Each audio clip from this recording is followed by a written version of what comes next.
The system operates in rotation, and today it has come to my household, IT, the registration office for the distribution of a system. It is noted that all participating women are above the age of 18.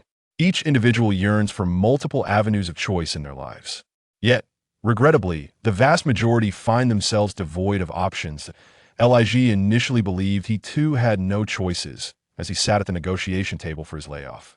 He was the one being dismissed, fully aware that his termination was the result of a deliberate decision made by a certain vice president. The situation was starkly simple. He was the prey, and they were the hunters. However, fate often bestows its gifts in unexpected moments. Li Ji discovered that he indeed had options, as a system had manifested within his mind. Nevertheless, he understood that he had to claim what was rightfully his, and without undue hesitation, he signed the resignation and handover documents after receiving fair compensation. Exiting the negotiation room led directly to the reception area, sparing him the ordeal of bidding farewell to colleagues from various departments. The feigned expressions of surprise were merely superficial. Their lives would likely not intersect again. Grasping a cardboard box filled with personal belongings beside the reception, Li Ji hastily returned to his modest polo. He swiftly climbed into the back seat with the box. Feeling a rush of urgency, he could hardly catch his breath, yet his focus sharpened on a button that flickered incessantly in his mind. Confirm. A series of fluctuating percentages danced across his consciousness. A screen materialized, emblazoned with the bold characters of the Dragon Kingdom. System activation successful. There was no chime, nor was there any vocal announcement. Suddenly, Li Ji felt an influx of information surging through his mind, unfolding in a cascade of details. The Enjoy Life system exists solely to allow its host to relish a pleasurable existence. Currently, the system is at level 1. Each day, it permits the withdrawal of 10,000 Dragon Kingdom coins, with the system taking care of tax obligations, ensuring that the source of funds is both secure and reliable. And withdrawals can accumulate. The system will assess the host's state of enjoyment in life, grading it on a scale of 100, with 60 being the passing mark. Evaluations occur weekly, with a comprehensive assessment every 3 months. Should the overall score meet or exceed 60, the host will receive substantial rewards beyond monetary compensation. If not, no rewards will be granted. How considerate who, besides parents, genuinely cares about one's happiness in these times? Having absorbed the information, Li Ji gripped the headrest of the driver's seat tightly, shaking it vigorously to vent his inner elation. He has arrived. He has arrived. The system, accompanied by currency, has come to him who hasn't indulged in tales of extravagant wealth. The system operates in rotation, and today it has finally reached his abode. His very own system has been activated. With a starting weekly salary of 70,000, what more could he desire? Yet, he felt as though something was amiss. Reflecting on strategies he had encountered online, he realized that others were well prepared for the arrival of their systems, thoroughly familiar with the procedures. Li Ji adeptly posed questions to the system within his mind. System, where's my beginner's gift package? The screen in his consciousness flickered once more, displaying the words, sending. Before Li Ji could voice his frustration about the system's inefficacy, his phone rang. It was an unfamiliar landline number. He answered the call. May I ask if this is Mr. Li Ji? Hello, this is the Neo Iching Center 4S dealership. The Neo ES8 you previously ordered has arrived. When would it be convenient for you to come and collect your vehicle? Dija. For those who are not fond of this model, do not fret, it is merely a means of transportation. The system provides 1 vehicle per week, and fine cars will certainly become available. I will come over in about an hour, Li Ji replied after estimating the time. The Neo Iching Center warmly welcomes your visit. After casually hanging up the phone, Li Ji searched online for the price of this model. Over 500,000 yuan for a new energy vehicle, featuring 5 doors and 6 seats, along with a unique vehicle battery separation design. The novice package even included a new energy car. While not as extravagant as the neighboring system that offered cows and horses right off the bat, Li Ji felt that this vehicle was already quite commendable. For an average person, a price tag exceeding 500,000 yuan signifies a considerable status, especially as many executives are now driving this model. In the past, Li Ji too yearned for cows and horses. After all, who does not dream of driving a luxurious vehicle? Alas, in reality, one often finds themselves driving either a Polo or a Fit. Now, with the system at his disposal, the world is his oyster. Gazing at the screen that displayed an exchangeable amount of 10,000 yuan, he promptly selected the option to convert it. In the next moment, Ping and Bank received notification of the transaction. There exists a certain joy in life, particularly during the age of curiosity, when one possesses sufficient funds to spend. While 10,000 yuan may not lead to riches, it can facilitate discussions for small projects worth billions. Ig swiftly took his place in the driver's seat, casting a lingering glance back at the familiar company gate. Qin Shuiyang, you old rascal, I shall return. With a firm press on the accelerator, he departed from the place where he had worked for 6 years. The elation of acquiring the system dulled the gloom of being laid off. Li Ji's heart was now filled solely with anticipation for a new life.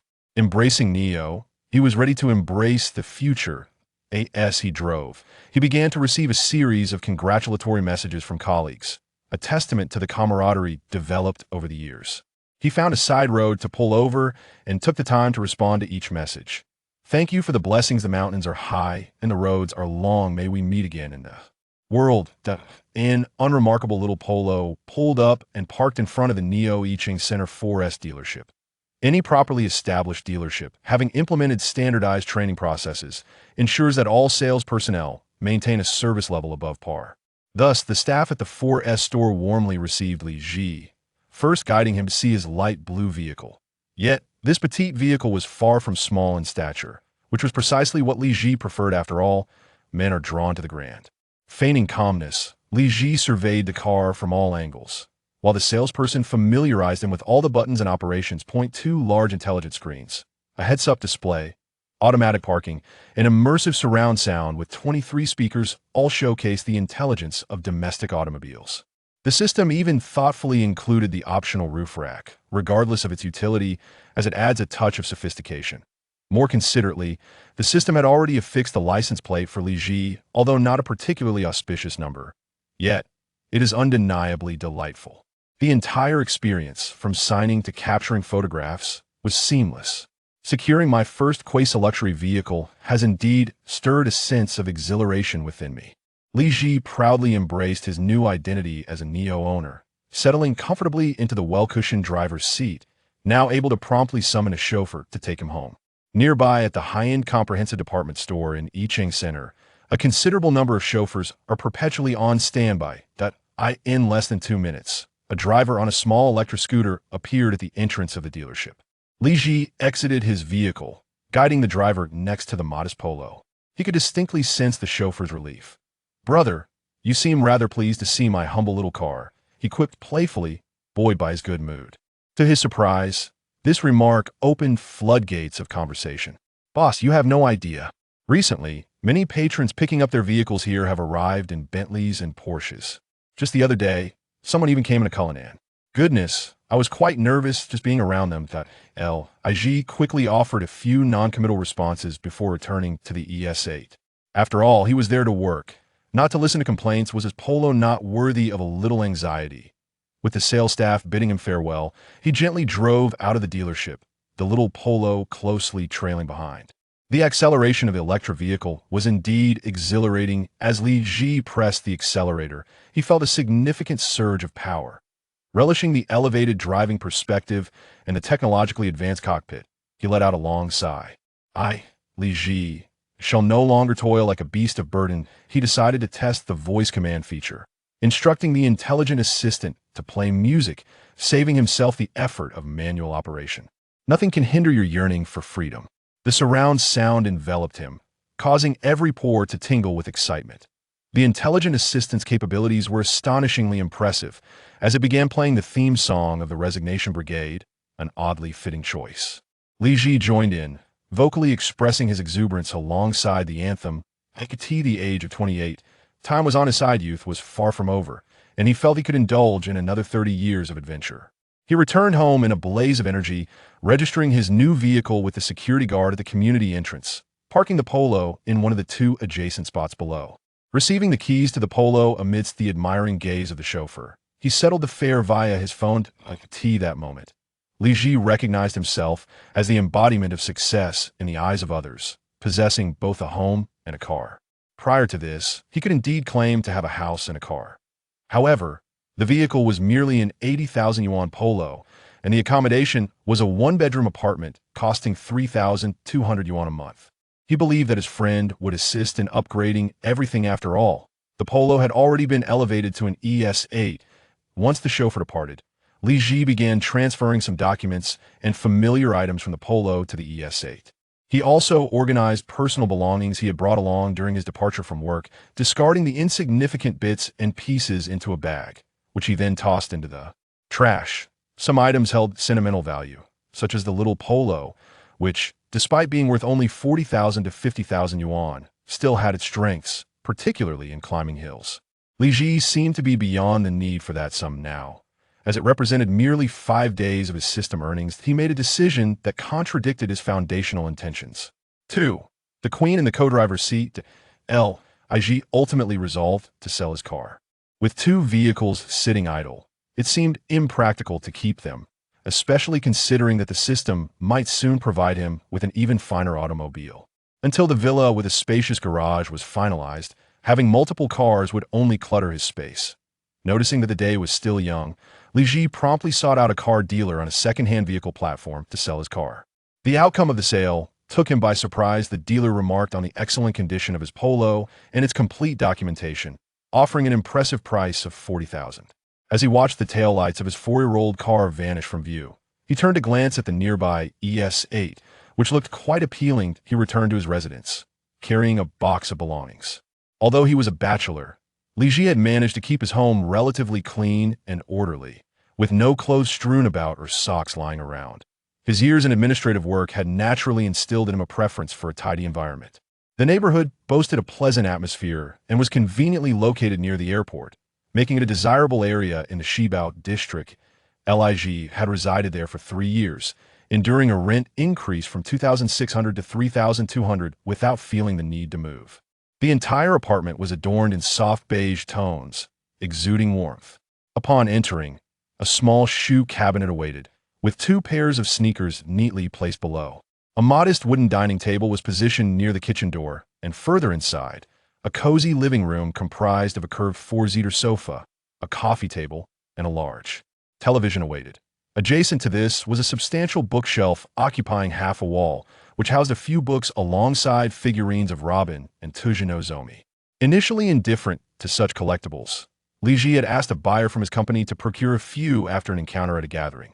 Just as thoughts of these figurines crossed his mind, his phone buzzed with a new message. Wang Dali, make sure to freshen up, come over tonight for a sleepover. Wang Dali was one of Li Ji's close friends, noteworthy for her striking appearance and vibrant personality. Her real name was Wang Tingting, and she worked as a beauty consultant for a well-known cosmetics brand, flying around the country for at least 280 days each year, busier than many flight attendants. Their acquaintance blossomed during a company event on an airplane, where they fortuitously sat next to each other. Both self-proclaimed advocates of non-marriage found themselves enjoying each other's company and exchanged contact information. After that serendipitous meeting, Wang Tingting would visit Li Ji whenever she returned from a business trip, often bringing a bottle of red wine to share. Their relationship was peculiar yet understandable, as they never formally acknowledged their status. Nevertheless, each time Wang Tingting returned, Li Ji felt as though he had been summoned. Wang Tingting would often need a moment to regain her composure after their encounters, likening her experience to that of a fish out of water. Perhaps due to this connection, she would invariably come to stay with him upon her return, claiming that a night at his place relieved months of stress. Upon receiving her message, Li Ji replied without hesitation. Flight? Time. Wang Tingting quickly sent the details back to him. As Li Ji observed the arrival of the China Southern Airlines flight at 10 p.m., he recalled that in the past, he would let Wang Tingting take a taxi on her own. However, with the acquisition of a new car, he decided to pick her up, harboring a hint of pride in his choice. What man does not wish to stand tall in the presence of a beautiful woman? The airport was merely 10 kilometers away, and he could reach it swiftly. With several hours to spare before Wang Tingting's flight landed, Li Ji indulged himself in a late dinner of 24 grilled oysters, which are known as energy boosters, making one feel increasingly capable with each bite. Having amassed a bit of wealth, he allowed himself this small luxury. Adjacent to the barbecue joint was an authentic Longjiang pig trotter rice restaurant, filled with patrons devouring their meals with hearty enthusiasm a bowl of pig trotter rice. Embodying the romantic essence of masculinity. Residing in the Greater Bay Area, one cannot escape the presence of pig trotter rice in the lives of workers. Li Ji had once been among them, but was now finally liberated from the daily monotony of pig trotter rice. After wiping his oily lips with a couple of napkins, he sauntered back home. Setting an alarm on his phone, he sank into the sofa and engaged in a gaming session. Survival is a strategy. He logged in as a soldier of the resilient platinum rank. Li Ji's combat style diverged from his gaming monarchy, embraced confrontation without fear, indifferent to life and death. Despite his teammates' urgent pleas, they could not sway his fervent desire for challenge. Thus, after 3 matches, this unfortunate player was ejected from team. Once he regained his composure from the exhilarating clashes, Li Ji always regarded gaming as a mere pastime. The outcome had never weighed heavily on him. Life was already fraught with difficulties, so why fret over the results of a game? Placing his phone on the side table to charge, he was perpetually haunted by the dread of a low battery, a fear that had plagued him since acquiring his device. As a chronic sufferer of battery anxiety, he often relied on 2 power banks, alternating their use throughout the workday. He casually set a movie to play at a low volume as background noise and soon found himself dozing off under a blanket on the sofa. Resting early to gather his strength for the impending inevitable battle that evening, Li Ji was roused by his alarm, which signaled that it was nearly 9 p.m. Methodically, he arose to freshen up, spritzing some mouth spray to ensure his breath was pleasant. Gazing into the mirror at the man before him, with features well-defined and a strong visagea. Forget that, let's try again. In truth, Li Ji had a certain charm. Standing at a height of 1.78 meters, and with shoes on, he could easily pass for 1.80 meters. Weighing 155 pounds, with broad shoulders and a straight back, he boasted a chiseled physique, including 6-pack abs. Maintaining a regimen of exercise, Li Ji could still perform 200 push-ups in one breath and 50 pull-ups. Occasionally, he would engage in squats, resulting in well-defined legs and a shapely backside, creating a harmonious physique. Thus, his past girlfriends often found themselves affectionately leaning against him, until a few reprimanding encounters would remind them of their boundaries. Leveraging the keen insight honed from years of administrative experience, Li Ji arrived near the airport promptly at 10:10 p.m., ready to greet Wang Tingting, who emerged from the arrivals terminal at exactly 10:20 p.m.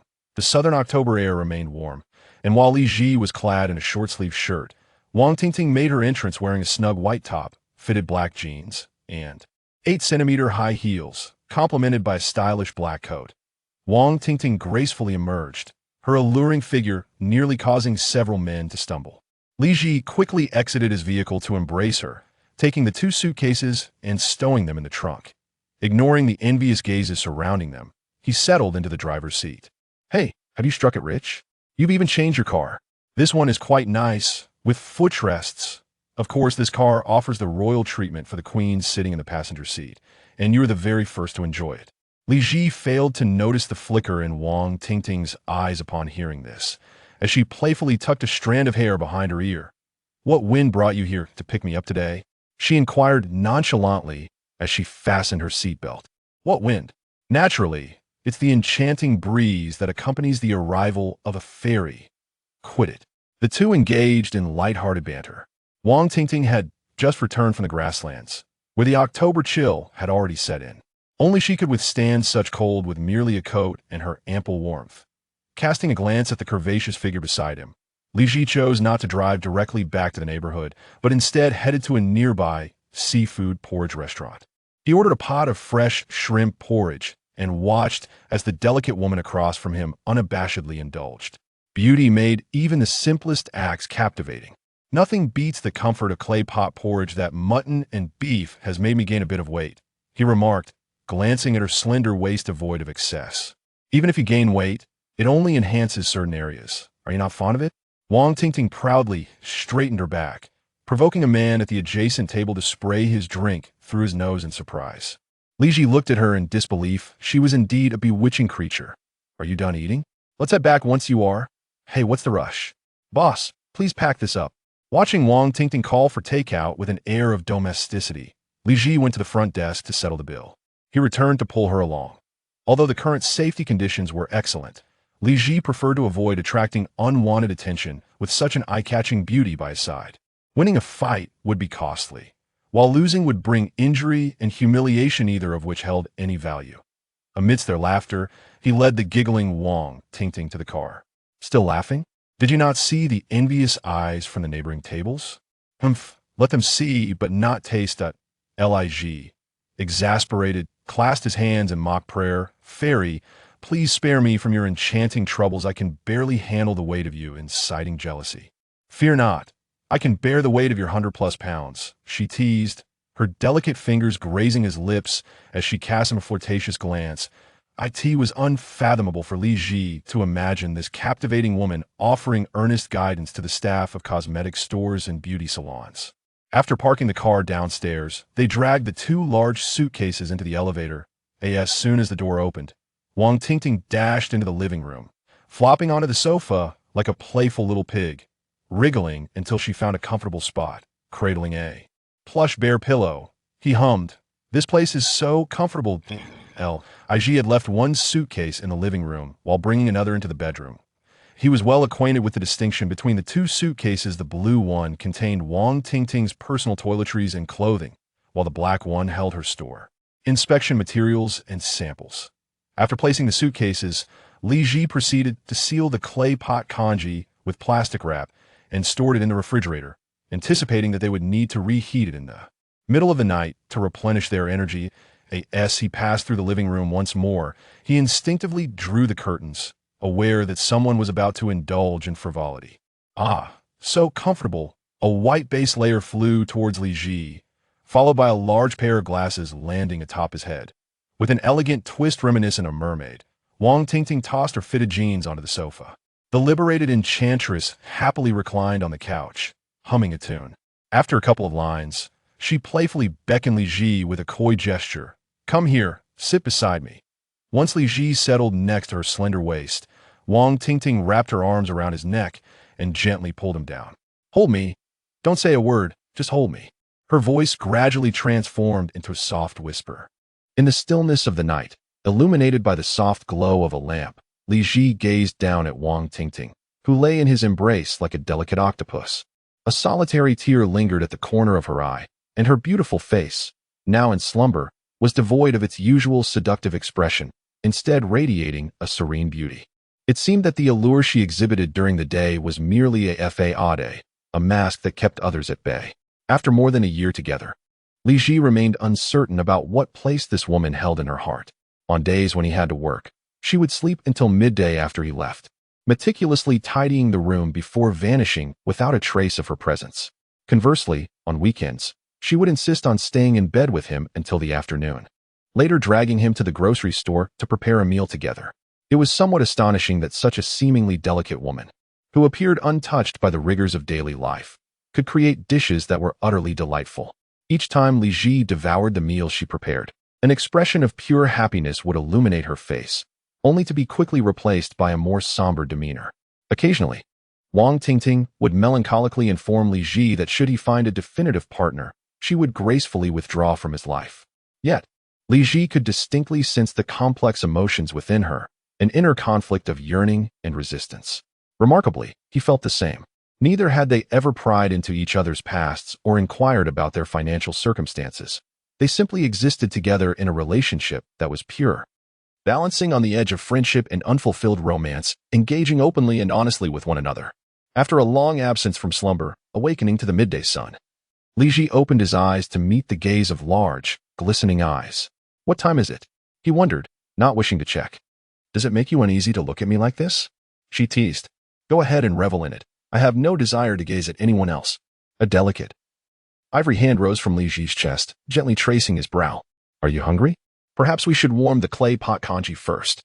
Li Ji's thoughts immediately turned to his appetite as he kindly inquired, "Between the congee and me, which would you choose to indulge in first?" Her mesmerizing gaze and the sight of her white teeth lightly nibbling on her rosy lips left him unable to contain himself. Was there even a choice to be made? He sprang into action. The most immediate consequence was that their lunch was delayed until 3 o'clock, ordering takeout that felt reminiscent of a newlywed couple's meal. However, Li Ji couldn't help but feel that this takeout paled in comparison to the deliciousness of Wang Tingting's cooking. Enchantress, how about staying another night? He suggested. Yet, after a moment's hesitation, Wang Tingting declined his invitation. She explained that she needed to return to prepare a presentation for the store visits, as she was scheduled to present at the corporate meeting the following day. Nevertheless, she comfortingly embraced Li Ji. All right, you rascal. I'll see if I have time tomorrow evening. You can come to the office to fetch me. Li Ji was familiar with her company's address, having dropped her off twice before. A half-hour later, after tidying the room once more, Wang Tingting pushed her suitcase into the elevator. She insisted that Li Ji not accompany her outside, claiming it would only make her want to cry. The woman suddenly became melancholic, a sentiment that rendered Li Ji somewhat uncomfortable. He watched as Wang Tingting, clad in a fitted t-shirt and cropped pants, gracefully exited the house. Li Ji flung himself onto the sofa. After a day of slumber, his biological clock was in disarray. And now that he found himself with an abundance of leisure, he felt a touch out of sorts. A vacant existence yearned for something to fill its void. Li Ji gazed at the figure of 10,000 that had reappeared on the screen of his mind and opted to withdraw the funds. The system had just credited the amount yesterday, and he had yet to delve into its intricacies. Upon checking his messages, he discovered that a company named Qian Kuan Fund had transferred money to him for 2 consecutive days.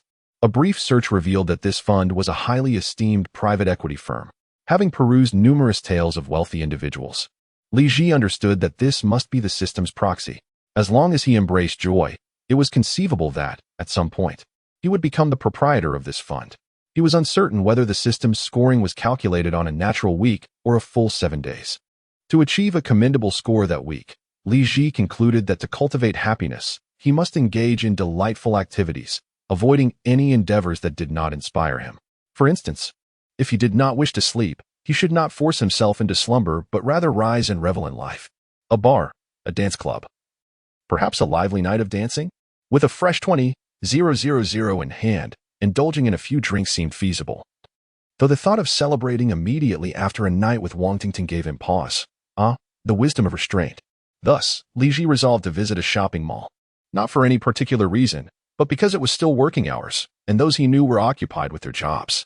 Bars would only come alive in the evening. He sought a new mall, preferably one of considerable size. Consequently, he drove his newly acquired electric vehicle back to the Yicheng Center department store, which he had visited the day before. As one of the premier shopping destinations in the Shibao district, Yicheng Center boasted high fashion and a plethora of world-renowned luxury brands. After parking, he made a beeline for Hermes, and the upper levels where the electronic toy city resided.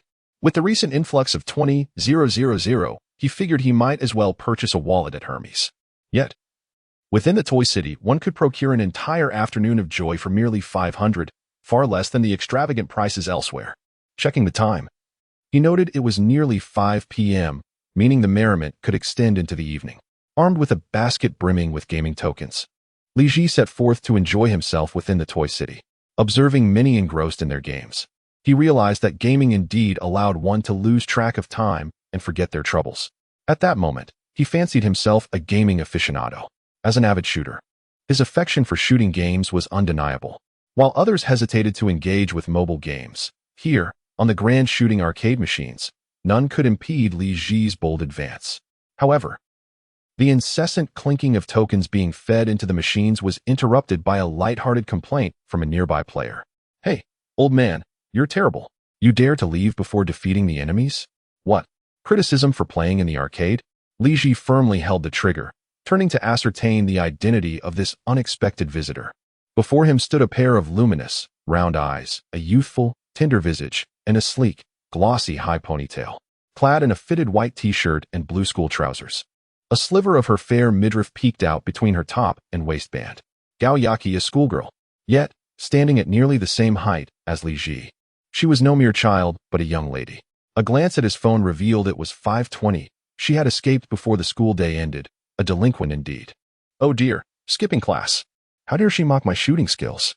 Come on, let us engage in mutual harm. A swift strike landed squarely, and the girl's cheeks flushed a noticeable crimson. While skipping class was permissible, admitting to it was absolutely out of the question. Her retort came quickly.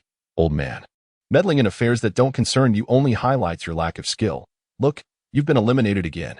Li Ji turned to see. Indeed. His game character had been devoured by a monstrous spider.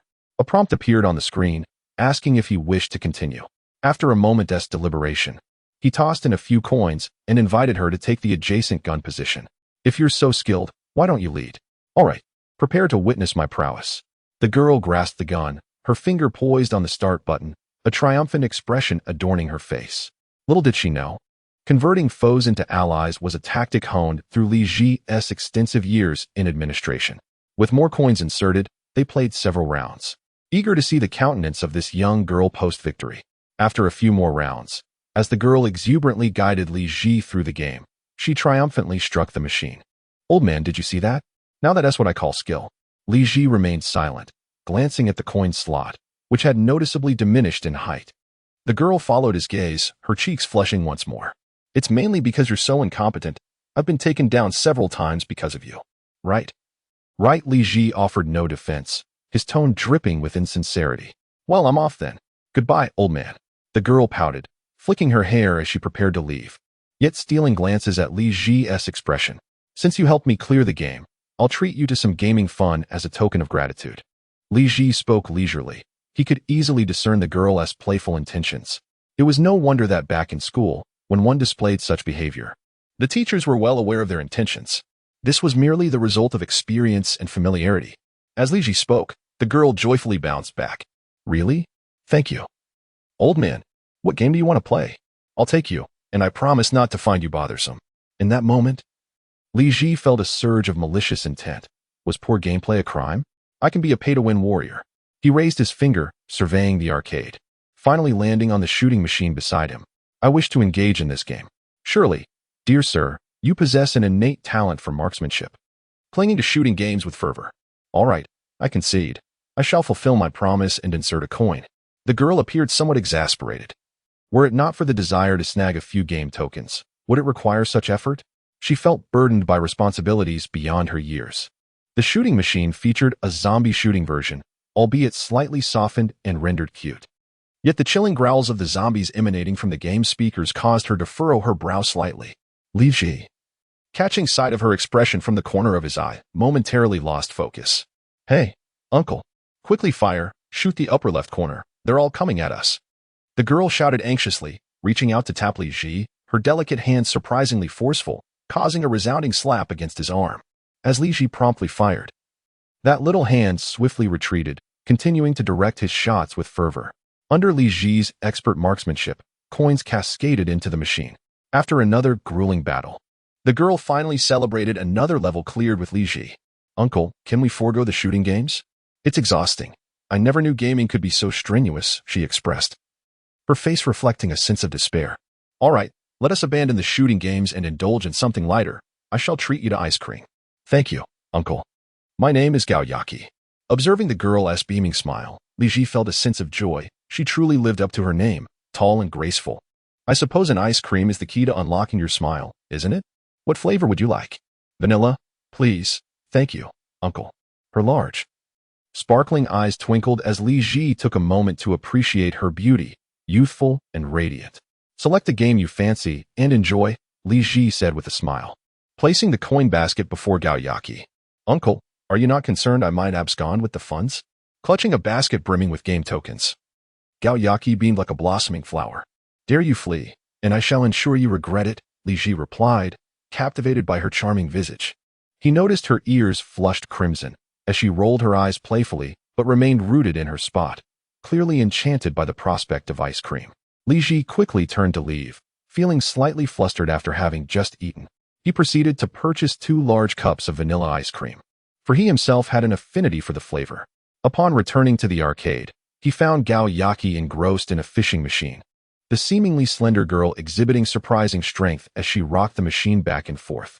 Come, take a break. Let's enjoy the ice cream before continuing, he said, presenting the ice cream directly before her. Thank you, uncle, she replied, displaying her politeness. The two settled into adjacent chairs, savoring their ice cream together. As they enjoyed their treat, Gao Yaki suddenly burst into laughter. What is so amusing? Li Ji inquired. Li Ji, perplexed, observed the young lady whose face flushed with laughter. Look at us. Don't I resemble an eccentric uncle luring a young girl? Holding an ice cream, he bit down on the spoon and glanced at Gaoyaki, appraising her from head to toe before withdrawing the spoon from his mouth. I don't see myself as an eccentric uncle, rather. You bear the likeness of a cunning old crone masquerading as a girl. Ha! You audacious uncle, how dare you call me an old crone? Where could you possibly find such a beautiful and charming one? Indeed, you are the most exquisite and delightful old crone in the world. Listening to Li Ji's compliments, Gaoyaki, filled with pride, took a bite of her ice cream, but suddenly felt something amiss, swiftly pulling out the spoon. You still dare to call me an old crone? Beware, I might just bite you. As she spoke, she flashed her 2 rows of pearly white teeth. Seeing the playful yet fierce demeanor of Gaoyaki, Li Ji's heart skipped a beat. This girl was indeed quite captivating. All right, I was merely jesting. He quickly reined in his words, realizing that jesting too much with a girl of her age might provoke her into genuine anger. We're just having fun. Let us not take it too seriously. Do you prefer to be called Xiao Gao or Yaki? Li Ji scooped another spoonful of ice cream into his mouth and casually inquired. Just call me Yaki. Xiao Gao feels a bit too paternal. Huh. It seems you have quite the grievance against your father. I have no father. I've never seen him since birth. Li Ji noticed Gaoyaki's expression darken. She evidently came from a single-parent household. My apologies. That was not my intention. After a moment of reflection, he sincerely offered his apology. It's all right. I've grown accustomed to it. Gaoyaki pouted slightly and pretended to be nonchalant as she silently took another bite of her ice cream. Let us hurry up and finish. We must exhaust these game tokens within an hour. Li Ji made no further attempts to persuade her, quickly finishing his ice cream and rising to urge Gaoyaki. Wait for me. She swiftly concluded her own battle with the ice cream. The two then roamed the arcade, and upon spotting a claw machine, Gaoyaki proposed a contest to catch plush toys. They took turns at the adjacent machines, but the claw machine devoured tokens at a much quicker pace than the video games. Before long, fewer than 50 tokens remained, and only half an hour had elapsed. The outcome was that Li Ji managed to snag a plush elephant with a long trunk, while Gaoyaki came away empty-handed. This machine is definitely rigged. Well, at least we didn't suffer total defeat. Let us head over to the racing games. Without elaborating, Li Ji handed the plush elephant to Gaoyaki and led the way to the racing area. Gaoyaki paused for a moment, then hurried to catch up. Stinky uncle. Wait for me. In the racing zone, they quickly exhausted their remaining tokens. Seeing that Gaoyaki still craved more fun, Li Ji clapped his hands. All right. Let us return later. I'll treat you to a meal. Only with a full stomach can we truly enjoy ourselves. Gaoyaki hesitated for a moment before nodding emphatically. On the 5th floor of Yicheng Center, a steakhouse awaited. Li Ji and Gaoyaki sat opposite each other at a rustic wooden table. Perhaps it was her first time dining alone with a man, as her cheeks flushed a charming shade of red. The young lady intentionally straightened her back, sitting up with poise, her slightly taut expression adding to her allure. Li Ji had long heard of this steakhouse and decided to seize the opportunity to indulge in its culinary offerings. Although his finances were modest, they were sufficient for him to explore numerous gastronomic delights daily. The restaurant was remarkably efficient, as within moments of placing their order, an array of steaming dishes was presented. At the center of the table, a generous portion of freshly grilled filet mignon was sliced into even pieces, sizzling with juices as it arrived.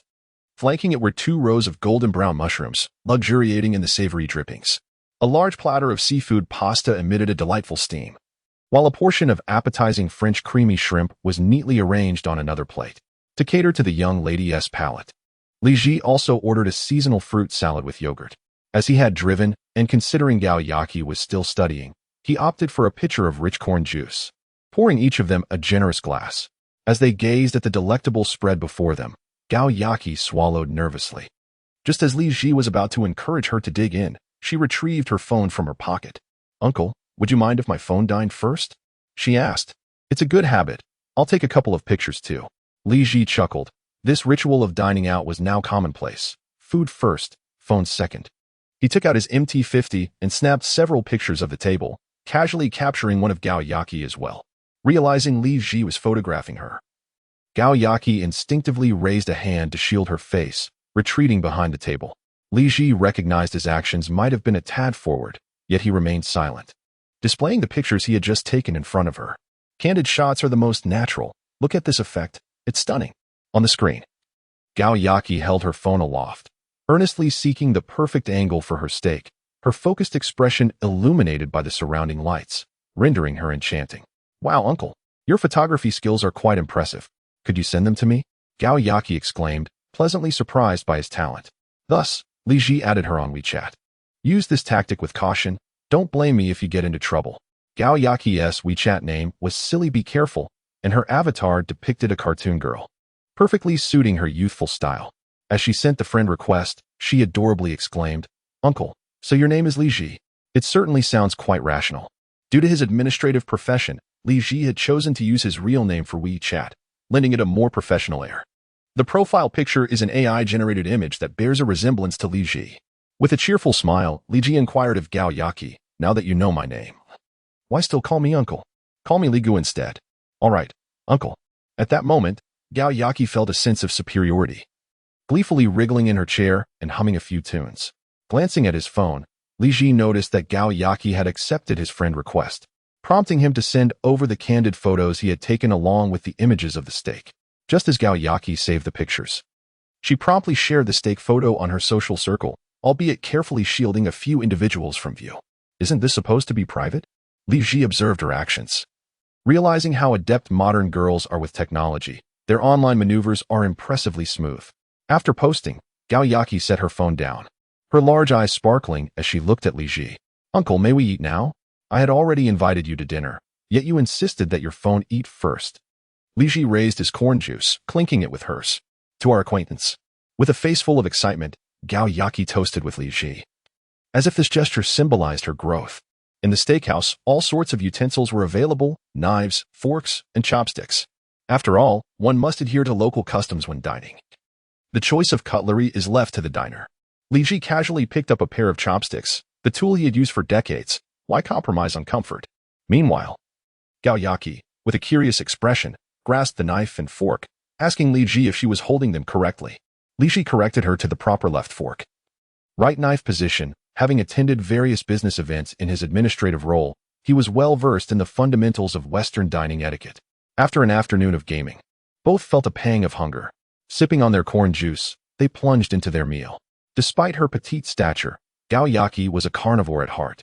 Devouring the hefty steak in just a few bites, her cheeks puffed like a hamster's. Li Ji had ordered the filet mignon cooked to medium, and its crispy exterior coupled with a tender interior certainly justified its price.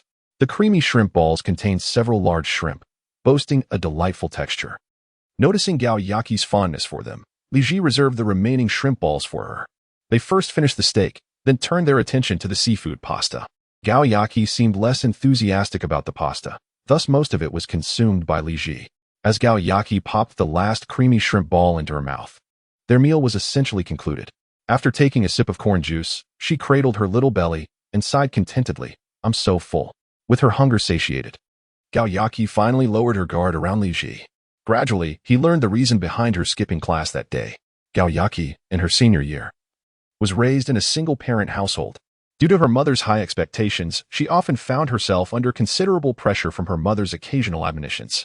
Feeling frustrated during class today, Gao Yaqi simply could not bear to remain seated in the classroom any longer. Using a stomachache as an excuse, I slipped out of school, which is not too far from here. I made my way to the City One Center, intending to wander around the trendy place center for a while to relax. However, I unexpectedly encountered the overly enthusiastic Li Ji, and Gao Yaqi, unable to contain herself, began to mock him as she observed the overflowing basket of gaming tokens before him. Bored, Li Ji took the opportunity to invite her to join him in play. Surprisingly, after a round of shooting games, Gao Yaqi felt her frustrations dissipate significantly.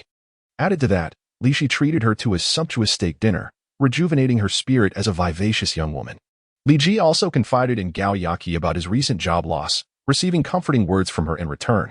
With a serious expression, Gao Yaqi reassured him that he, a good man, would soon find work again. As they sat at the dining table, sharing laughter and conversation, their relationship seemed to blossom. Suddenly, however, Gao Yaqi felt a pang of worry, having used a hospital visit as her excuse to leave. She was now at a loss about how to return and explain her absence. Observing her troubled expression, Li Ji suggested driving her to the nearest community health clinic for an examination. With a medical report in hand, the teacher would likely not pursue the matter further. Encouraged by Li Ji's idea, Gao Yaqi brightened up and eagerly urged him to take her to the clinic. Li Ji first settled the bill at the front desk. Their meal totaled over 900 yuan, primarily due to the steak, which alone cost more than 600 yuan. Gao Yaqi gasped at the price on the receipt.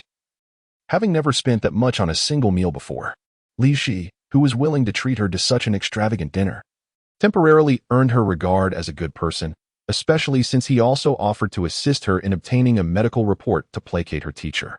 After leaving the City One Center, Li Shi led Gao Yaqi to the parking lot. "Wow, uncle, your car is so spacious," she exclaimed, excitedly hopping into the vehicle and admiring its interior decor as she fastened her seatbelt, demonstrating a commendable sense of safety. Li Ji sensed something was amiss as he observed Gao Yaqi squeezed into the passenger seat. It dawned on him that the seating arrangement was tailored to Wang Tingting's height. At 165 meters, Wang Tingting required less space, but Gao Yaqi, being closer to Li Ji's height, found her long legs somewhat cramped and uncomfortable. Li Ji adjusted the seat settings on the central control screen, consciously preserving a position, as he would need to pick up Wang Tingting the following evening. He turned to Gao Yaqi, informing her that the seat could be moved back for more comfort and that its height could be adjusted as well. Looking at the array of buttons and feeling helpless, Gao Yaqi sought assistance from Li Ji, saying, "Uncle, I don't know how to do this." Li Ji deftly manipulated the controls on the central screen, and Gao Yuting felt the seat gradually retract, creating ample space for her long legs. This tall young lady puzzled him. Despite her height being comparable to his, her legs seemed to extend further, likely a testament to her parents' admirable genetics. Gao Yaqi gleefully lifted her feet in delight. "Wow, uncle, this space is so spacious." "Indeed, it is spacious. Let me enhance your comfort," Li Ji replied, adjusting the controls once more as the footrest in the passenger seat extended gently, perfectly supporting her long legs, while the backrest reclined slightly. Gao Yaqi settled into a comfortable half-reclined position in the passenger seat, joyfully surveying her surroundings. "Haha, I feel like an ancient wealthy lady. Then, my lady, we shall set off."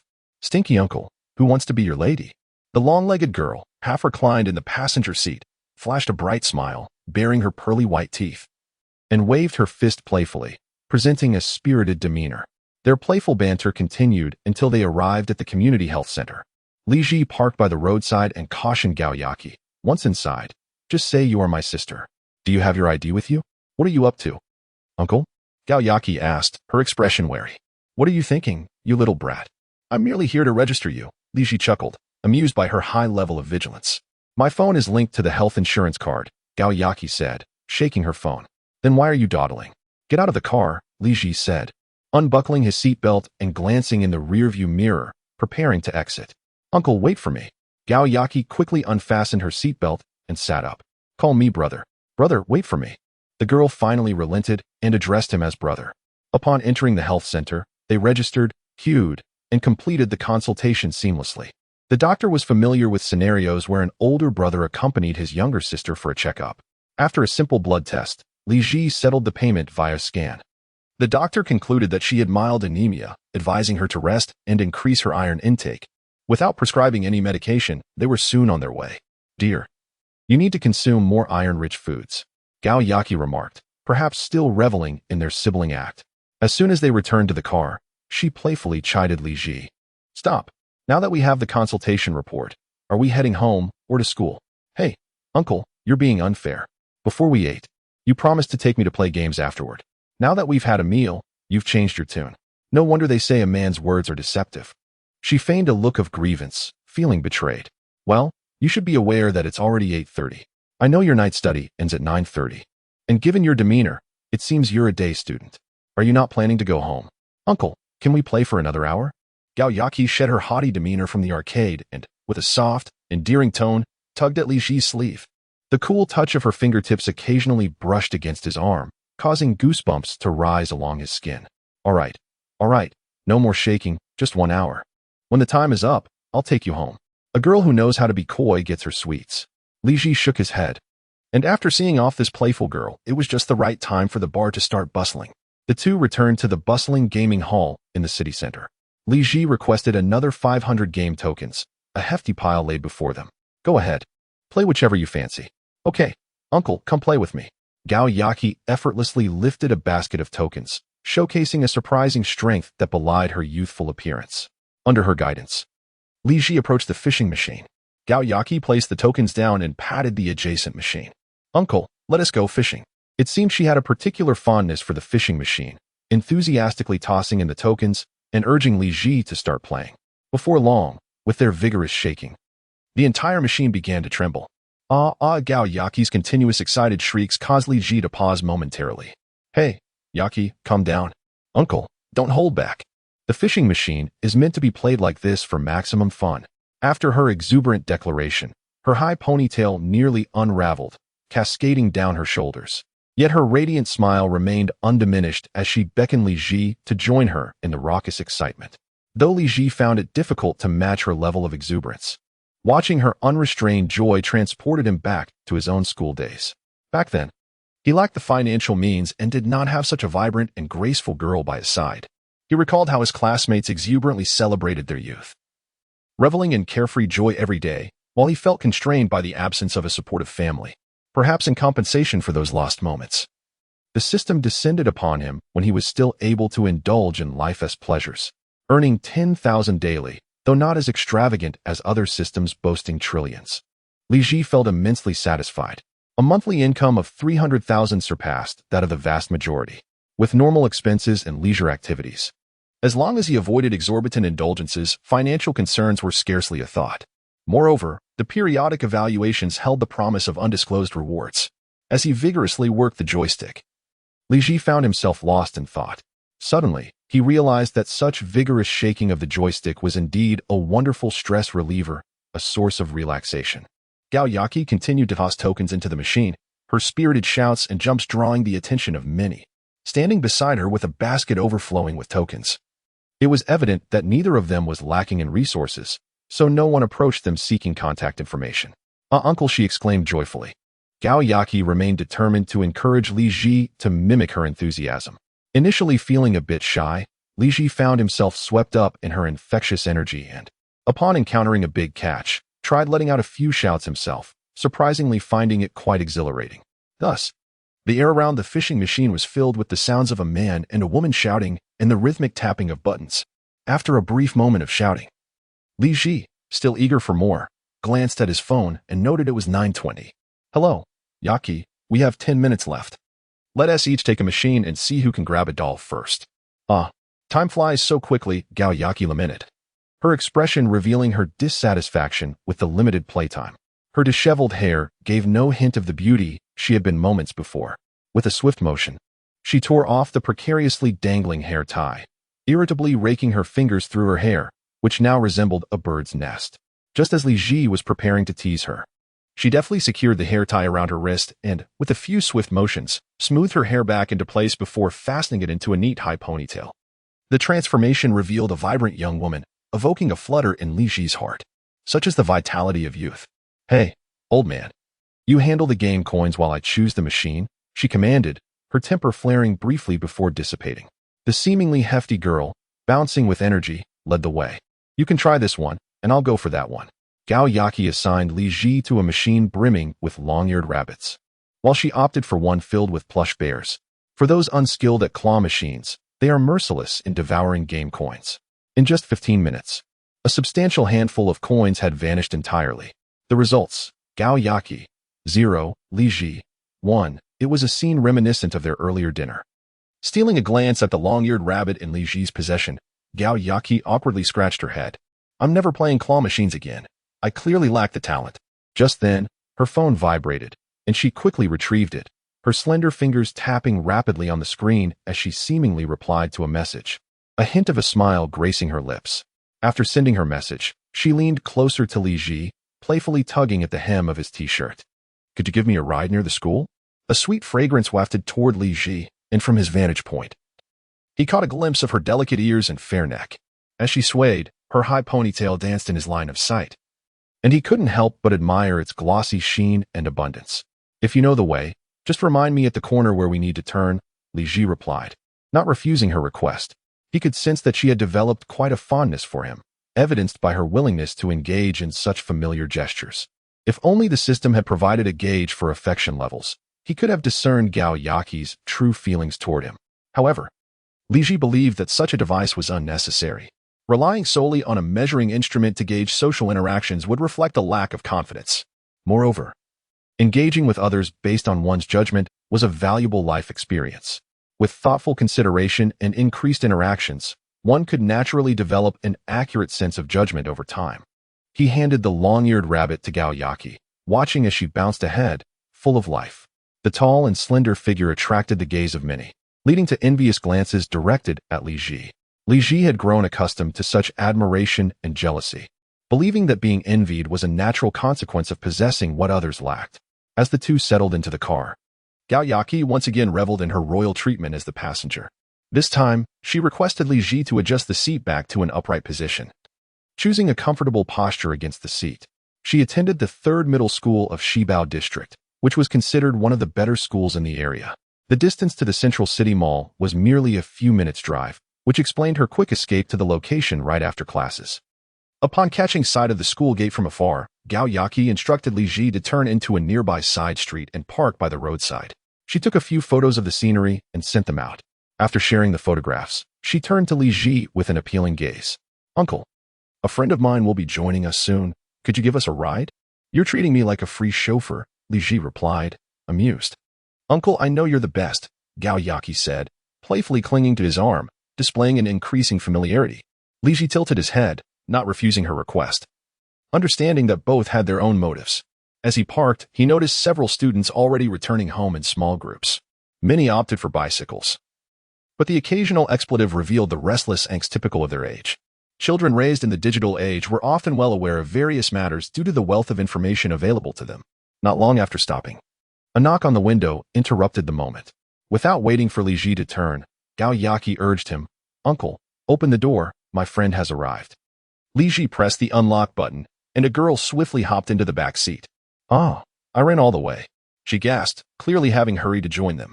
Li Ji glanced back, taken aback by her beauty. Her features were striking, with hair styled into 2 small braids that framed her innocent face.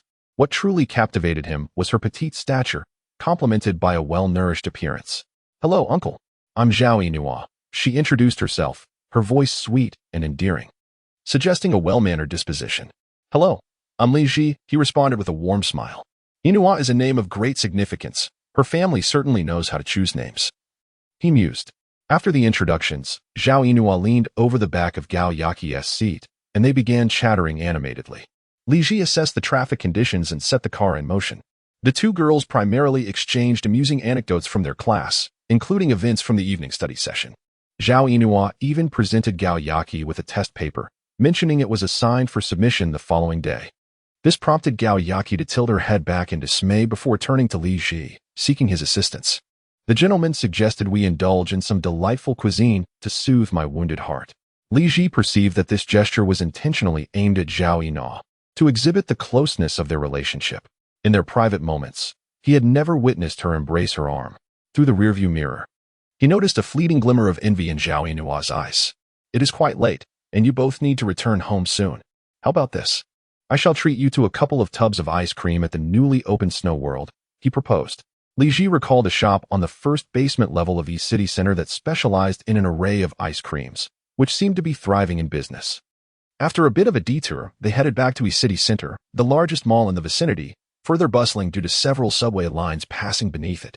Upon disembarking, Li Ji realized that Zhao Yinhua stood at about 1.60 meters, yet her proportions were strikingly appealing, contrasting sharply with the statuesque Gao Yaki, who embodied an entirely different type of beauty. Inside the Snow World shop, they were surrounded by off-duty professionals and a handful of students, all captivated by the dazzling assortment of ice creams. Gao Yaki opted for the classic flavor, while Zhao Yinhua selected vanilla yogurt.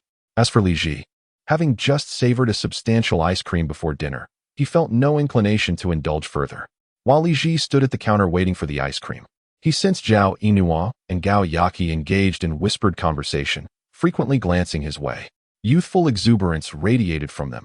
He could not discern the content of their chatter, yet their laughter mirrored that of secretive little hamsters caught in delight.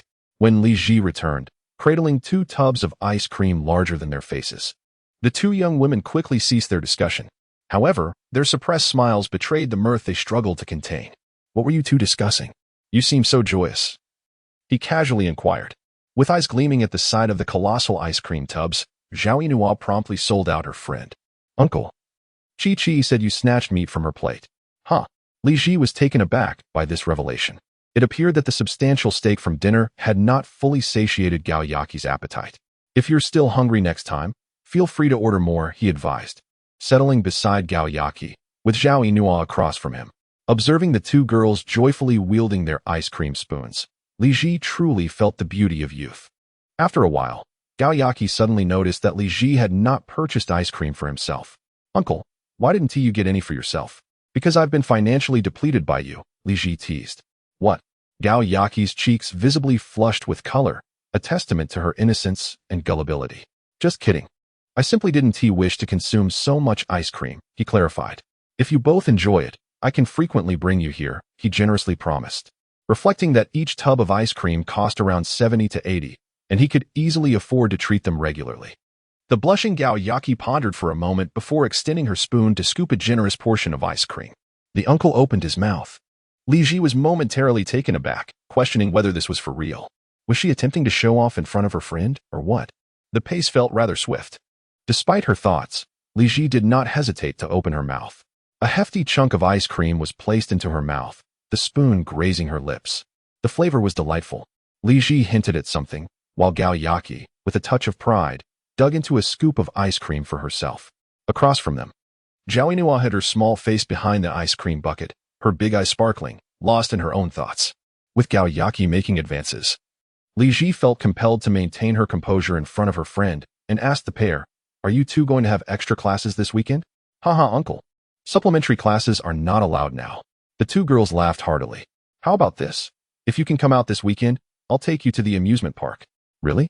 Zhao Yinua's eyes lit up, and she sat up straight behind the ice cream bucket, her youthful exuberance almost rivaling Wang Tingting's, promising a boundless future. Gao Yaki and Zhao Yinhua exchanged glances and giggled. "Uncle, can we make an appointment in advance for when we're able to come out?" Gao Yaki was proactive in securing their outing. "All right, just let me know in advance when you're able to come out." The two girls joyfully polished off the remaining ice cream. Li Ji drove them home, and along the way, he learned that they usually took the subway to school, with their homes just 3 stops away, making it quite convenient. Moreover, both resided in the same community and were in the same class, which solidified their close friendship. Zhao Yinhua was the academic star of the school, while Gao Yaki's grades were slightly less impressive. Gao Yaki asked Li Ji to drop them off at the subway entrance, from where they would walk home. Li Ji thought that this girl was quite intelligent, though her wits seemed to be applied to trivial matters. It was evident that Gao Yaki's thoughts were a bit more chaotic, while Zhao Yinhua maintained a more stable demeanor. Their contrasting states of mind illustrated why Zhao Yinhua excelled in her studies. As he dropped them off at the subway station, he noted their differing heights and similar long-legged figures, one slender and the other more rounded. Before getting out, Zhao Yinhua took out her phone and added Li Ji's contact. Gao Yaki appeared somewhat displeased but said nothing. As she alighted, she suddenly leaped into Li Ji's arms for a brief embrace. The surprise caught Li Ji off guard, yet he felt a surge of delight. It seemed this girl was using him as a tool to compete with her friend. Watching their figures gradually fade from view, Li Ji pressed the accelerator and departed the subway station. In the blink of an eye, it was already 10 p.m. Having spent a moment with the two vibrant girls, Li Ji felt a resurgence of youthful energy. Although referred to as uncle for much of the time, he had certainly reaped his share of benefits. As for the money spent, Li Ji has long since grown indifferent. After all, within the limits of today's earnings, there remains enough to indulge in a few bottles of wine at the bar. He initially intended to invite a few former colleagues for a drink and some light banter. However, during their working days, they usually frequented KTV, and tonight, Li Ji wished to forego singing in favor of simply enjoying the vibrant atmosphere. To discern any differences between earning a daily wage of 10,000 and a monthly income of 8,000. Under the guidance of a security guard, the ES8 smoothly glided into a parking space in front of the bar. Upon exiting, he noticed a dozen or so designated drivers outside, their eyes gleaming with interest. They recognized this model, worth over 500,000. Such a vehicle signifies a prized client, and perhaps the owner, in a generous mood, might bestow an extra 200 or 300 in tips. Those who drive such cars possess the means to do so. For the ostentatious vehicles seen at the bar entrance are often rentals, while those arriving in this model are typically their own. However, securing such clients hinges on the speed of the drivers on the platform. This is the renowned Super Nightlife Bar in the Shibao district, celebrated for its dazzling space, enchanting lights, and soaring ceilings. Around 10 o'clock, the bar is teeming with patrons. Clusters of handsome men and beautiful women congregate, some making calls, others engaged in conversation. Li Ji understands that these individuals are merely waiting for others to arrive and share the costs.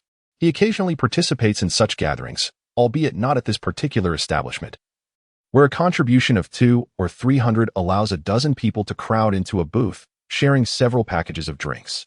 Those who can drink indulge more, while others may have ulterior motives. After all, in a bar, one often encounters kindred spirits. When fate is not yet aligned, financial contributions suffice. During his excursions, Li Ji has heard tales of couples marrying. You have your party, and I have mine. Today, you invite friends to this bar, while I take mine to another venue for revelry. Such is the lure of nightlife. Here, amidst the kaleidoscope of lights and wine, layers of masks are peeled away, revealing the myriad facets of human nature. As he entered the bar through a dimly lit corridor, the pulsating rhythm of slow dance music enveloped him, unveiling a vast space before his eyes. The ceilings seemed to soar at least several meters high, adorned with an array of lights that flickered in sync with the music. The central area was filled with tables, already bustling with patrons, while a dance floor lay at its heart, beneath a uniquely designed suspended DJ booth. A female DJ, donned with oversized headphones, animatedly gestured with her rune-covered arms, energizing the entire crowd. Lining the walls were variously sized private rooms, many occupied, while some guests leaned against the entrances, swaying to the music. In this surreal environment, Li Ji suddenly felt a sense of detachment. His body was immersed in the chaotic atmosphere, yet his mind observed everything as a bystander. For instance, at a nearby table, the nightlife had scarcely begun, yet a young woman lay sprawled over the table, utterly intoxicated. Her companions, a few alluring young ladies, paid her no mind, instead swaying around her with bodies that may not be overtly sensual, but certainly revealed little. Uniformed waitstaff navigated the bar, serving an array of drinks and snacks at various tables. Li Ji slowly made his way deeper into the bar. Having circled the venue without encountering anyone familiar, he decided to forego his mask. Earlier, at the entrance, he had not approached the male and female sales associates, but opted for one who had just emerged from a private room. Given the volume of the music, Li Ji leaned in to shout into the man's ear, "Brother, how do I reserve a private room? How many people do you have?" The salesman inquired. "The minimum spend for a private room is 2,000, and for a booth, it's 800. If you want it, I can arrange it for you right now." The salesman, noticing the potential for business, approached Li Ji with a broad smile. "I need a small room with a good view," Li Ji specified. With the request made, the salesman eagerly led him to a mid-sized private room in the bar. These rooms, compared to the booths outside, were merely elevated by a ceiling and separated by strings of beaded curtains. "Take a look at what drinks you would like," the salesman offered, presenting a tablet to Li Ji. Ignoring the extravagant options such as Louis XIII and Ace of Spades, which could easily cost tens of thousands, Li Ji scrolled down and ordered a 280 yuan Hennessy package, which included 6 soft drinks, 4 plates of snacks, and a fruit platter. He also ordered a dozen bottles of a refreshing drink for 300 yuan, purely for its thirst-quenching qualities, as it paired well with any alcohol. "That will be all," he concluded. "Great. Please scan here," the salesman replied, promptly displaying the payment code. Li Ji completed the transaction via WeChat. The salesman quickly used a walkie-talkie to inform the kitchen to send over the drinks, and, noticing Li Ji was alone, sat with him for a short while. However, he did not suggest bringing over any ladies to accompany him. Li Ji understood that, having merely met the minimum spend, he was considered an unprofitable patron by the bar's atmosphere-enhancing ladies, and no one would waste their time with him. Soon, a waitress arrived pushing a cart laden with Li Ji's drinks and snacks, filling the table to the brim. At the center lay the bottle of Hennessy, surrounded by a host of soft drinks and a large ice bucket. After the waitress opened the bottle, the salesman shared a drink with Li Ji, adding a splash of green soda before taking his leave. Li Ji perused the salesman's social media, which bore the name A Super Nightclub Jack, his profile picture showcasing the bar's entrance. The English names of night market salesmen, much like a barber's Tony, are not particularly significant, yet are deemed essential. After all, one cannot boast about securing a table by saying, "I got that big guy, ergo, or San Lucy to book it." Jack's social media was filled with videos of the bar and photos with various young ladies, portraying a vibrant and explosive lifestyle. Indeed, it was the allure of beauty that captivated my gaze, yet it was my hands that sought to experience it. seated in the dimly lit private booth. Li Ji poured himself a drink. As the pulsating music reverberated throughout the bar and he observed the swirling figures outside, he swayed in rhythm with the melody, unencumbered by the need to consider others or their perceptions, which brought him a sense of joy. The table was devoid of fine spirits, and he had yet to encounter any young ladies seeking to engage with him. As Li Ji indulged in his revelry, he noticed several passers-by casting glances in his direction, their expressions tinged with a semblance of pity. He realized that they mistook him for someone nursing a broken heart or enduring some other form of personal setback. A solitary soul seeking solace in a bar. Eventually, he relinquished concern for their judgments, losing himself in the moment, and if he encountered a woman of pleasing figure, he would raise his glass in a toast. In a stroke of serendipity, he was approached by two women seeking to drink for free. Though their appearances were unremarkable, they greeted him warmly and proceeded to guzzle their drinks. This was a novel experience for Li Ji. Instead of feeling anger, he found it rather amusing. In this environment, a mischievous spirit within him was quietly unleashed. He ordered 2 more sets of shivas, watching the women drink, and playfully poured for them. Uncertain of the authenticity of the pure shivas, he added an ice cube to temper the flavor after pouring. The 2 women appeared to be enjoying themselves, chattering away to Li Ji, though the volume of the music rendered their words largely inaudible. It took some time for them to realize their intoxication. And even after Li Ji poured them a second bottle, they remained oblivious. Eventually, they decided against further drinks, supporting each other as they made their way out of the booth. In an act of kindness, Li Ji handed each of them a bottle of a refreshing drink to take with them. Should these 2 become disoriented in the restroom or at the entrance, the likelihood of them being taken advantage of was rather high. However, this concern was of no consequence to Li Ji. If one wishes to drink for free, one must have a solid understanding of their own tolerance. It is not the fault of others if one cannot handle their liquor. After a while, Li Ji glanced at his phone. Nearly 11:30 p.m., time had flown by, just as he contemplated playing a bit longer before retiring for the night. 5 or 6 women entered the adjacent booth. In the shadowy ambience, their ages were indiscernible, yet they were stylishly attired and possessed commendable figures, resembling a gathering of friends from a professional setting. The group of women cheerfully ordered numerous drinks, soon engaging in a game of dice, presumably due to their camaraderie. No men approached them, allowing the women to relax as they toasted each other and frolicked merrily, their laughter piercing through the pulsating music. After some time, the women began shedding their outer garments, revealing alluring tank tops or camisoles beneath the dim lighting.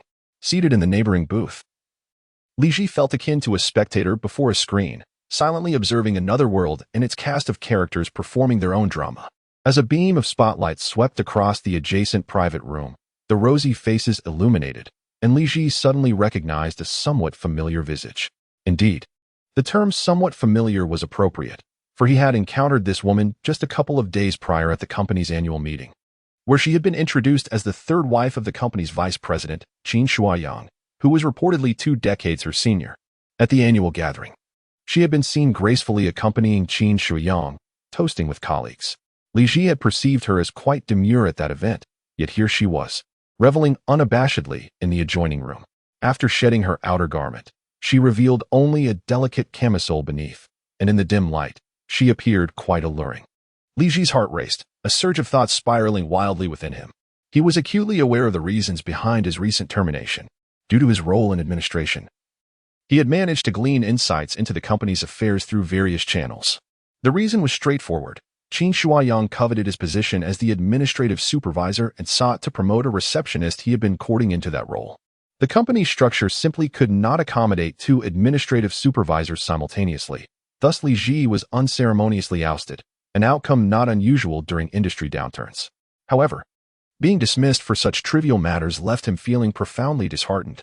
This position had been his since graduating from university, and had it not been for the system he acquired, he would have faced an arduous journey in search of new employment. Initially, Li Ji had intended to bide his time, amassing strength before plotting his revenge against Qin Shuaiyang. Yet now he sensed an unexpected opportunity for retribution presenting itself. A fervent flame ignited within him, compelling him to rise abruptly. To his surprise, he caught the attention of 2 women in the neighboring room, who began whispering conspiratorially before beckoning him over. After a moment's contemplation, Li Ji decided to send a message to Jack. He then grabbed a bottle of Hennessy, accompanied by a bottle of energy drink and a glass of liquor, making his way over. Upon reaching the corridor, he spotted Jack near the private room and waved in greeting, to which Jack responded with an approving gesture. "Good evening, ladies," Li Ji announced as he entered the room, quickly counting 5 lovely women present. The other women in the room regarded him with curiosity as he approached with a bottle of wine, raising their glasses in a symbolic toast. In such an environment, even shouting out greetings became a unique form of communication. Holding his glass, he made a round of toasts, clinking glasses with the 2 women who had invited him, and downed the contents in one swift motion. "Come sit here, handsome," the 2 women exclaimed, wrapping their arms around his neck and graciously inviting him into the room. Li Ji had long since adjusted his demeanor, stepping into this gathering with the confidence of a social butterfly. He settled into the center, separated from his target by only a single person. In the adjacent space, clarity was elusive. Now, seated beside the woman, even under the vibrant glow, her features remained indistinct.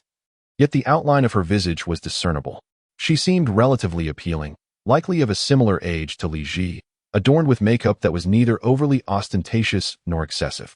After surveying the women, his gaze shifted to the table, where several bottles of XO and an array of soft drinks lay, suggesting a bill nearing 10,000. This indicated a considerable standard of living among this group of women, leaving one to ponder whether it stemmed from ample financial resources or mere spending habits. The demeanor of a socialite was unmistakable. It appeared that regardless of familiarity, one would first engage in a round of toasts to establish a semblance of acquaintance. Li Ji could consume a substantial 1.5 gin of baijiu, yet he had never tested his limits with foreign spirits. Fortunately, he had refrained from excessive drinking earlier, having only enjoyed a modest amount of a sports drink, while a half bottle of Hennessy remained. Mixing half of the foreign liquor with half of the sports drink, Li Ji began to toast the individuals nearby. To his left was the very woman who had first greeted him, clad in a daring backless top, embodying boldness rather than wealth. After clinking glasses and sharing a few whispers, he learned her name was Qian, a name that suggested mischief. However, Li Ji's intentions were not solely focused on flirtation. He aimed to cultivate rapport gradually. Next, he toasted the woman on his right, who wore a sporty tank top, seemingly more affluent than Qian. They exchanged pleasantries. And this one, named Xiao, was particularly adept at engaging him, causing his ears to tingle with her close proximity. As he gazed at her face, illuminated by the bar's lighting, he found her enchanting and took a sip of the sports drink to temper his impulses. The next target was clear. Li Ji seamlessly shifted positions with Xiao, raising his glass to toast this affluent and generous woman. "To the most beautiful lady in this booth. It is a serendipitous encounter. Here's to your eternal youth. I am Aji. May I know how to address you?" His words elicited a smile from the target, who leaned closer to whisper in his ear. "Do you say such things to every woman, handsome?" Her voice was the epitome of allure, suggesting that Qin Shuang was indeed fortunate. "Not at all. You could inquire with Qian and Xiao. I certainly did not utter such words while drinking with them." Li Ji intentionally mentioned the names of the 2 women, aiming to create an illusion of familiarity and lower her guard. As anticipated, his words had the desired effect, and she hesitated momentarily before replying. "You may call me Fei Fei. Fei Fei, I feel a bit tipsy," he remarked. "Yet, it appears you have not indulged much." "I noticed someone seemed quite enraptured," she teased. "Touch? You've tasted it? Haven't you?" Such flattery must be reserved for the right moment, after a few drinks. The words flowed more freely. Following a brief conversation with Fei Fei, Li Ji expressed his intent to toast the remaining 2 women, ensuring a complete circle of engagement.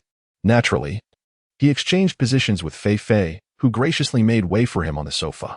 As he shifted, he deliberately nudged her heel with his shoe, setting in motion the carefully orchestrated outcome.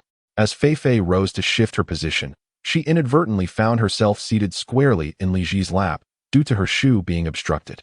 Soft and delicate, she was truly a vision of grace. The nearby women erupted in laughter, prompting Li Ji to swiftly relocate her to the adjacent sofa, demonstrating a commendable quality of not taking advantage of the situation. This gesture undoubtedly endeared him to Fei Fei, who, after exchanging playful banter with her friends, leaned in to inquire with genuine concern, "Did I hurt you when I sat down?" "Not at all. Considering your weight and the ample cushioning, it was nothing," Li Ji replied, casting a sidelong glance with a hint of meaning.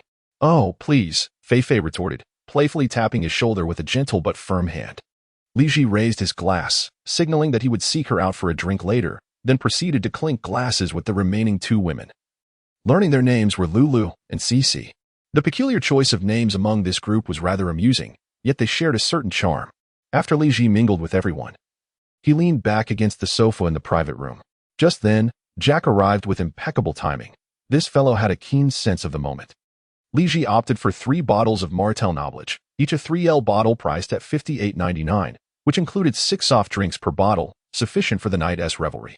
The server promptly delivered the drinks, and Li Ji requested that they be moved to the adjacent table. His initiative in ordering alcohol further enhanced the women's favorable impression of him, leading them to invite him to join their dice game. Though Li Ji was somewhat inexperienced with the game, his audacity to shout and boast won him the attention of the women, who ended up consuming quite a bit of alcohol. Consequently, he found himself comfortably positioned between Fei Fei and Lulu, with the intoxicating effects of alcohol clouding their judgment. The atmosphere grew increasingly audacious. Lulu practically leaned against Li Ji's arm. The 2 women who originally beckoned Li Ji, Qian and Xiao Xiao, exchanged glances, placed down the dice, and decided to take their leave for the dance floor. Now, only 4 individuals remained in the booth. This was a manageable number for Li Ji, allowing him to engage in conversation with the women while enjoying their drinks. Everyone felt acknowledged, yet Fei Fei sensed she was receiving a bit more attention, with Lulu nudging him. Li Ji found himself pressed closely against Fei Fei. As the alcohol flowed, their movements became more animated and conversations brought their faces closer together. At one point, after sharing a few words, Li Ji did not release his hold on Fei Fei's shoulder. Perhaps emboldened by the drink, she leaned into him, attempting to resist, but finding herself embraced by him securely. Noticing that her close friends had stepped away, Fei Fei relaxed considerably, and Li Ji engaged her in light-hearted conversation. It was then that he learned this gathering was a reunion of Fei Fei and her university classmates, who had come to the bar only after dining, explaining their late arrival. Li Ji playfully voiced his complaints about their names, which elicited a fit of laughter from Fei Fei, her joy evident as she shook with amusement. The 2 individuals embraced, their heads brushing against each other, and in a moment of impulsive affection, Li Ji leaned in for a kiss. He initially anticipated that Fei Fei would respond with anger. However, to his surprise, the hand that had rested on his shoulder wrapped around his neck instead. This was a sign of reciprocation, and Li Ji felt a wave of relief wash over him. As they interacted, it became evident that Fei Fei had completely relaxed. Li Ji leaned closer to her ear and murmured, "Don't go home tonight. You're being quite excessive. I'm already drunk," she replied. Understanding her meaning, Li Ji swiftly assisted Fei Fei to her feet, ensuring to grab her coat and small handbag. They wobbled out of the private room, only to encounter Lulu and CC returning from the restroom. Li Ji waved at them, leading Fei Fei away through another exit, leaving Lulu and CC in astonished silence as they watched the couple's affectionate retreat. Has Pingy Fei lost her mind? Isn't she worried her husband will tear her apart? One wondered. At this rate, her husband must be incapable, another mused. Such is the tragedy of age gap relationships. What good is wealth if one must first seek a wealthy elder to achieve a lifestyle akin to Fei Fei's? They envied Fei Fei for having them as cover. Li Ji supported the stumbling Fei Fei back to his ES8, and they entered the back seat without hesitation. He summoned a designated driver through his phone, firmly adhering to the principle of not driving after drinking. Shortly thereafter, a driver arrived on an electric scooter, greeting them warmly. The driver stowed his scooter in the trunk and set a seat cover on the driver's seat, casting an envious glance in the rearview mirror. While waiting for the call, he had clearly noted the impressive figure of the woman Li Ji embraced, but could only internally lament. Such fine cabbage has been picked by the wealthy. The car did not head towards Li Ji's residence, but rather to the luxurious Jinsha Hotel, a top-tier 5-star establishment in Shibao District. Having worked in administration, Li Ji was well acquainted with the hotels across Penang City, often needing to book accommodations for clients of varying statuses. With money in his pocket and a charming companion by his side, it was only natural to indulge in some pleasures. Once inside the vehicle, Fei Fei had already slumped against the seat, appearing to have drifted off to sleep. Li Ji understood this silence as a tacit agreement. He placed an order for a suite on his phone, spending 1,800 for the night. Realizing he had exceeded his budget for the day, he noted that while the system had allocated 20,000 over 2 days, he had already spent more than that in a single day. Yet, he reminded himself that another 10,000 would be credited after midnight. After a day of indulgence, he found a fleeting sense of joy in having money to spend. Living on a monthly allowance of 300,000 seemed quite comfortable. The car parked in the lot of the Jinsha Hotel. After settling the payment with the driver, Li Ji helped Fei Fei out of the vehicle. While in the car, he unceremoniously opened Fei Fei's small handbag and retrieved her identification card. It was a prudent habit to carry one's ID at all times. Upon glancing at the name, Ping Yifei, affectionately referred to as Fei Fei, is indeed a year younger than Li Ji. Li Ji could not help but silently berate Qin Shuaiyang, that old fox, for his discerning taste. At the hotel front desk, check-in was surprisingly uncomplicated, as contemporary establishments no longer mandated facial recognition. A mere presentation of identification sufficed, sparing Fei Fei from considerable embarrassment. Fei Fei leaned against Li Ji's shoulder, appearing delightfully intoxicated, patiently awaiting the completion of the check-in formalities. Upon entering the room, just as Li Ji unlocked the door, he was abruptly pulled inside. The door slammed shut with a resounding thud, and a warm body nestled into his embrace. It appeared that the earlier demeanor was merely a fade. 2 hours later, Li Ji reclined comfortably against the headboard, listening to the soothing sounds of the shower in the bathroom, savoring the lingering moments. Eventually, the water ceased, and Peng Yifei emerged, wrapped in a towel. Li Ji looked up to behold a stunning beauty. Her skin was fair and smooth, her lips plump and inviting, and her slightly raised eyebrows hinted at a playful spirit. It was evident that her mood was exceptionally buoyant. After emerging, Ping Yifei naturally climbed onto the bed and nestled into Li Ji's arms, playfully swatting his chest. "You naughty man. You're not afraid of ruining what isn't yours?" Her voice carried a hint of huskiness. Upon hearing this, Li Ji understood she had relished the moment, and he embraced her tighter. "Do you not like it?" he teased. The two lingered in their embrace for a while, until Peng Yifei suddenly mused. "Why couldn't we have met sooner?" Li Ji gazed down at her lovely face and replied, "Madam Qin, in truth, we have long been acquainted." His words startled Peng Yifei, causing her to leap from his embrace. Her face drained of color as she questioned, "Who exactly are you?" "Fear not. I merely know Qin Shuaiyang. That old man should be on his last legs by now." "And what do you intend to do?" she inquired. Li Ji got off the bed and gently lifted Peng Yifei into his arms. "Relax. I previously worked at Shioli Apparel and saw you at the annual meeting. I thought to myself, how fortunate Qin Shuaiyang is to have such a beautiful wife. Today, my wish has finally come true. Now that I've said my piece, you may take your shot." He struck a pose of mock martyrdom, eliciting laughter from Peng Yifei, who buried her face in his embrace. "You naughty man. You nearly scared me to death." It seemed that this fright had entirely dissolved the barriers between them, allowing for a relaxed and lengthy conversation. Li Ji learned that their marriage was rooted in Peng Yifei's role overseeing the VIP room at her bank, while Qin Shuaiyang was a significant client. Through the old man's relentless pursuit, they formed a union of financial prowess and beauty. They had been married for merely 2 years. In the first year, Qin Shuaiyang returned home regularly, but by the second year, his true nature had emerged. Subsequently, it became routine for him to spend nights away from home every few days. Peng Yifei has grown disillusioned with her marriage. Were it not for the fear of gossip, she would have contemplated divorce from Qin Shuaiyang. Thus, spurred on by her university friends, she ventured out for a night of revelry. By a twist of fate, she fell under the charm of Li Ji. In jest, Li Ji informed Peng Yifei that he held a grudge against Qin Shuaiyang and advised her to strategize, suggesting she extract more from him. This provoked a playful retort from Peng Yifei, who playfully chastised him. "How dare you, Li Ji? You seek revenge on Qin Shuaiyang, yet it falls upon me." The following morning, while enjoying breakfast at the restaurant of the Golden Sands Hotel, Li Ji, feeling a slight ache in his back, resolved to resume his fitness regimen, recognizing that even the finest physique cannot withstand such exertion indefinitely. After breakfast, he drove Peng Yifei to visit her university friend Lulu, as she had informed Qin Shuaiyang that she would be staying at Lulu's place for the night. Lulu resided in a modest community not far from the lively nightlife venue. When Peng Yifei called her, Lulu was still groggy and had yet to rise. Li Ji dropped Peng Yifei off at the entrance of the community. As she reluctantly exited the car, she embraced him for an extended moment. They had exchanged contact information the previous evening, promising to message each other whenever they missed one another. "All right, you must drive away now. If you linger, I fear I will want to get back in the car with you," she said. With a fervent kiss, she hopped out and quickly shut the door, urging him to depart. Li Ji smiled and blew her a kiss before accelerating away. Peng Yifei stood, gazing at the fading lights of his car as it vanished into the morning traffic, letting out a wistful sigh before she turned to enter the community.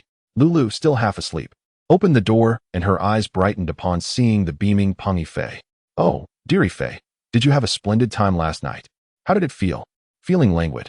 Peng Yifei sauntered into the room, flinging her bag onto the sofa and collapsing next to it. Do not even mention it.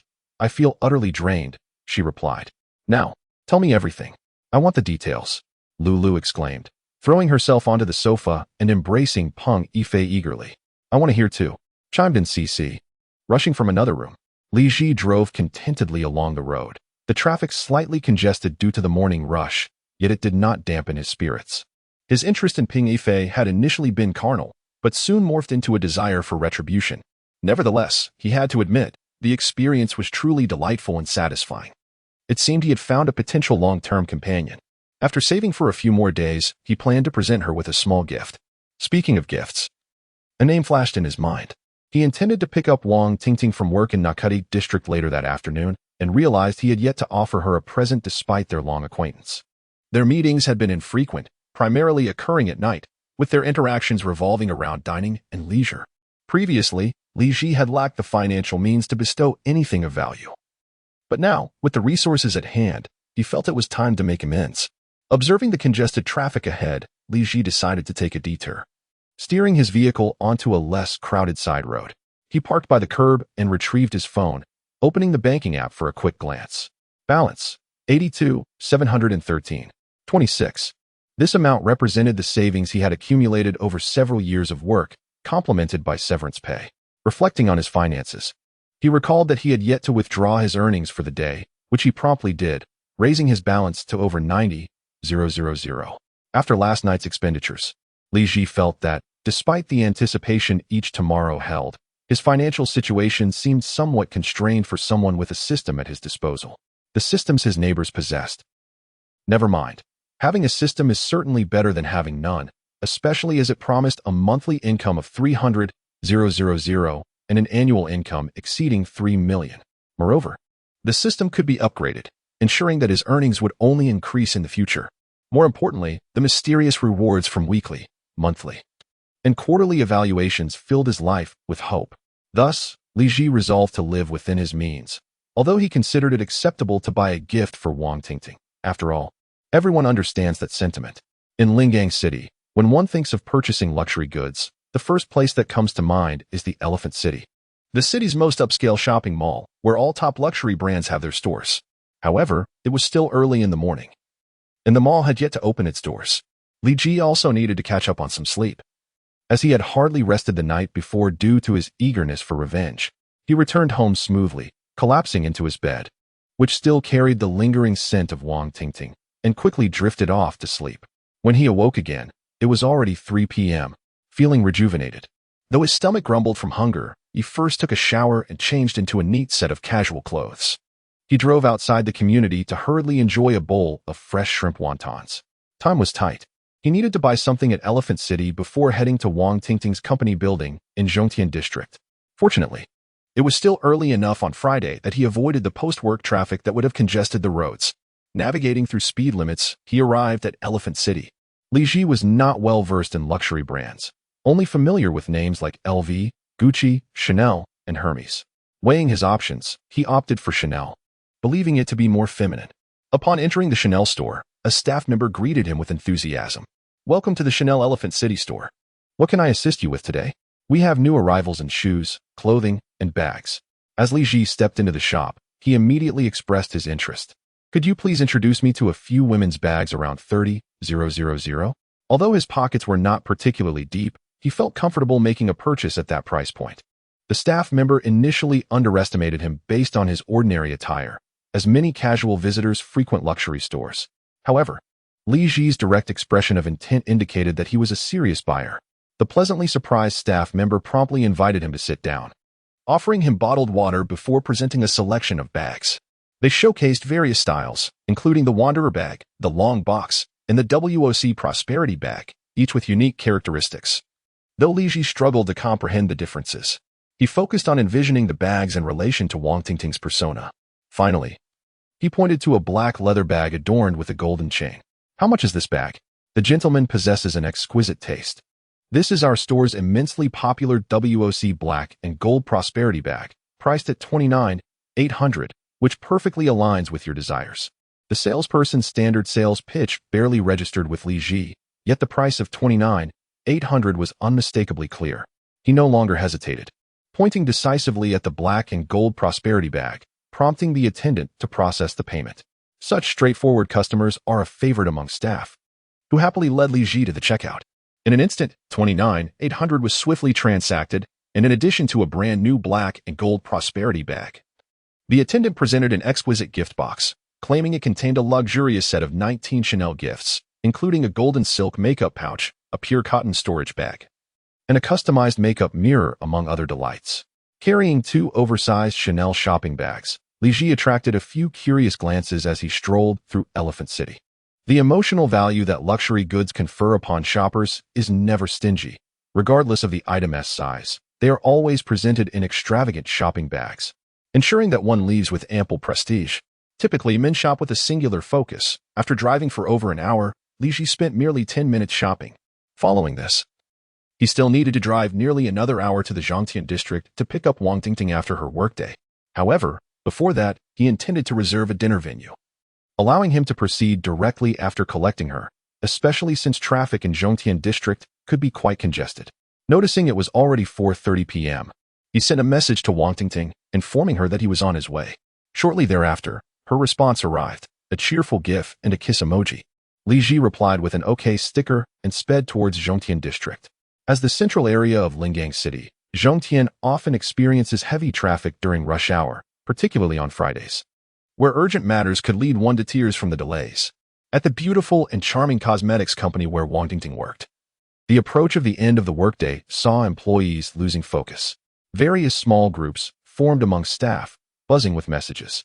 Wang Tingting was finalizing the travel plans for the next business trip on her computer when she stretched languidly in her office chair, her alluring figure capturing the attention of several male colleagues.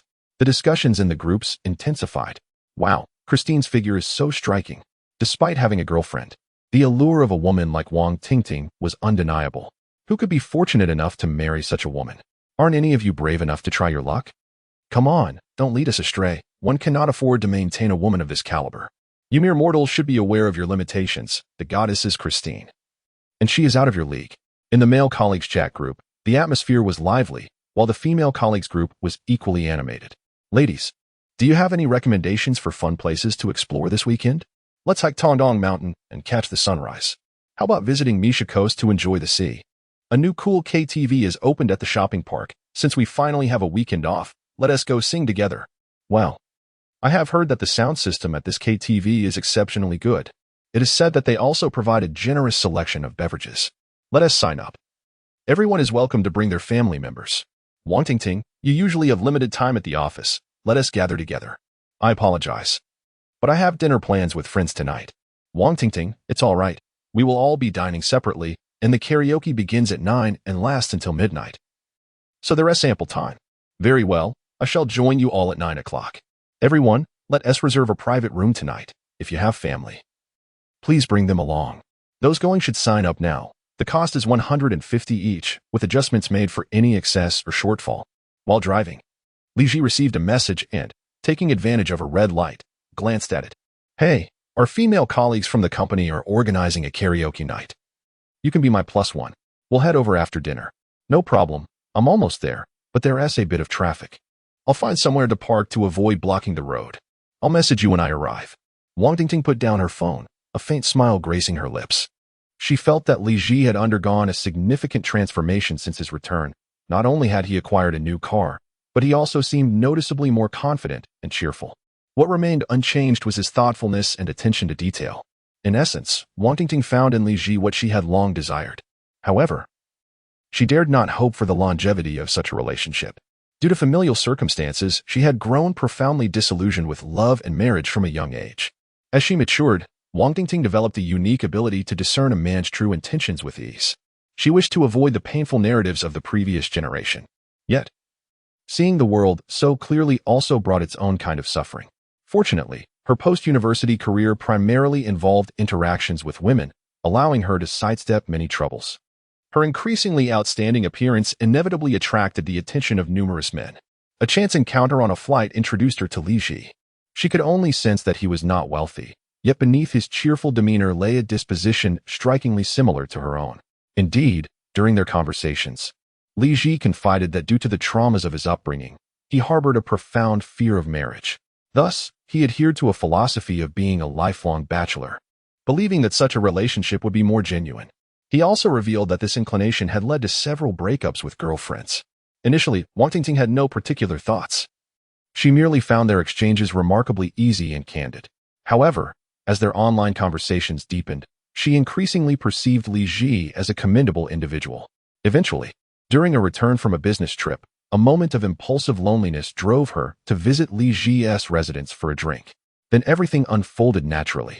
The two shared an unspoken understanding, choosing not to discuss the future, but rather indulging in the solace they provided each other. They treated every meeting as if it were their last, and before they knew it, this way of being together had morphed into a habit. Not quite lovers, yet more intimate than mere friends, not quite family, yet exhibiting a familial bond. In many instances, when Wang Tingting was required to list an emergency contact, she would invariably write down Li Ji's name and number. She felt that if she were to vanish, perhaps the only person who would truly grieve would be Li Ji. Therefore, when her female colleagues organized a karaoke outing and requested to bring along family members, the first person who sprang to Wang Tingting's mind was Li Ji. Although their relationship was never explicitly defined, the nature of their companionship resembled that of a couple and was marked by an understanding that surpassed that of ordinary partners, devoid of any quarrels. As the workday drew to a close, a female colleague inquired where Wang Tingting planned to dine that evening, seeking recommendations. Wang Tingting tactfully replied that a friend had chosen the venue, and she herself was unaware of the destination. What Wang Tingting did not realize was that the colleague was subtly probing her, aiming to gauge the economic status of Wang Tingting's partner through the dinner location. Wherever there are people, there exists a social hierarchy, and among women, there is often a greater tendency for comparison. Though Wang Tingting was frequently absent from the office, her striking appearance and alluring figure left a lasting impression on all her male colleagues. Whenever someone was inclined to pursue her, she would always deflect by stating that she had a boyfriend. However, no one had ever seen the visage of this elusive boyfriend. Many female colleagues silently compared themselves to Wang Tingting. While they might not match her in beauty, they aspired to find partners who were superior to hers. After the colleagues' attempts at testing the waters with Wang Tingting proved fruitless, she returned to her desk and began to discuss with several others the best dining establishments in the Nakata district and the more upscale eateries. Wang Tingting paid little heed to this conversation. She was not someone who yearned for a lavish lifestyle. As long as she maintained a comfortable standard of living, she was content. Over the past few years of work-related travel, she had traversed the nation extensively and thus felt no particular enthusiasm for travel destinations. Currently, the warmest place in her heart was Li Ji's little nest. As the conversation meandered, the workday officially ended. Everyone had nearly packed their belongings, and as the clock struck the hour, they simply shut down their computers and prepared to leave. The organizers of the karaoke event continued to ping everyone in the group chat. "Dear ladies, remember, at 9 p.m., we meet at Cool Play KTV. Don't be late." The women who had made plans hurriedly messaged their partners or husbands. Wang Tingting too sent a message to Li Ji. "Just finished work, about to take the elevator down. Okay, wait for me under the flagpole at the building entrance. I'll be there shortly." In front of their office building stood a row of flagpoles, perfectly aligned with the road. Most of the individuals employed in this office building are picked up and dropped off here. At this hour, a considerable number of people gather beneath the flagpole, waiting for their rides. The stunning Wang Tingting emerges, instantly capturing the attention of those around her. Some of her colleagues from the cosmetics company are also present. Typically, women in this industry boast commendable appearances. Before Wang Tingting arrived, this group was already the most attractive in the vicinity. Upon her descent, they eagerly waved her over, sparking a flurry of whispers among the bystanders. "Wow, that girl has an incredible figure. Which company does she belong to?" Before she arrived, that group was already impressive. "Is this brother new here?" "That S from the cosmetics company on the 25th floor. I see, brother has quite the connections. Do you happen to know anyone from that company? Let us discuss this further." Due to the multitude of vehicles arriving to pick up passengers, traffic along the roadside is gradually congested. Wang Tingting and her colleagues stand together, engaging in casual conversation. When their rides arrive, they greet one another before hastily boarding. Those who settle into their vehicles appear spirited, while those in more ordinary cars adopt a relatively low profile. As Wang Tingting chats, she gazes at the stream of cars passing by. A colleague teases her, eagerly anticipating her meeting with her boyfriend. Wang Tingting merely offers a shy smile in response, choosing not to engage further. Suddenly, she looks up to see a familiar blue SUV approaching. Just as she prepares to walk over, a man next to her opens the passenger door and takes a seat. Wang Tingting halts in her tracks. "Oh, Tingting, has your boyfriend purchased a new energy vehicle?" Domestic electric cars are quite impressive these days, intelligent and reasonably priced. They're great for commuting in the city. My boyfriend is always wanting to sell his BMW 3 Series to switch to an electric car. I wonder which domestic electric vehicle is currently the best? Before Wang Tingting can respond, several colleagues begin to discuss the merits and drawbacks of domestic electric vehicles. At that moment, another blue SUV approaches, and the familiar smiling face in the driver's seat prompts her to rush over. Upon reaching the car door and confirming it is Li Ji, she turns to her colleagues and waves, saying, "I'm off now. See you all tonight." After Wang Tingting departs in the vehicle, the remaining colleagues resume their conversation. "What kind of car is that? It looks quite substantial." Domestic cars these days are generally not too expensive. It should be around 1 to 200,000. A young man nearby, having overheard their conversation, interjects. "That's a Neo ES8, over 500,000, comparable to a Mercedes E-Class. Why are you here so early today? I slept until noon and still found it interesting to come pick you up." Li Ji drove Wang Tingting to the dining venue. A journey that should have taken merely 10 minutes, yet it painfully stretched to over half an hour due to the Friday rush hour traffic.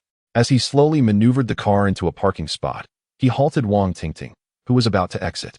"Wait a moment. Sit tight and close your eyes. Let me ponder the reason behind your exquisite beauty." His flattery had become increasingly charming. Wang Tingting rolled her eyes dramatically.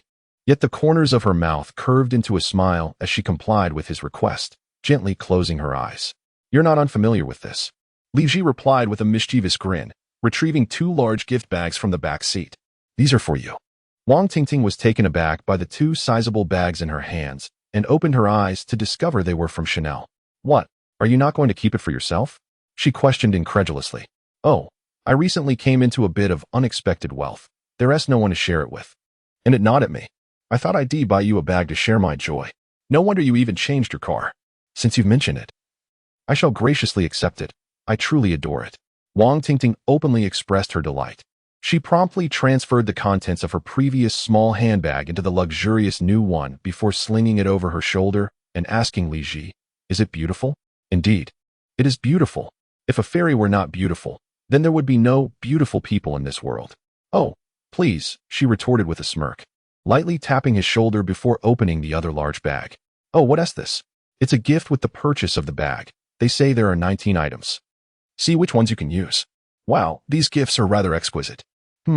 I can definitely use this makeup mirror, and this makeup pouch is quite nice." Li Ji sat quietly beside her, watching as Wang Tingting examined the gifts, occasionally offering a comment. It felt wonderful. Now only 3 days' worth of income could procure such a bag, a feat that would have taken a year to save up before. As he observed Wang Tingting placing her old handbag into the Chanel packaging, he asked, "Shall I help you dispose of this?" "What? I spent 800 on this. I've barely used it twice. When I earn a bit more, tell me what bag you desire, and I shall gift it to you." "All right then, you silly man. Your earnings aren't just blowing in from the wind. I'm already very happy to receive a Chanel bag from you. It's best to save a little more." Seeing the seriousness in her refusal touched Li Ji's heart. This woman genuinely cared for him, even if she was unaware that his money truly came almost effortlessly. However, he could not reveal to her that his brother's funds had just arrived, ensuring a future of unending wealth. A good woman deserves reward. Li Ji resolved to save a bit more for a few days, and then surprise her with an even finer bag. For the moment, he decided to express his feelings through action. Thus, he drew Wang Tingting, who had unbuckled her seatbelt, into an embrace. "You think so much of me, come here. Let me give you a kiss." "Oh my, help. There's a lecture." The entire carriage is filled with Wang Tingting's charming laughter. After a playful bout, the 2 of them disembarked once Wang Tingting had tidied her attire. The dining venue chosen by Li Ji is a restaurant in Nakata district, reputed to be a hidden gem serving Shun cuisine. Nestled on the 2nd floor of an office building, it possesses an intriguing allure of seclusion from the bustling city. Ascending directly to the 2nd floor via the elevator from the lobby, Wang Tingting today dons a figure-hugging jumpsuit, cinched at her slender waist with a broad belt. Her wasp waist and long legs, complemented by her striking beauty, leave onlookers utterly captivated. Even Li Ji found himself the target of envious glances more than once. With the daily allowance provided by Tongzi Gu being readily accessible, Li Ji no longer felt a sense of disparity in their pairing. As the saying goes, wealth begets confidence. The more one possesses, the bolder one becomes. With unwavering confidence, Li Ji allowed Wang Tingting to link her arm with his, exuding an aura of charm.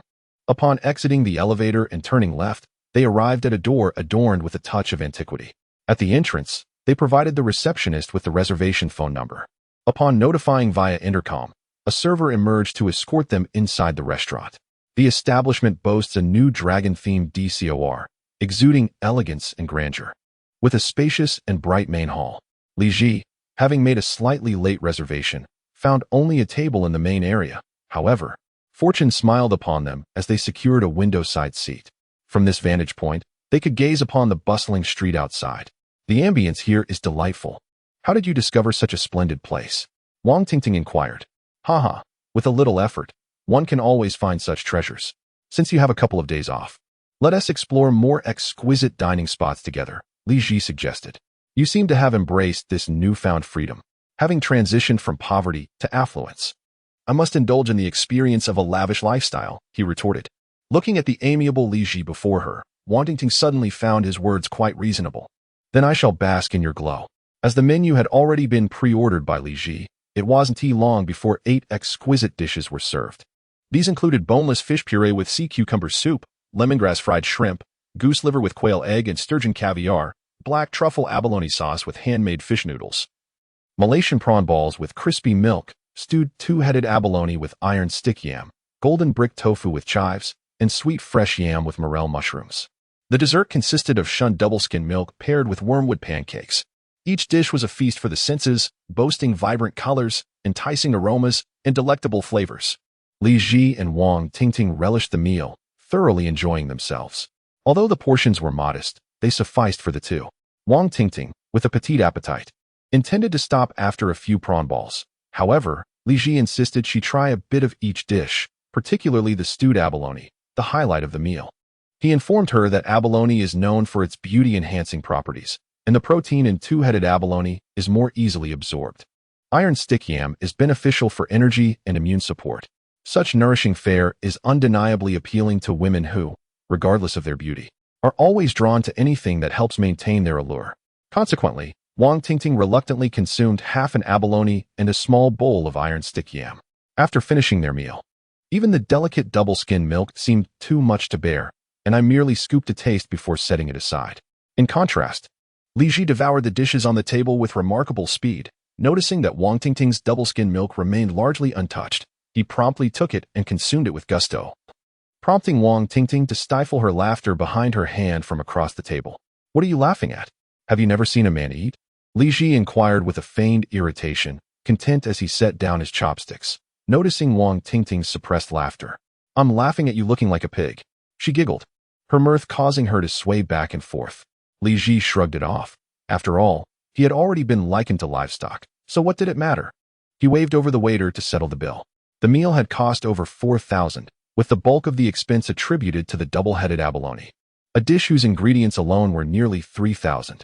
He assisted the slightly pained Wang Tingting, who was laughing too hard, out of the private dining establishment. Observing Li Ji's cautious demeanor paired with Wang Tingting's hand on his back and the other clutching her stomach, the receptionist momentarily misinterpreted the scene.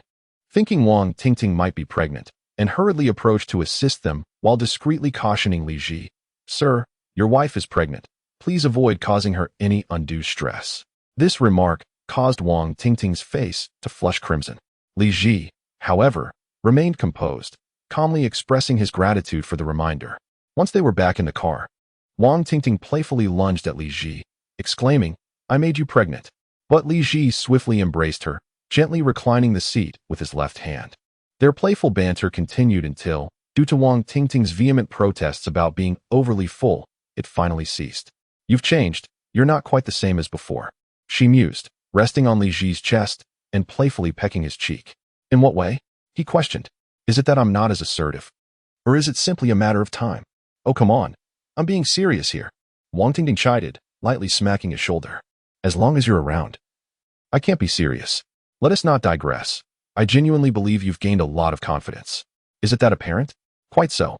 2 months ago, You appeared stressed, but now, you don't seem burdened at all. Your eyes are much brighter. Oh, you're observing me so closely. What are your intentions? He teased. Just put me down. Not a chance. They maintained their intimate position in the car, engaging in conversation for quite a while. I can still spend tomorrow with you, but I have a business trip the day after. Let us go shopping in Elephant City tomorrow. Oh, what do you wish to buy? Just accompany me to browse. As they chatted, they unwittingly realized it was already 8:45. Prompted by Wang Tingting, they straightened their clothing and adjusted their seatbacks. With a press on the accelerator, Li Ji drove onto the road. The private dining establishment they had visited was conveniently located in the shopping park area, making their journey to the KTV very brief. In less than 5 minutes of driving, they had already arrived at the KTV parking lot. Coincidentally, as they parked, Wang Tingting's colleagues were disembarking from several vehicles in the adjacent spaces. Meanwhile, a few colleagues were already gathered at the entrance of the KTV. Wang Tingting hurriedly grabbed her bag, alighting the car to greet everyone. A cacophony of chatter erupted among the group of women. As the women walked ahead, Li Ji and a few male companions leisurely followed behind, having securely locked their vehicle. The attendees at the KTV that day were predominantly of similar ages, resulting in little variation among the menfolk as well. While the women were verifying their reserved private rooms at the front desk, the men settled onto the sofas in the lobby, indulging in smoke. They had all been forewarned by their partners or wives about the no-smoking policy in the private rooms, given the number of women present. Care for a smoke, brother? Offered a well-groomed gentleman in a shirt and trousers to Li Ji. Thank you, but I don't smoke. However, seizing the opportunity to offer a cigarette, the men engaged in conversation. Typically, when men gather, they engage in little competition. During a first meeting, they prefer not to inquire about each other's professions or incomes unless volunteered. Generally, those willing to share such information either believe themselves to be doing quite well or are in sales, instinctively seeking business connections. When faced with someone they perceive as impressive, the underlying sentiment often is, "So what if you're impressive? I don't rely on you for my livelihood." Thus, their discussions revolved around military affairs, international relations, or recent newsworthy events. They enjoyed light banter, as the purpose of their outing was simply to unwind and have fun. As the men were engrossed in conversation, the women approached. "You all seem to be having quite the engaging discussion. Come on, it's time to sing." The men promptly rose to join their partners. Li Ji ambled over to Wang Tingting's side. Earlier, as Wang Tingting had descended from the car, the men were preoccupied with locking the vehicle and had scarcely noticed her blending into the crowd. Now, standing in the KTV, Wang Tingting, with her striking beauty and figure, stood out remarkably, especially as she gently nestled her arm around Li Ji's. The men who had been chatting earlier cast envious glances at him. This silent display of prowess was significant. Beauty, wealth, and power symbolized status and resources. With the company of such an exceptional woman, Li Ji had undoubtedly become a winner in the social sphere.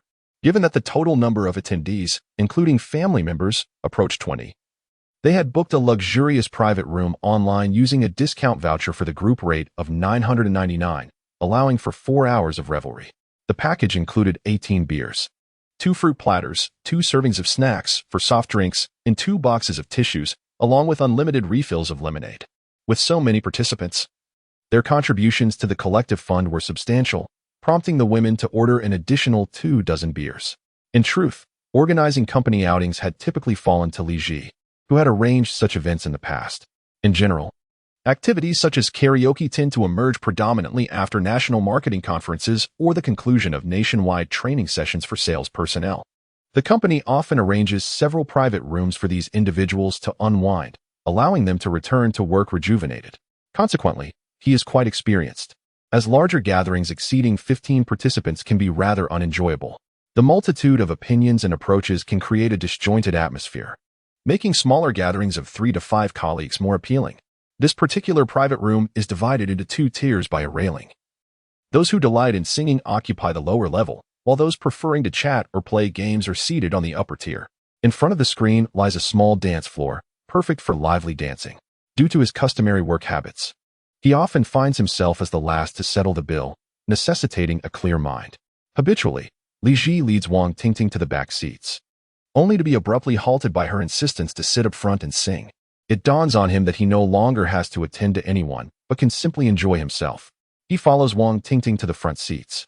Upon entering the room, It becomes evident how much everyone enjoys karaoke. Those who rush straight to the song selection are undoubtedly the karaoke enthusiasts. Wang Tingting's earlier actions suggest that she too enjoys singing, prompting Li Ji to gently pat her waist and whisper encouragement for her to choose a song. When she inquires about his preferred song, he declines, as he typically prefers to take the stage later in the evening, waiting until most have sung their fill. Wang Tingting then joins the throng at the song selection area, where the screen displays a staggering array of previously selected songs. The first performer is a somewhat cute girl who initiates the singing with a tune that carries a hint of ancient charm, coupled with a commendable voice that ignites the atmosphere of the KTV. Amidst enthusiastic applause, one woman after another takes the stage. The performances range from melodious to less appealing, from robust to sweet. Thus far, no male companions have ventured to sing, as everyone seems to understand their role as supportive figures for the women. Seated in the front row, Li Ji feels akin to a VIP guest, as most of the women stand before him, singing. Perhaps, beauty is indeed in the eye of the beholder, for he cannot help but conclude that Wang Tingting is the most attractive of them all. Due to her later arrival at the song selection, by the time Wang Tingting finally takes her turn, 2 to 3 pages of songs have already been sung. She delivers a heartfelt song that resonates with youthful sentiments, her sweet voice and perfectly timed rhythm capturing the attention of most in the room. While singing, she stands directly in front of Li Ji, often gazing at him with affectionate eyes. The act of publicly displaying affection stirred excitement amongst several individuals. Hug her. Kiss her. As Wang Tingting finished her performance, a chorus of voices urged Li Ji to embrace and kiss her. With a generous spirit, Li Ji stepped forward, enveloped Wang Tingting in a warm embrace, and guided her to her seat. The onlookers, initially anticipating a display of shyness from him, soon realized that he was utterly unfazed, causing their enthusiasm to wane. Most of the accompanying family members refrained from drinking, mindful of their responsibilities as designated drivers. However, when Wang Tingting invited Li Ji for a drink, it set off a chain reaction, with her colleagues flocking to toast him. With cheerful curiosity, they inquired about Li Ji's occupation. He responded with a smile, claiming to be currently unemployed, though his calm demeanor left them skeptical. As the rounds of toasts progressed, the visible quantity of drinks on the table diminished significantly. It was evident that indulging freely in such an environment was impractical. The family members seated at the back were engrossed in their phones, none daring to make a suggestion. Clearly, no one wanted to take the initiative in such a crowded setting. Li Ji, however, keenly sensed the atmosphere and observed Wang Tingting joyfully clinking glasses with her colleagues. He rose and approached the entrance, summoning a waiter. After inquiring about drink prices, he learned that the new KTV establishment was offering discounts on beverages. The 368 package included either 30 bottles of Budweiser or 24 bottles of Corona, accompanied by 4 snacks and 2 fruit platters. Opting for Corona would also yield a plate of lemons. Glancing at the 20 guests in the private room, Li Ji deemed the small bottles insufficient. He thus ordered 5 sets of both the Budweiser and Corona packages, ensuring a minimum of 10 bottles per person. A swift scan of the QR code resulted in a payment of 3,680. Noticing Li Ji conversing with the waiter from outside, Wang Tingting stepped out and quickly grasped that he was procuring drinks to save face. Upon seeing him complete the payment, she offered him a brief but tight embrace. Several waiters wheeled in 10 plastic crates filled with beer, setting out the snacks and fruit platters across several tables. The colleagues and family members within the enclosure were still bewildered, exclaiming, "We didn't order any drinks." Meanwhile, a stunning diva performing on stage had been observing the scene unfold. Pausing her song, she skillfully seized the moment, addressing the microphone, a heartfelt thanks to the handsome gentleman supporting tonight's event with his generous drink sponsorship. Let's give him a round of applause. Instantly, the room erupted with enthusiastic screams and applause from the women, with a few family members joining in the raucous cheer. While feelings of envy arose, a hint of sourness was inevitable. However, with their wealth, could they not afford a designated driver? After consulting their girlfriends or wives, they eagerly joined the revelry of drinking. A plethora of beers adorned the table, all uncapped, filling the private room with an exuberant atmosphere. The commanding woman who had just called out seized the moment to change the tune, opting for an energetic slow dance number. Observing her deft maneuver, Li Ji recognized a familiar scent. Upon inquiring, he discovered that Wang Tingting hailed from the marketing department, adept at socializing. As the sponsors of the evening, both Li Ji and Wang Tingting found themselves surrounded by many who raised their glasses in toast. Li Ji's phone buzzed with new WeChat friends, and amidst the crowd, he could hardly recall who was who, requesting them to note their names themselves. As song after song played and beer flowed freely, a spirited young lady, emboldened by the drink, leaped into the small dance floor before the screen. Soon, her enthusiasm spread to most others, plunging the entire room into a frenzy of dance. Wang Tingting pulled Li Ji up, and without realizing it, he found himself amidst a throng of women in the dance area. With his eyes gently closed, he swayed while holding Wang Tingting, when suddenly, he felt an unexpected touch. Initially thinking it was Wang Tingting, he opened his eyes only to find her arms securely around his neck. It was unclear from the surrounding women who had dared to extend a mischievous hand. This was clearly the result of the revelry induced by alcohol. The main point was that Wang Tingting's colleagues were all of various charms, none particularly unappealing. A man being touched was perhaps acceptable, provided it was not by another man. After a period of wild excitement, the crowd settled down to rest, and several karaoke enthusiasts began their vocal escapades. Li Ji received far greater attention than before, with Wang Tingting's colleagues urging him to sing a song. Not one to be coy, he rose to select a tune. The young lady at the song selection station promptly arranged for his song to be cued first. The previous singer even took a moment to introduce Li Ji. With unwavering confidence, he took the microphone and stepped onto the small stage, sitting on a high stool, instantly radiating an air of nonchalance. Addressing the microphone, he casually stated, "It is a pleasure to meet everyone here with this song. I wish for us all to become prosperous from this moment forth." He then began singing with an almost identical tone to the original artist. "If one day I become very wealthy." This song was a staple in Li Ji's KTV repertoire, easily resonating with the audience. Coupled with his remarkably similar vocal quality, he was met with enthusiastic applause wherever he performed. As expected, upon finishing the song, the ceiling of the private room seemed on the verge of lifting, with several self-proclaimed single ladies gazing at Li Ji with bright eyes. Yet, upon seeing Wang Tingting approaching with 2 bottles of beer to congratulate him, their expressions dimmed instantaneously. Though unaware of Li Ji's wealth, it was evident today that he exuded generosity and possessed a melodious voice, making him an ideal candidate for a sweet romance. However, in the presence of Wang Tingting, the pinnacle of beauty and figure within the company, it was common knowledge that the odds were not in anyone's favor. Fortunately, everyone had added Li Ji on WeChat, allowing them to observe him further. Should he merely be a lavish spender with little substance, their efforts would be spared. As Li Ji settled in, several family members approached to toast him, and amidst the clinking of glasses, some could not help but steal glances at Wang Tingting. Nonetheless, in this evening's spectacle, whether for appearances or extravagant spending, Li Ji emerged victorious. Wang Tingting was also pulled into drinking games by her colleagues, who jovially teased her. "Tingting, does your boyfriend need a girlfriend to warm his bed? Would he mind an additional one?" Wang Tingting, accustomed to the rigors of her profession, was not one to shy away from humor. With candid wit, she replied, "For a secondary wife, those interested should sign up quickly. One each day, weekends are mine. Opportunities are limited. First come, first served." Her words elicited laughter from the group. Amidst the merriment, no one noticed a female colleague casting furtive glances, deep in thought. The women playfully dubbed her madam, approaching her to pay their respects and requesting her to keep an eye on them at home, transforming the atmosphere into a grand court drama. Unbeknownst to Li Ji, who was blissfully unaware of suddenly acquiring a multitude of concubines, he was engaged in drinking with several family members. Encouraged by him, these inebriated relatives took to the stage to sing, some performing beautifully while others merely shouted into the microphone, bringing joy to the gathering. As the clock struck midnight, the singers began to wane, and the alcohol supply dwindled. The organizing female colleague proposed that everyone finish the remaining drinks on the table and return home to enjoy the weekend. With a synchronized cheer, they concluded the gathering on a high note. As a group of unsteady individuals made their way out, a tipsy woman suggested they admire Li Ji's car, prompting enthusiastic agreement from the others. Staggering to the parking lot, they followed Li Ji and Wang Tingting to the side of the ES8. A crowd gathered around the vehicle as Li Ji retrieved the keys and unlocked it, inviting everyone to explore freely. Many women were not well versed in domestic electric vehicles, having primarily heard of the glory of BBA brands. While they marveled at the spaciousness and technological features of the car, they remained oblivious to its price range. This was where the family members played their part.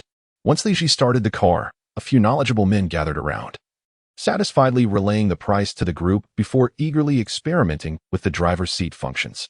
Wang Tingting initially assumed that Li Ji had purchased an electric vehicle costing around 200,000 yuan, only to discover it was worth over 500,000. However, the compliments from her colleagues left her little time to ponder, as they urged her to experience the luxury of the co-pilot seat. After quite a commotion, everyone eventually dispersed, promising to gather again in the future. Wang Tingting, having indulged in a fair amount of drink today, collapsed onto the back seat, her face adorned with intoxication as the others left. Li Ji promptly summoned a designated driver to escort the young lady home. Upon returning to their familiar little abode, Wang Tingting, still feeling the effects of her inebriation, completely let loose, tossing her clothes haphazardly about the room while demanding that Li Ji accompany her for a bath. How could Li Ji possibly refuse such a request? It was imperative to fulfill her wishes. After a refreshing shower, Wang Tingting clung to Li Ji's back as they made their way to the bedroom. Tonight, she was particularly forward, revealing an entirely different side of herself to Li Ji. The night, bustling and fulfilling, swiftly passed. Remarkably, Li Ji and Wang Tingting awoke at 10 a.m. the following morning, setting a new record for their time together, as they had never risen so early before. However, the early rising Wang Tingting was anything but still. She joyfully rolled about in the blankets like a child weighing 99 pounds. Soon enough, she sprawled atop Li Ji, resembling an octopus wrapping itself around him. "Good morning, my beast," she chirped. Li Ji noted that today, Wang Tingting exuded a unique happiness, starkly contrasting with her usual melancholic demeanor upon waking. "Little fairy, what brings you such joy this morning?" he inquired. "No one has ever gifted me such an expensive handbag. I am so delighted." As she spoke, Wang Tingting wriggled atop Li Ji, causing a flutter of anxiety within him. "Fairy, let us converse properly. Dearest brother, for the sake of eternal youth, allow me to consume you." Wang Tingting playfully climbed onto Li Ji, feigning ferocity as she pretended to bite him. Thus, they maintained their good habit of not rising until afternoon. Starved, the monk and the fairy could hardly wait for a lavish meal or delivery. Instead, under Li Ji's guidance, they ventured to the entrance of the community to savor a bowl of wonton noodles, alleviating their hunger.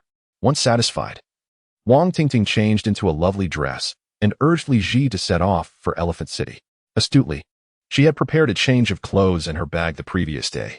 Although Li Ji was uncertain about Wang Tingting's urgency, he nonetheless drove her there. As they meandered through Elephant City, Li Ji sensed that Wang Tingting had a specific purpose. Eventually, she led him into a men's clothing store, Hermenegildo Zegna. Li Ji was familiar with this brand, renowned as one of the world's premier men's fashion labels. Realizing the reason for their visit, he gently tugged at Wang Tingting's arm. "Fairy, do refrain from spending here. Today, trust my judgment. My handsome man deserves a sophisticated suit to match." Li Ji understood she was attempting to balance their relationship. Having gifted her a Chanel handbag, she felt obliged to reciprocate. However, Wang Tingting was unaware of his current financial constraints. A mere handbag could hardly warrant such a return gift. Li Ji contemplated the need to save money for some time, eager to see how she would manage to reciprocate when the time came. It seemed he would need to invest effort into acclimating Wang Tingting to the reality of his burgeoning wealth. Nonetheless, this time, Li Ji resolved not to refuse Wang Tingting's kind intentions. As two individuals engaged in hushed whispers at the entrance of Zegna, a couple strolled by. The man among them turned to glance at the boutique, for what man lacks a touch of vanity? Unable to afford it, a mere look would suffice. His gaze fell upon Li Ji, who stood at the store's entrance, causing him to halt momentarily. His wife, puzzled by his sudden pause, assumed he was admiring a woman named Wang Tingting and playfully tugged at his ear. "How shameless! To gaze at another woman in my presence, are your eyes about to drop onto her thighs?" The husband, covering his ear, pleaded for forgiveness. "It's a misunderstanding. I merely noticed that man resembles Li Ji, who recently departed from our company." "Li Ji, the one you mentioned a few days ago, who was ousted from his position by the vice president's mistress." "Yes, it is him. I was merely struck by his resemblance that caused me to stop. You mentioned his family was rather ordinary. How then does he afford a visit to Zegna?" "I don't know. Let me take a photo to send to my colleagues for confirmation." The man retrieved his phone, snapped a picture, and shared it in a small group chat. "Gentlemen, does this not resemble Li Ji?" Moments later, the group chat buzzed with activity. "Confirmed, it is indeed Li Ji. Where did Lao Shui encounter him? I can't believe it. Didn't Li Ji claim he was single? Who was that stunning woman beside him? He promised to endure hardship together, yet here he is, reveling in comfort." The man quickly typed another message in the chat. Did none of you notice what store Li Ji entered? Zegna. My dream attire. Could it be that Li Ji is not a mere slacker but rather a concealed wealthy heir? Huh, if that's the case, I pity Lao Qin. Why bring him up on a weekend? It dampens the mood. After a lively discussion, the man contentedly tucked away his phone. Come, dear wife. Everyone seems to agree that is indeed Li Ji. But what does it matter? Speculations abound that Li Ji is affluent. Our vice president might be in for misfortune. Look at you. He is living comfortably after being laid off, while I'm losing sleep worrying about your job security. Why even mention this? I fear for your unemployment. Nonsense. Rest assured, my position is secure. My boss greatly values me. After 10 years of your empty assurances, you still weave dreams to deceive me. The couple quarreled. Or rather, the husband faced a one-sided reprimand as they departed from the boutique. Inside Zegna, Li Ji had just donned a complete suit. Standing before a mirror to showcase it to Wang Tingting. My dear, your boyfriend's physique is exceptionally suited for a suit. Broad shoulders, a straight back. He carries it well. The sales associate at Zegna praised Li Ji's impressive build, eliciting a beaming smile from Wang Tingting. Deep down, she wholeheartedly agreed with the associate's commendation. Clad in the deep blue striped suit, Li Ji's demeanor ascended to a new level of elegance. Observing Li Ji's impeccably tailored appearance, Wang Tingting promptly decided to purchase the suit. Priced at 26,800 yuan, it came with a complimentary genuine leather belt from Armenegildo Zegna. With great satisfaction, Wang Tingting exited the store alongside Li Ji, who cheerfully carried a large Zegna shopping bag. Tonight, you're staying at my place, she declared. Ah. Finally, I get to visit your boudoir. Is there anything I should be aware of? I'm eagerly awaiting your response. In the Elephant City, Li Ji also yearned to indulge Wang Tingting with further purchases. Although his pocket contained merely over 90,000 yuan, which was insufficient in the extravagant Elephant City, he believed he could manage to buy her several outfits. However, every suggestion was met with Wang Tingting's refusal, even to the point where he felt his feet being pulled out of the store. Fortunately, Li Ji reminded himself that while the present may be filled with hardship, the future holds promise. The phrase time is money took on true significance for him. What he needed was the accumulation of time. Soon enough, his financial situation would no longer be so modest. Wang Tingting tugged him by the arm towards the parking lot and handed him the address. They drove directly to her residence, an apartment situated on the outskirts of Zhongtian district, not far from the commercial area. Wang Tingting had chosen this location for its convenience during her daily commute. The layout comprised one bedroom and a living room, costing 300 yuan per month. She had been residing here for 2 to 3 years since her university graduation. In their conversation, Li Ji casually estimated that Wang Tingting was actually 3 years younger than him, a fact she had never mentioned before. Li Ji sensed that their relationship had evolved from mere running companions to something more intimate. As he finally arrived at Wang Tingting's little abode, a modest space that had accumulated dust from disuse. For her, it was merely a temporary refuge. A slice of independence amidst the vast urban sprawl. Given her work schedule, staying at a hotel would have been more economical, but hotels do not guarantee room availability. While this apartment, once the rent is paid, becomes a permanent sanctuary. The apartment was fully furnished, commonly referred to as a move-in ready space. Wang Tingting's belongings filled a large wardrobe and her vanity was adorned with an array of cosmetics.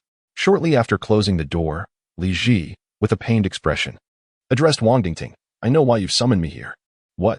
Is it simply to help you clean? She retorted, her cheeks flushing. Having returned just a few days prior and only spending one night at home, she had not found the time to thoroughly tidy up.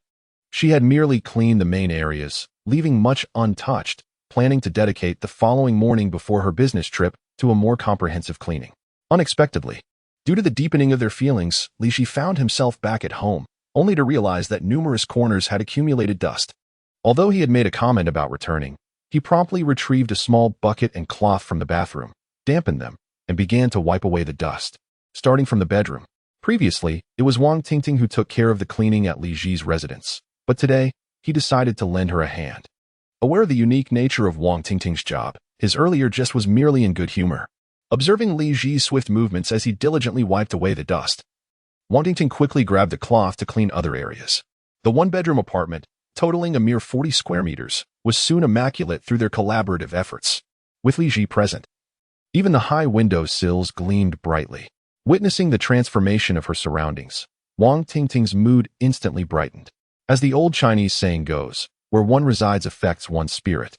On a larger scale, a change in living environment can significantly alter a person's temperament.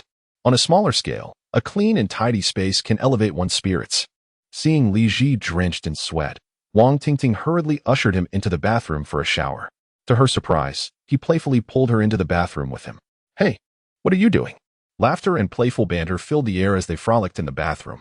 After his shower, Li Ji, lacking a change of clothes, intended to don the same t-shirt again. Disapproving, Wang Tingting washed it, placed it in the washing machine for a spin, and after thoroughly drying it with a hairdryer, allowed him to wear it. After their previous experience with steak, Li Ji had developed a fondness for the indulgence of hearty meat. Thus, he and Wang Tingting sought out a renowned steakhouse in the Nakata district for dinner.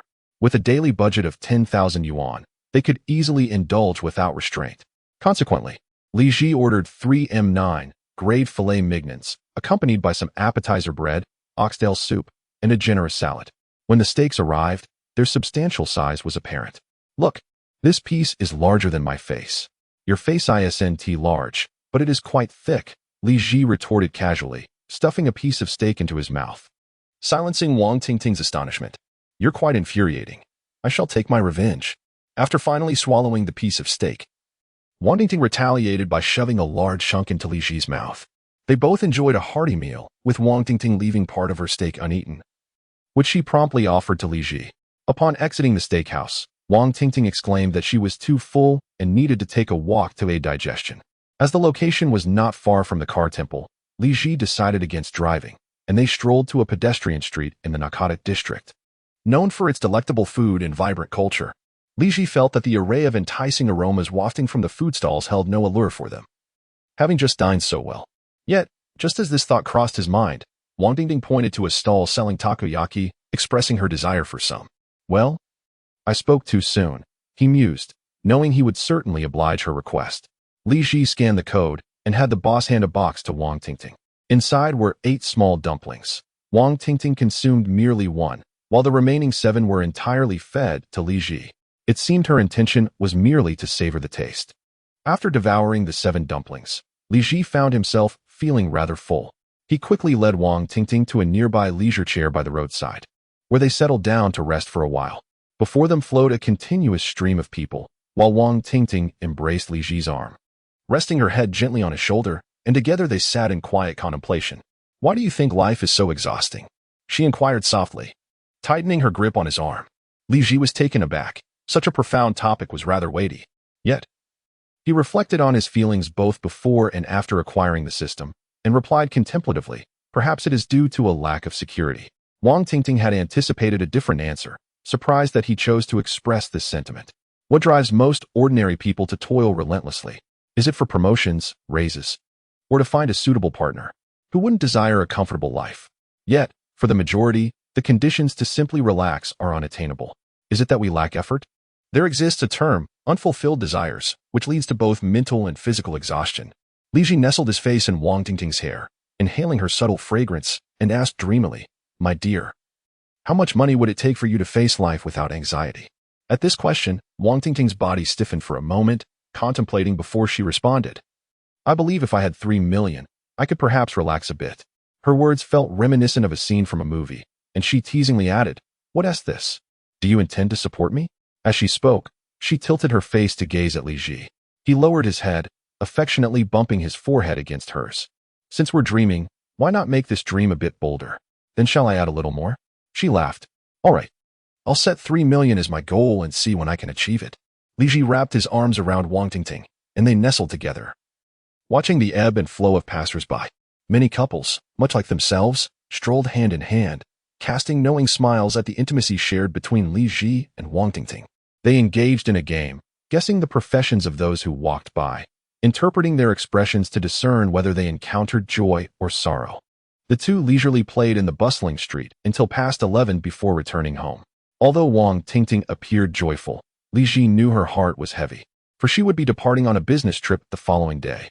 Thus, he endeavored to cater to her needs. Their relationship had reached a state where neither felt the need to express their feelings explicitly. It was an unspoken understanding, akin to an acknowledgement, without formal declaration. They were intertwined, each caring for the other, yet devoid of promises or dreams of the future. In the past, Li Ji may have feigned ignorance, but now he yearned for more. Therefore, he resolved to strive to earn the generous rewards from the system. As the moment of parting approached, Wang Tingting was particularly exuberant that evening. When Li Ji awoke the following morning, he found that Wang Tingting had already prepared breakfast in the kitchen. 2 bowls of fragrant rice noodles awaited him, one large and one small, both lavishly topped with a generous layer of meat sauce, accompanied by 2 heart-shaped eggs. Emerging from the warmth of his bedding, Li Ji padded barefoot to Wang Tingting and embraced her slender waist, inhaling deeply by her neck. How delightful the aroma! Is it my scent or the rice noodles? Both are enticing. Seated on the sofa that served as both a living room and dining area, the couple eagerly dived into their meal. Before they began, Wang Tingting playfully offered Li Ji an egg. This is a reward for your outstanding performance. Are you not moved by my efforts? With a cheeky grin, Li Ji leaned in for a kiss, prompting an eye roll from Wang Tingting. Yet she still pouted her rosy lips toward him. I am so moved that I would offer myself to you. What more do you desire? Haha, let us eat. I'm famished. The two consumed their meal with fervor, quickly finishing it off, with Li Ji even slurping the broth from his bowl. Content. He set down his large bowl and observed Wang Tingting still savoring her soup in small sips. He hoped that Tongzi would be supportive. Such a woman, adept in both the parlor and the kitchen, was one he wished to keep close. After their late breakfast, they tidied the kitchen together. Wang Tingting did not refuse Li Ji's offer to drive her to the airport today. After a night of heartfelt connection, she felt an undeniable attachment to this man. Her 2 large suitcases were already packed and stowed in the trunk of the car, her belongings meticulously organized for her frequent travels. As a seasoned traveler, her wardrobe was filled with modular outfits suitable for any destination's climate. This time, heading to the northwestern provinces, her suitcase brimmed with warm clothing. Li Ji struggled slightly as he lifted the suitcase filled with cosmetics into the trunk. Even a man of his stature found its weight considerable. This was merely one of Wang Tingting's suitcases for her business trip. The thought of her enduring the burden of such heavy luggage over the years tugged at Li Ji's heartstrings. Back in the car, he watched as Wang Tingting hummed along to the music playing. He leaned over to fasten her seatbelt. My enchantress, if you were to leave this job, what would you most desire to do? You seem a bit odd today, Wang Tingting replied, casting him a curious glance before sitting up straighter. I do not rely on fanciful dreams. I believe in creating a beautiful life through my own efforts. As she spoke, she playfully waved her delicate fists. Once I've earned enough money, I will open a flower shop, and right next door, a dessert shop. Flowers to accompany sweets, and sweets to complement flowers, a perfect ecological chain. Li Ji pondered this notion, realizing that he was still in the process of growth, and simply dreaming held little value. He raised his fist in the air, joining her in enthusiasm. Onward, future proprietress. Driving from Zhongtian district to the airport necessitates traversing the Binhai Expressway, which includes a segment where the road ascends above the bay. As the vehicle ascends the elevated roadway, the midday sun glimmers upon the surface of the sea, creating a dazzling spectacle where the azure sky and the vast ocean harmoniously intertwine, resembling a vibrant canvas. Wang Tingting, seated in the passenger seat, gazes in wonder at the breathtaking scenery, exclaiming in awe. Li Ji glances at her as he drives. If you adore the sea, we shall visit the coastline when you return. Absolutely, let us bring a tent for camping. However, do consider the current season. By the time you return, it will be nearly December. Camping by the sea would be quite frigid. I know of some charming guest houses right by the shore with splendid views. Li Ji promptly dismisses the idea of tent camping by the sea, remarking that winter in the southern regions can be even more uncomfortable than in the north, as the damp cold penetrates deeply. While the northern chill is a dry assault, the southern humidity is akin to a magical attack, seeping into one's very bones. Having spent several years in administration, he possesses a fair understanding of leisure options, often organizing various outings for different levels within the company. Consequently, he has access to several commendable resources for guest houses along the coast. All right, when I return, take me to stay at a guest house by the sea. I had hoped to let you experience the charm of tent living, Wang Tingting replies, tilting her head with a hint of regret. This enchantress is becoming increasingly audacious, constantly tempting Li Ji. Alas, enchantress, receive my blow. Yet, as Li Ji is driving, he can only conjure a mock attack in his mind. After more than an hour, they arrive at the international airport of Lingang City. Li Ji assists Wang Tingting in retrieving her 2 suitcases and escorts her to the domestic departure terminal, T3, for China Southern Airlines. With a reluctant embrace, Wang Tingting wraps her arms around his neck and plants a kiss on his cheek. Beast, wait for my return. All right, call me when you're back. I'll come to pick you up. Hurry inside and dress warmly. As he watches Wang Tingting push her 2 large suitcases towards the departure gate, Li Ji quickly returns to his vehicle to leave. It is not that he wishes to linger, but the parking time is limited, and he must make way for incoming vehicles. Just after exiting the airport terminal, his phone chimed with a message. Li Ji assumed it was from Wang Tingting, indicating she had arrived at the boarding gate. Only after driving beyond the airport's vicinity did he glance at the notification, only to find it was from a colleague of hers, Zhang Yan, whose profile picture accompanied the message. Shouldn't Tingting have reached the airport by now? Li Ji refrained from responding immediately, continuing to drive. Before long, a message from Wang Tingting arrived, confirming her arrival at the boarding gate. Li Ji pulled over to the side of the road to reply. However, it was not long before Zhang Yan sent another message. Handsome, the weather is splendid today. Shall we arrange a meal together? Who are you? Just a meal? Li Ji found this woman rather perplexing. Li Ji placed his phone aside, preparing to drive home. To his surprise, another message from Zhang Yan arrived. Is this never ending? He frowned as he opened the message. Silk stockings, beautiful legs. JPG, is that it? Li Ji quickly typed a response. No legs are as straight as Tingting's. How about this? Transparent nightgown. JPG too small. You. Frustration.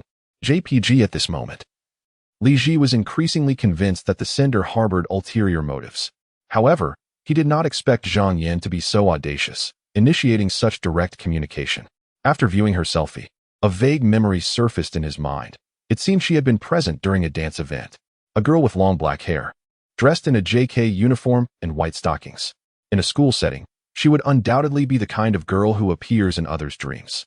In terms of looks and figure, she was certainly not on par with Wang Tingting. Based on their recent exchanges, Li Ji had reason to suspect that the incident involving him was significantly related to her. Yet, having just been satiated by Wang Tingting, he remained indifferent to such interactions. He casually tossed his phone onto the passenger seat and focused on driving home. He had spent the night at Wang Tingting's and had changed clothes. Next time, he would bring a few outfits over, much like a male beast marking its territory, to assert his presence.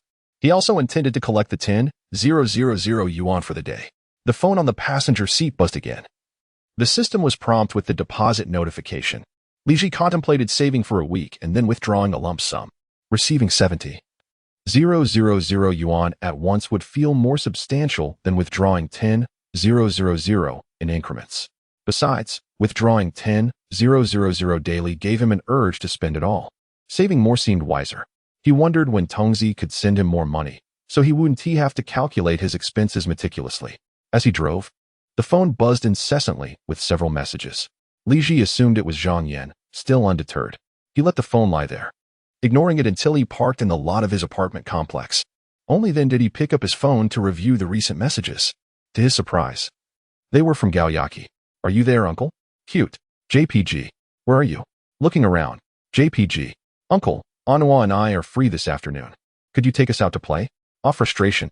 JPG. Uncle, what are you doing? If you don't reply soon, we might just ignore you, feeling wronged. JPG. After waiting for a considerable time without a response from Li Ji, Gao Yaki sent yet another message, her tone still pleading. Uncle, when you finish, please text me back. Sending love. JPG. Li Ji realized this long-legged girl was indeed quite forward, eagerly seeking his attention. In the end, it was uncertain who would come out on top. He decided to respond with a message. While driving earlier, it was inconvenient to glance at my phone. It seemed as if Gao Yaki was right beside it, as her message arrived almost instantaneously. Uncle, take us out for a day of fun. It's a rare half-day off. She exclaimed. Where do you wish to go? I've heard that the Ferris wheel at Happy Harbor has opened. Could you take us for a ride?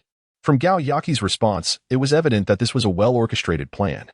Certainly a result of extensive discussion with Zhao Yinhua before settling on this destination. Send me the address.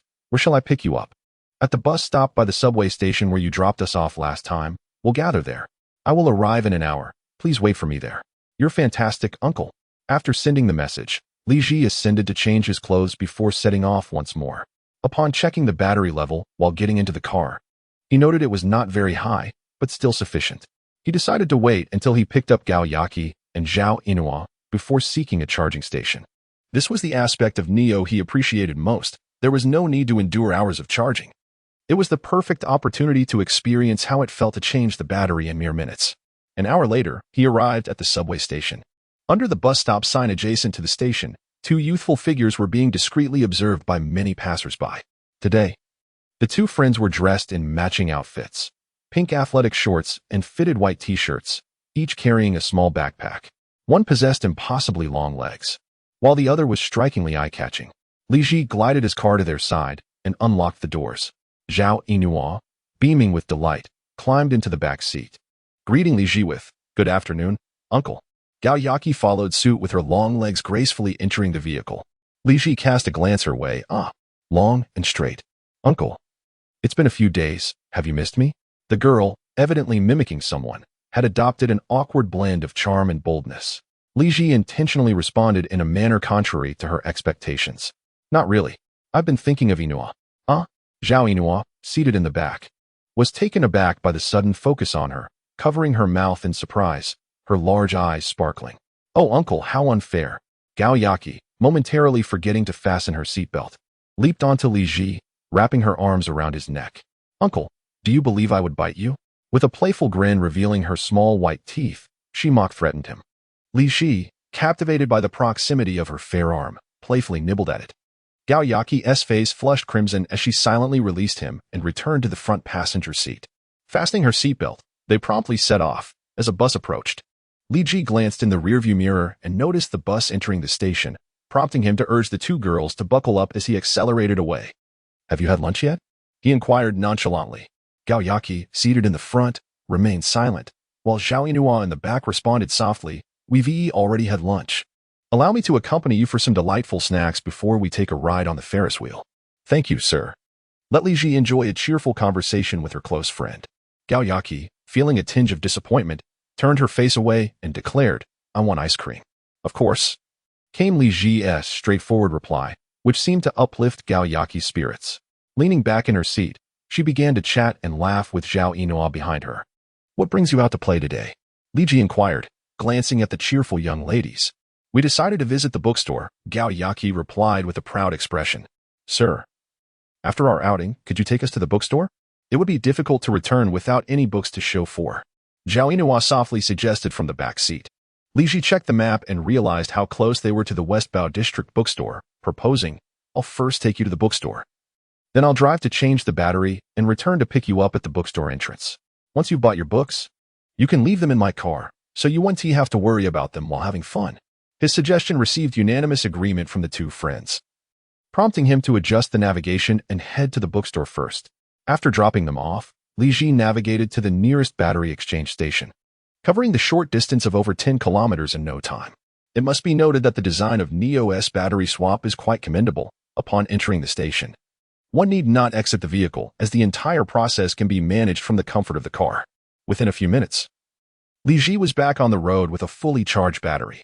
Upon arriving at the bookstore, he waited for over half an hour before the two young women finally emerged, each carrying a bag full of study materials. This time, when Li Ji opened the car door, Gao Yaqi did not take the front seat, but instead joined Zhao Yinhua in the back. "Hey Yaqi, why aren't you sitting in the front? I need to compare the contents of the materials with you. Otherwise, how will I explain to my mom?" The contrast between the diligent student and the slacker was starkly evident at that moment. Watching the two girls sorting through their materials, Li Ji was reminded of the frenzied days of his own senior year in high school, overwhelmed by mountains of homework and perpetually lacking sleep. "Where do you plan to attend university, Yaqi?" he began, wanting to engage the more outspoken girl first to avoid any jealousy from the quieter one. "I wish to go to the capital or Songjiang. Once I'm in university, I will be free." Li Ji glanced at the vibrant girl in the rearview mirror, sensing her yearning for a life beyond her current confines. "And you, Yinhua?"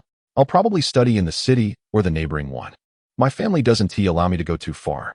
Yinhua appeared much more obedient, clearly indicating that her family was reluctant to let her venture far from home. As for matters beyond that, reason does not wish to inquire further. After all, regarding academic performance, whether one is a diligent student or a less accomplished one, few enjoy being questioned too extensively. During their intermittent conversations, they arrived at Happy Harbor, where the towering Ferris wheel was visible from the car. After parking, Li Ji was the first to fulfill his promise, taking them to indulge in delightful culinary experiences. Beneath Happy Harbor, the first level was a vast gathering of gourmet delights. He first treated the two young ladies to large ice creams, then led them to a seaside eatery. A grand spread of coastal snacks was presented, including fresh oyster omelets, fried tofu, three treasures, brown sugargrass jelly, coconut four-fruit sea stone flour, beef balls, soup dumplings, and fish dumplings. "Uncle, you've captured my heart," exclaimed Gao Yaqi, balancing her ice cream in one hand while linking her arm with Li Ji. She relished this sensation of being by his side, enjoying food, drink, and merriment. Zhao Yinhuo, quietly trailing behind with her ice cream, wore a demure expression, embodying the role of a loyal companion. Having combined breakfast and lunch, Li Ji felt a hint of hunger at this hour. The food was indeed delectable.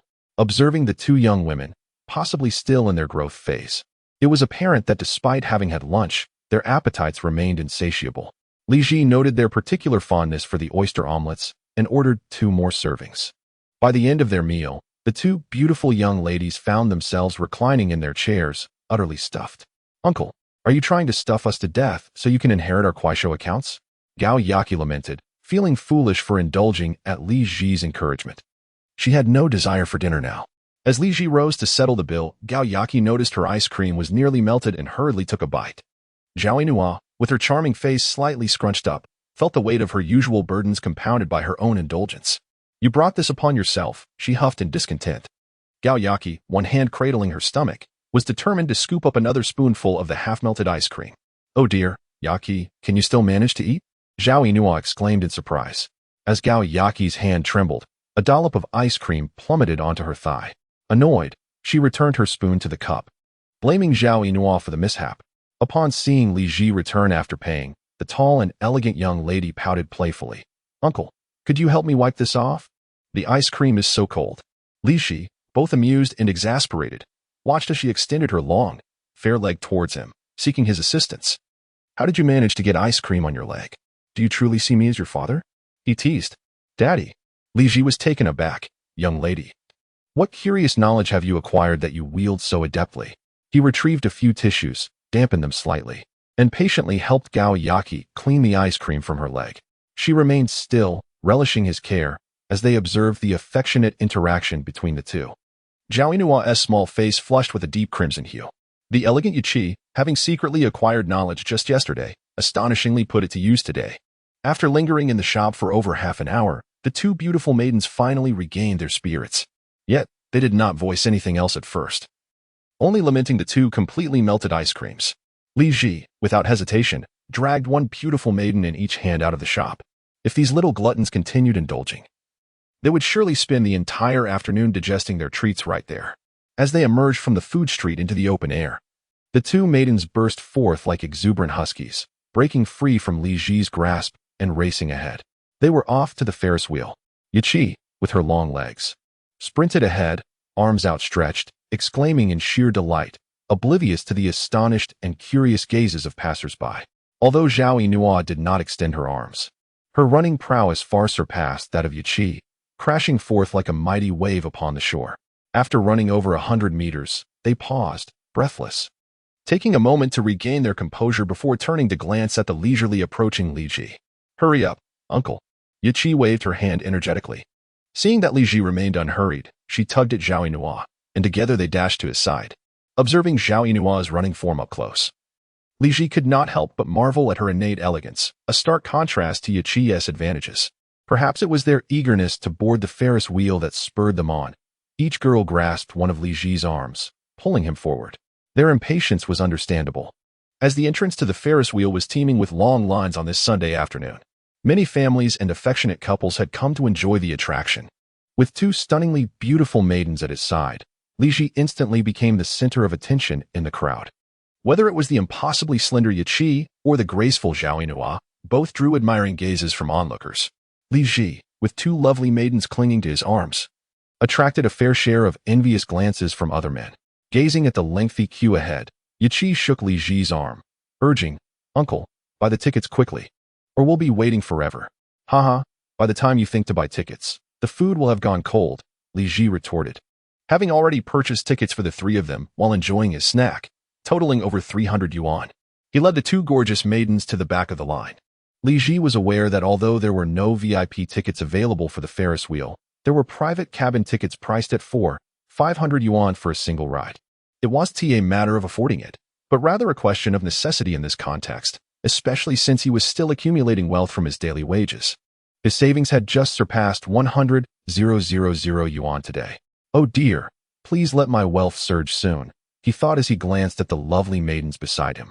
After all, having such beautiful companions in line was undoubtedly a delightful experience. Upon learning that Li Ji had already secured tickets for the three of them, both Yuqi and Xiaoyinhua beamed with joy, whispering secrets to each other across Li Ji, one leaning close to his face while the other rested on his shoulder. A charming tableau of youthful exuberance.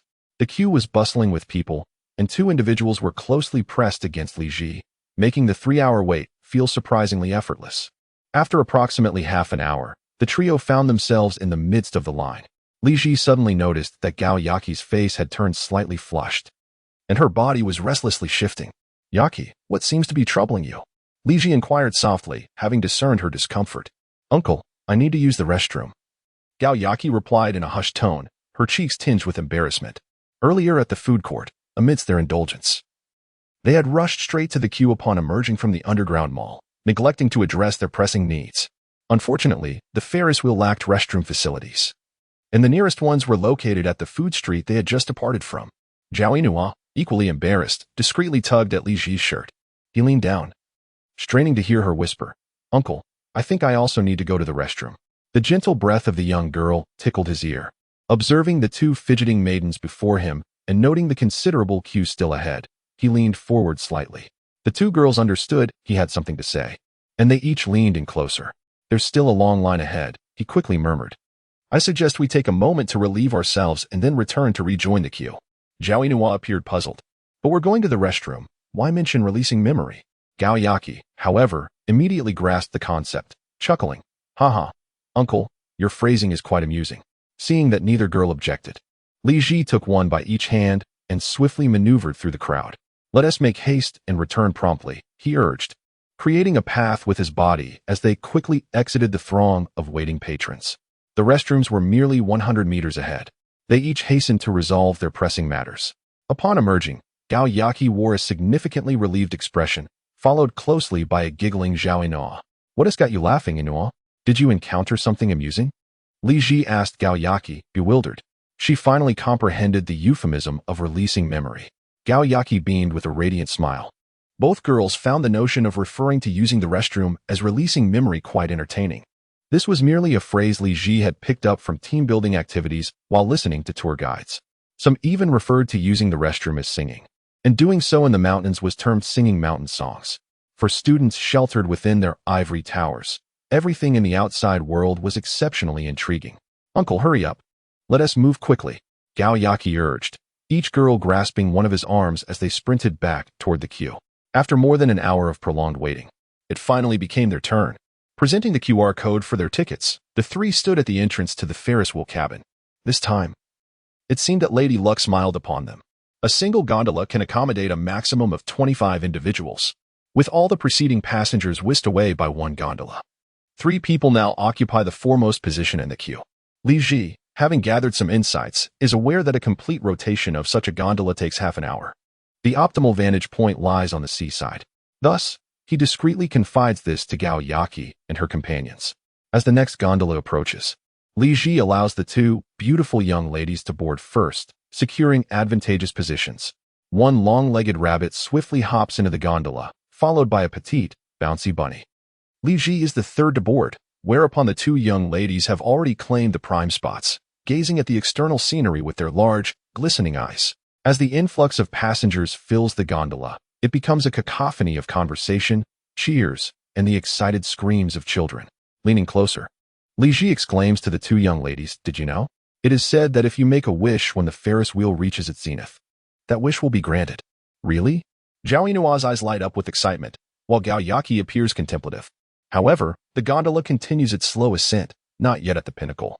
As both girls lean against the window, marveling at the view and quietly cheering while pointing out various sights. Observing the 2 charming girls, Li Ji pulls out his phone and captures several close-up shots of them. His photographic skills have been honed and refined through various event organizations. The angles and compositions he employs are quite impressive. Afterward, he shows the pictures to the girls, prompting a newfound admiration from Gao Yaqi and Zhao Yinhua. Uncle, your photography skills are remarkable. Uncle, remember to send us the photos. Uncle, take a few more of us. After some thought, Gao Yaqi adds Li Ji and Zhao Yinhua to a newly created group, aptly named Beautiful Girl Paradise. Li Ji then shares the photos he just took in the group. Gao Yaqi hurriedly saves them, blocking certain individuals, and posts a moment on her social media. There will always be someone to share delicious food with and ride the Ferris wheel alongside you. Zhao Yinhua, however, simply saves the photos without posting anything. As the gondola ascends higher, the buildings beneath gradually diminish in size. From the vantage point of the trio, they can behold the enchanting bay and the picturesque streets of Lingang City. Finally, amidst a chorus of cheers within the gondola, they reach the apex of the Ferris wheel. Clearly believing Li Ji's words about wishing, Gao Yaqi and Zhao Yinhua promptly close their eyes, resting their hands on their chins as they silently make their wishes. Seizing the moment, Li Ji captures several photos, immortalizing this beautiful scene. Once the two have completed their wishes and are photographing the view from the summit, Li Ji playfully teases them. Yaqi, what did you wish for just now? Oh, you cheeky uncle, you can't inquire about someone's wishes, or else they won't come true. Gao Yaqi responds, feigning disdain. And what about you, Yinhua? What did you wish for? I saw how earnestly you made your wish. Uncle, the content of wishes should not be spoken aloud. Zhao Yinhua fluttered her large eyes, revealing a sweet smile, embodying the essence of cuteness. After taking several photographs, I felt an immense satisfaction. Li Ji picked up his phone and swiftly shared a few pictures in the group chat. There were two featuring the girls together, as well as individual close-ups of the two beauties. The entire scene was breathtakingly beautiful, evoking the very essence of youth. These photos instantly captured the attention of the two lovely girls. You are truly a treasure, uncle. I want to make this picture my profile photo. Gao Yaqi exclaimed with unabashed admiration towards Li Ji. Zhao Yinhua glanced around and noticed the Ferris wheel's cabin was descending, but still at a considerable height. She proposed, Uncle Yaqi, let us take a group photo on the Ferris wheel. Absolutely. Uncle, you stand in the middle, and Yinhua and I will be on either side. Could you please help us take a picture, miss? Gao Yaqi readily agreed, quickly finding a nearby young lady to assist. Li Ji gratefully handed his phone over. The two beauties tightly clung to Li Ji's arms, facing the camera with sweet smiles, while Li Ji returned their smiles with warmth. All right, ready? 1, 2, 3. Hold on, let us take another. The young lady, evidently skilled in photography, quickly captured the perfect group shot. After thanking her, the three heads huddled together to admire their collective photograph. Wow, she's really good at taking pictures. The original shot is impressive, Zhao Yinhua remarked with admiration. Our trio of beauties is quite stunning as well, Gao Yaqi said with a hint of pride. Then quickly shifted to a more endearing expression as she turned to Li Ji. Uncle, I'm a bit hungry. Where shall we go for something delicious? After descending from the Ferris wheel, Li Ji continued to walk amidst the envious gazes of others, flanked by Gao Yaqi and Zhao Yinhua. Although teasing Gao Yaqi about her need to grow taller and her quick return of hunger after just 2 hours, he still led them to a tea restaurant near Joy Harbor. As one of the more upscale communities in West Treasure District, it boasted a plethora of delectable offerings. The tea restaurant they visited today, which Li Ji discovered on a review platform, claimed to be the top-rated establishment in Lingang City. This restaurant offered reasonably priced yet distinctive dishes. Both Gao Yaqi and Zhao Yinhua ordered the restaurant's signature beverage, the bear-shaped grapefruit sparkling water, featuring uniquely shaped red ice cubes that captivated the girls' attention. Li Ji opted for a classic iced lemon tea. In truth, Gao Yaqi's claims of hunger were merely a pretext. She simply craved delicious food. They ordered the restaurant's popular super pineapple bun, a signature 3-treasure fried rice, and a bowl of tom yum seafood noodle soup. Due to the overwhelming demand for the delightful super pineapple bun, the service may be a tad slow. Thus, the three of them decided to tackle the 3 treasures fried rice and the tom yum kung seafood cart noodles first. The 3 treasures fried rice included succulent shrimp, barbecued pork, and tender beef. Since there were 3 of them, Li Ji specially ordered a large portion, brimming with ingredients, resembling a small mountain. Uncle, do have a taste. This is exceptionally delicious, Gao Yaqi said, scooping a piece of beef and shrimp into Li Ji's bowl. Li Ji glanced at Gao Yaqi with a hint of surprise. After a ride on the Ferris wheel, she had learned to share her food. It was evident that the young lady was growing increasingly affectionate towards him. He took a generous bite of the beef and shrimp, savoring the delightful flavors. Seeing Li Ji share his food so generously brought joy to Gao Yaqi. indicating that he did not shy away from her company. When Li Ji reciprocated by scooping a large spoonful of shrimp into his own bowl, Gao Yaqi's happiness multiplied. She sweetly expressed her gratitude and dug in with gusto. Meanwhile, Zhao Yinhua remained silent, engrossed in her role as a blissful foodie. The stench of love paled in comparison to the allure of delectable cuisine. She popped a large shrimp into her mouth, relishing its delightful texture. Zhao Yinhua was thoroughly satisfied with this treasure of an uncle that Gao Yaqi had found. As a supportive best friend, Gao Yaqi had narrated the entirety of her acquaintance with Li Ji to Zhao Yinhua. This made the budding romantic Zhao Yinhua feel utterly enchanted. If it weren't for the heavy academic load of her senior year, she would have loved to embark on a sweet romance herself. Typically, girls mature faster than boys, leading both Zhao Yinhua and Gao Yaqi to perceive their peers in school as rather immature. In contrast, being with Li Ji, many matters were arranged with remarkable consideration. More importantly, this uncle was generous in treating them to delightful meals, although their families were not particularly financially strained. The freedom to indulge in a variety of delicacies was a luxury they could not fully afford. Regarding the relationship between Gao Yaqi and Li Ji, Zhao Yinhua remained acutely aware of the circumstances surrounding her best friend. She believed that Gao Yaqi's slight father complex towards the older Li Ji stemmed from a lack of paternal affection during her upbringing. Nevertheless, it appeared that the emotional value provided by Li Ji was quite commendable. Observing the interaction between the two, Zhao Yinhua happily scooped another generous piece of beef into her mouth, content to be a carefree foodie beauty.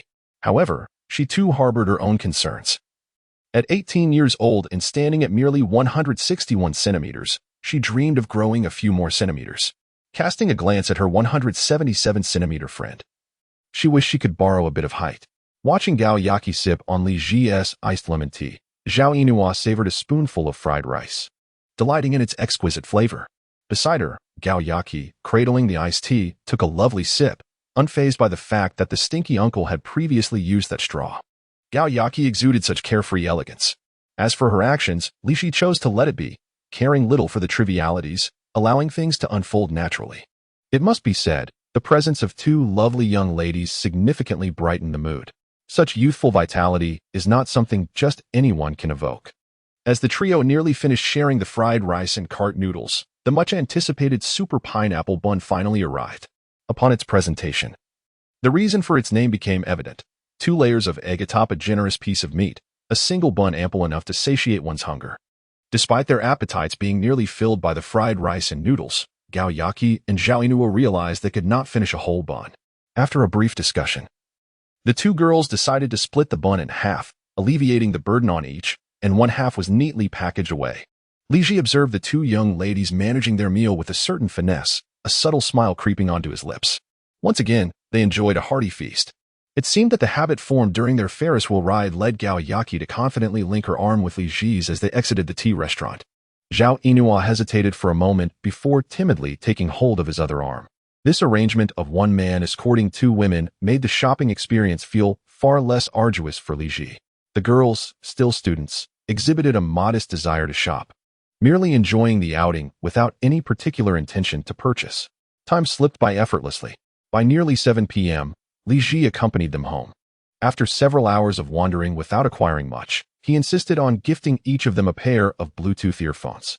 Watching the contrasting silhouettes of the tall and the short gradually fade from view, Li Ji then drove home. Although he had not been working recently, his days were still filled to the brim. Without financial worries, life remained quite comfortable. Once home, he reclined on the sofa, realizing how many hours he had unknowingly spent walking that afternoon. By 10 p.m., after completing his nightly routine, he quickly fell asleep. His physical stamina had been noticeably depleted during this period, allowing him to do little more than collapse into slumber. Li Ji contemplated the need to visit the gym to bolster his health. A robust constitution was essential for fully embracing life's pleasures. Due to his early bedtime, he awoke just after 6 a.m. the following day, drawn by the allure of a screen in his mind. It was revealed that, just past midnight the previous night, the system had generated his happiness score for the week. He had previously speculated whether the evaluation was based on a natural week or required a full 7 days. Now, it was confirmed that the scoring adhered to the natural week, as he received the system notification on Wednesday, and the score was issued after midnight on Sunday. This aspect was quite considerate, as it did not rouse him from slumber. Li Ji felt a surge of excitement. eager to discover the details of this score and the potential rewards it might entail. Weekly rating, 78 comments. The initial thrill of the system cannot wholly liberate the heart's constraints. While one may relish the fleeting pleasures of expenditure, the relentless accumulation of wealth remains a source of consternation. The state of one's body inevitably influences the frequency of pursuing physical gratification. Reward: one basic fitness pill permanently enhances physical fitness by 30 for 2 hours, with improved effects when paired with exercise. And 3 basic cashback cards, offering a refund of 3 to 10 times the amount spent, limited to expenses under $100,000. As the weekly reward conditions unfolded, a red pill and 3 cards inscribed with the character for refund, alongside an illustration of a property deed, appeared on the screen. A house? Li Ji noted the apartment number, which coincidentally matched his current residence. Upon clicking to claim, a property ownership certificate manifested in his hand. Gazing at the name Li Ji inscribed on the deed, he beamed with joy. After years of wandering in Ligang City, he finally possessed his own home. Placing the deed beside his pillow, Li Ji stretched languidly. Initially, he believed he had no need for supplements. Yet after the relentless demands of Wang Tingting and Peng Yifei, he began to feel a dull ache in his lower back. Despite his fervent determination to persevere, had Wang Tingting not been on a business trip, he might have raised the white flag. With a flick of his consciousness, he claimed the basic fitness pill, which materialized as a small, red bead, colorless and tasteless. Li Ji promptly tossed the pill into his mouth, preparing to rise and fetch water to wash it down. To his surprise, the pill dissolved instantly, flowing into him like a warm current. Soon, a soothing warmth enveloped his entire being. He perceived a slight expansion in his muscles, followed by a newfound firmness, rendering his body remarkably lighter. His movements felt more agile than before. After warming up in the living room, he dropped to the floor to perform push-ups, each repetition bringing greater comfort. Originally, 200 was his limit, yet today he completed 325 before feeling a mild strain in his arms and chest. The efficacy of the basic fitness pill was astonishing. One could only wonder if a higher fitness pill would grant him the prowess of Captain America. After a brief respite, he engaged in squats and leg raises, pushing through for over an hour before ceasing. Perhaps it was the pill's effects at play, for his leg muscles felt invigorating rather than fatigued. With half an hour remaining for absorption, Li Ji reclined on the floor to execute sit-ups. The tower workout elapsed swiftly. Leaving him with no discomfort, he lifted his legs effortlessly. Attempting a split on the floor, he surprisingly succeeded with ease. It was then that Li Ji truly grasped the essence of holistic enhancement, not merely in muscular strength, but in the newfound flexibility of his entire body. God knows he had never accomplished such a split since he could remember. Afterward, he retreated to the bathroom for a shower, admiring his muscles in the large mirror. After the enhancement from the health supplement, Li Ji felt a slight expansion of his physique, embodying a robust yet not cumbersome presence. The contours of his muscles became increasingly pronounced, with 6 neatly arranged abdominal muscles and the definition of his obliques and mermaid line distinctly visible. Both of Li Ji's kidneys radiated warmth, devoid of any trace of soreness. This condition imbued him with an undeniable sense of maximum combat readiness. Upon changing his attire, Li Ji resolved to address his breakfast needs first. At the wonton shop located at the entrance of his residential community, he devoured 2 bowls of large wontons in one sitting, clenching his fist in satisfaction, affirming that the capacity to eat is synonymous with the ability to act. The subsequent hours were devoted to utilizing the remaining 3 cashback cards. For a spending threshold of $100,000, a visit to a high-end shopping mall was imperative for expedience. Thus, Li Ji drove to the Elephant City. Surveying the luxurious brands across various floors, Li Ji calculated that to purchase an item exceeding $100,000, he would likely choose either a bag or a watch. He decided to procure a commendable watch for himself. Lacking extensive knowledge in this area, he perused the brands and found only Rolex to be familiar. Resolving not to overthink, Li Ji entered the Rolex boutique directly. A male sales associate, clad in a dress shirt and suit, welcomed him. Li Ji noticed a considerable number of male sales associates in the watch store, a stark contrast to the situation with bags and apparel. It seemed that customers purchasing watches had a higher level of trust in male sales associates, perhaps due to the mechanical nature of timepieces. "Welcome to Rolex, sir. What style are you interested in?" The sales associate promptly engaged Li Ji, swiftly inquiring about his preferences. The boutique displayed dozens of different watch models, leaving Li Ji somewhat bewildered as to their distinctions. What watches are available for 100,000? Upon posing this question, the associate's eyes brightened, recognizing the high likelihood of a sale. He quickly ushered Li Ji to the seating area, placing a bottle of mineral water in front of him. Please hold on. I will introduce you to a few models shortly. In just a few minutes, the associate returned with a tray bearing 3 watches, one gleaming gold, another a deep blue, and the last a silver-black hue. Purchasing is all about personal affinity. Li Ji pointed directly at the silver-black watch, saying, "Please tell me about this one." "Sir, you have excellent taste. This is our newly arrived Cosmograph Daytona, featuring a bezel crafted from high-precision ceramic." The sales associate's extensive description left Li Ji somewhat lost in translation. However, he did catch the price, 98,000, perfectly within his spending limit. As the associate began to elaborate on the other 2 watches, Li Ji stood up decisively, stating, "I'll take this one. Let's proceed with the payment." "Very well, sir. Please hold on." The associate's eyes sparkled with delight. Such decisive customers were the favorites of all sales associates. He swiftly processed the transaction, bringing forth the POS machine for Li Ji to insert his card and enter his password. While inputting his password, Li Ji opted to utilize one of his cashback cards. With a satisfying beep, the receipt was dispensed. In Li Ji's mind, a screen materialized displaying a tenfold cashback offer, followed by the revelation of an amount of 980,000 available for withdrawal. Upon clicking to withdraw, his phone, resting on the table, vibrated with a notification, 980,000 has been credited. Nearby, a sales assistant, who was measuring Li Ji's wrist circumference in preparation for adjusting his watch strap, inadvertently caught sight of the numerous zeros. His hand faltered momentarily, and his demeanor instantly transformed to one of heightened enthusiasm. Such affluent individuals, who casually receive tens of millions, are undoubtedly high-value clients deserving of exceptional service. After expertly adjusting the watch strap and assisting Li Ji in putting it on, the sales assistant meticulously packaged the excess strap in a transparent plastic bag, placing it within the watch box while explaining the nuances of wearing the timepiece. As Li Ji gazed at the watch on his wrist, he could not discern its superiority. Yet wearing a piece valued at 100,000 imbued him with a newfound sense of composure. However, a question arose in his mind, prompting him to inquire, why? Having spent 98,000, am I not granted VIP status? The sales assistant chuckled awkwardly, having just seen the notification of Li Ji's substantial deposit. He recognized the customer's purchasing power. Thus, he cautiously informed Li Ji, "Sir, our policy requires a minimum expenditure of 1 million to qualify for Rolex VIP status, which affords priority treatment for certain models." Li Ji nodded in comprehension, realizing that his spending fell short of the requisite amount.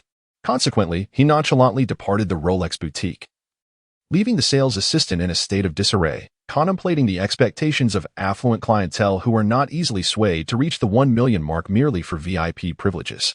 Upon exiting Rolex, Li Ji promptly entered the LV store. He intended to purchase a travel bag for Wang Tingting, who frequently traveled for work.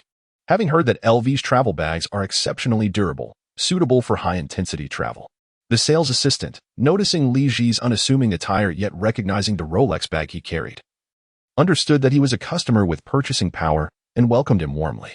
"I'd like to see a genuine leather travel bag priced around 100,000, Li Ji confidently requested, having gained experience and understanding that he could rely on professionals for assistance. Shortly thereafter, the sales assistant presented a classic LV travel bag. "Sir, this is one of our classic designs." "How much?" Li Ji interjected, cutting off the sales pitch. 112,000 yuan, came the reply. "Charge it to my card," he stated bluntly. Despite exceeding the 100,000 limit, Li Ji opted to proceed with the purchase. The sales assistant swallowed the entirety of his prepared sales rhetoric, recognizing that when a customer is willing to pay, their preferences reign supreme. While processing the payment, Li Ji opted to use a cashback card with an 8-fold return rate. After confirming the transaction, his phone buzzed again with the notification of funds received. Upon checking, he saw his account balance soared over 1.6 million, a sensation of delight washing over him. It appeared that with one more expenditure, his account would effortlessly surpass the 2 million mark. Li Ji initially intended to purchase some casual t-shirts, but upon glancing at the offerings from Louis Vuitton, he found the style to be excessively ostentatious, with logos deliberately exaggerated in size. This flamboyant aesthetic was not something that a person as understated as Li Ji could readily embrace. recalling a shop he had passed after leaving Rolex, where the t-shirts appeared to embody a more discreet elegance. He decisively grasped his tote bag and made his way toward that establishment. Upon arriving at the entrance, he discerned the brand name. It was Givenchy, the sales associate. Stationed at the door to greet patrons, had already noticed the Louis Vuitton and Rolex shopping bags in Li Ji's possession. Observing his hesitation at the threshold, she promptly approached him with a warm welcome. "Welcome to Givenchy. We have just received some new arrivals for your selection." With over 1.6 million in his pocket, Li Ji felt a serene composure wash over him. He sauntered to the guest area and settled onto a sofa. Gazing at the sales associate who had come to greet him, he smiled and articulated his request. "Could you assist me in coordinating a few casual outfits? Just t-shirts and jeans will suffice, preferably with logos that are understated and minimalist." The sales associate, dutifully inquiring about his budget, asked, "What is your budget, sir?" "Please work with a standard of 100,000 yuan, and do include shoes as well," he replied. After gathering Li Ji's height and weight, the associate swiftly proceeded to the casual wear section, diligently selecting items that aligned with his specifications. Given the customer's strong intent to purchase, the associate exerted her utmost effort in curating suitable selections. Approximately 20 minutes later, she returned with 6 meticulously coordinated outfits. "Sir, I have assembled 4 short-sleeved options and 2 long-sleeved ones, including both t-shirts and polo shirts. I recommend our classic urban streetwear series for footwear." Upon a cursory glance, Li Ji noted that the sales associate had indeed put thought into her selections. The logos were either exceedingly small or strikingly simple. Satisfied, he rose and followed her to the fitting room to try on the garments. To his delight, each outfit fit impeccably, and the reflection in the mirror enhanced his overall demeanor, elevating his presence significantly. With his well-proportioned physique, broad shoulders, and a straight waist, Li Ji received numerous compliments from the associate regarding his suitability for the clothes. After trying on all the outfits, Li Ji was thoroughly pleased with all 6 ensembles and waved his hand dismissively, stating, "The coordination is excellent, and the sizes are perfect. Let us settle the bill." The associate's face lit up with uncontainable joy. Her initial estimation had anticipated that he might select 3 or 4 outfits at most, allowing for further choices later. To her surprise, he had taken a liking to all 6. The total for the 6 outfits amounted to 126,000 yuan. As Li Ji completed the transaction with his card, he also utilized his final cashback card, resulting in a 10-fold return, with 1 million credited to his account, successfully elevating his bank balance to over 2.6 million. This sensation bore a semblance to the thrill of sudden wealth. Merely indulging in merriment, the sum of money at Li Ji's disposal would suffice for an extended period of revelry. The sales associate promptly assisted Li Ji in neatly packaging all his garments. 6 complete outfits, including shoes, filled an abundance of tote bags. "Sir, seeing you have so many items, may I assist you by delivering them to your car?" The sales associate, noticing Li Ji struggled with the load, kindly offered to escort him. Contemplating the situation, Li Ji realized he had acquired an ample quantity of goods, depleted his cashback card, and achieved his purpose. Thus, there was little reason to linger. "Very well, I appreciate your help." Navigating through the bustling mall corridor, the duo, laden with an array of bags, eventually arrived at the parking lot. The sales associate, burdened with a multitude of packaged items, attracted envious glances from her peers.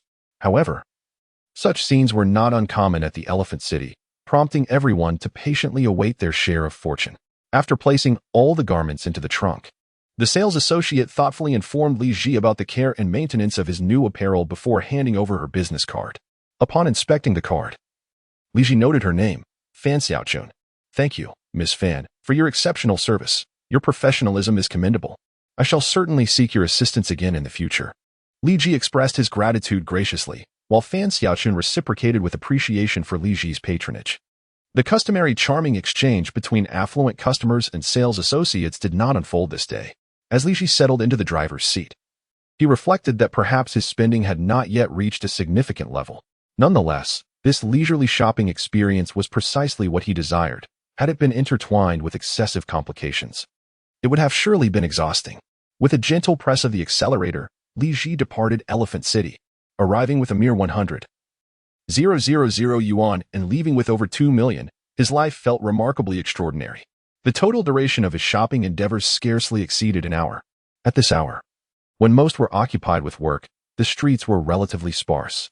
Li Ji, unhurried, leisurely drove along the roads. The frantic pace of life suddenly slowed. Gazing at the streetscapes, he realized that after 6 years in this city, he had scarcely taken the time to truly observe it. Engrossed in his work during weekdays and spending weekends largely in slumber, he often rushed to destinations, blindly following GPS directions. In truth, Li Ji had never developed a sense of belonging to this city. Were it not for a lack of alternatives, he would not have confined himself here. Feeling like a mere cog in the wheel, he decided to deactivate the navigation system and, guided by instinct, traversed various roads of differing sizes. Only upon spotting roadside signs did he ascertain his whereabouts. Immersed in a peculiar ambience, his reverie was abruptly disrupted by a ringing phone. Upon glancing at the screen, he saw it was his university classmate, Chen Dong, and seamlessly connected via Bluetooth to the external speaker. The familiar voice filled the car with a sense of nostalgia. "Ji, I am getting married next Monday, so please make sure to come. I wanted to give you a call to let you know, and I will send the invitation to your WeChat shortly. Wow, you really are moving fast with another marriage. When fate calls, one cannot resist. I must inform other classmates as well, so I shall not keep you any longer." Chen Dong was a classmate and roommate of Li Ji during their university years, and they maintained a decent relationship throughout those 4 years. This lad has an appealing appearance, possessing the charm of a youthful visage, which naturally endeared him to many young women. However, he is also the kind of person who navigates life with clarity, knowing precisely what he desires at each stage. Just 2 years after graduation, Chen Dong returned to his hometown to work and got married, becoming one of the earliest among his university peers to tie the knot. When he wed, Li Ji took special leave to attend his wedding. But after having a son, Chen Dong returned to Huaqing, taking up a position in a company.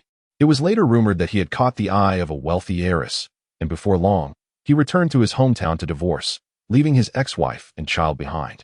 Previously, it was heard that the heiress's family had generously purchased a lavish 150-square-meter house, with the title deed bearing Chen Dong's name, thereby sparing him 2 decades of toil. Now, as he prepares for another wedding, it is likely that his partner is still that affluent young lady. Otherwise, Chen Dong might find it challenging to leave Huaqing. Li Ji did not anticipate attending his second wedding. The last time he visited Chen Dong's hometown, he had to take leave, making the trip feel rushed. However, this time, the journey from Lingang City to Huaqing takes merely a couple of hours, allowing Li Ji to travel at a leisurely pace. Yet, while the newlyweds rejoice, one cannot help but ponder the fate of Chen Dong's ex-wife and child left behind. But that concern does not fall upon Li Ji to bear. As Li Ji was lost in thought while driving, he decided to break the monotony. Upon checking the time, he realized he had been driving for over 2 hours, and it was time for lunch. He casually found a roadside parking space and prepared to step out in search of a restaurant. Following the signs, he discovered he had reached the neighboring coastal city, and just a few more kilometers would bring him to Huaqing. Looking up, he noticed a small eatery not far away, with a considerable queue forming outside and steam wafting from within. What could this be? A restaurant that draws a line in a small town must possess something extraordinary. Curiosity piqued, Li Ji approached to join the throng. Upon reaching the vicinity, he realized it was a congee, noodle, and rice noodle establishment. A red paper was affixed to the entrance, proclaiming the limited availability of Huchong rice noodles at 41 per serving. The proprietor was at the doorway, periodically retrieving a steamer filled with what appeared to be sumptuous rice noodles. After serving the rice noodles, he poured in a fresh batter, along with lean meat, eggs, oysters, and even wriggling worms, indeed, lively creatures crawling within the steamer. It seemed this was indeed the so-called Huchong. Li Ji had never held a particular fondness for rice noodles. He would eat them, but never found them exceptionally delightful. Today, I chanced upon an unusual combination of rice rolls, with a surprising number of people queuing up to savor them. Out of curiosity, I joined the line. I overheard the patrons ahead discussing how this delicacy is only available in October. As I stood in line, I researched the creature known as Huchong on my phone. After reading about it, I could only express admiration for its remarkable qualities. Without delving into excessive detail, its benefits are indeed potent, nourishing the spleen and enhancing kidney function. I can well imagine that many men would willingly pay for such virtues. Moreover, the proprietor of this establishment has adeptly showcased these attributes. The addition of oysters and chicken, both nourishing foods, creates a veritable high-protein feast. As the line swiftly diminished, when it was my turn, the owner glanced at the container of sandworms and called out to the queue behind me, "Ladies and gentlemen, there are only 3 servings of sandworms left. If you wish to partake, Do arrive early tomorrow. Following the owner's announcement, I heard sighs of disappointment from those behind me as they dejectedly left. What would you like? Handsome? The owner inquired, turning his gaze toward me. I'll have the hachong rice roll, with 2 servings of toppings, I replied, eager to indulge in a lavish culinary experience, and promptly scanned the code for 82 yuan. Excellent. Please find a seat. The owner responded with calm composure. How ridiculous. A young man behind me expressed his frustration and turned to leave, grumbling under his breath. With only 3 servings of hachong remaining, I had claimed 2, which certainly did not warrant his complaint. What a fool. Why didn't he ask me if I wanted any? The young man scoffed, casting a bewildered glance at the individual who had just departed. He opted for a simple egg rice roll, spending a mere 5 yuan. After all, not everyone chooses to indulge in the expensive hachong rice rolls. One's choice of meal often depends on the depth of their pockets. Subsequently, another young man was pleasantly surprised to discover that there was still 1 serving of hachong left when his turn arrived. Ecstatic, he scanned the payment code and secured the final serving. After finding a table, I did not have to wait long before my hachong rice roll was presented before me. Topped with a rich, thick sauce, it looked utterly delectable. The hachong, which had seemed rather fearsome at first glance, appeared much more palatable once steamed. Though I had boldly ordered 2 servings earlier, I now hesitated as I prepared to eat. I picked up a worm with my chopsticks, closed my eyes, and popped it into my mouth. To my surprise, the texture was quite pleasant, reminiscent of tender meat. I followed it with an oyster, which was fresh and succulent, and the chicken was delectably springy. Enhanced by the proprietor's special sauce, and given the generous portion due to my extra topping, I found great joy in my meal. After years in the Greater Bay Area, I felt this rice roll was the most flavorful dish I had encountered. I took out my phone to mark this location on the map, contemplating who among my friends might be available to join me in the coming days to indulge in this culinary delight. As thoughts of food crossed my mind, the vibrant images of 2 youthful, charming girls sprang to life. If they dared to try hachong, this place would surely cater to their tastes. This quaint town can be likened to a county seat in the mainland, nestled by the seaside. In the vicinity, there are several bustling commercial streets and contiguous residential areas, followed by various types of industrial parks. Known as the world's factory, Binhai City is predominantly filled with factories, once renowned nationwide for its distinctive services. Those days have now faded into obscurity. While driving, Li Ji spotted a seemingly grand hotel, its decor hinting at a once glorious past. However, the weathered exterior now symbolizes a bygone era of decline. Throughout history, it has always been the wealthy who thrive in every age. After a brief stroll through the town, which appeared to have a modest foot traffic and a scarcity of young people, likely occupied at work during this time, Li Ji decided it was best to return to Lingang City for leisure. Just as he settled into his car, his phone buzzed with several messages. Upon checking, he discovered that former colleagues from his previous company were inviting him to a karaoke session that evening. Brother Ji, the usual crew at our regular spot for karaoke. Li Ji maintained amicable relationships with various departments at his former workplace, though he was particularly close with a few younger colleagues. This group, all singles, led relatively pressure-free lives, embodying the notion that one person's satisfaction suffices for the family. They frequently gathered for meals, karaoke, and badminton matches. The usual ensemble consisted of 5 members, but one had left the company to return to the north. The messenger, Shinja from the marketing department, had been employed for 2 years and was in the prime of his social life, often organizing activities. The karaoke venue was located half an hour's drive from their previous office, situated in a commercial street with excellent sound systems at reasonable prices.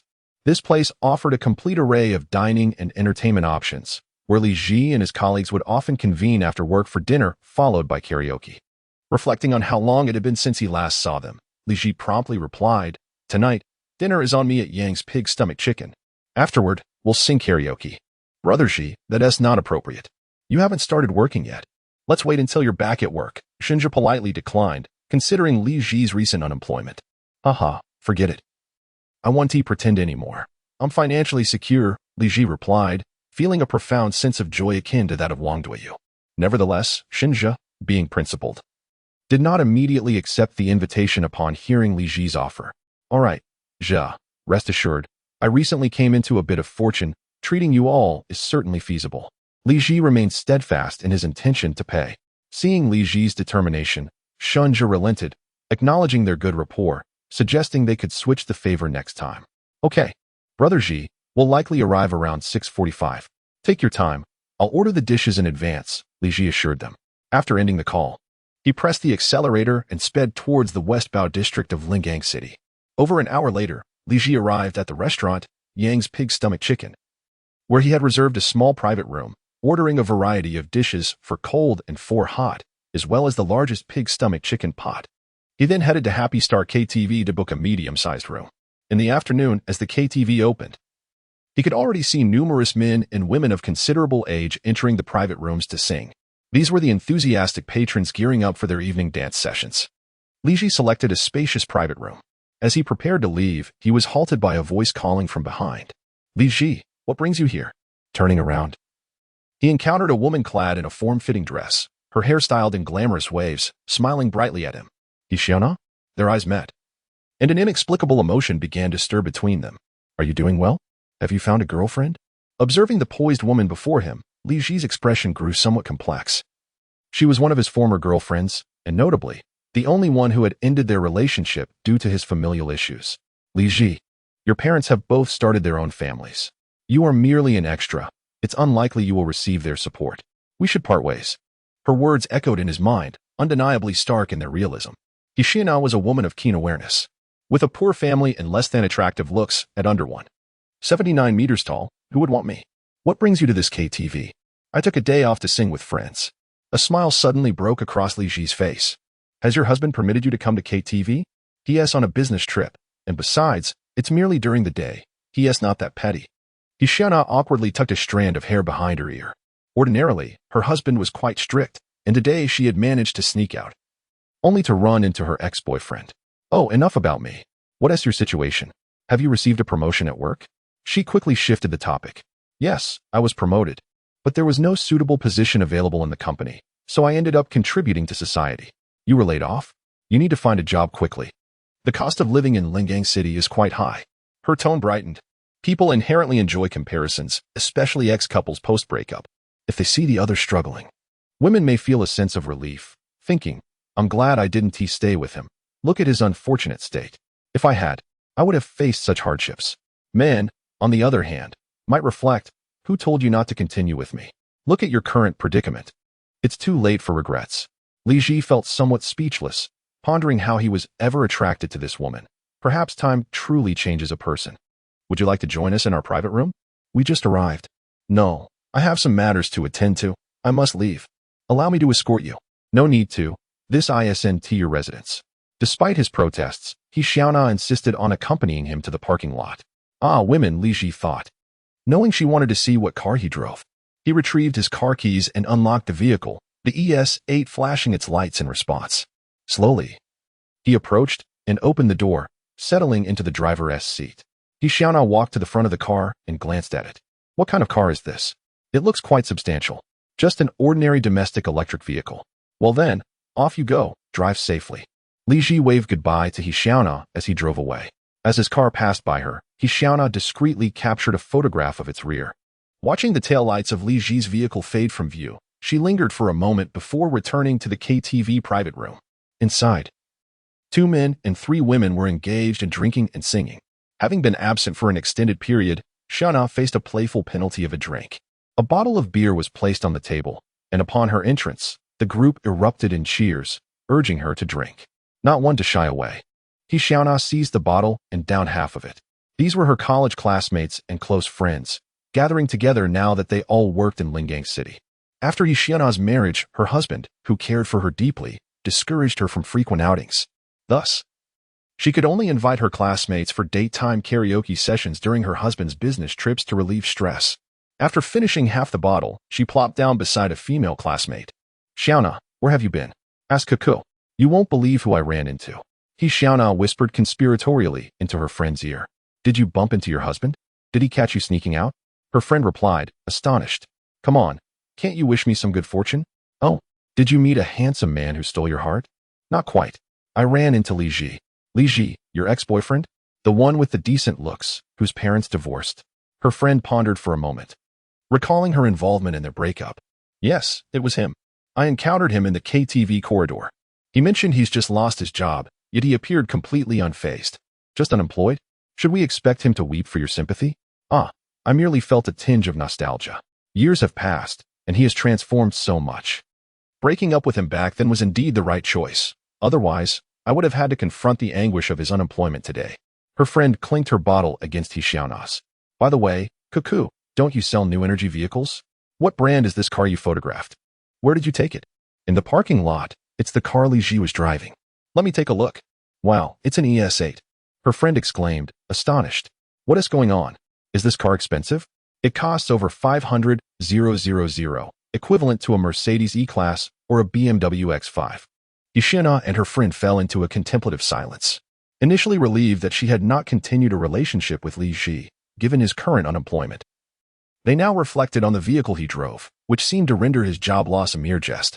Hsiana and her husband toiled relentlessly, earning less than 20,000 a month combined. The thought of affording such a car felt like a distant dream. Could it be that he is renting or borrowing that car? Her friend timidly suggested. Perhaps, it might be. Hsiana reluctantly accepted this rationale, yet the more she contemplated, the more a sense of unease settled within her. Thus, she spent the entire afternoon in a distracted state of mind. Even her singing was a cacophony.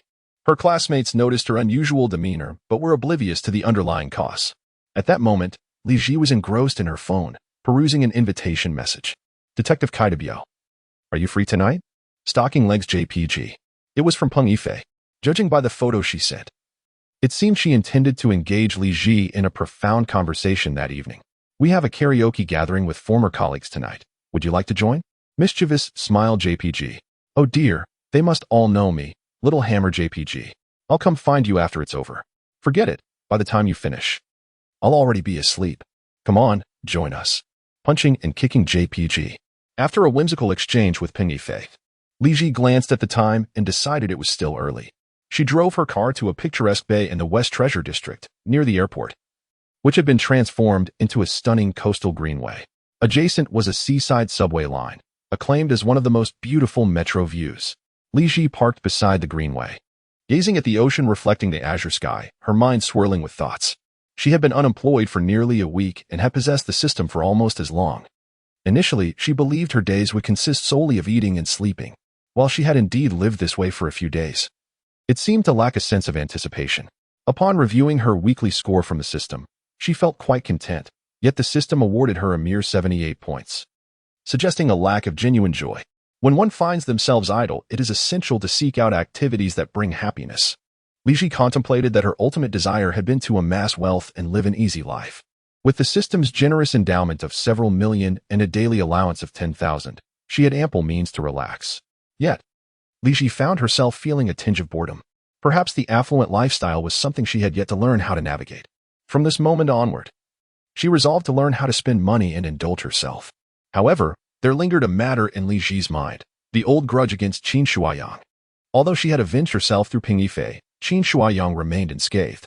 Li Ji compared their standings as the vice president of a renowned fashion enterprise.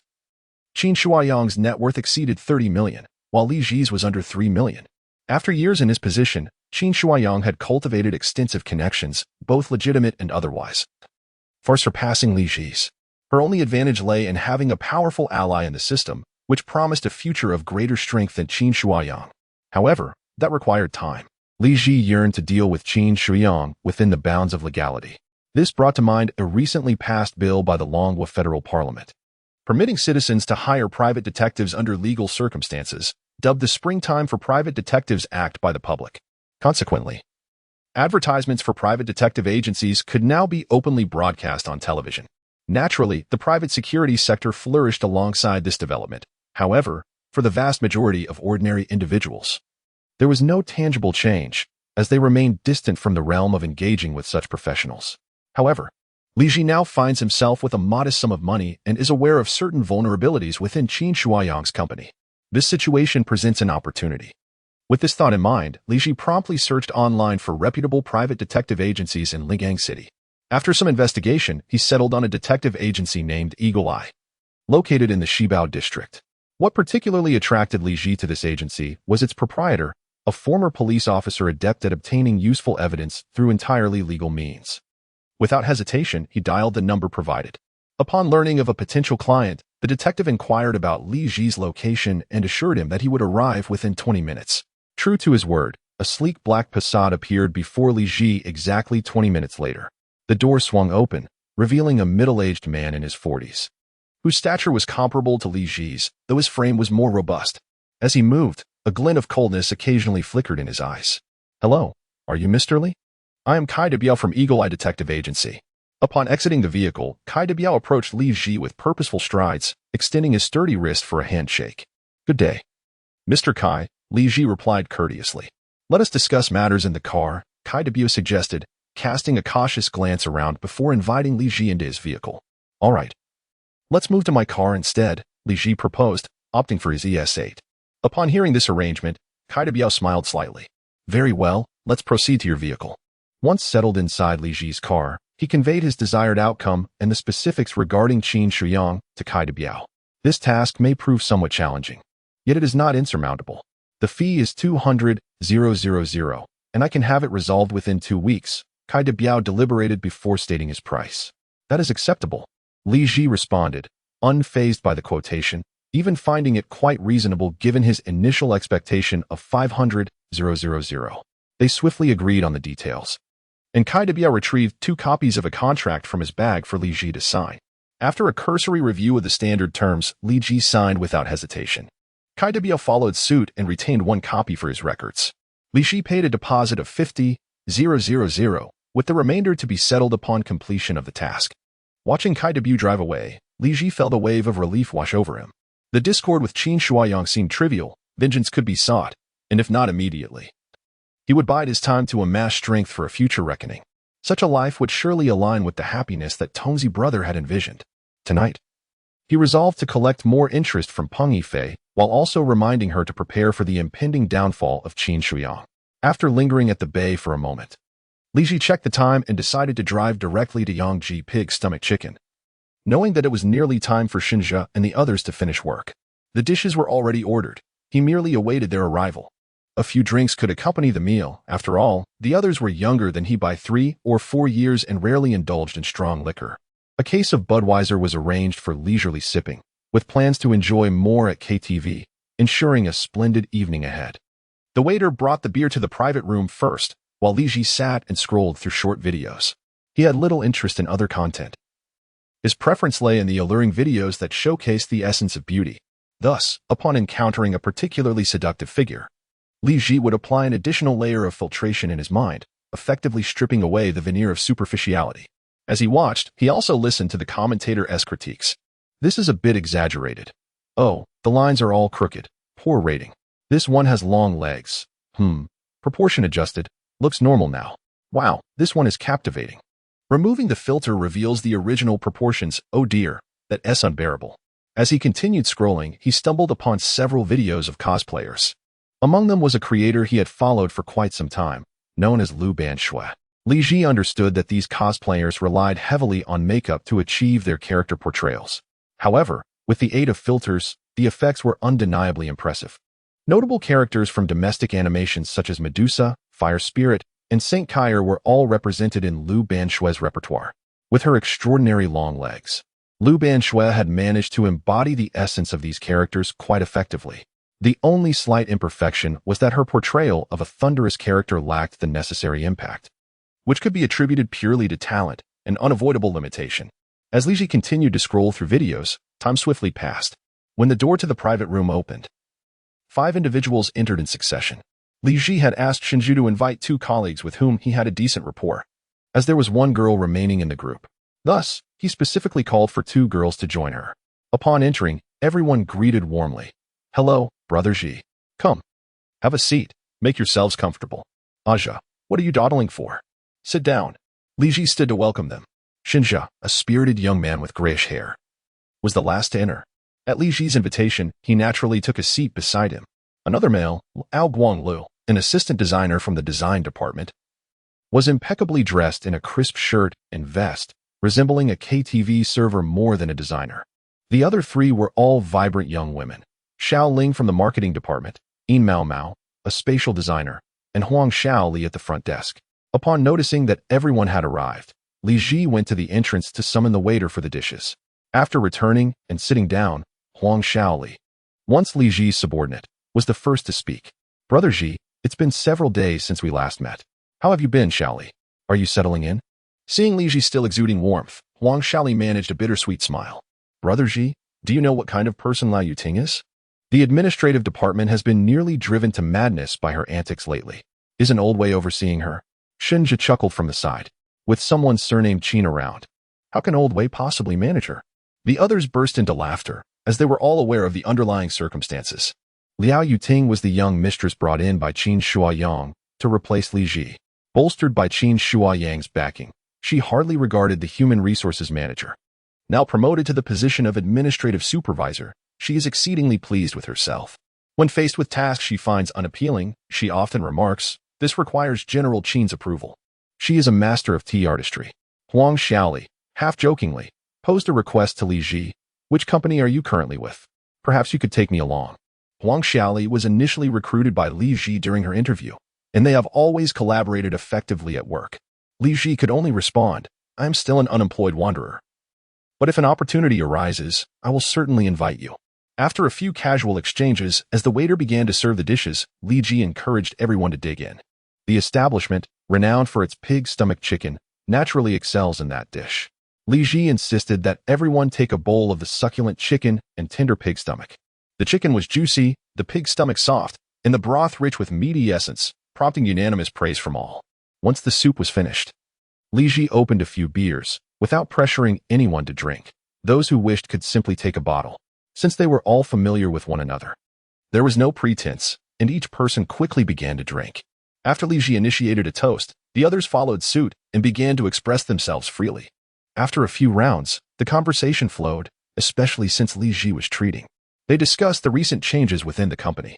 Being young and well-acquainted, they shared only benign chatter about personnel changes and some rumors surrounding the company, avoiding any confidential matters.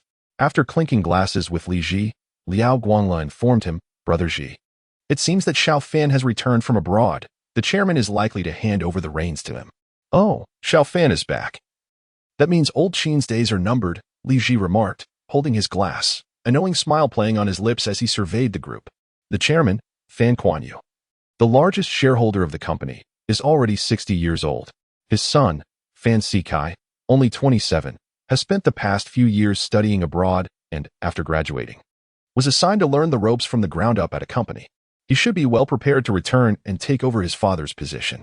In previous years, Li Ji had occasionally encountered him at the former company, and Fan Sikai would also appear at company events.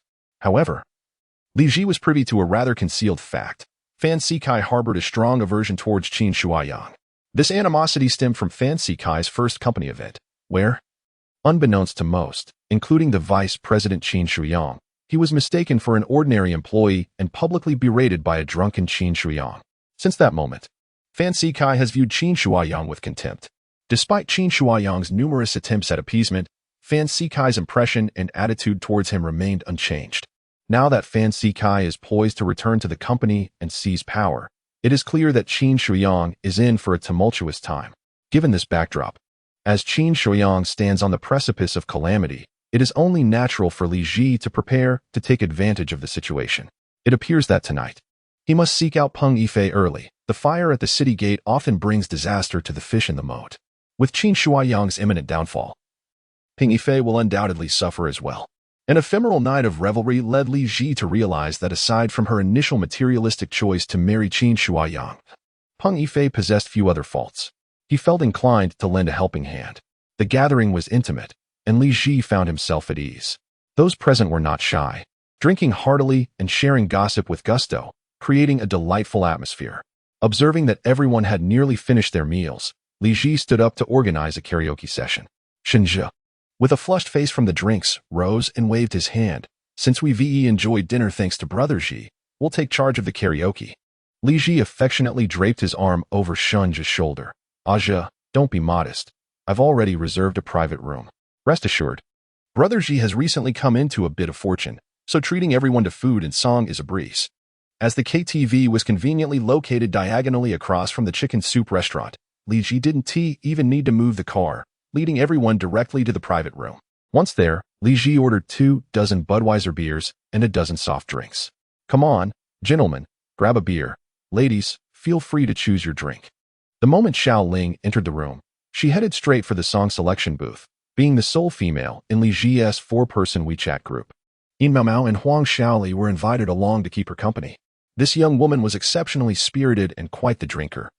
As soon as the server brought in the beers, she snatched one up. "Cheers, my friends. It's time for us to celebrate, thanks to Brother Ji. I'll start with a toast."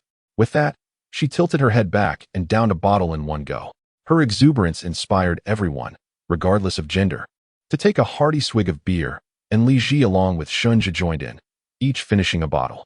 Feeling slightly tipsy, Li Ji began to call out, "At KTV, we must forget our work. Today is solely for joy."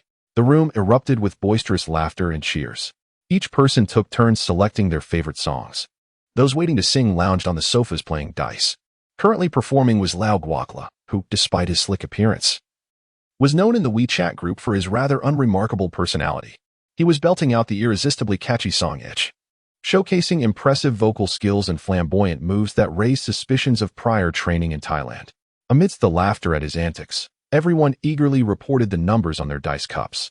Shunjia inadvertently noticed the watch on Li Ji's wrist and pulled it closer to examine.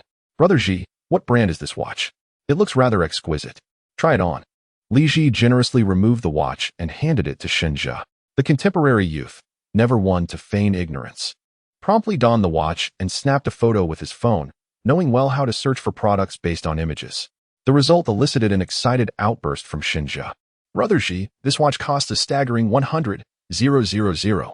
His exclamation drew the attention of everyone present, who crowded around to see what a 100,000 yuan watch looked like. In a social milieu where most earn less than 10,000 yuan monthly, a watch priced at 100,000 was bound to create a stir. Not only did Liao Guangla cease his performance to inspect the watch, but the women also gathered around curiously. Shunjia carefully removed his watch and handed it to his colleagues, while cautioning them, "Do be careful. This watch is worth our annual salary. A wealthy individual has emerged in our midst." This watch, seemingly only possessing a few additional dials compared to an ordinary timepiece, astonishingly commands a price of 100,000 yuan. Each person who receives the watch displays a curious expression, yet handles it with utmost caution. Having never held something so valuable before, one can never be too careful. As the watch circulates among us, it eventually returns to Li Ji, who casually straps it onto his wrist and fastens the clasp. A subtle shift in the atmosphere envelopes the private room. Everyone begins to invite Li Ji for drinks. It is neither mere sycophancy nor an overt display of materialism. Rather, it is a natural inclination to feel more warmth towards someone of such remarkable stature. The ambience becomes increasingly vibrant, filled with heartfelt singing and spirited drinking. Even the three young women unabashedly let loose, disregarding their images. Xiao Ling, inebriated, throws her arms around Li Ji's neck, exclaiming, "Ji Ge, I always knew you were destined for greatness. Being in this company is merely a hindrance. Here's to your imminent financial freedom." With that, she raises a bottle of beer and clinks it against Li Ji's, downing a hearty gulp. This northeastern girl truly embodies generosity and openness. In truth, Xiao Ling possesses a petite and delicate appearance. When she first mingled with Li Ji and the others at the KTV, he once inquired why she did not remain in the capital after her studies. With a hint of resignation, she replied, "I may look like a petite southern potato, but I harbor the heart of a strong northeastern woman." Li Ji admired her innate sense of loyalty. When he faced redundancy, she nearly resigned as well, expressing her frustration at feeling stifled in such a company. Ultimately, it was Li Ji who persuaded her to stay, recognizing her feelings for him. However, he did not wish to exploit such a good-hearted girl. Transforming a friendship into a romantic relationship is a complicated endeavor, so he decided it was best to pursue others instead. After clinking glasses, Li Ji watched as Xiao Ling poured more alcohol down her throat, and he tilted his head back, downing an entire bottle himself, while tossing a dried plum into his mouth to suppress the taste. On the other side, a soft body leaned closer. Turning, he saw Wang Xiaoli, a gentle Hakka girl known for her meticulous nature, who had alleviated many of Li Ji's burdens at work. "Ji Ge, this drink is to celebrate your prosperity," she spoke softly, her demeanor indicating she too was feeling the effects of the alcohol. Li Ji, smiling warmly, lifted his bottle. "Xiaoli, just hang in there a bit longer. If I strike it rich, I will surely seek your assistance." Wang Xiaoli had been awaiting this affirmation. Currently, Liao Yuding's erratic behavior resembled that of a petty person reveling in newfound power, and Huang Xiaoli had often been at her beck and call. If this continued, she planned to resign, feeling weary of a job that drained her spirit. With Li Ji's promise in mind, she resolved to no longer tolerate Liao Yuding's antics. Ready to assert herself against unreasonable demands and handle tasks independently. At worst, she could leave with some compensation, just as Li Ji had. Huang Xiaoli, slightly inebriated, gazed at Li Ji and perceived that this former superior still exuded a certain masculine charm, his entire demeanor radiating the confidence of the affluent. The revelry persisted until 11:30, as Xinzhe and the others had work commitments the following day. Li Ji suggested they conclude the evening with a toast to unity. Upon exiting the KTV, in Mao Mao, residing conveniently just behind this commercial street, was the most accessible among them. Liao Guangla's residence was a mere bike ride away, while Xinzhe, Xiaoling, and Huang Xiaoli lived slightly farther. Li Ji promptly summoned a designated driver, intending to first escort Xinzhe and the others home. He retrieved his keys and pressed the button. The headlights of an ES8 illuminated from the parking space diagonally across the KTV. "Jigu, this is yours," Liao Guangla remarked as he prepared to scan for a shared bicycle, only to witness Li Ji activating the car. Xinzhe dashed to the vehicle's side, exclaiming, "Jigu, open the door, let us take a look." Upon noticing Li Ji's new vehicle, even Yin Mao Mao, who was ready to depart, hurried back. Xiaoling and Huang Xiaoli's eyes sparkled with excitement. Everyone knew that Li Ji had previously driven a Polo, so he announced that a designated driver would take them home. Liao Guangla, considering his proximity, opted to ride his bike, while the others climbed into Li Ji's little Polo. To their surprise, Li Ji had upgraded to a spacious SUV. The boys, possessing some knowledge about cars, recognized it as a domestic electric vehicle. With the designated driver still a few minutes away, Li Ji invited everyone to experience the vehicle. With 6 seats available, Liao Guangla no longer needed to ride a shared bike. The entire group could fit in one car. After seeing the vehicle, their belief in Li Ji's claim of having recently come into some fortune was solidified. After a brief glance at the car, Yin Mao Mao bid farewell to return home. When the designated driver arrived, Li Ji dropped everyone off one by one, fortunate that they all lived relatively nearby.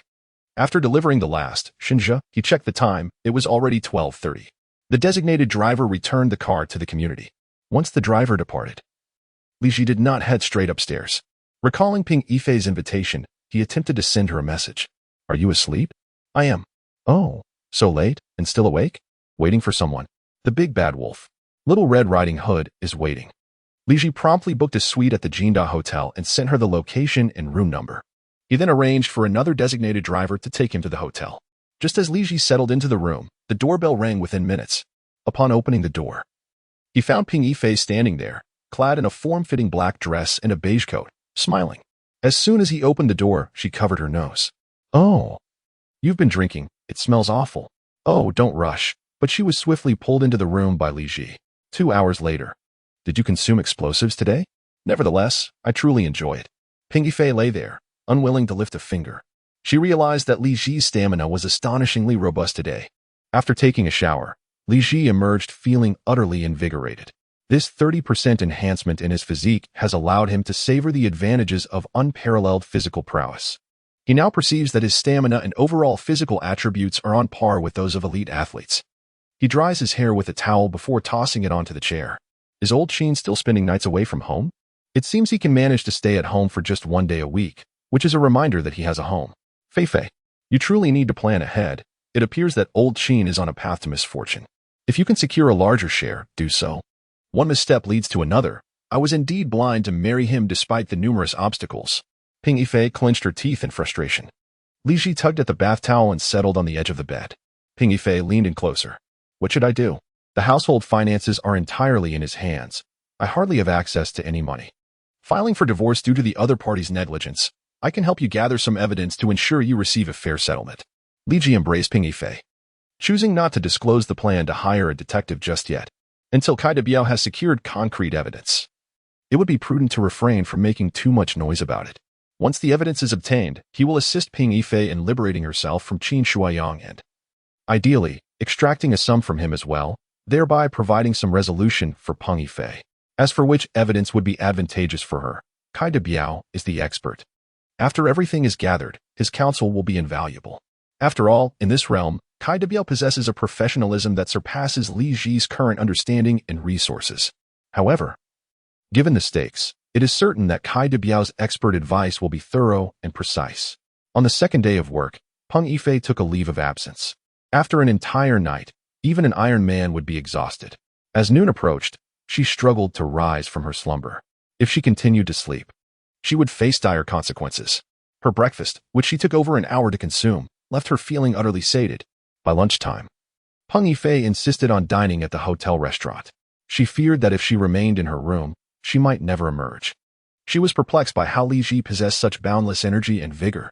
After this tumultuous morning, Peng Yifei found herself thoroughly convinced by Li Ji.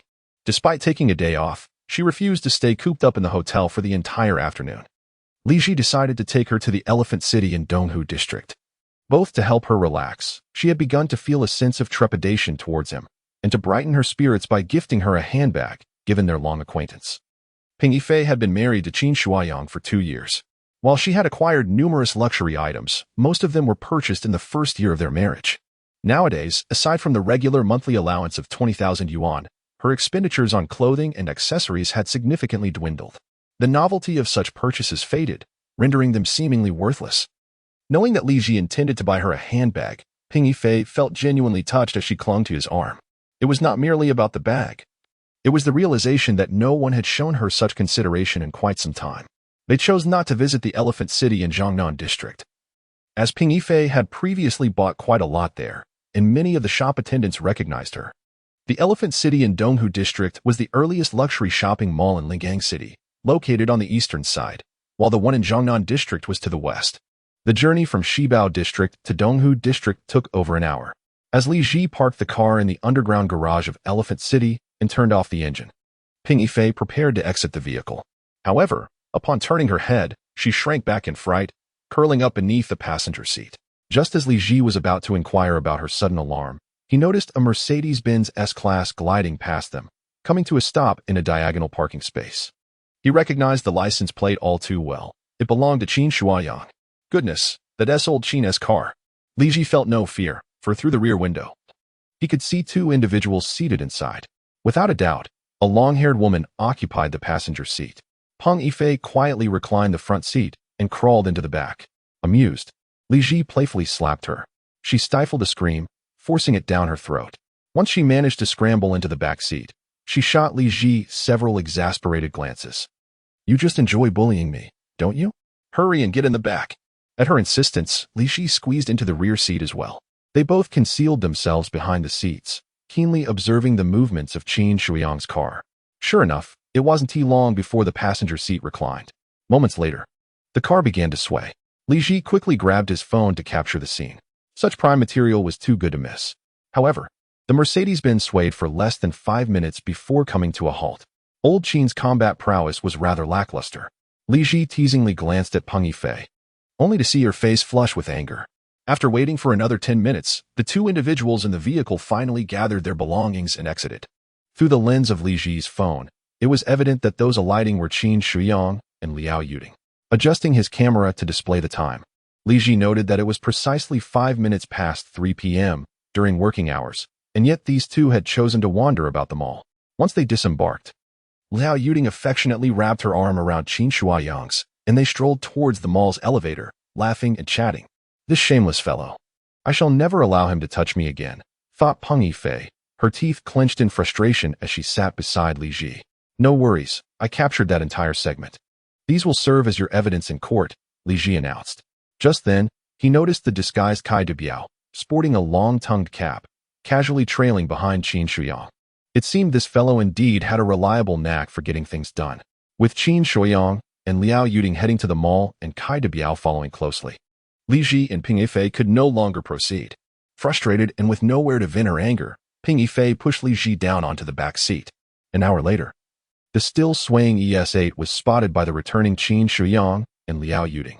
Qin Shuaiyang cast a greedy glance towards a lovely silhouette in the back seat, admiring the shapely figure. "Ah, Qin, why do you still gaze at other women? Haven't I always satisfied you?" Liao Yuding feigned displeasure as she shook Qin Shuaiyang's arm. While her thoughts wandered, "The man in the car is quite remarkable. It has been over 10 minutes since we left the elevator." "Indeed, or shouting has the better figure.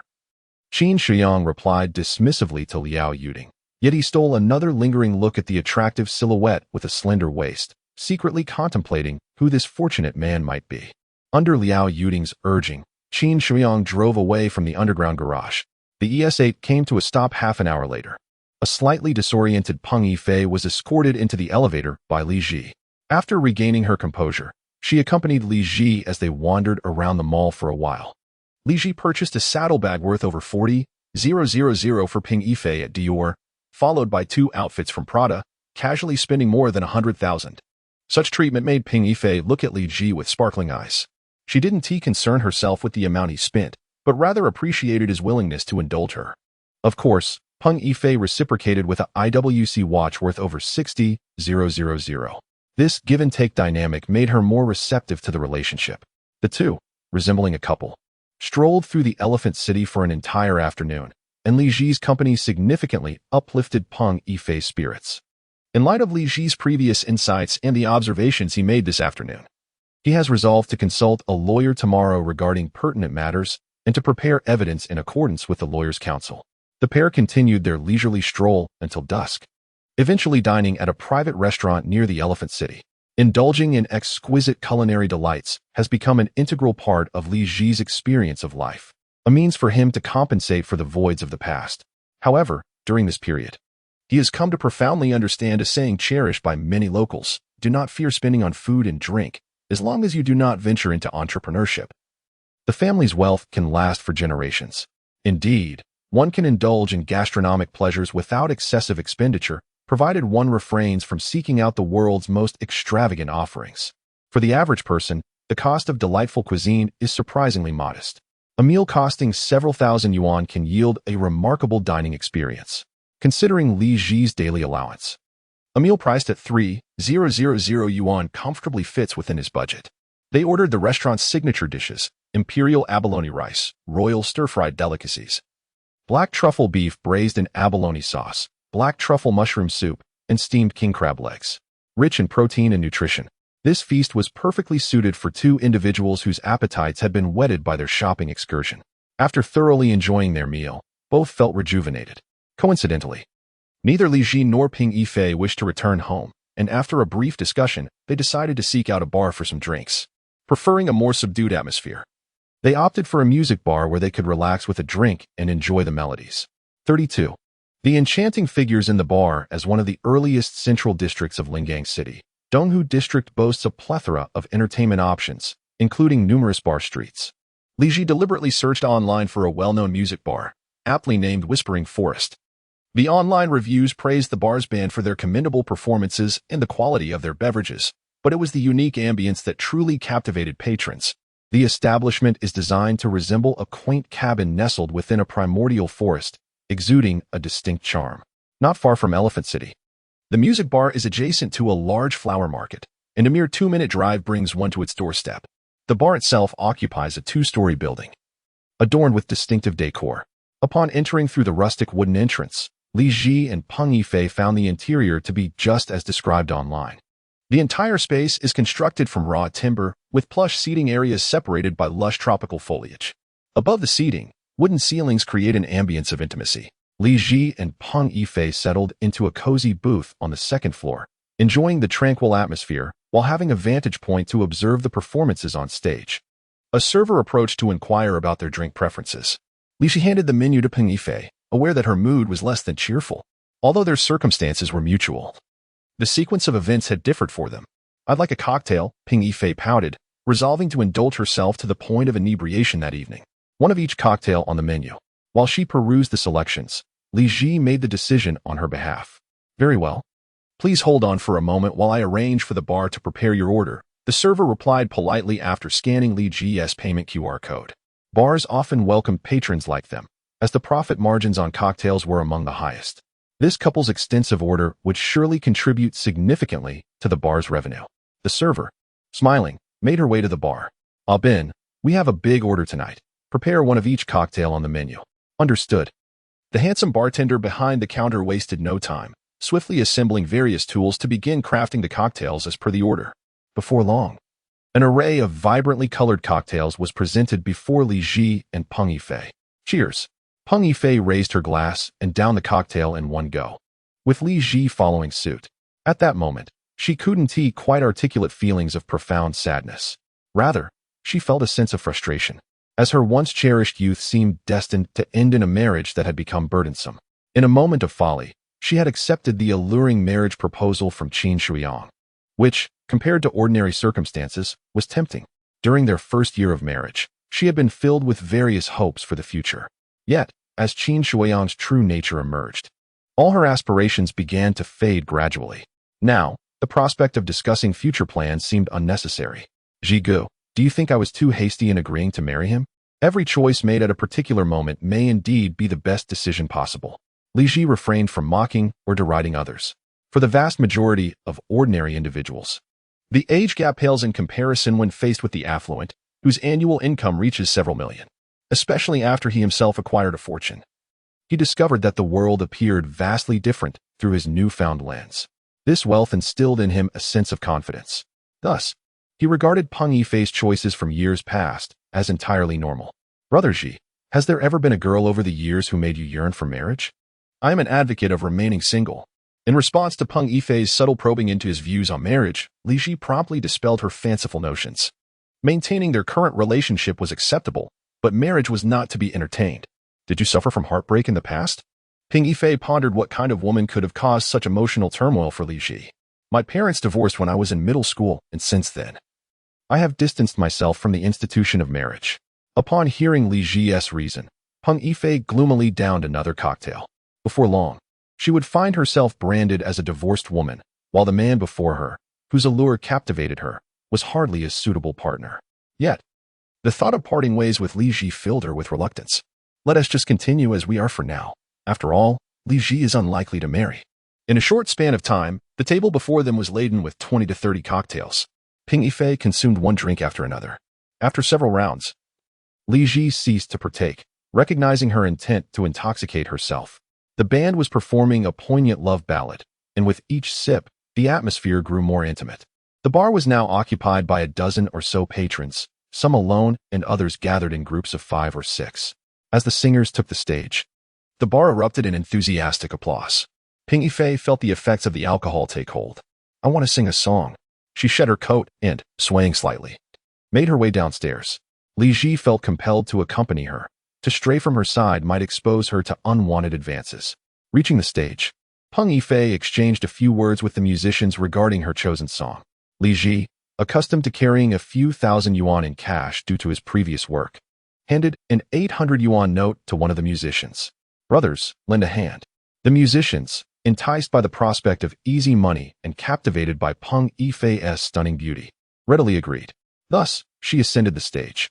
As she appeared in a form-fitting dress, her slender waist and long legs elicited cheers and whistles from the audience, elevating the bar's atmosphere to a fevered pitch.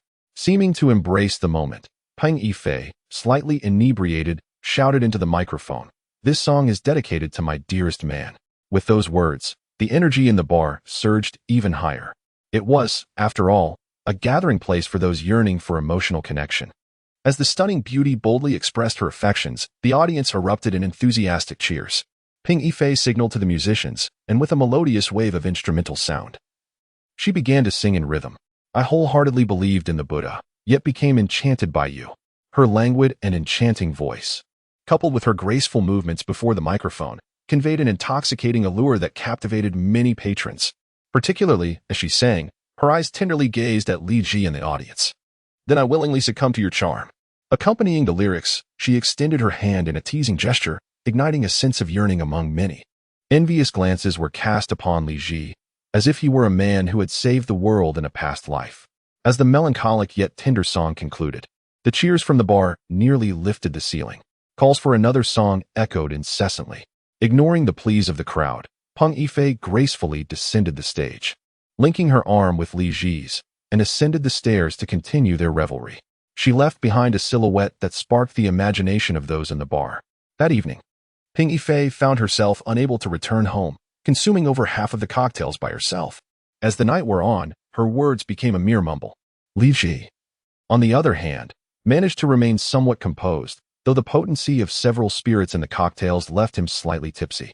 The two rented a suite near Elephant City. And with newfound means, Li Ji no longer felt the need to deprive himself in matters of food, drink, or accommodation. The following day, Peng Yifei arrived at the office radiating joy. Her colleagues complimented her vibrant complexion, remarking that she resembled a woman cherished by life.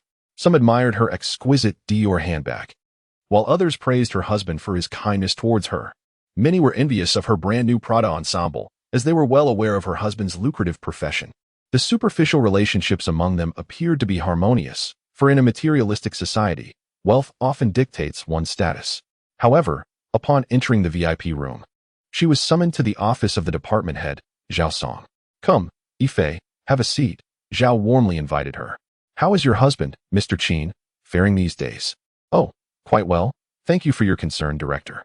As soon as she settled onto the sofa, Zhao's inquiry caught her attention, prompting her to sit up straight in response. "Yifei, I have been observing your diligent and meticulous work. I trust the VIP room in your capable hands. However, there is a matter that requires discussion, both professional and somewhat personal." Zhao chose his words carefully. Upon hearing this, Peng Yifei's heart sank. Such summons rarely herald good news. She straightened her posture. "Director, please advise me on the matter at hand. Is your husband harboring any concerns or ideas regarding the industry? A substantial amount of money has recently been transferred, reducing the savings from over 18 million to merely 200,000. Peng Yifei understood that Zhao's unspoken inquiry was whether she was aware of the situation and if it were possible to remedy the financial withdrawal. Within the bank's internal circles, what outsiders regarded as confidential information was often far from secret. Director, you know that our finances are managed by my husband, and I cannot interfere with his business dealings or purchases. I will certainly mention this to him, and I will strive to secure at least 2 million in deposits for the branch this month." With this response, Zhao's objective was achieved, and he refrained from further discussion.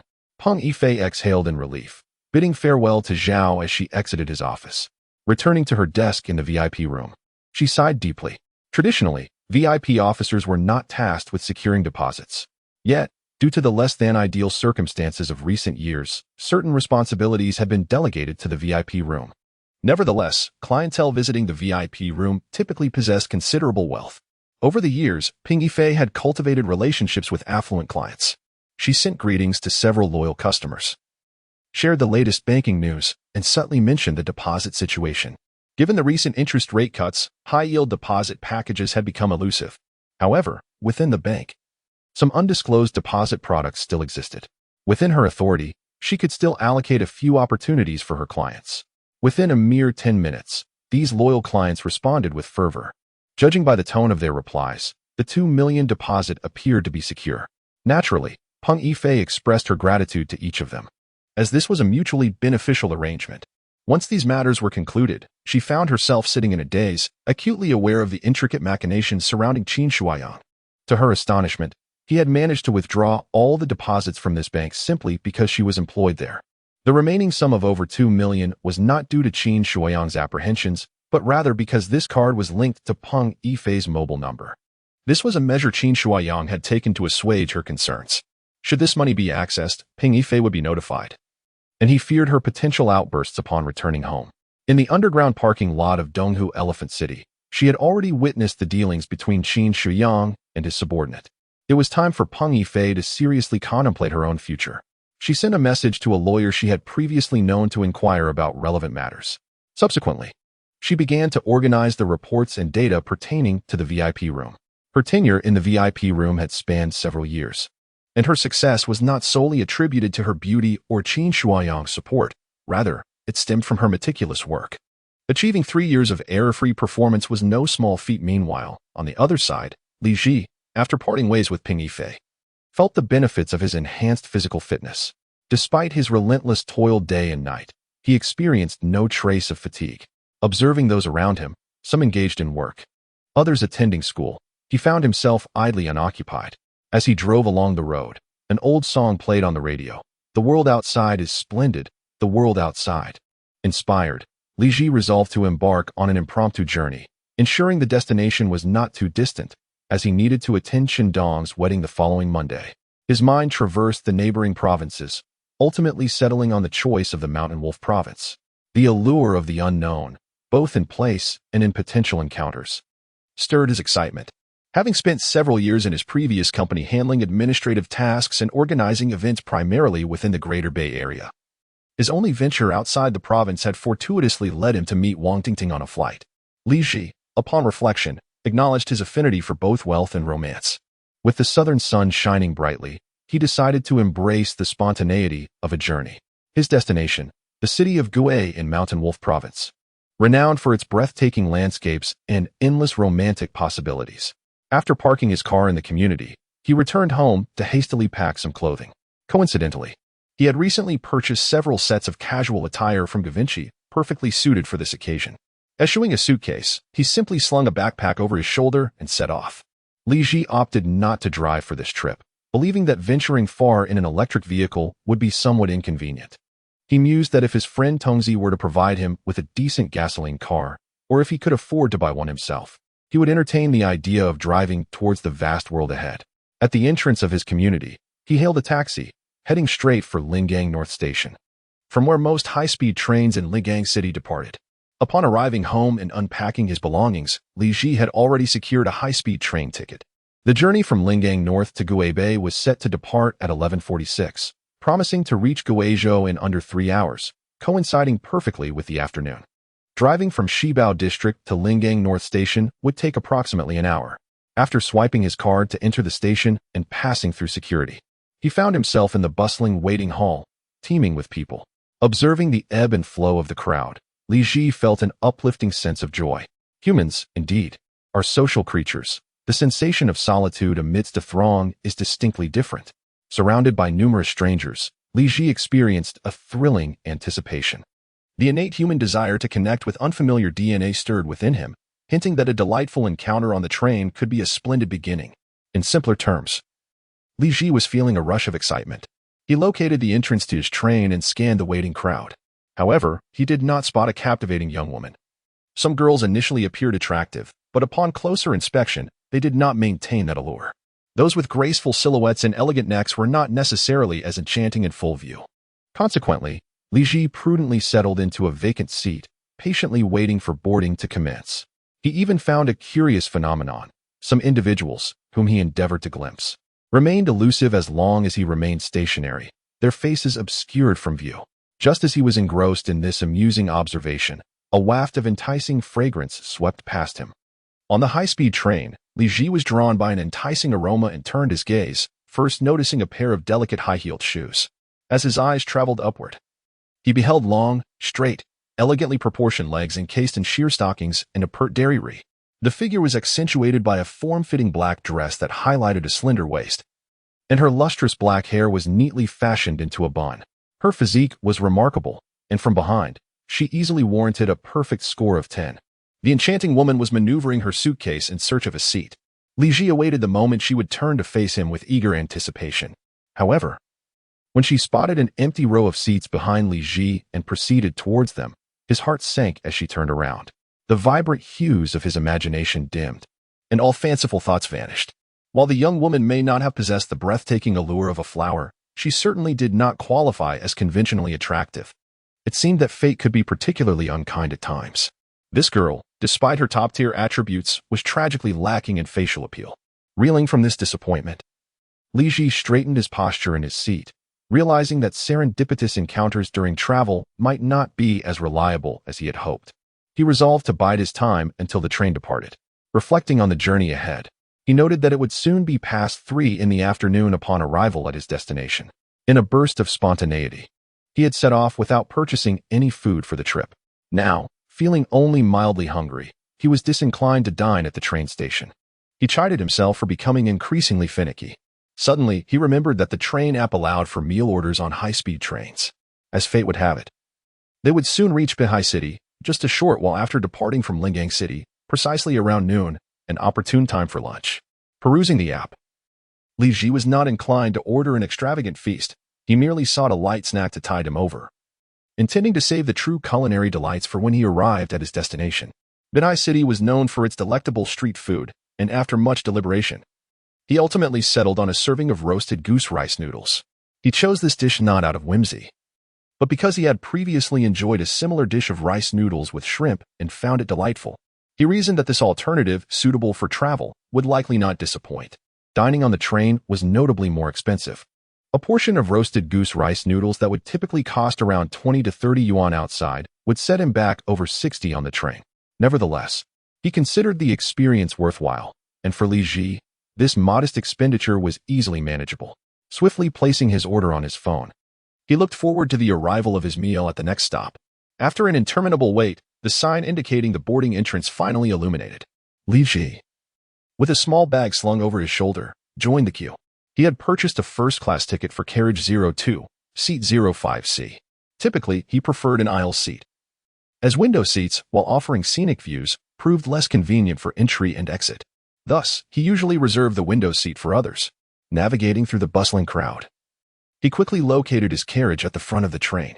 First-class accommodations were quite occupied, as many travelers, when circumstances permitted, chose to indulge in a touch of luxury. However, once the train departed, the seats beside Li Ji remained vacant. He decided that embracing the solitude of his journey would not be amiss, as it was merely a 3-hour ride. After departing from Lingang North Station, the high-speed train swiftly glided past towering buildings and verdant farmlands. In just a matter of minutes, it gradually came to a halt at a high-speed railway station in Binhai City. A small wave of passengers disembarked, while a new group boarded. Li Ji was engrossed in watching videos of a long-legged beauty known as White Moonlight. Suddenly, a pair of elegant legs appeared before him, accompanied by a gentle voice. "Hello. Are you Mr. Li with the mobile number ending in 5678? Li Ji looked up to see a stewardess standing nearby, delicately balancing a tray with a takeout box. "That's me. The roast goose rice noodles, right? I ordered that. Please place it here." Li Ji lowered the foldable table attached to the seat in front of him. The stewardess carefully set the takeout box before him. Li Ji politely expressed his gratitude, and the stewardess softly replied, "Enjoy your meal," before gracefully departing. With the sun shining brightly, it was the perfect time to dine.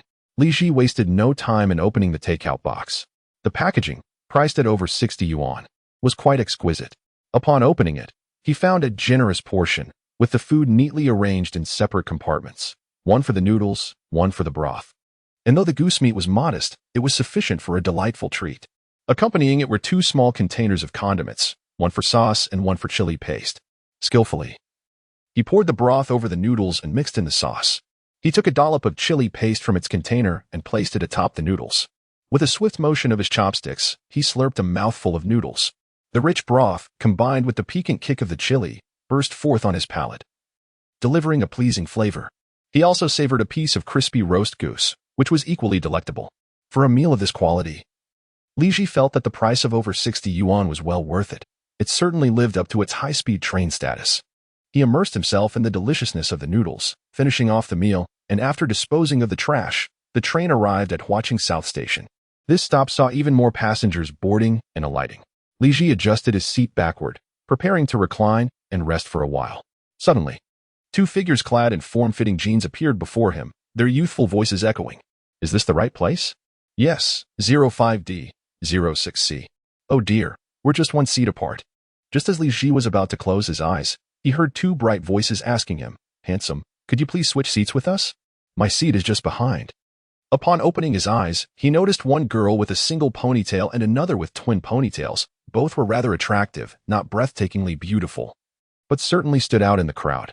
The girl with twin ponytails appeared slightly more striking. However, I digress. For Li Ji, switching seats was a trivial matter, merely a gesture of convenience. "No problem," he replied as he stood up, his backpack conveniently located in the overhead compartment nearby. "Thank you so much." The 2 girls graciously expressed their gratitude, and then, with a hint of shyness, they requested his assistance. "Could you help us place our suitcase up there?" Li Ji glanced at the large suitcase between them, clearly shared by the 2 girls. "Let us do a good deed thoroughly." He lifted the suitcase, feeling its considerable weight, unaware of what the 2 young ladies had packed inside. Li Ji offered a faint smile, choosing not to respond further. Instead, he settled into the rear seat, adjusted it comfortably, and closed his eyes to indulge in a brief afternoon slumber. The 2 girls were quite lively, chattering incessantly like a pair of sparrows throughout the journey. Fortunately, they were somewhat mindful, keeping their voices at a manageable volume. Listening to their hushed exchanges, Li Ji treated it as mere white noise, soon drifting off to sleep. Thankfully, the reclining angle of the high-speed train seat was significantly more generous than that of an airplane, making it quite comfortable to lie back. The remaining 2 hours of travel swiftly passed in dreams. Upon awakening, Li Ji realized they were nearing the Gue Bay high-speed railway station. He stood up with the throng of passengers, reaching up to retrieve his backpack from the overhead compartment. To his surprise, the 2 girls also rose, revealing that they too would disembark at the station. A glance at the announcement confirmed it was indeed the final stop, alleviating any concerns. Once standing, the girls glanced at the luggage rack and then turned to Li Ji with a bashful request. "Excuse me, could you kindly assist us with our suitcase?" "Thank you." Of course, Li Ji replied readily. However, to retrieve the suitcase, he needed to navigate to the front of the compartment, as the aisle was crowded with departing passengers. The 2 girls squeezed inward, creating space for him to maneuver. Standing at approximately 165 meters, their heads aligned just at the level of Li Ji's nose. As he approached, a delightful fragrance of skincare products wafted towards him. As Li Ji effortlessly lifted his suitcase from the overhead compartment, he felt invigorated by his enhanced physique. Believing that lifting a weight of 150 pounds would pose no challenge, the suitcase had to remain in place for the moment. As the aisle was congested with passengers eager to disembark, leaving no room for even a single person to pass. Consequently, Li Ji found himself squeezed into a confined space alongside 2 young women. Having dozed off briefly, he had not paid much attention to them earlier, but upon closer inspection, he found them quite striking. Their skin was fair, lips a vivid red, teeth pearly white, and their noses elegantly sculpted, adorned with minimal makeup that highlighted their natural beauty. One of the girls sported a single ponytail and had a round face, while the other with double ponytails possessed an oval visage. Li Mengjie and Wang Qian, each exuding their unique charm, were reminiscent of the seasonal beauty of spring and autumn. With no immediate escape from their close quarters, Li Ji initiated a casual conversation. "With all this luggage, are you planning to spend some time in Gillen?" he inquired. "Wow, handsome. Can you tell fortunes?" One girl responded with a laugh. "Just a wild guess," Li Ji chuckled in return. "Are you heading home?" "It seems you haven't packed much," she continued. "I'm on an impromptu adventure." "Why burden myself with excess?" he replied. "How serendipitous." After a brief exchange, Li Ji learned that the girl with the single ponytail was named Li Mengjie, and the one with double ponytails was Wang Qian. Both had recently graduated from university in July, sharing not only a friendship but also a bond as classmates. They had just resigned from their internship and planned to travel for a few months before seeking employment after the new year. Their attire suggested they were not overly anxious about financial matters, yet their background was not particularly affluent either. Li Ji exuded a cheerful demeanor, and the girls, feeling at ease, engaged in pleasant conversation, ultimately exchanging contact information with the intention of exploring the city together over the coming days. After all, traveling alone could feel safer with companions. As the high-speed train glided into Gillen North Station, the crowd began to disembark. Li Ji waited patiently until the throng had dispersed before placing his suitcase onto the aisle and beckoning the 2 girls to follow him. The October weather in Gillen mirrored that of Lingang City, allowing for both short and long sleeves. "Have you booked a hotel?" Li Mengjie inquired. "Yes, we have a reservation not far from the North Station, with a view of the Li River. You haven't forgotten to book a place, have you? Would you care to share our hotel?" she offered. "I've secured my own accommodation as well. How will you get there? Is someone picking you up?"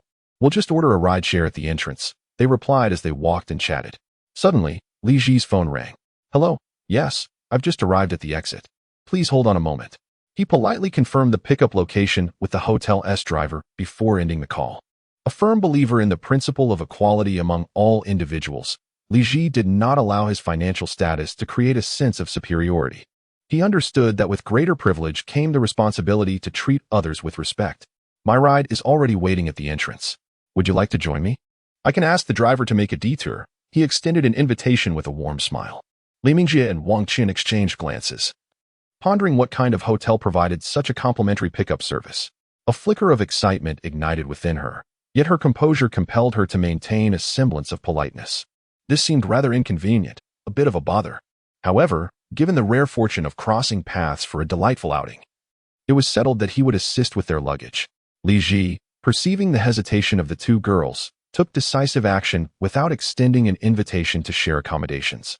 Fearing nothing, With a swift motion, he seized the suitcase from Li Mingjie's grasp and led the way to the transportation point. Li Mingjie and Wang Qian exchanged glances once more, hastily quickening their pace to follow Li Ji. Upon reaching the transport area, Li Ji's eyes immediately fell upon the gleaming silver Mercedes, its doors emblazoned with the hotel's logo. He gestured to the driver, pulling the suitcase toward the rear of the car, where the driver promptly emerged to assist with the luggage. Li Mingjie and Wang Qian, trailing behind, noticed the logo on the vehicle, and they leaned in to whisper to one another. Li Ji is staying at the Shangri-La Hotel as well. It was unexpected to discover he was from a wealthy background. Are you feeling a spark of interest? Oh, spare me. The playful banter between the two lovely ladies was quite delightful. Once Li Ji and the driver secured the suitcase, he beckoned the girls to enter the car, which the driver had already opened for them. Once inside, Li Ji took the passenger seat and instructed Li Mingjie to inform the driver of their hotel's name. The driver nodded. We are quite close to the Shangri-La, situated along the riverside. In less than 20 minutes, they arrived at Li Mingjie and Wang Qian's hotel. The driver alighted to assist them with their luggage, while Li Ji remained in the car, rolling down the window to bid them farewell. As they watched the taillights of the Mercedes fade into the distance, Wang Qian let out a wistful sigh. Meeting a young heir could be a double-edged sword. He currently appeared to be a decent fellow. Li Mingjie chimed in. Having been in the workforce for several months now, they recognized that Li Ji likely harbored some intentions, yet his actions were not off-putting. He conducted himself with grace, ensuring they were not put in an uncomfortable position. His demeanor fostered a favorable impression in both girls' minds. Meanwhile, a few minutes later, Li Ji arrived at the Shangri-La Hotel. This particular establishment in northern Guangxi had been meticulously chosen by Li Ji after careful online comparisons. Positioned within the scenic Shangshan Park, it offered unparalleled convenience to the city, airport, and high-speed rail station. More significantly, the hotel boasted breathtaking river views. As the vehicle entered a dragon-themed garden adorned with architectural marvels, Li Ji noted that the hotel's amenities matched the online descriptions perfectly. The scenery was exquisite, and the ambience inviting. He had reserved the presidential suite at a rate of $7,999 per night, as it was not the peak tourist season. After deducting accommodation costs, he would still have $2,000 remaining for dining and entertainment. At the front desk, while checking in, the suite's butler was already present to assist with the formalities. Li Ji observed that many families had brought their children to stay at this splendid hotel. Upon encountering Li Ji's curious gaze directed towards the families accompanying their children, the hotel's presidential suite butler, displaying remarkable perceptiveness, introduced him to the distinctive winter camp programs offered by the establishment. Numerous parents often bring their children here to indulge in a few nights of joyful activities, allowing the little ones to revel in delightful games while affording the parents a few days of leisurely respite. Having completed the necessary check-in procedures, Li Ji opted to stay for 2 nights initially, with the possibility of extending his visit depending on circumstances. Guided by the diligent butler, Li Ji ascended to the hotel's pinnacle, the 7th-floor presidential suite. Upon entering, he was immediately impressed by the expansive 200-square-meter suite, where the spacious living room, adorned with large floor-to-ceiling windows on 2 sides, flooded the space with ample natural light. Under the butler's thorough introduction, Li Ji explored the lavish bathroom equipped with a grand jacuzzi, the living room's state-of-the-art audio-visual entertainment facilities, and the comprehensive office equipment, including a fax machine and a multifunction printer. In the bedroom, featuring an oversized bed, he was treated to a breathtaking view of the beautiful Li River flowing gracefully below. The coffee table and dining table were adorned with an exquisite array of welcome fruits and pastries. Unable to resist, Li Ji retrieved his phone to capture several photographs from various angles within the suite, as well as some stunning vistas from the window. After compiling 9 images, he shared them in a 9-grid collage on his social media, feeling that the visuals alone sufficed to convey a sense of sophistication without the need for accompanying text. After all, being relatively young, he felt compelled to flaunt his experiences occasionally, soothing the vanity that had lingered for over 2 decades. It wasn't long before his post garnered dozens of likes, accompanied by a flurry of comments, including messages from the 2 girls he had met earlier that day. In the heart of the city, amidst the enchanting scenery of Shangri-La, one can't help but marvel at the stark contrast in experiences. The disparity in service left an indelible impression, as if one were traversing different realms. Li Ji, typically reserved in sharing moments on social media, unexpectedly graced his friends with a post, eliciting surprise and a flurry of likes. He reciprocated each acknowledgement, glancing at the clock, realizing it was merely 3:30, with ample time for exploration. Initially contemplating the idea of hiring a local guide for a few days of adventure, he soon dismissed the notion, preferring the liberating sensation of spontaneity. After responding to his friend's messages, he refreshed himself with a shower and donned a casual ensemble from Givenchy, embodying the essence of a spirited young man. As he prepared to consult his electronic map for nearby attractions around the Shangri-La Hotel, notifications from Li Mengjie and Wang Qian beckoned him to join them in the city center. Upon reviewing the map, he noted that the iconic Elephant Trunk Hill lay a little over 3 kilometers away, flanked by the bustling Xinjiang Walking Street and the majestic Duxiu Peak. Without hesitation, Li Ji contacted the hotel concierge to arrange a private vehicle to the city. 5 minutes later, he received confirmation that the car was ready. He promptly created a group chat with Li Mengjie and Wang Qian, announcing their imminent departure. With his identification tucked into his pocket and his phone along with a power bank in hand, he descended to the lobby, aware that excess baggage would only hinder his enjoyment.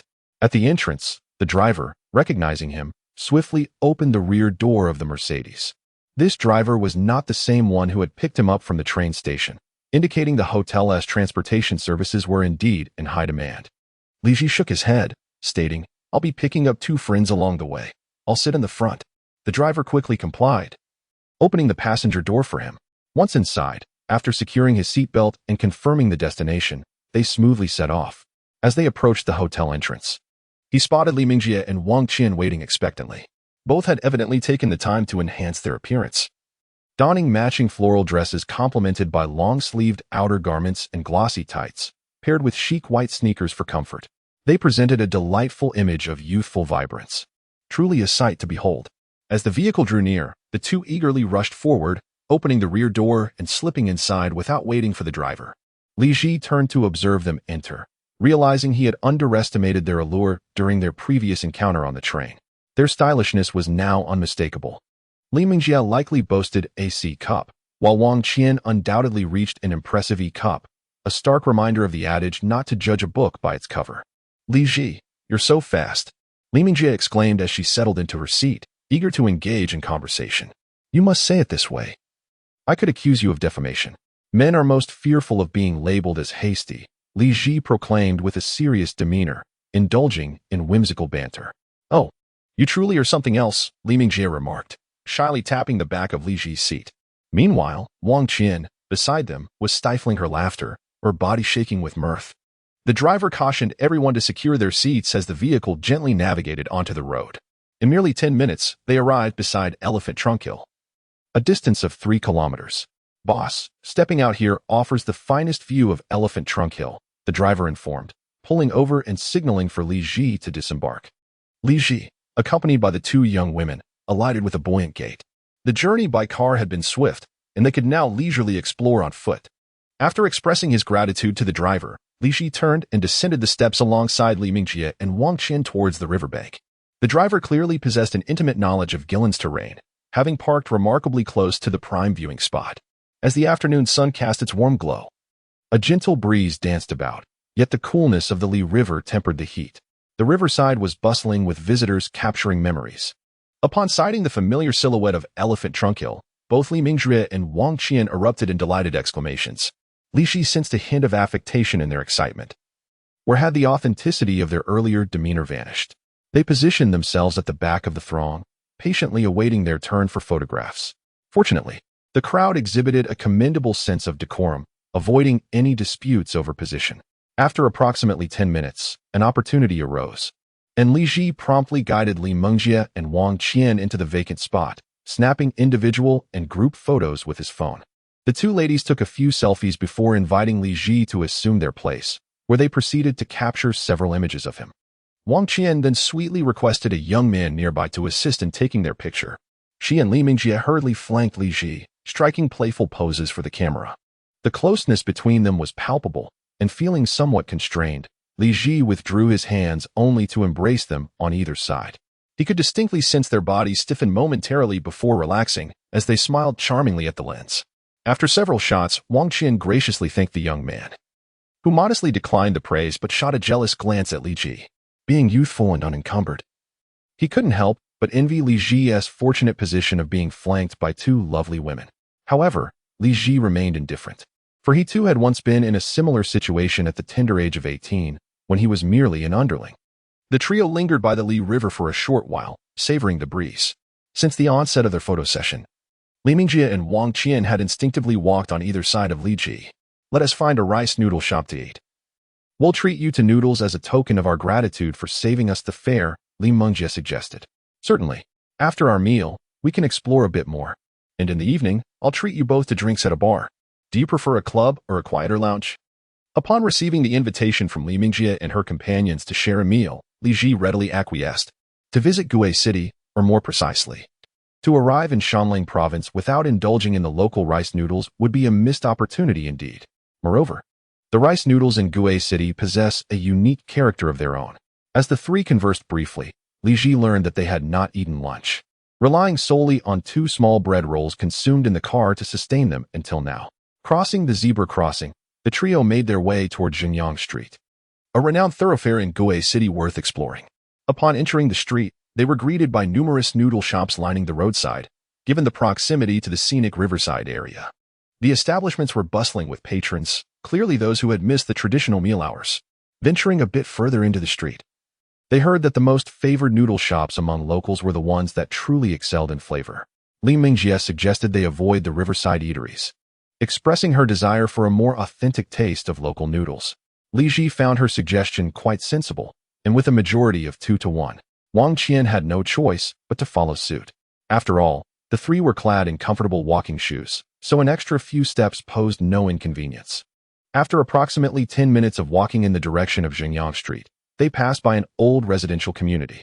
The shops lining the outskirts of the community exuded a sense of history, with several noodle shops nestled among them, frequented by many locals. The trio exchanged glances, their eyes lighting up. This was precisely the ideal place for their noodle indulgence. Wang Qian observed the surroundings and, noticing a particularly crowded noodle shop, suggested, "Let us go to this one. It has the most patrons inside." This proposal was met with agreement from Li Ji and Li Mingjie, and the three promptly made their way toward the bustling noodle shop. Before indulging in some shopping, Li Ji decided to savor a bowl of noodles. Arriving at the noodle shop, he felt that the roast goose rice noodles he had for lunch had long been consumed, and his stomach began to grumble. The establishment, approximately 50 square meters in size, housed a dozen tables, many of which were occupied by patrons eagerly slurping their noodles. A tantalizing aroma of broth wafted through the air. This was a family-run business, with a middle-aged couple bustling about in the kitchen. The trio found a table that had just been vacated and beckoned the owner to tidy it up before promptly settling down. In the snug space, Li Ji opted to sit alone on one side, while Li Mingjie and Wang Qian faced him. "Li Ji, what would you like to eat?" Li Mingjie inquired, handing him the menu, as the owner quickly provided 2 additional menus. The menu, evidently a relic of a time gone by, featured a red background with black lettering, encased in a plastic cover, its surface glistening with grease. It was exclusively devoted to rice noodles, with no other types of noodles in sight, confirming that this establishment had been dedicated to the craft for over a decade. The selection of noodle dishes was modest, comprising only 7 varieties, with additional options for toppings such as fried eggs, beef, and pig's trotters, as well as beverages. The prices were quite reasonable, ranging from 8 to 12 yuan, which looked very appetizing. Li Ji ordered a pig's trotter noodle, Li Mingjie chose the signature Gillen rice noodles, and Wang Qian opted for crispy rice noodles. Li Mingjie also added a fried egg for each of them and requested a bottle of soy milk. Upon scanning the QR code with her phone, she noted that the total was still under 50 yuan. "The prices here are quite affordable," Wang Qian remarked, glancing at the menu. She had heard that there were many delicious options for just 5 yuan, but they lacked the time to explore. This place was likely the best they could find for now. Li Mingjie pulled out 2 napkins to wipe the greasy table in front of her, and Wang Qian then did the same for Li Ji. The service was swift, and before long, 3 bowls topped with golden fried eggs were placed on the table, accompanied by 3 bottles of soy milk. The trio took a few sips of the soy milk before retrieving a pair of disposable chopsticks to mix the contents of their bowls thoroughly. Just as Li Ji was about to dig in, he noticed that 2 pairs of chopsticks were each adding a piece of crispy skin and sausage into his bowl. When he looked up, he found Li Mingjie and Wang Qian exchanging surprised glances, which soon turned into laughter. "Just wanted you to try a different flavor," Li Mingjie explained with a smile. Observing the generous portions of pig's trotter in his bowl, Li Ji reciprocated by offering them each a piece. Consequently, Li Mengjie and Wang Qian added more crispy skin and sausage to his bowl. They divided the toppings evenly among themselves, ensuring that each ingredient was represented. "All right, I shall begin," Li Ji declared, waving his chopsticks before scooping a generous portion of noodles into his mouth. The rich broth, imbued with a hint of spice, exploded with flavor on his palate, showcasing its authenticity.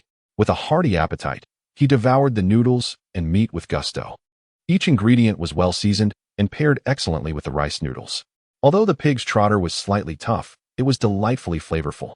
By the time Li Ji had polished off his bowl and started on the soy milk, Li Mengjie and Wang Qian still had more than half a bowl of noodles remaining. The two individuals were quite conscious of their image as they delicately slurped the noodles into their mouths. Upon noticing that Li Ji had finished his meal, they hastened their pace slightly. "There's no rush, we aren't pressed for time, and we have ample opportunity to shop later. We must ensure we are well fed," Li Ji quickly reassured them. With his encouragement, Li Mengjie and Wang Qian resumed their normal eating pace. After a wait of 20 minutes, the two young ladies had consumed a considerable portion of their noodles. With their stomachs satisfied, they felt at ease. Another 10 minutes passed, and the trio leisurely strolled to Zhengyang Pedestrian Street. The bustling crowd rendered the street both crowded and lively, lined with various snack shops and specialty stores. The street was vibrant. A row of food stalls in the center wafted enticing aromas into the air. "Oh, I slightly regret eating so much earlier," Wang Qian lamented, rubbing her flat stomach as she gazed at the array of food stalls with a tinge of regret. "I feel the same way," Li Mengjie concurred. "Let's browse the shops and let our food settle. We can skip dinner and fill up on snacks from these stalls tonight.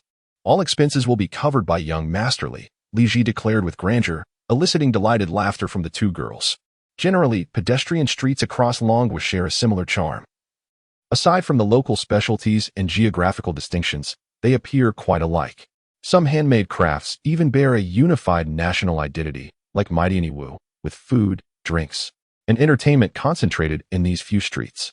The three friends wandered like sightseers, admiring the wares in the shops and the passers-by. Indeed, they too became part of the scenery. Dressed appropriately, Li Ji, along with the identically clad Li Mengjie and Wang Qian, formed a harmonious sight. Those who recognized the brand of Li Ji's attire often muttered to themselves as he passed by with the two beauties, something along the lines of "such fine produce, yet squandered on swine." Naturally, Li Ji was oblivious to these remarks, and even if he had overheard them, it would not have affected him. Having once been among such individuals himself, he understood that such comments merely reflected their underlying jealousy. Though the street spanned only a few hundred meters, frequent entrances and exits from shops could easily prolong the visit. Li Ji noticed many young women adorned in exquisite traditional attire, posing for photographs, and intended to draw Li Mengjie and Wang Qian's attention to them. However, the two had already spotted them and were whispering excitedly to each other, clearly enamored. Li Ji thus decided against a reminder and called out to them instead. "Hold on, let's pick a shop and take a few pictures ourselves." Hearing his suggestion, both Li Mengjie and Wang Qian brightened, for they had been contemplating using their own funds to find a shop for a photo session. They felt a bit shy about letting Li Ji pay.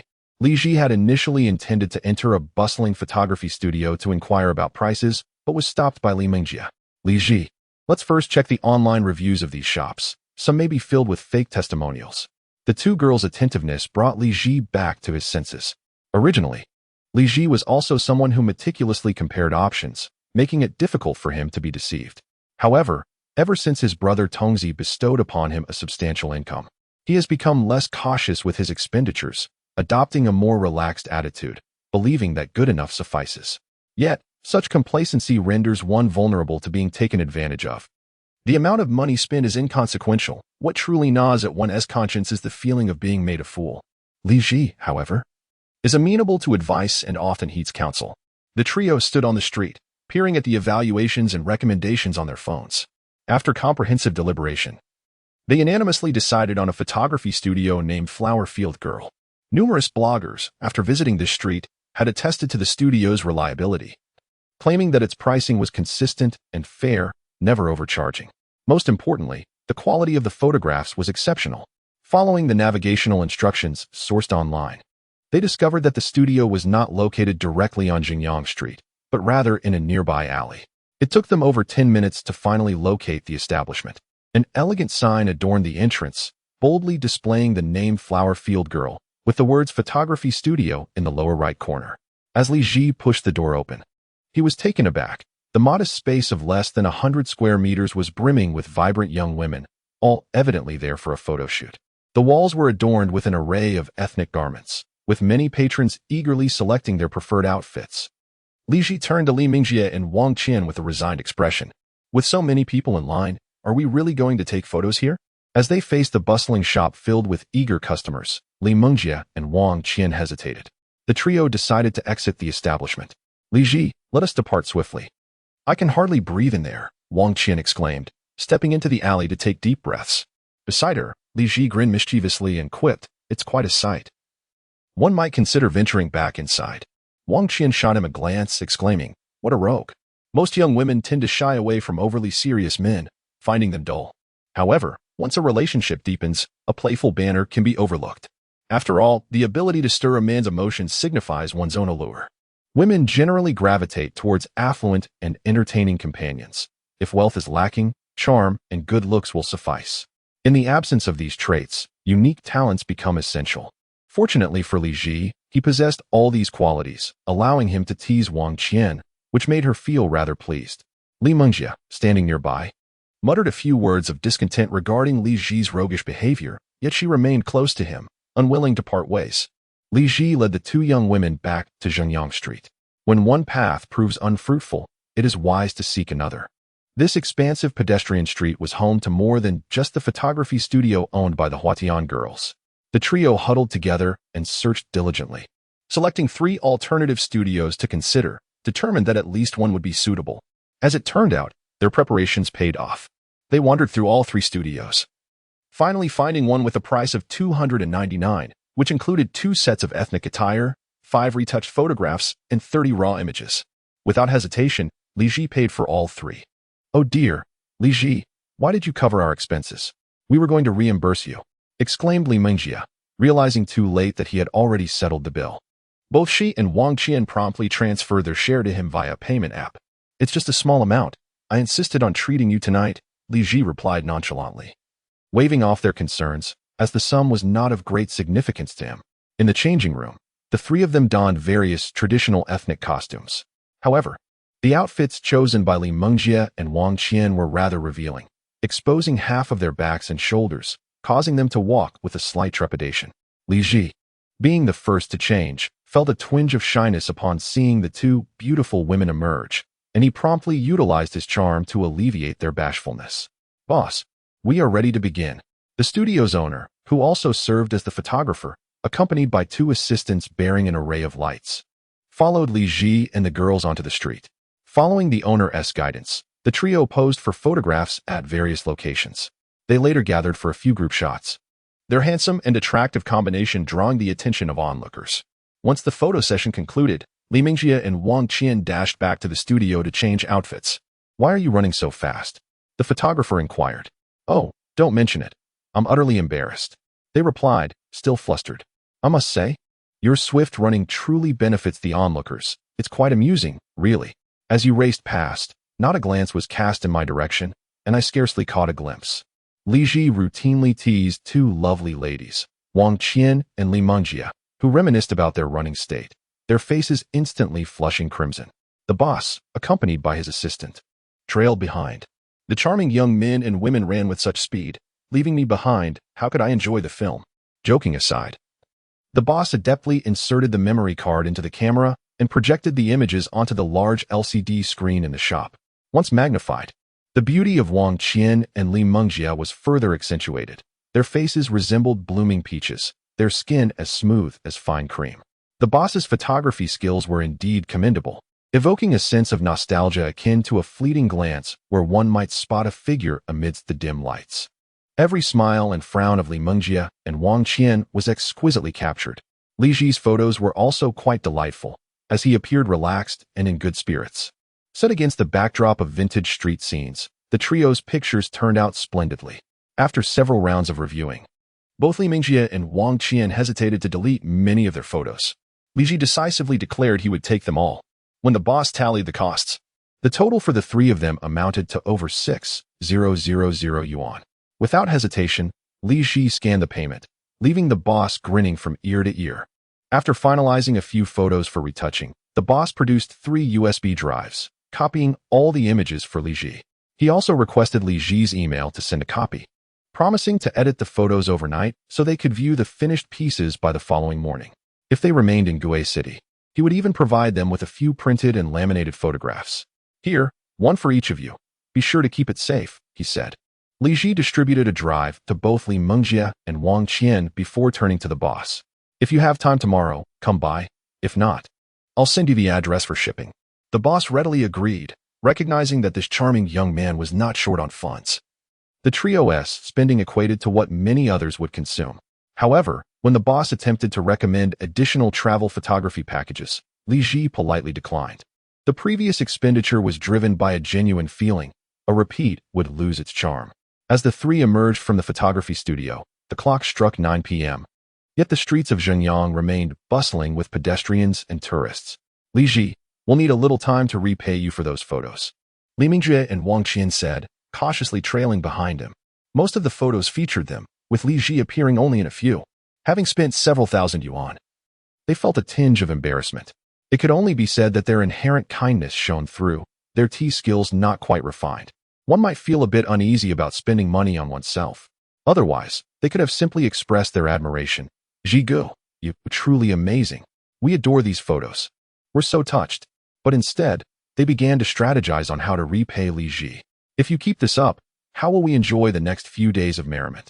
Relaxing and enjoying ourselves is all that matters. Li Ji concluded the topic and then raised his gaze towards the alley ahead. Which bar shall we visit today? Do you prefer a lively atmosphere or a more subdued one? As he posed these questions, Li Ji noticed the eager expressions in the eyes of the two girls. None of us have been to a bar before. Which one is the most entertaining? This question was once again thrown back into Li Ji's court. Observing their hopeful gazes, he understood their inner desires. Having played the role of the obedient girl for far too long, they now found themselves in an entirely unfamiliar place, accompanied by a man who could lead them into a world of excitement. Naturally, Li Ji chose to indulge this request.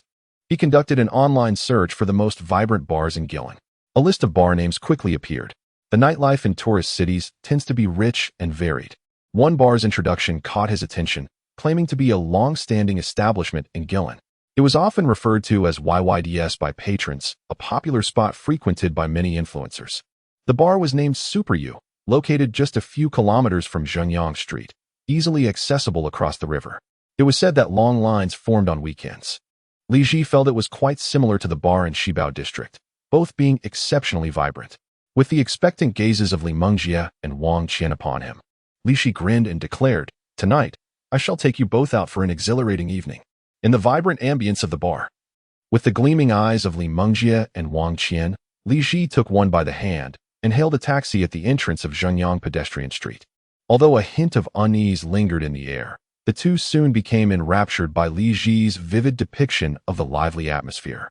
Within approximately 10 minutes, the taxi arrived at their destination, a structure resembling a miniature shopping mall. The entrance towered at several meters high, its facade a seamless expanse of glass, reflecting the surrounding sights of the bar. Illuminated by the alluring blue-purple lights of the Super U sign and its grand logo, the establishment exuded an enticing aura. Despite it not being a weekend, the queue had already begun to form by the entrance, as the clock approached 10 p.m., a time synonymous with exuberance. Observing the throng of patrons, Li Ji approached the door and signaled for a marketing representative. Following his gesture, a striking woman in a fitted black suit and stockings emerged, her demeanor exuding an air of confidence. Acquainted with the nightlife and luxury brands, the perceptive marketing representative immediately recognized Li Ji's ensemble, which was adorned with Givenchy, and her tone shifted to one of warmth. "Good evening, sir. My name is Coco. How may I assist you? What is the minimum expenditure to bypass the queue?" Li Ji, with forthrightness, inquired about his intentions. Upon hearing this, the marketing representative's excitement was palpable. This gentleman clearly possessed considerable means. Originally, she was awaiting the arrival of 2 regular customers, but unexpectedly, she had encountered a spontaneous patron. Glimpsing the intrigued expressions of Li Mengjie and Wang Qian, she deduced that Li Ji was a man who sought to impress, and patrons accompanied by attractive companions typically spent generously. You merely need to reserve a table with a minimum spend of 500, she informed him. Lead the way, and find us a prime location with a clear view of the stage. Absolutely, I will ensure everything is arranged to your satisfaction, she replied. Those still waiting in line watched enviously as the marketing representative guided Li Ji and his companions inside, with few voicing complaints. Longtime patrons were aware of the spin threshold to skip the queue, while newcomers assumed Li Ji was merely another regular customer. The women in the queue compared their appearances to Li Mengjie and Wang Qian, dismissively curling their lips, thinking to themselves that they could easily hold their own. It was important to note that Super U had become one of the most popular bars in Gue City over the past 2 years, abundant with handsome men and beautiful women. For many, it wasn't that they couldn't afford a 500 table. Rather, they believed that a scattered table offered better value. A lengthy corridor separated the bar from the outside world. At this peak hour, the atmosphere was bustling, with patrons storing their bags at the service desk or retrieving their drinks, creating a lively scene. After the marketing representative's inquiry, Li Mengjie and Wang Qian entrusted their small bags to the service desk, keeping only their mobile phones in hand. Li Ji, too, placed Wang Qian's power bank within her small bag for safekeeping. As they prepared to indulge in the evening's festivities, they wished to lighten their load. Under the attentive guidance of the marketing representative, the trio stepped into the inner sanctum of the bar, bathed in the kaleidoscopic glow of colored lights.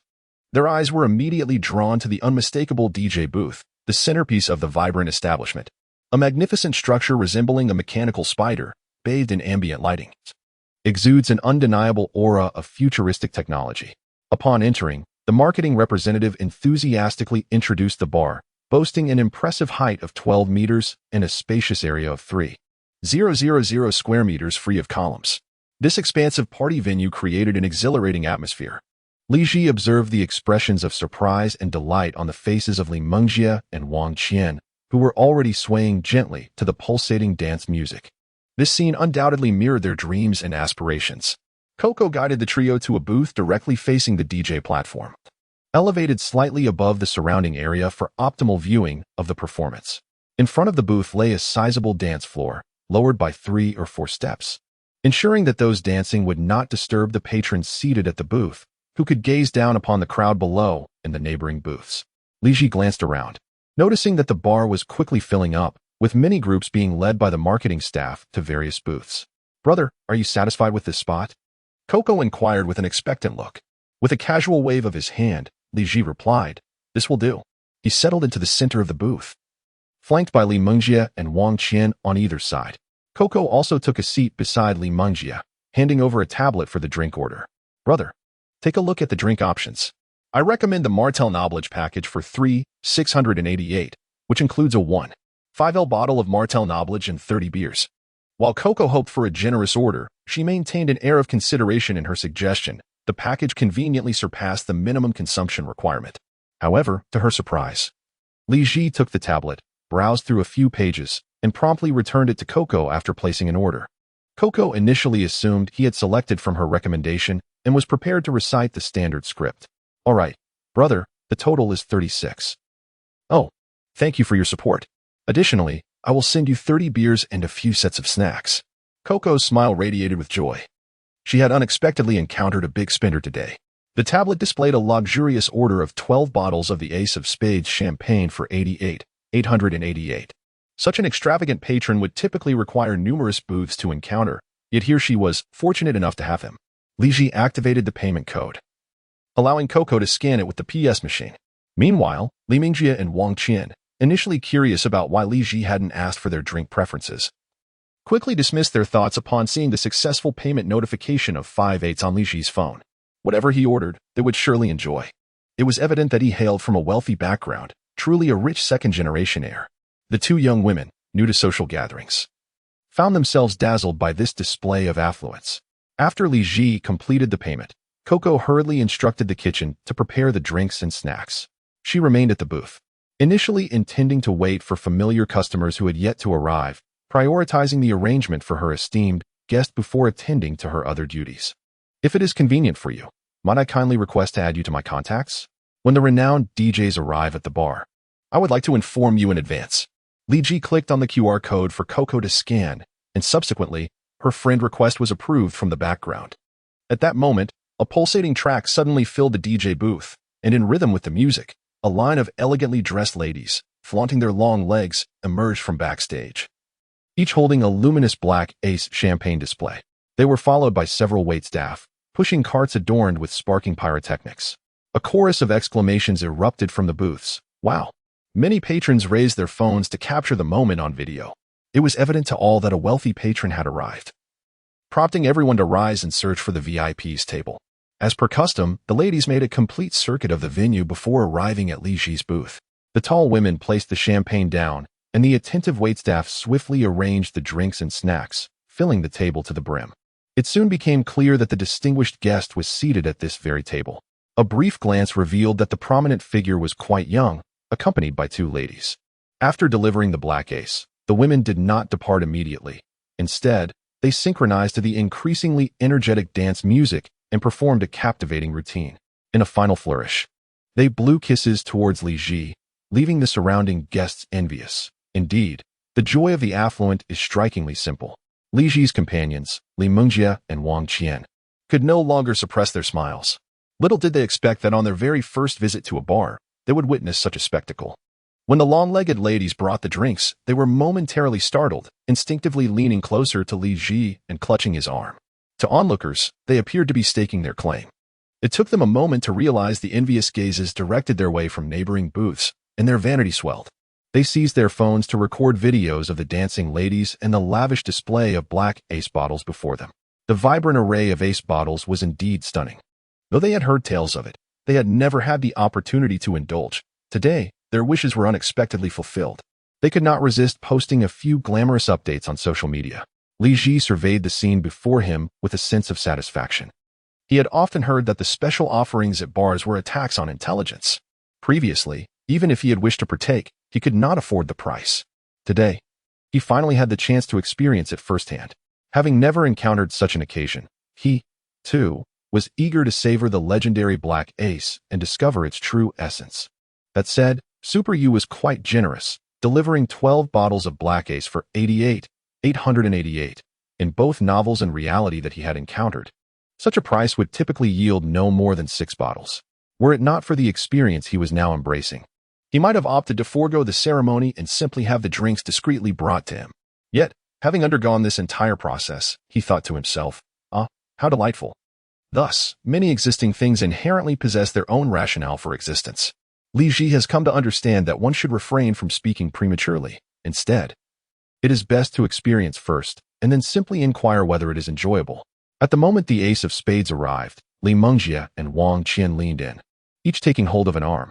The sensation was exhilarating for Li Ji, as he sensed that these two young ladies had begun to embrace physical contact with him without hesitation.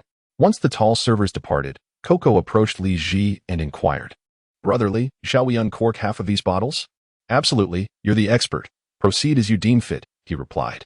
Coco then instructed a remaining server to open 6 bottles of Ace of Spades, pouring a glass for Li Ji and the ladies. She picked up a bottle of beer, intending to toast with Li Ji and the others. "Why beer? There is plenty of wine. Let us drink this," Li Ji promptly intervened, signaling her to partake in the Ace of Spades instead. Coco's smile radiated even more brightly, appreciating Li Ji's generosity. In the past, she had encountered others who, despite opening Ace of Spades, were unwilling to share it. "Thank you, brotherly.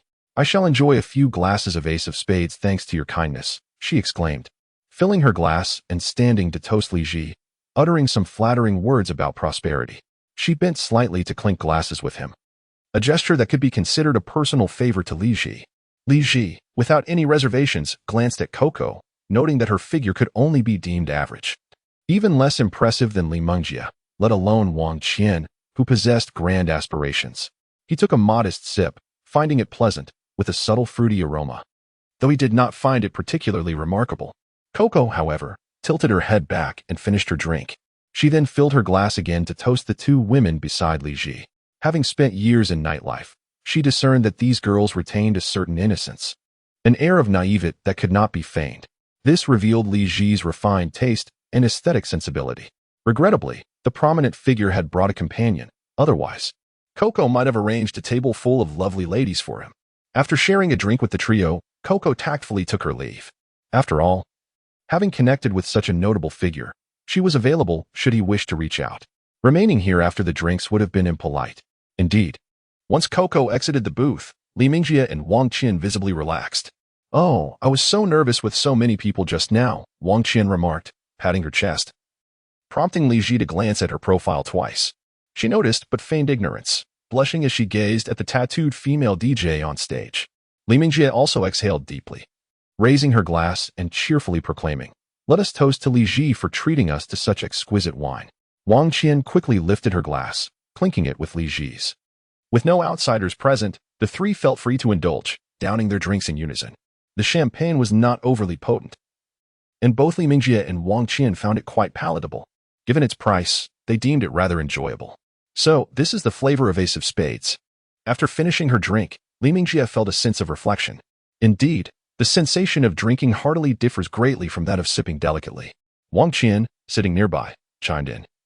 "Haha, drink freely, there is plenty for us."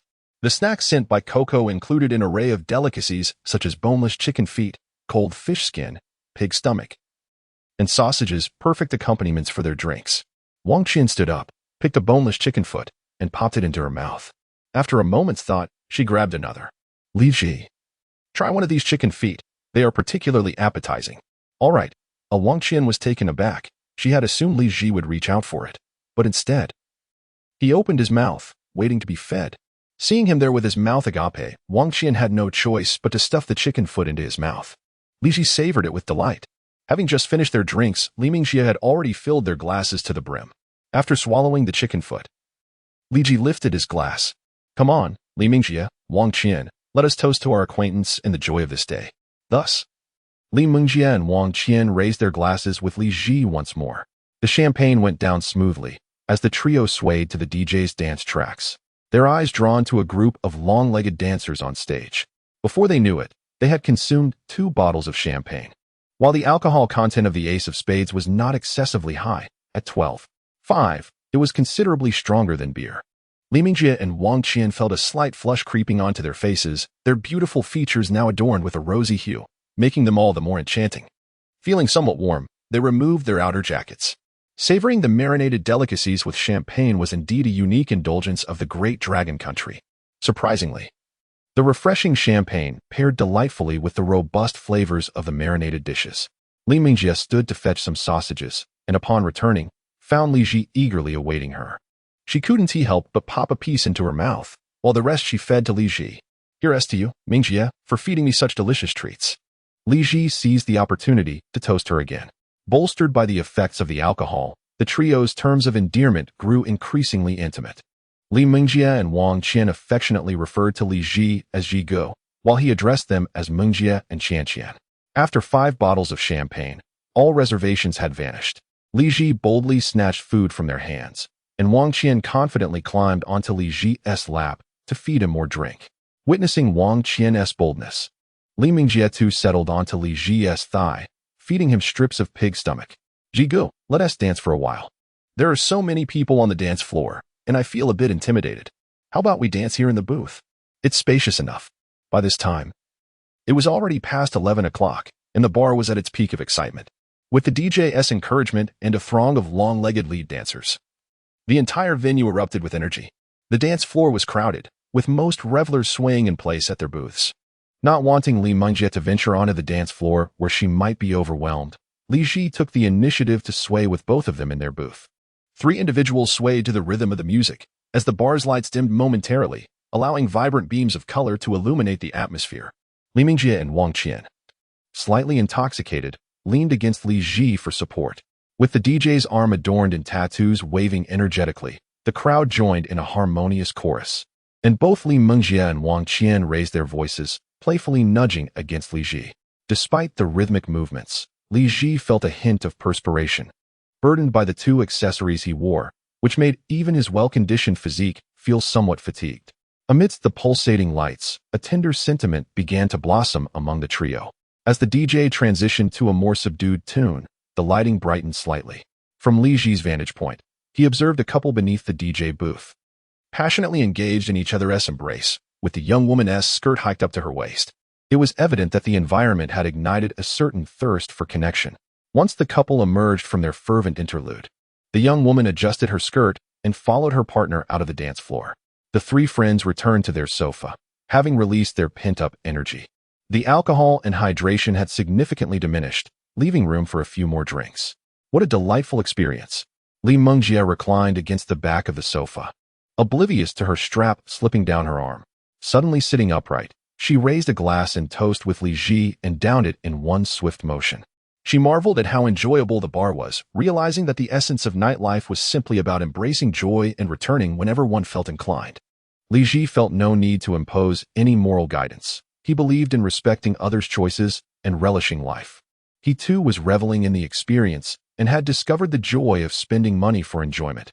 Why pull others back from their paths? Thank you, Jigu, Li Mengjie said, leaning against Li Ji's arm, gazing up at him. I am so happy to be out with you. She understood that had it just been her and Wang Qian, their experience would have been limited to purchasing a few hundred yuan worth of drinks, never encountering the allure of an ace of spades or garnering the crowd's attention.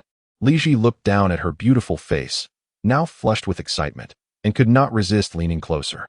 Li Mengjie shivered slightly, but remained still.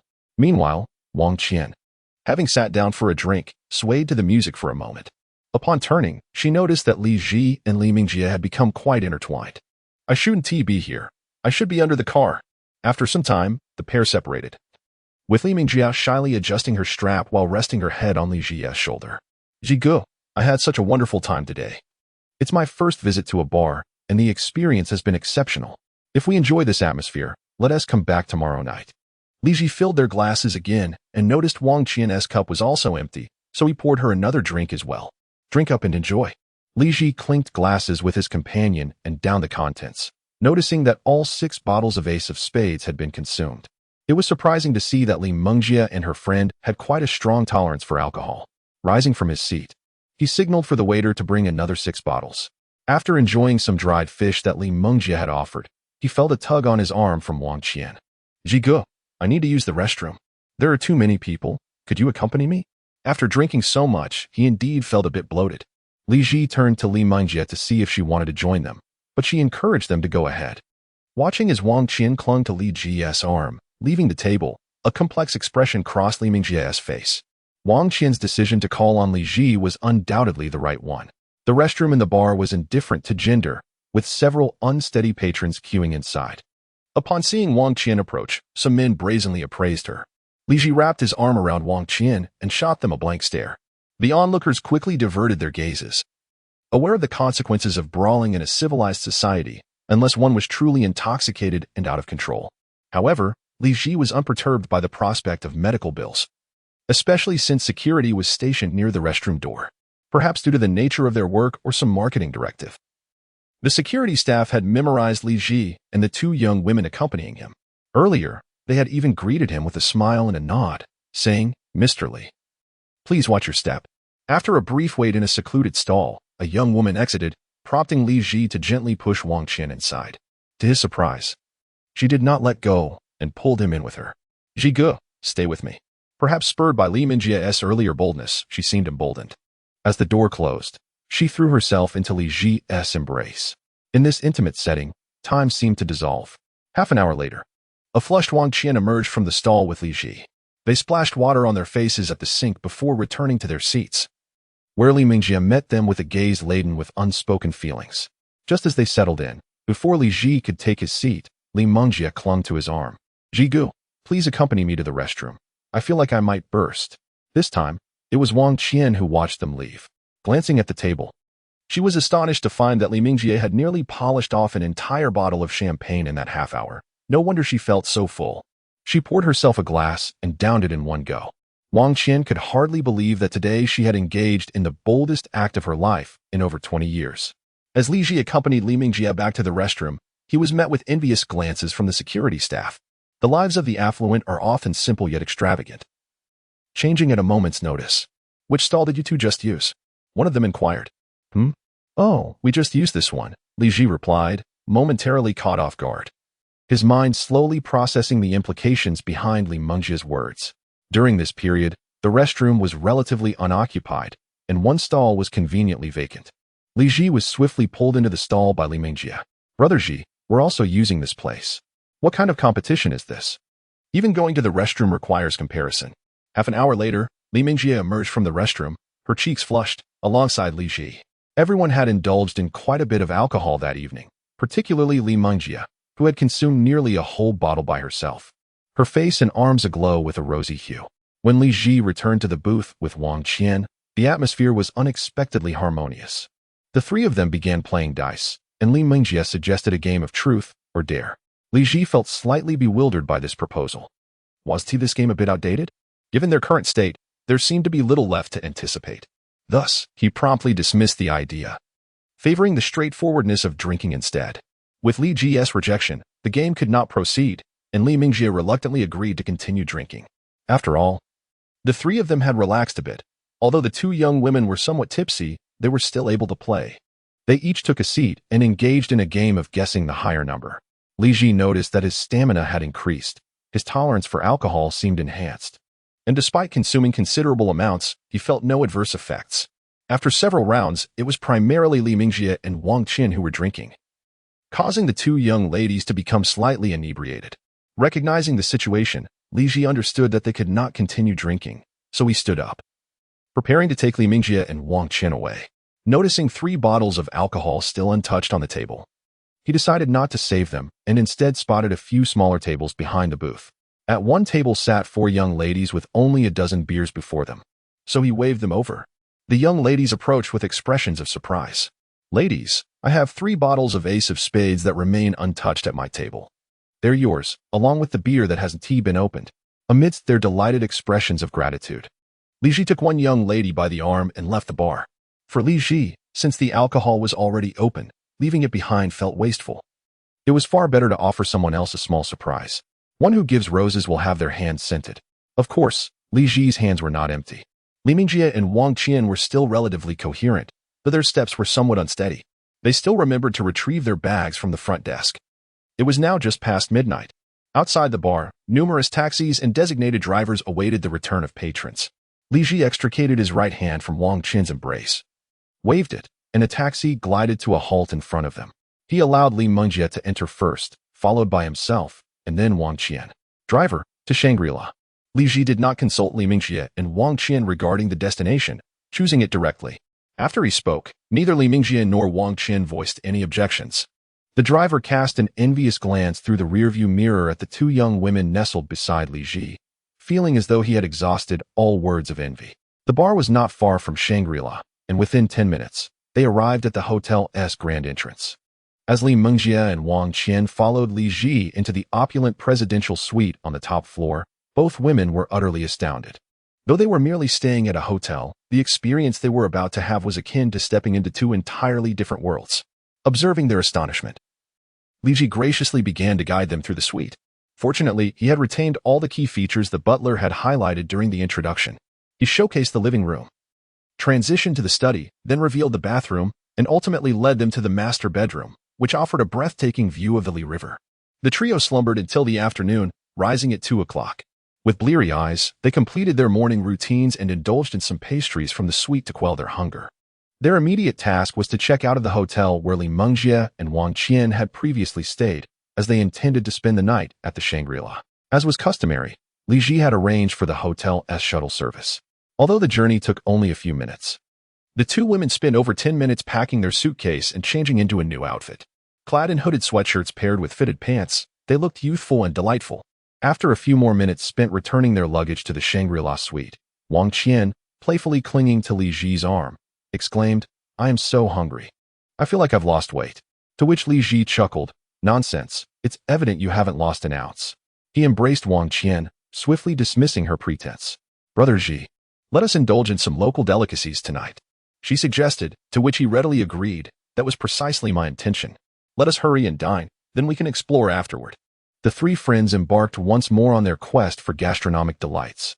Li Ji had meticulously planned their culinary adventure during the car ride, leading the hotel shuttle directly to a local restaurant renowned for its authentic dishes. The same driver from the previous evening was at the helm once again.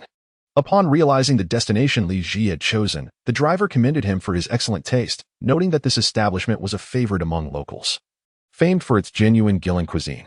At this hour, it was somewhat late for lunch and too early for dinner, yet the trio, driven by hunger, rushed into the restaurant. Inside, several tables were still occupied by patrons who had lingered since noon. Thankfully, the staff remained attentive, warmly welcoming the trio upon their arrival. Li Ji presented the menu to Li Mengjie and Wang Qian, who deliberated over their choices for some time. Eventually, Li Mengjie opted for stone-pot black tofu, while Wang Qian selected blueberry fresh Huayam. Li Ji took the menu back and ordered Yaoshua beer fish, crispy peepa duck, and Li Pu taro braised pork, determined to savor something exquisite after their prolonged hunger. After a moment's thought, he added a fresh mushroom and rib soup. Considering that they had indulged in wine the previous night, a warming soup would be a delightful remedy. As lunchtime had just passed and dinner had yet to arrive, the restaurant was relatively quiet, with their table being the only new patrons. Consequently, the chefs promptly prepared their meals. Li Mengjie attentively helped Li Ji and Wang Qian wash their bowls and chopsticks, having shared the experience of touring the presidential suite. Li Mengjie and Wang Qian seamlessly resumed their roles as close friends and confidants. Before a table laden with an array of fragrant delicacies, Li Mengjie and Wang Qian cast aside their demure facades. They began by savoring a small bowl of fresh mushroom soup to whet their appetites. The three of them soon became engrossed in a hearty feast, leaving little room for conversation. It must be said that the beer fish and peepa duck were exceptionally delightful accompaniments to the meal, while the taro with braised pork brought immense satisfaction to all. It felt as if the rich juices of the meat were absorbed into the taro, rendering the pork decadent, yet not overly greasy, with the taro proving to be even more delectable than the meat itself. Li Ji polished off 2 bowls of rice, while both Li Mengjie and Wang Qian each indulged in a generous helping. After finishing their meal, they enjoyed another bowl of fresh mushroom soup, leaving their stomachs content and at ease. What shall we do this afternoon? After the satisfying meal, the effects of their hangover had dissipated. Glancing at the 2 lovely ladies beside him, Li Ji reclined comfortably in his chair. His visit to Gue City had been a spontaneous decision, without any prior planning. Now, with the companionship of Li Mengjie and Wang Qian, he felt no inclination to worry about arrangements. He would simply handle the expenses. Indeed, these 2 adventurous women, eager to enjoy their time off, had done their homework. They conferred together briefly and established their itinerary for the afternoon. Jigu, it's already afternoon. Let us visit the Duxi-Yufeng scenic area and see the Jingjiang Wangfu. It's all in the city center and quite close from here. Sounds good. Li Ji had no objections. After all, any destination promised enjoyment. After a brief moment to digest, they set off on foot, opting to walk the 10 minutes rather than take a taxi, allowing them to further enjoy their surroundings. Entering through the Duanli Gate along the city wall, they encountered a grand yellow archway inscribed with Feng Tian Chengyun. Interestingly, beside it stood a plaque reading Shanlang Normal University. Remarkably, this scenic spot was situated within a university. However, the admission fee was not cheap, at 100 yuan per person. This attraction was likely a significant source of income for the institution. Li Ji proceeded to the ticket office on the left of the Chengyun Gate to purchase 3 adult tickets, ushering the 2 ladies into the site. Along the way, they frequently spotted young students strolling about. The scenic area was indeed nestled within their campus, a privilege that few institutions could boast. As it was not the weekend, the place was relatively quiet, with few tourists aside from the students. According to the information provided, the central pathway of bluestone not only served as the main axis of the Jingjiang Wangfu, but also as the very spine of Gue City itself, with the entire city expanding outward from this point. The narrative indicated that in ancient times, this pathway was reserved solely for the Jingjiang king and his queen, with no one else permitted to tread upon it. With a playful spirit ignited, Li Ji stood upon it and declared, "My dear consorts, come. Let us tour the palace together." "Your Majesty, as you command," replied the 2 ladies, embodying the role with flair, placing their hands upon their waists and bowing in unison. Li Ji took one by each hand and led them further inside. Nearby, an elderly couple watched the trio with warm smiles. The old man turned to his wife, reminiscing. "Ah, this is the vigor of youth, brimming with vitality. Life is but a tapestry of joy." The elderly lady, initially wearing a smile and nodding her head, assumed the trio of young individuals were merely acting. To her surprise, Li Ji wrapped an arm around each of the 2 young women, who surprisingly did not resist at all. The lady's smile faded, and upon turning to see her husband gazing enviously at the departing figures, she suddenly grasped his ear and remarked, 50 years ago, didn't he you wish to embrace like this on both sides? Which of those past events are you referring to?" How could you deceive me for over 50 years? It turns out you had several girlfriends back then. The old man gazed at the receding figures with a bittersweet expression. Meanwhile, Li Ji and his companions remained oblivious to the events unfolding behind them. They admired the ornate architecture, vibrant flora, and various descriptions of the buildings. Although the houses themselves were unremarkable, their historical significance was undeniable. It is said that from the first generation of the Jingjiang king who established his residence here, there have been 14 generations living in this place. Eventually, the royal city was entirely destroyed during an invasion, and what remains today consists mostly of reconstructed structures. Aside from a few stone railings and pathways, once serving multiple purposes, it has now become part of a normal university campus. A testament to the passage of time and the coolness of life as autumns. As Li Ji strolled through the scenic area, he felt as though he were traversing time itself. On one side lay the diligent worker he had been before acquiring the system, while on the other stood the carefree individual he became thereafter. The latter was undeniably more enjoyable.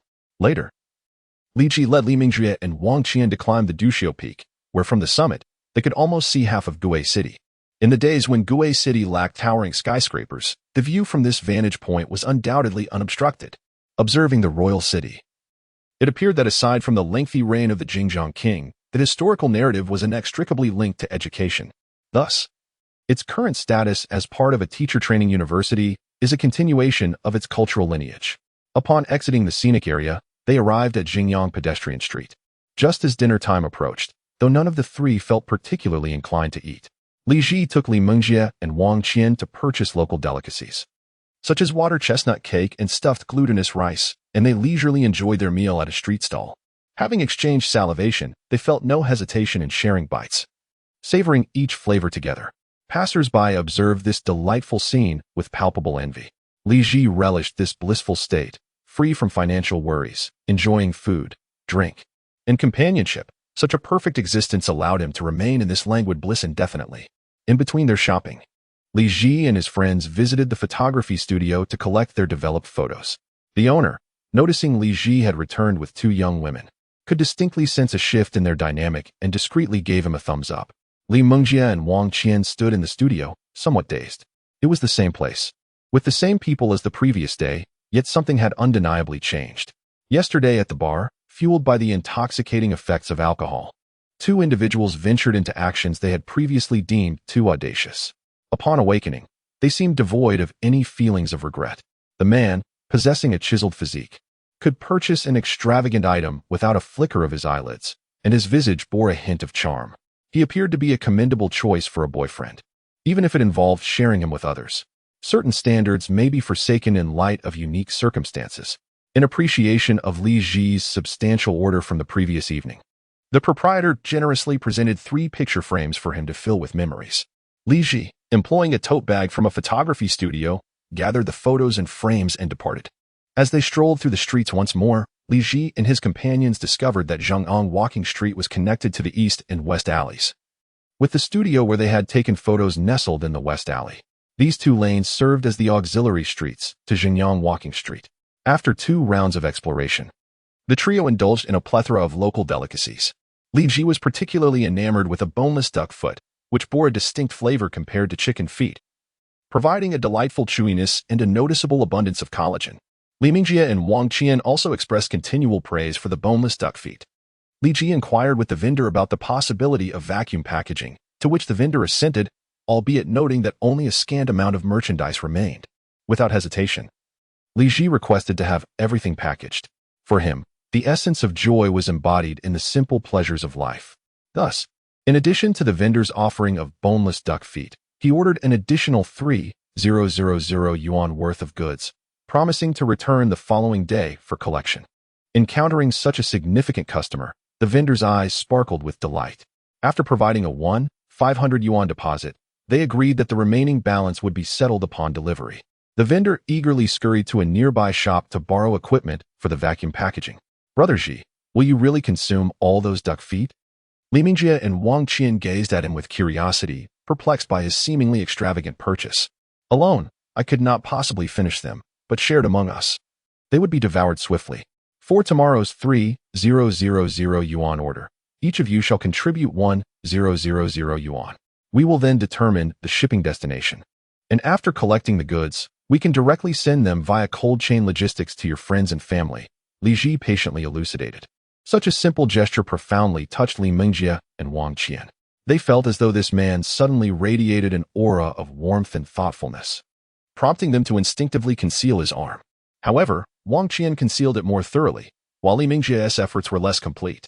The vendor soon returned with a substantial bag of boneless duck feet, confidently assuring Li Ji that the order would be delivered before noon the next day, allowing him to collect it at midday. With 2 large bags in hand, the trio deliberated on experiencing the vibrant nightlife of Gui City.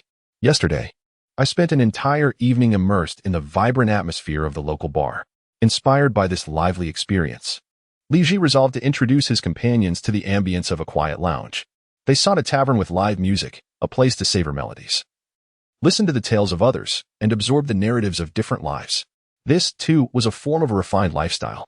After a brief online search, they discovered a folk bar named Summer Forest nestled in the nearby West Alley. This arrangement was ideal, sparing them the need for a taxi. The trio could stroll there. The bar presented itself with an artistic faade, housing a spacious interior where over 30 small wooden tables formed a semicircle around a central stage. Elevated slightly above the drinking area, the stage ensured visibility for all patrons. At this hour, the crowd was modest, with only 5 or 6 tables occupied. A man in a baseball cap was strumming a guitar on stage, melancholically singing a poignant love ballad, exuding the essence of an artistic youth. The enthusiastic staff approached to introduce the evening's program, mentioning that after 8 p.m., the owner would perform with his band. Guests could even request songs and, if inclined, join the band on stage. This charming prospect instantly captivated Li Mingjie and Wang Qian. "Jigu, let us enjoy our drinks here," cooed one of the girls. A plea difficult to resist. They selected a table directly facing the stage, where a slight tilt of the head would grant them a perfect view of the performance. Though the establishment lacked ordering tablets, they provided a menu. Li Ji handed the menu to Li Mingjie and Wang Qian, but the two became overwhelmed, unsure of what to choose. Relinquishing the ordering responsibility, Li Ji requested 3 signature cocktails named Summer Forest. To his delight, the bar also offered skewers, truly a perfect pairing for drinks and music. He ordered a generous assortment of skewers, including a signature spicy duck dish. As both Li Mingjie and Wang Qian enjoyed a bit of heat, while waiting for their order, the owner and his bandmates arrived on stage, tuning their instruments. "I wonder how well the owner sings," Wang Qian whispered conspiratorially to Li Ji, the warmth of the air tickling his ears. Just then, the owner addressed the microphone, expressing gratitude and well wishes in a sincere and unpretentious manner. Following his introduction, the band launched into a rendition of a foreign song titled In. The guitarist exhibited remarkable skill, and Li Ji found himself envious of the nimble fingers dancing across the strings. In his university days, he had harbored ambitions of learning the guitar, but the demands of part-time work left little room for practice. The calluses on his left hand had barely formed before they faded away, and over time, his aspirations languished. Now, with some leisure at his disposal, he wondered if he might rekindle that lost passion. Initially, his motivation for learning the guitar had been to impress girls, yet nowadays, who truly relies on guitar skills for such pursuits? Each of Li Ji's companions is not won over merely by his guitar skills. Thus, he remains unfazed by the disparaging remarks behind his back, such as a fine catch wasted on this uncultured rustic. The cocktail, aptly named after the tavern, possesses a smooth initial taste, with a lingering hint of lemon on the palate. Being taken advantage of can, after all, be a unique experience, one that Li Ji is willing to indulge in. With a drink in hand, 2 lovely ladies by his side, and skewers to savor, he revels in the performance of a 4-piece band. Life is quite delightful. Li Mingjie and Wang Qian also bask in this enjoyment. Initially, they had budgeted to spend 10,000 yuan on their journey from Gui City before returning home, adhering to a per capita standard of 5,000 yuan. In Gui City, aside from lodging and dining, the main expenses were transportation and entrance fees. Yet, on their first day, guided by Li Ji, they were introduced to the vibrant nightlife of the city. An extravagant package priced at 888 yuan allowed them to experience a world unlike any they had known. Following a night of indulgent drinking, they found themselves swept away in the moment, a natural progression that felt entirely right. Now, in Li Ji's company, financial worries dissipated, leaving only the joy of the experience. The 2 girls swayed to the music, occasionally popping a skewer or a piece of duck into their mouths. The crispy, spicy duck was bursting with flavor, and paired with a sip of wine, it was simply delightful. Brother Xi, this wine is quite enjoyable, Wang Qian remarked as she clinked glasses with him and savored a mouthful. If it's good, let us try a few different ones. Li Ji tore off a piece of duck and noted that Li Mengjie and Wang Qian could hold their own when it came to drinking, even outpacing him before his physical enhancement. The previous night, each had consumed nearly 3 bottles of champagne, though they stumbled slightly from the effects of the alcohol. By the time they returned to Shangri-La, they had sobered up significantly, appearing even more lively than Li Ji himself. Thus, he harbored no concerns about their drinking. Summoning a waiter, he ordered every distinctive cocktail on the menu and added 6 lamb kidneys to the order. Despite feeling quite well, Li Ji believed it prudent to prepare for the future. With a knowing smile, the young waitress took his payment through the scanning app. Was this replenishing the body? No. It was simply indulging in exquisite flavors. The waitress cast a meaningful glance at Li Mengjie and Wang Qian before swaying away to prepare the order, her movements revealing a certain grace. Li Ji found himself momentarily captivated by her innocent visage and the subtle hints of allure in her sheer stockings. This level of charm was elevated. Thus, he resolved to focus on the safety of his 2 companions, although he would need to be cautious with Wang Qian. On the stage, the proprietor sang one tune after another. Patrons at the tables raised their beers and toast, and the proprietor welcomed all with hearty camaraderie. As a few drinks flowed, the music shifted from melancholic ballads to more spirited melodies. At this juncture, the bar was nearly full, with patrons engaged in hushed, congenial conversations. The melodious voice of the proprietor resonated throughout the bar. Soon, the colorful cocktails ordered by Li Ji arrived, adorning half the table. This ostentatious display attracted glances of both envy and admiration from nearby patrons. Li Ji's style of entertaining 2 companions appeared to be a common sight in this establishment. Shortly thereafter, the barbecued delicacies he ordered were served. He handed a lamb kidney to both Li Mengjie and Wang Qian. Such exquisite fare was indeed meant for all to enjoy. Initially, Li Mengjie and Wang Qian found it somewhat unpalatable, yet after a few bites, they discovered its delightful flavor. Playfully, they snatched another piece from Li Ji's hand, demonstrating their remarkable adaptability to new tastes. Perhaps, Li Ji's influence played a role in their quick acceptance. Qian, where shall we explore tomorrow? Does Brother Xi have any plans? No, I'll defer to your itinerary, he replied, gesturing for Wang Qian to present their previously made travel plans. Brother Xi, we initially intended to take a bus to Yangshuo, but now we have a splendid alternative. We can embark on a cruise down the Li River to Yangshuo, Wang Qian suggested. Upon hearing this, Li Ji found the idea intriguing, envisioning a leisurely journey, drifting downstream while admiring the breathtaking landscape. Very well, let us take the cruise to the Yangshuo scenic area. He promptly retrieved his phone to search for cruises from Guilin City Center to Yangshuo County.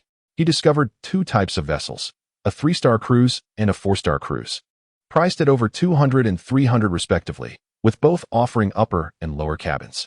Li Ji swiftly booked 3 VIP tickets for the 4-star cruise, which included a buffet lunch on board. Brother Xi, they serve a buffet on the ship, Li Mengjie chimed in, leaning closer to Li Ji. The 3 of them huddled together, engrossed in the details on the screen. I advise against setting your expectations too high for this lunch, Li Ji remarked, feeling confident in his assertion. The so-called luxury cruise merely floated along the river. True luxury would be experienced on one of those colossal ocean liners. Wang Qian perused online reviews. Should we bring some snacks for the journey? We already have the boneless duck feet. Perhaps we should add some pastries? Li Mengjie observed the sizable bag of boneless duck feet on the adjacent chair, which required no heating to enjoy.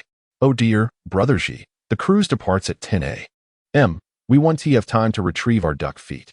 Wang Qian fretted, but those duck feet cost 3,000 yuan. The timing is a problem. Do not worry. I added the boss as we chat. I can ask him to send them for us, Li Ji reassured her with a gentle pat on her back. Just send me your addresses, and I will relay them to the vendor. After a moment of contemplation, both women sent their home addresses to Li Ji. They had already vacated their rental in Huaqing, intending to seek employment only after their travels concluded. Now that Li Ji has sent so many duck feet, they are uncertain where to send them. It seems more reassuring to return them home. As for an excuse, it is easy to fabricate, after all. It is merely something worth 1,000 yuan, which could be said to have been saved up.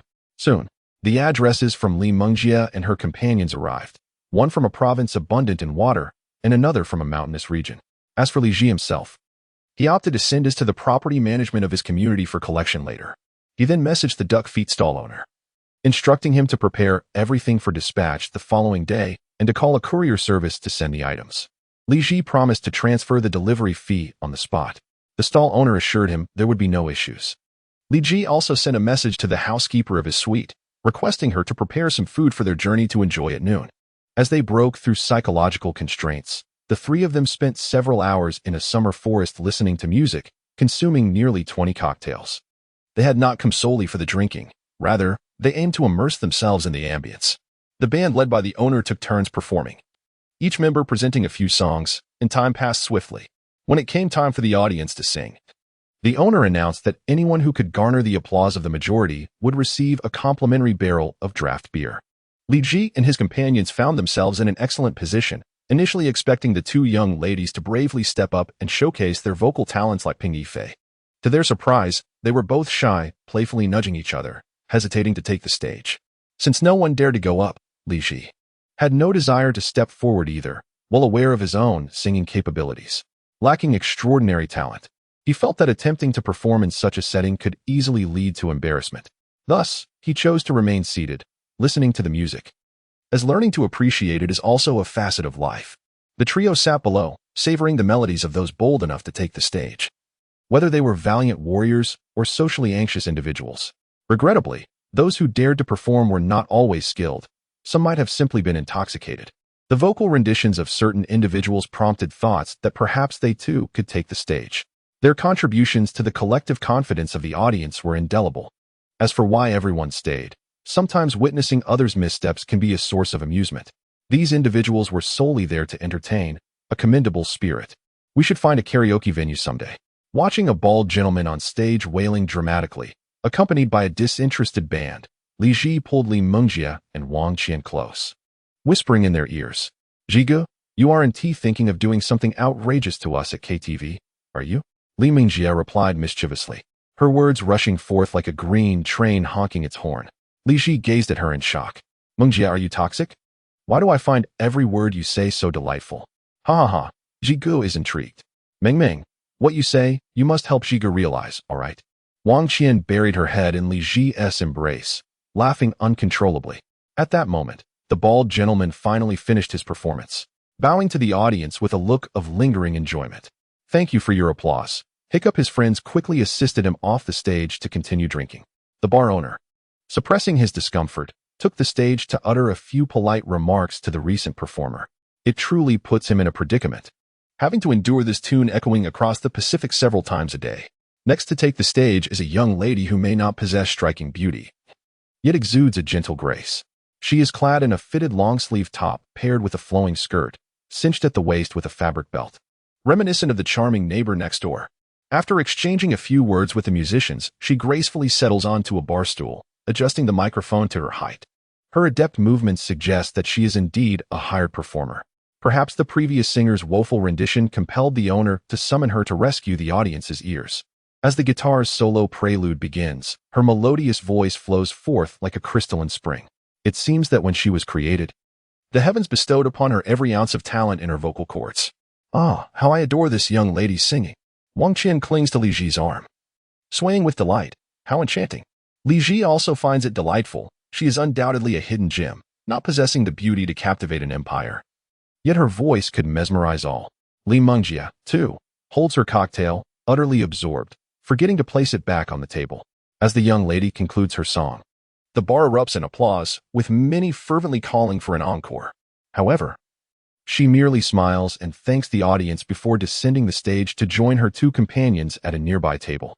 The waiter promptly delivers a bucket of draft beer. Li Ji gazes at her retreating figure, captivated. She possesses a beauty that is striking from behind, yet her voice compensates for everything. "Jigu, are you so entranced that you wish to pursue her?" "I can assist," Li Mengjie teases, resembling a playful little fox as she whispers enticingly in his ear. "If you keep this up, I might just lift you onto the singing stool." Li Ji turns to kiss her lightly, then tilts her chin, gazing intently. "Jigu, you're mistaken. I was wrong." In response to his penetrating gaze, Li Mengjie quickly squats before him, tugging at her ears, feigning a pitiful expression. "Hee. You realize your mistake, don't you? This isn't over. When we return, you must." Li Ji leans in and whispers a few words. Li Mengjie immediately becomes coy. Jigu, let us opt for a different form of punishment. Seeing Li Ji remain unfazed, she playfully huffs and returns to her seat. Fine. I'll do as you say. The two reach a clandestine agreement, leaving Wang Qian astonished, utterly perplexed by their intentions. Li Ji initially believed that after the young lady's performance, no one would dare take the stage again. To his surprise, a confident young man clad in an oversized rap-style t-shirt and pants strides up. He delivers a folk song imbued with a distinctive rhythm and charm. This one is a true treasure. He appears to be an ordinary individual, surrounded by a diverse group at his table. One young lady even stands to record a video of him. Jigu, the prolonged tone sends shivers down Li Ji's spine. Wang Qian's voice, when raised, could indeed be quite formidable. Her eyes sparkled as she gazed at Li Ji, seemingly encouraging him to join her in a spirited song. Oh, so our dear Qian wishes to sing. No problem, I shall escort you. As Li Ji feigned an intention to rise, Wang Qian pouted, adeptly leveraging her charms. Haha, let us find a KTV and sing to our heart's content. Li Ji realized that he had not yet cultivated the indifference to praise or blame. He was still somewhat sensitive to the opinions of others. Later, two more individuals took to the stage to sing. Observing the rather mediocre performance of these singers, Li Ji suddenly felt he had been too restrictive of himself. After all, it was merely singing on stage. If so many others dared to perform despite their lackluster abilities, surely he could manage at least a respectable level at KTV. With a swift gulp of drink to quell his embarrassment, he rose and approached the small stage, cheered on by the delighted Wang Qian and Li Mengjie, who were energetically shaking their fists in encouragement. Brother, can we have an accompaniment for Drifting for 10 Years? This was a song he could play in his dreams, effortlessly. The guitarist confidently confirmed, subsequently informing the drummer of Li Ji's chosen piece.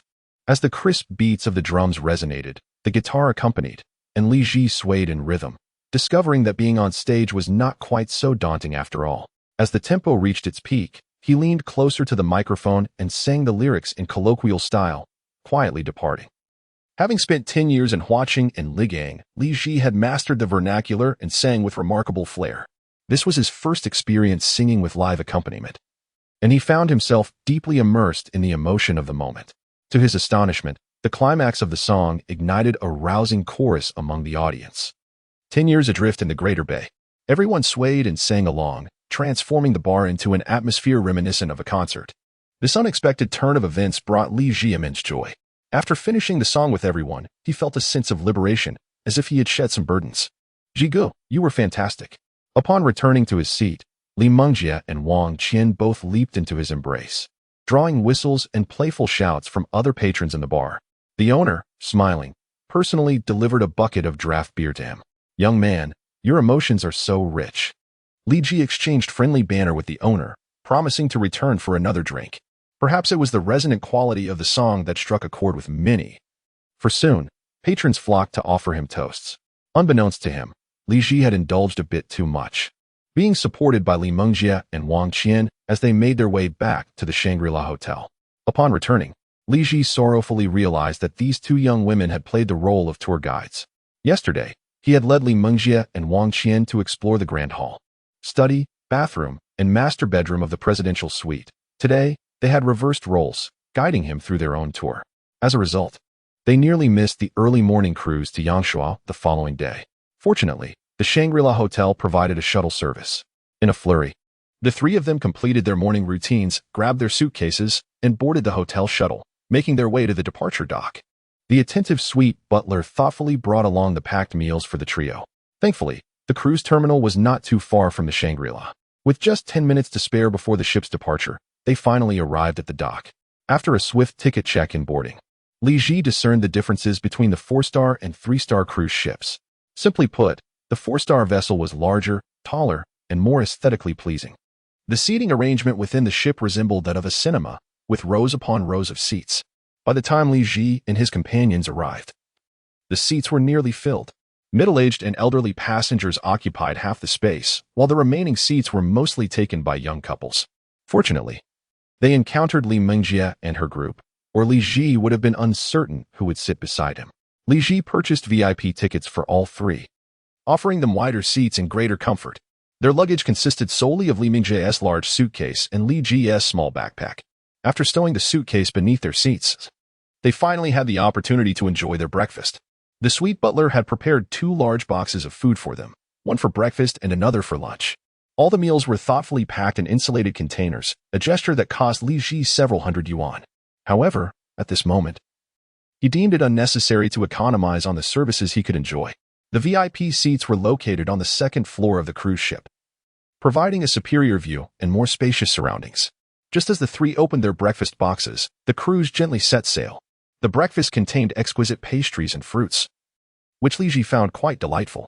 Wang Qian playfully waved a swan-shaped pastry in front of him. If they enjoyed it, they could always stay at the Shangri-La again upon their return to Gue City. The butler seemed to have observed Li Ji's appetite during breakfast on their first day, as the portion was quite generous. Satiated, the trio finally settled down to admire the picturesque scenery along the Li River.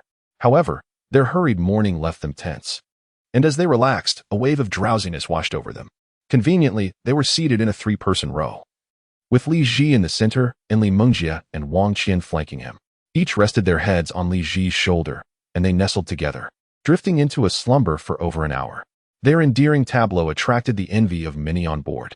Upon awakening, they discovered they had missed several scenic spots. For Li Ji, however, this was of little consequence. Should he desire to see them, he could simply take a car back and revisit from Gue City. Once awake, the 3 examined the remaining sights they could see along the way and realized there was still half the journey to enjoy. They made their way to the ship's restroom to wash their faces and refresh themselves. Li Ji proposed they go to the upper deck to take in the views. However, Li Mengjie and Wang Qian were rather reluctant to move. Li Ji allowed them to remain seated, appreciating the scenery along the way. While he ascended to the top deck of the ship, the upper deck was quite lively, with half of the passengers gathered to take in the sights. Some were snapping photos, while others engaged in conversation, creating an atmosphere reminiscent of a gathering. The cruise glided through the crystal-clear waters of the Li River, accompanied by a refreshing breeze, as they admired the picturesque landscapes that resembled a canvas on either bank. Li Ji felt a sense of clarity wash over him. Indeed, the karst topography possessed a unique charm, distinctly different from the mountains and waters of other regions, deserving of the praise, strange peaks, and bizarre rocks. The best in the world. Brother, could you help us take a photo? Li Ji was gazing up at an abstract mountain peak along the riverbank when a youthful voice broke his reverie. Turning, he saw a young man, seemingly a few years his junior, holding a phone, requesting his assistance. Nearby, a fashionable woman with long legs leaned against the railing, smiling in their direction. Li Ji initially assumed they were a mother and son out for a leisurely day. To his surprise, after the young man returned to the woman's side, they shared a tender kiss and struck several intimate poses. Witnessing the affectionate display of an unlikely couple, Li Ji felt a shiver run down his spine. The symbolism of a steel-wool ball is one of endurance.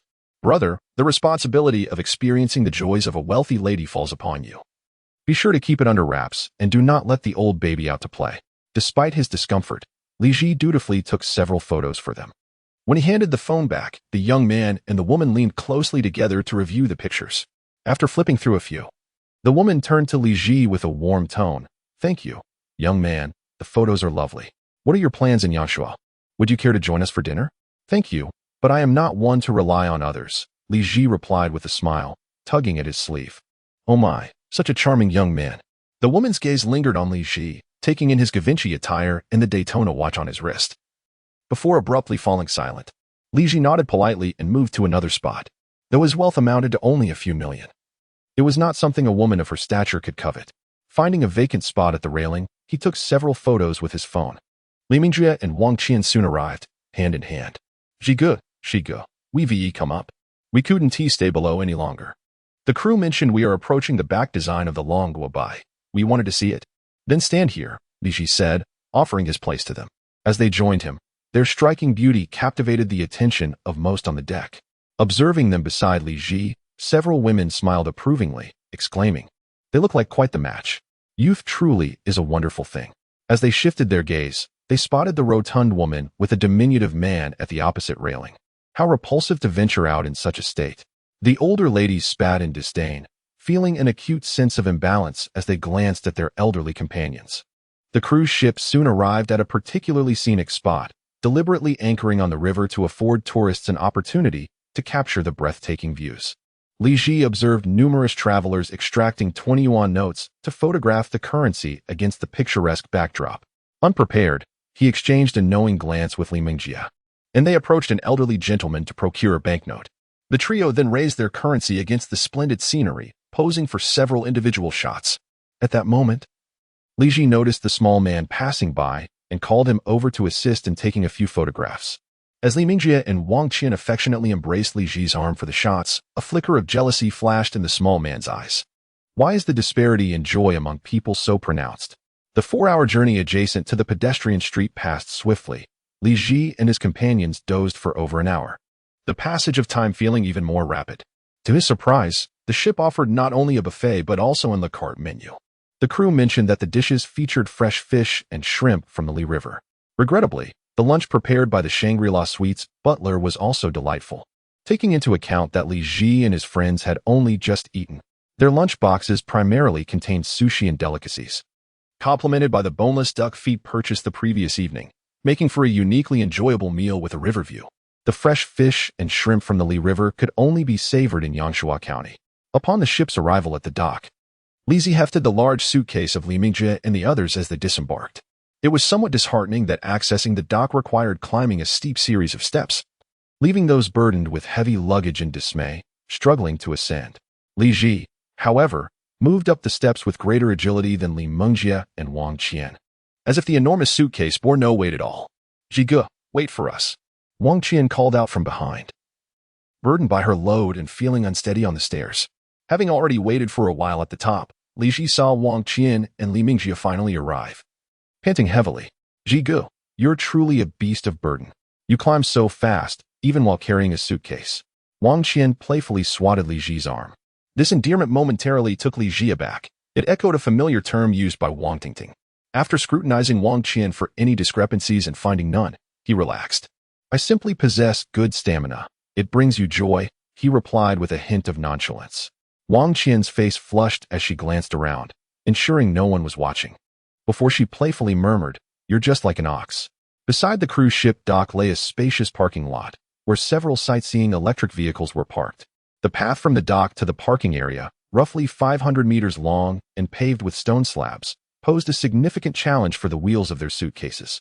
As Li Ji traversed the cobblestone path, he noticed no less than 3 sets of suitcase wheels, which indeed left him momentarily taken aback.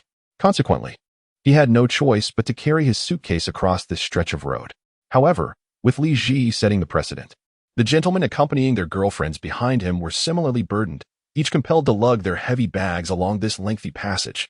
Observing the surrounding architecture, it was evident that the buildings were modest in height and bore a certain antiquity.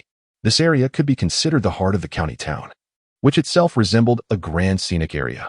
Li Ji had initially intended to stay at a 5-star resort located a mere 15-minute drive from the center of the county. Yet, after spending 2 days in Shangri-La, where the accommodation was pleasant but somewhat distant from the city center, venturing out required additional travel, a slight inconvenience. Thus, today he opted for a 4-star hotel situated at the entrance of the pedestrian street, as suggested by an online travel search. The only disappointment was the absence of a presidential suite, preventing them from lodging together. Nonetheless, 2 adjacent deluxe king rooms would suffice, as they could simply switch rooms if one became damp from sleep. For Li Ji, the room rate was reasonable at 1,000 yuan per night, with discounts available for online bookings. The distance from the pier to the hotel was 1.7 kilometers, which would take approximately 20 to 30 minutes on foot. Had it not been for the cumbersome luggage of Li Mingjie and Wang Qian, he would have preferred to walk, allowing his feet to measure the ancient town, a delightful experience in itself. As it stood, Li Ji opted for an electric cart, which cost 20 yuan per person to reach the pedestrian street entrance. "Brother Ji, I feel this place resembles our county town," he remarked, with Wang Qian seated to his left, assisting in stabilizing the suitcase. Most county towns across the nation are constructed similarly, with only minor regional architectural distinctions. "Indeed, Qian. Our county town is quite similar," she replied. "Well, I hope our accommodation offers a different perspective." Wang Qian glanced around, appearing in high spirits. "I noticed when Brother Ji was booking the room, it's right by the Lijiang River." Li Mingjie also extended a hand to support the suitcase resting on Li Ji's knee.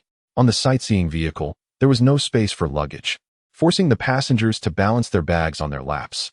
Fortunately, the journey from the pier was brief. Within 10 minutes, the electric cart arrived at the pedestrian street entrance. The street buzzed with activity, teeming with people. The first establishment they encountered was the hotel where they would be staying. The building was modest in height, perhaps to harmonize with the overall aesthetic of the pedestrian street, standing only 3 stories tall. Its exterior was strikingly modern, featuring glass curtain walls and natural wooden screens. The hotel lobby embodied a contemporary minimalist style. Upon entering, they discovered that while the faade appeared small, the interior was expansive. Behind the lobby, a substantial structure housed a delightful garden, complete with verdant lawns and scattered leisure chairs, exuding an atmosphere of relaxed languor. After checking in at the front desk, the trio ascended to the 3rd floor with their room keys in hand. As they traversed a lengthy corridor, an immediate hush enveloped the space. 2 lavish king-sized beds sat closely together. Wang Qian, clutching the room card, swiped it to unlock the door, revealing a spacious room of approximately 50 square meters. The young woman gleefully tossed her small backpack onto the sofa, flinging herself onto the bed, causing her body to jiggle momentarily with the mattress's rebound. Li Ji glanced back, noting the absence of anyone in the corridor. He promptly shut the door and nudged the suitcase aside. Help me, Ming Ming, save me. Today, no one will come to your aid, no matter how loudly you scream. Really, no one is coming. After napping for over an hour on the boat, she felt invigorated. I simply cannot endure this. Tonight, let us seek out a delightful restaurant nearby to sample the local specialties. Brother Ji, just mentioning it makes my mouth water. Wang Qian exclaimed, her expression betraying her hunger. Li Ji's eyes darted toward her. You truly drool excessively. Ming Ming is bullying me. That's easily remedied. You can stifle Brother Ji. Came the playful retort. Accepting her punishment, the room erupted into a flurry of activity before they finally arose to freshen up. They disembarked the ship at 2 o'clock, and nearly 5 had passed, explaining Wang Qian's renewed hunger after just finishing her meal. The 3 of them donned their outfits and grabbed their phones before heading out. For the past couple of days alongside Li Ji, the 2 young women had opted not to carry their bags, embracing a more leisurely approach. Upon exiting the hotel, they were greeted by a bustling pedestrian street, which Li Ji had researched prior. This street boasted a history of over 1,000 years, with various dynasties leaving their unique imprints. At 5 in the afternoon, the daylight remained bright, with no neon lights yet illuminating the surroundings. All the storefronts, under natural light, revealed a raw, somewhat weathered charm. Compared to the online images, the unlit pedestrian street lacked the vibrant allure of nightlife, akin to a maiden unadorned before her admirers. However, in just an hour, this unpretentious beauty would don an exquisite faade, showcasing her unparalleled elegance to the world. Li Ji led Li Mingjue and Wang Qian leisurely into the pedestrian street. Initially, they walked on a newly laid marble surface, gradually transitioning into the cobbled pathways of the old street. The ancient flagstones beneath their feet whispered tales of history. Yet, with the passage of time and the occurrence of historical events, this West Street had earned its moniker as a global village, and rightly so, as one could find culinary delights from around the world. Nevertheless, Li Ji yearned to savor the local cuisine. Wang Qian, however, continuously proclaimed her hunger, her mouth watering as she cried out for food, yet when presented with offerings, she could hardly consume much, rendering the situation rather futile. Unlike Li Mingjie, who, when hungry, quickly devoured a substantial amount. Thus, Li Ji decided to purchase some snacks for them to satiate their appetites for the time being. The renowned 18 stuffed dishes in Yangshuo remain remarkably authentic, allowing one to savor the freshness of the ingredients. The 3 of us did not indulge excessively. We each ordered a modest selection to share. Li Ji sampled 2 pieces of stuffed eggplant, finding them quite to his liking, yet he refrained from overindulgence, mindful of reserving appetite for a grand feast. In the absence of financial constraints, life unfolds in a rather monotonous cycle of eating, drinking, and leisure. Li Ji genuinely appreciated this lifestyle, feeling deep gratitude towards Tongzi Ge. He was curious about what rewards Tongzi Ge might bestow as the week drew to a close. As we strolled along the 800-meter pedestrian street, it took us nearly half an hour to meander through its length. When the time for dining approached, Li Ji felt invigorated. He led his 2 eager companions directly to a well-researched restaurant specializing in beer fish. Although not located on the pedestrian street, it was just a few minutes' walk away, marked by a prominent entrance and a fish sign. By nearly 6 o'clock, the establishment was already bustling, with most tables occupied. The lively atmosphere suggested it was indeed a place of merit. Much like Li Ji, who couldn't hide his affluence. The trio found a four-person table and began perusing the menu. After much deliberation, Li Mingjie and Wang Qian ultimately returned the menu to Li Ji, having only selected 2 vegetarian dishes. The 2 young women were quite sensible.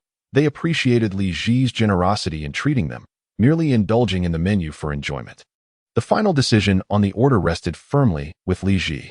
He scanned the menu and decided on a signature dish of beer fish, followed by a serving of ginkgo stewed duck, which sounded quite nourishing.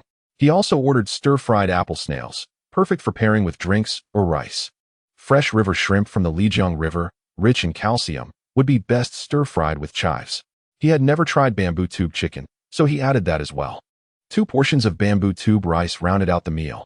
With 6 dishes for the 3 of them, the generous portions filled the table. Li Ji abstained from alcohol, saving his indulgence for the bar later that evening.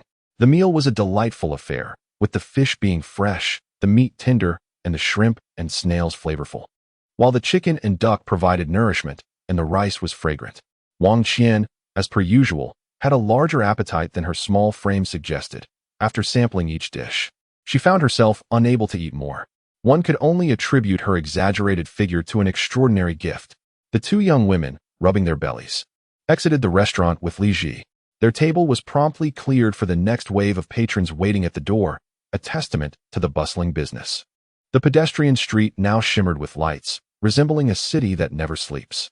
When they had entered the restaurant, foot traffic had been relatively sparse, but stepping out now revealed a crowded thoroughfare, filled with people who had emerged after visiting nearby attractions. As the trio strolled to a stone bridge, they noticed the railings adorned with countless love locks. Observing the enchantment in Li Mingjie and Wang Qian's eyes, Li Ji playfully tapped the chain laden with padlocks. Every year, the number of tourists visiting this spot likely exceeds 8 million, if not 10. Li Mingjie and Wang Qian nodded foolishly, perplexed by Li Ji's words. Assuming there is but 1 couple among 1,000 tourists, such a ratio seems rather insignificant. The 2 young women continued to nod, their eyes reflecting an innocent simplicity. After all these years, why were there only so few locks on this bridge? Ah, Jigu, I understand now. Someone must be coming here to remove the locks. Wang Qian exclaimed joyfully, clapping her hands. Indeed, you may have a generous bosom, but you possess intellect as well. At least Li Ji's remarks dispelled the burgeoning desires within the 2 women. Some sentiments are better locked within the heart than anywhere else. The trio ambled leisurely, with Li Ji's arm occupied, attracting envious glances from numerous male onlookers. In such a picturesque locale, many visitors yearn not only for the scenery, but also for a serendipitous encounter. As they passed an open-air tavern, a bespectacled gentleman stumbled out, inebriated and insistent on treating Li Ji to a drink. He clamored for friendship, eager to learn the art of courting a girlfriend. His friends hastily dragged him away, awkwardly apologizing to Li Ji. Li Ji bore no ill will towards drunkenness. He had witnessed many colleagues transform from reticent to loquacious after a few drinks. Some, who appeared gentle and witty, became aggressive after a few glasses, leading Li Ji to visit the police station on several occasions to rescue these otherwise virtuous individuals. He had seen many who, once intoxicated, morphed into entirely different beings. Hence, the bespectacled man's behavior was relatively mild. Ha ha ha, Jigu, that fellow startled me, Wang Qian exclaimed, having jumped behind Li Ji in fright. Once the man was led away, she patted her chest to reassure herself. That's how it goes when one drinks too much. There are even more outrageous cases. By the way, aside from noticing you 2 swaying a bit the other night, I haven't seen you drunk before. Just how much can you drink? Li Ji turned to Wang Qian, who had once again linked her arm with his. I'm not sure. We've yet to test our limits. Shall we give it a try tonight? A hint of playfulness twinkled in Wang Qian's eyes. Meanwhile, Li Mingjie, shaking Li Ji's arm, interjected, Jigu, if both of us were to get drunk, are you sure you could carry us back? Li Ji assessed the 2, each likely weighing no more than 100 pounds, then suddenly squatted down and embraced their legs, lifting them effortlessly. A chorus of gasps filled the air. Passers-by watched as Li Ji strode confidently with 2 beautiful women in tow, each expressing various sentiments. This young man has remarkable strength. Together, these 2 beauties must weigh around 200 pounds. Ah, youth is truly splendid, remarked older tourists. Wow, look how much fun they're having. It seems so romantic. Heavens, grant me a similarly robust man. Wow, this fellow has 2 beauties all to himself, thought the younger onlookers. A girl adorned in an exquisite Lolita dress, Her hair tied with a pink ribbon and styled into twin ponytails, turned to face her boyfriend. "Darling, let us engage in this game. If you carry me for 100 meters, I shall grant you my favor tonight."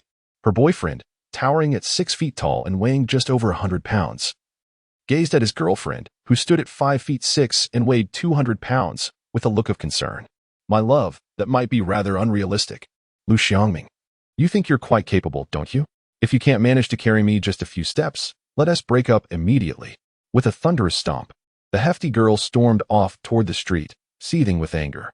"Nini, don't leave. How can I live without you? Nini, if you must go, I sincerely wish you happiness."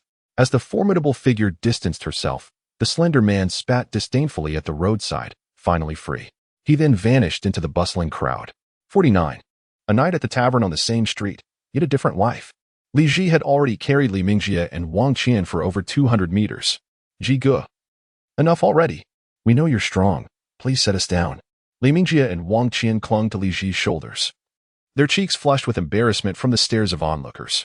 Li Ji, appearing unfazed, gently lowered them from his shoulders. "Tonight, drink freely. If you happen to get tipsy, it's on me." Li Mingjie and Wang Qian began to understand the source of Li Ji's boundless energy, having experienced firsthand his extraordinary physical prowess. He could sprint with 2 people on his back as if it were a mere trifle. Along the pedestrian street, aside from food stalls and craft shops, the most abundant establishments were a myriad of bars and taverns. As a partaker of the nightlife, Li Ji naturally led them to select a tavern to spend the lengthy first half of the night. Though intoxication was not a necessity for enjoyment, Li Ji yearned to savor the distinct atmosphere of various bars and the diversity of patrons. After a brief exploration, the trio settled on a tavern named Joyful Bird, primarily due to the ample space on its stage. Upon entering, they found a folk singer strumming his guitar and serenading the audience. Nearby, 5 or 6 aspiring performers were engaged in conversation over drinks. The venue was modestly sized, featuring nearly 20 tables, all of which were nearly filled at this hour. Yet there was no queue outside as one would find at a restaurant. The essence of visiting a tavern or bar is to revel in merriment. If one had to wait for a seat, it would be preferable to seek another establishment. With so many bars lining the street, finding a suitable one was never a challenge. The tavern's decor exuded a sense of modernity, boasting simple bar tables alongside more lavish sofa booths. It starkly contrasted with the pretentious aesthetic of typical literary-themed bars, embracing a contemporary vibe. Since acquiring a modest fortune, Li Ji had developed a penchant for choosing better seating in bars. Eyeing a table by the street-side glass window, he ultimately opted for a sofa booth, finding it significantly more comfortable than a wooden bench. The beverages at this establishment possess a distinctive charm, with a variety of vessels for serving, including traditional gaiwans and teacups. Li Ji ordered one of each type of drink, relishing the opportunity to indulge without concern for expense. In such a tavern, ostentation holds no sway. The focus is rather on the immersive experience. There was also a tempting dish of spicy chicken, yet having just finished dinner, the trio opted for a modest sampling. The drinks arrived promptly, arrayed in an assortment of containers, test tubes, teacups, tea bowls, and even a trendy cola bucket. "Li Ji, it seems you're intent on getting us inebriated," remarked one friend. "Indeed. Just beckon us, and we shall regale you with any knowledge we have yet to review." In the lively tavern atmosphere, Li Mingjie and Wang Qian chose not to sit directly across from Li Ji, but instead nestled beside him as usual, their 3 heads huddled together, emboldening them to share whispers. Li Ji lifted a gaiwan and clinked it with theirs before taking a hearty sip. Surprisingly, the drink contained actual tea leaves. Was it a tea-infused alcohol or an alcoholic tea? The establishment had whimsically named it celestial tea. Though it may not elevate one to ethereal heights, it certainly offered the essence of tea. He then extracted a test tube filled with an amber liquid known as osmanthus wine. Bringing it to his nose revealed a delicate fragrance of osmanthus flowers. A sip confirmed its mild alcoholic content. Nearby, Wang Qian took a small red teacup, sampled its contents, and offered it to Li Ji, saying, "Try this, brother Ji. It's sweet and quite delightful." He lowered his gaze to taste, noting its gentle sweetness reminiscent of a Long Island iced tea, smooth upon entry, yet with a potent after effect. Another drink, an orange-infused liquor, contained tiny bits of orange peel, imparting a unique flavor. As they savored their drinks, the stage showcased a pair of performers clad in traditional attire, engaging in a duet of folk songs. The melodic strains evoked forgotten memories within Li Ji. He recalled an intern from a previous company, a graduate from an art school, who had mentioned participating in a significant local performance organized by her school before graduation. It was said to be a signature theater of the area. Embracing Li Mingjie and Wang Qian, Li Ji inquired, "Have you heard of the Liu family cousin stage play?" "Yes. We've heard the tickets are rather pricey. Qian and I had considered attending," replied Mingjie. "I've heard the stage is grand, Brother Ji. Do you wish to see it as well?" Previously, someone had shared with him the enchanting experience of folk songs echoing from the stage, and he recalled the grandeur that made it worth witnessing. Upon learning that both friends were also interested, Li Ji promptly pulled out his phone to search for ticket sales online. After reviewing the prices, he opted for the most expensive seats available. Originally priced at $888 per person, he secured 3 adjacent tickets online for $828 each. Li Ji's spending habits reflected a preference for quality over mere affordability, seeking the most exquisite experiences. He cannot recall who mentioned it, but according to the general consensus, many matters are inherently indecipherable in terms of right and wrong. In the face of uncertainty, if one has sufficient funds, opting for the pricier option is less likely to lead to pitfalls. Of course, should one stumble, it could be quite a significant fall. Our evening will commence at 7:30 tomorrow. Let us dine early and, after enjoying the performance, we may visit a bar for a while. If fatigue sets in, we can return to our hotel for rest. Li Ji shared the ticket information with Li Mingjie and Wang Qian. "Brother Ji, where shall we venture tomorrow? What of your plans, my secretaries?" "Ah, Brother Ji, your ideas are quite delightful. Indeed, I've noticed that you two are becoming increasingly uninhibited in my presence." The train's whistle blared, startling Li Ji momentarily. He observed that the 2 young women were growing more relaxed and lively in his company, which he found quite enjoyable. A girl devoid of personality lacks a certain vibrant essence, while a hint of playfulness makes interactions far more engaging. The tavern's performance style resembled that of a variety show, with singers taking turns on stage, presenting songs in various languages and styles. During intermissions, a table diagonally opposite them erupted in raucous cheers. They had called for a high mountain and flowing water for one of their companions. Several girls clad in ethnic attire surrounded him, playfully nudging him with their hips and teasing him with a piece of fried chicken. The chosen one seemed to relish the attention, chasing after the chicken but failing to catch it. Eventually, the girls brought forth a specially designed vessel, stacking it layer upon layer, placing a bowl beside the man's lips. They sang folk songs as the wine flowed continuously into the bowl, while he leaned in eagerly to drink. The wine never ceased, nor did the singing. After a while, having witnessed the spectacle, Li Ji turned away when it became evident that the man could no longer drink and was beginning to spill. Amidst the envious gazes of many, Li Ji embraced Li Mingjie and Wang Qian to discuss their itinerary for the following day. Wang Qian held up her phone, and the 3 examined the travel plans she had previously prepared. They unanimously agreed on a bamboo raft experience, though with so many options, they needed to deliberate on which stretch would be the most enjoyable. After a night at the Bayak Siniang Tavern, watching performances in the dance hall and plotting their travel route, it was soon past 11. Having ordered only a modest amount of drinks, they spent just over 500 on the tavern's unique offerings. Since they had occupied one room in the afternoon, they had to relocate to another room for the night. Fortunately, the new room was spacious enough. Buoyed by a little alcohol, the 3 played cards for 2 hours before retiring to wash up and sleep, as they had plans for an adventurous day ahead. However, Li Ji and his companions did not need to rise too early. They slept soundly until 10 o'clock, only to find that breakfast at the restaurant had vanished. Guided by the front desk attendant, they ventured to a nearby rice noodle shop to indulge in a bowl of noodles. It seemed that on their very first day in Gue City, the trio had only enjoyed noodles once, and thereafter, they had not returned to any noodle establishments. The recommended noodle shop indeed thrived, bustling with patrons even at this hour. A large instructional poster adorned the wall, illustrating the proper way to savor the signature noodles. It was only then that Li Ji realized that these noodles were not merely mixed or soup-based but held a certain finesse.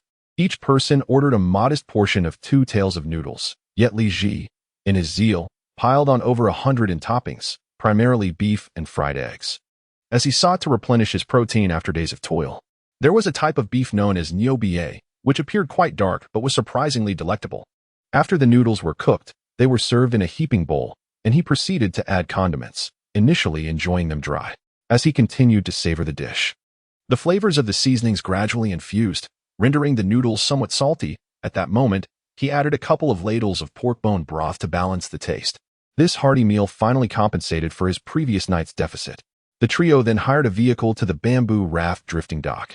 Having studied various rafting routes the previous evening at the bar, they ultimately selected a stretch from Jinlong Bridge to Jiuxian, covering a total of 6 kilometers, which would take approximately an hour and a half. It was said that this segment of the river was the most thrilling, featuring 9 rapids. Upon reaching the ticket counter, they discovered, despite their meticulous planning, that all the rafts were designed for 2. Consequently, the 3 had to separate into 2 rafts. The cost of 320 for one raft was insignificant to Li Ji.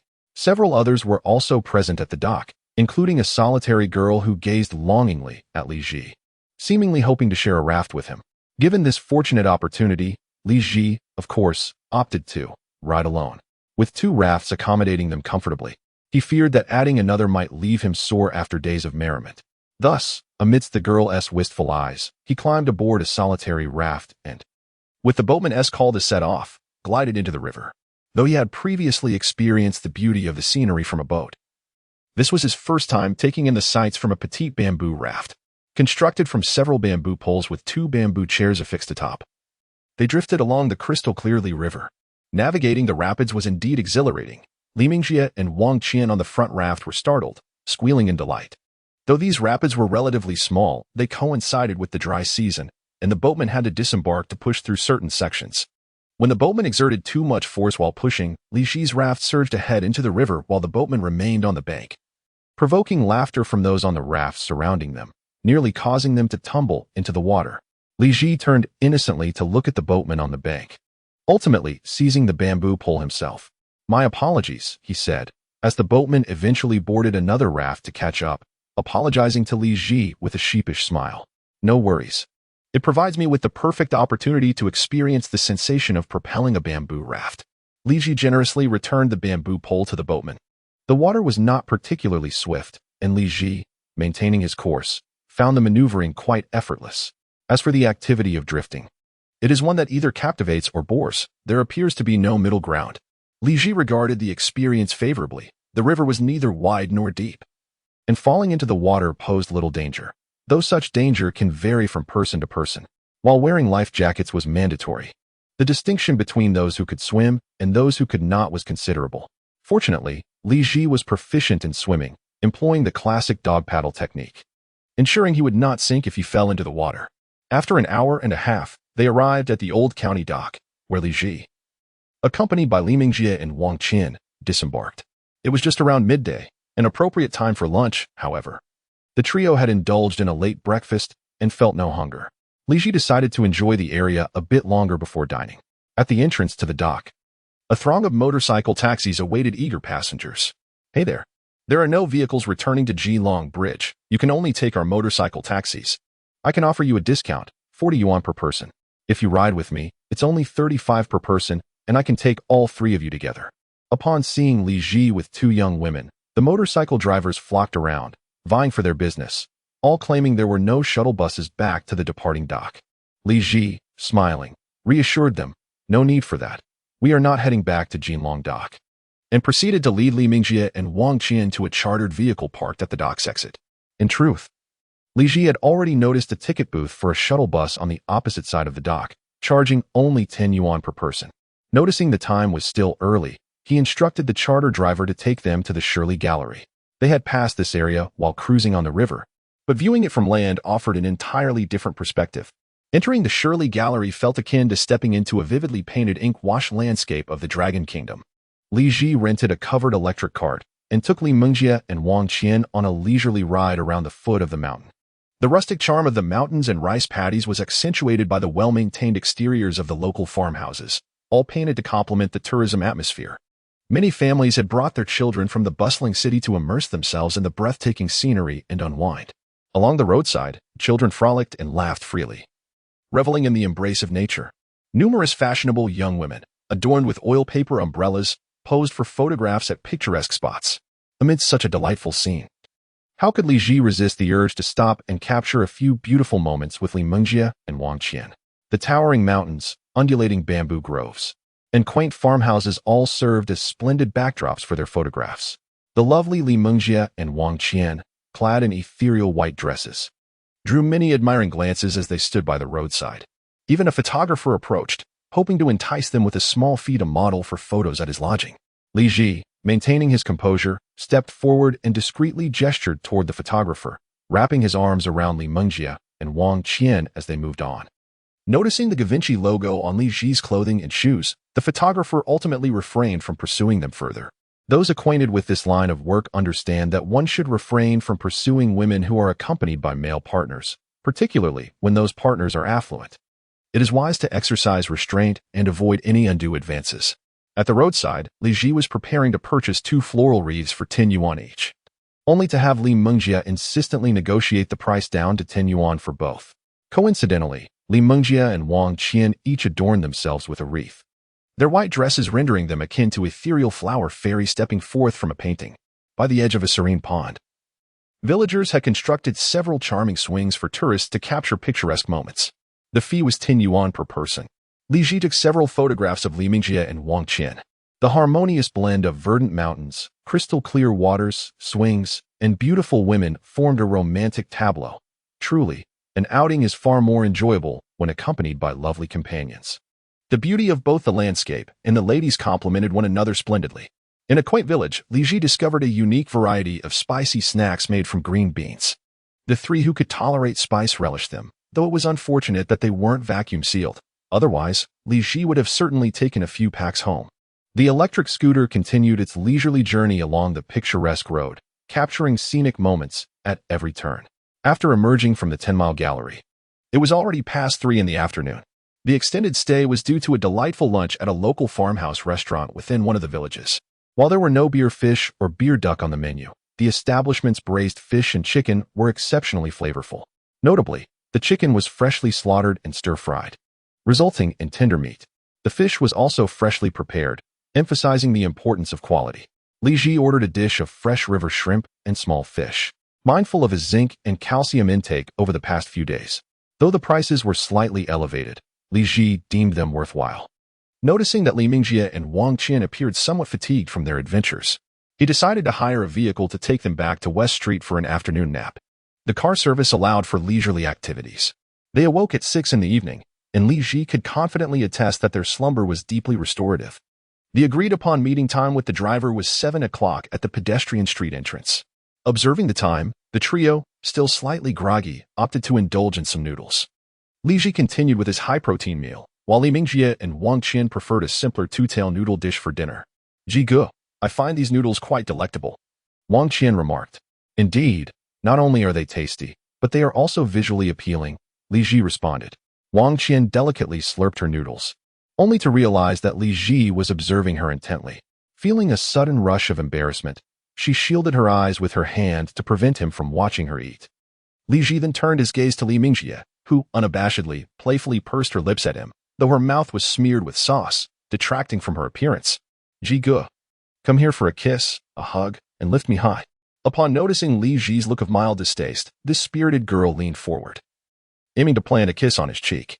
In a swift motion, Li Ji pulled out a tissue to shield himself, and then, seizing the opportunity, retaliated playfully with Li Mengjie, wiping her face clean in a moment of mischievous reprisal.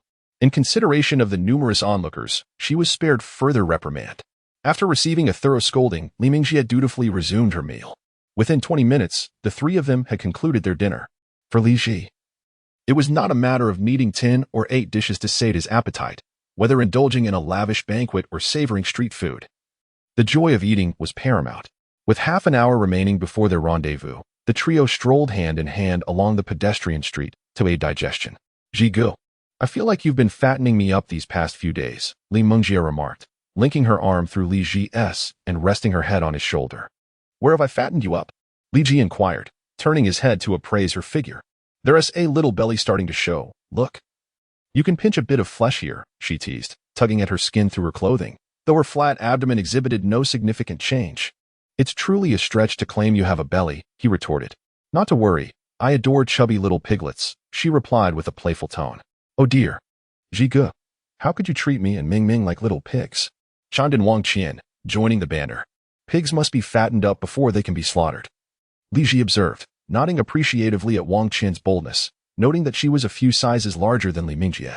This girl certainly possessed courage. As the trio passed a folk music bar, they paused momentarily.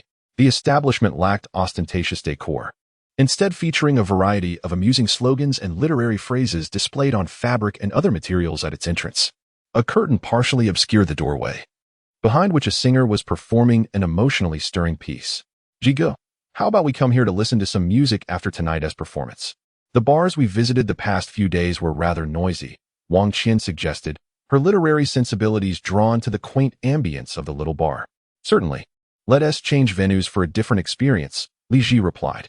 For him, exploring various bar styles was an integral part of his current lifestyle, a means to discover what kind of entertainment environment he preferred. Enjoying life meant visiting places he found pleasurable, especially with Li Mengjie and Wang Qian by his side. Gazing at the bar's name, "For you, I sing," he found it rather artsy and slightly flirtatious. Li Mengjie concurred, expressing her desire to relax and listen to music there later. With their destination chosen, the trio returned to the street corner. Just as Li Ji prepared to call the hired driver, a car beside them flashed its lights and glided to a stop in front of them, revealing that the driver had been waiting nearby all along. The journey from the pedestrian street to Lu's cousin's Grand Theater was a mere 10-minute drive, quite convenient. Upon entering, the hired driver took a moment to rest nearby. Li Ji had purchased tickets from the best vantage point, allowing them to view the entire spectacle from an elevated position. As the performance was set to begin, the theater's scenic backdrop appeared remarkably authentic, evoking the sensation of sitting by a river to enjoy a show. According to Wang Qian, who had researched the event beforehand, there were a total of 600 performers in the production. 200 of them were professional dancers, while the remaining 400 were local villagers.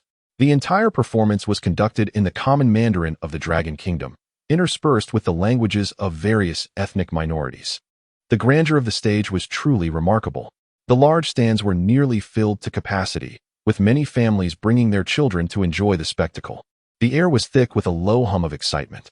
Due to the proximity of the seats, and with Li Ji positioned centrally, Li Mengjie and Wang Qian flanked him, each wrapping an arm around his. We shifted our positions, feeling somewhat like prisoners held by the two of them. Li Ji found the embrace a bit too tight, prompting him to voice his discomfort.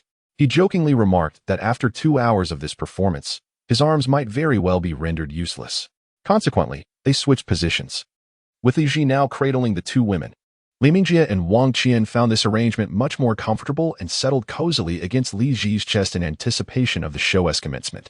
From the very outset, the local dancers greeted the audience with a welcome speech laced with regional dialects, evoking a sense of deep authenticity. For a program to have been performed continuously for 15 years is indeed an extraordinary achievement. Moreover, Li Ji was aware that this performance had indirectly brought considerable attention to the entire region of Yangshuo, serving as a cultural boon for the community. As the resonant mountain songs filled the air, the lights illuminating the mountains surrounding the stage came to life.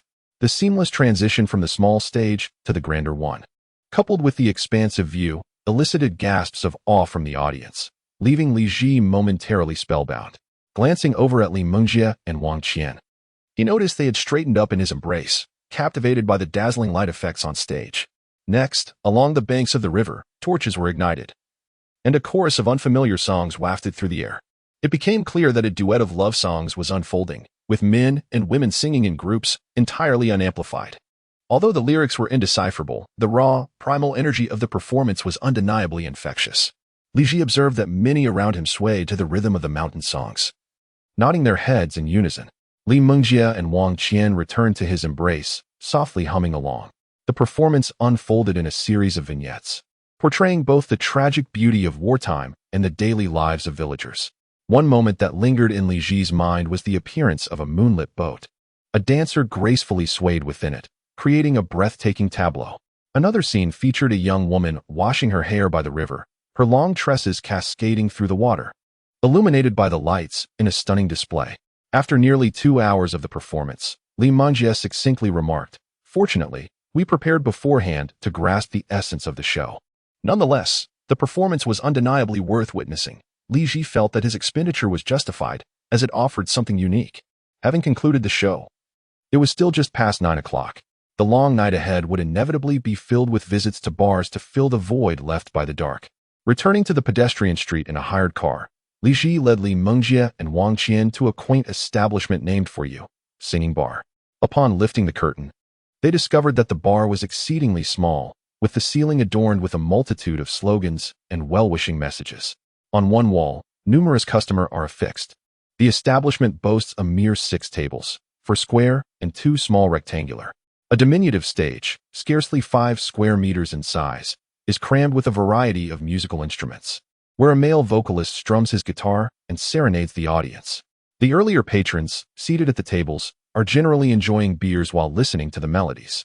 Most of the guests are mixed-gender pairs, with only one table occupied by 2 young women. Unlike the raucous atmosphere found in many bars, this space exudes a comfortable ambience, reminiscent of a place where stories are shared over drinks, accompanied by heartfelt songs.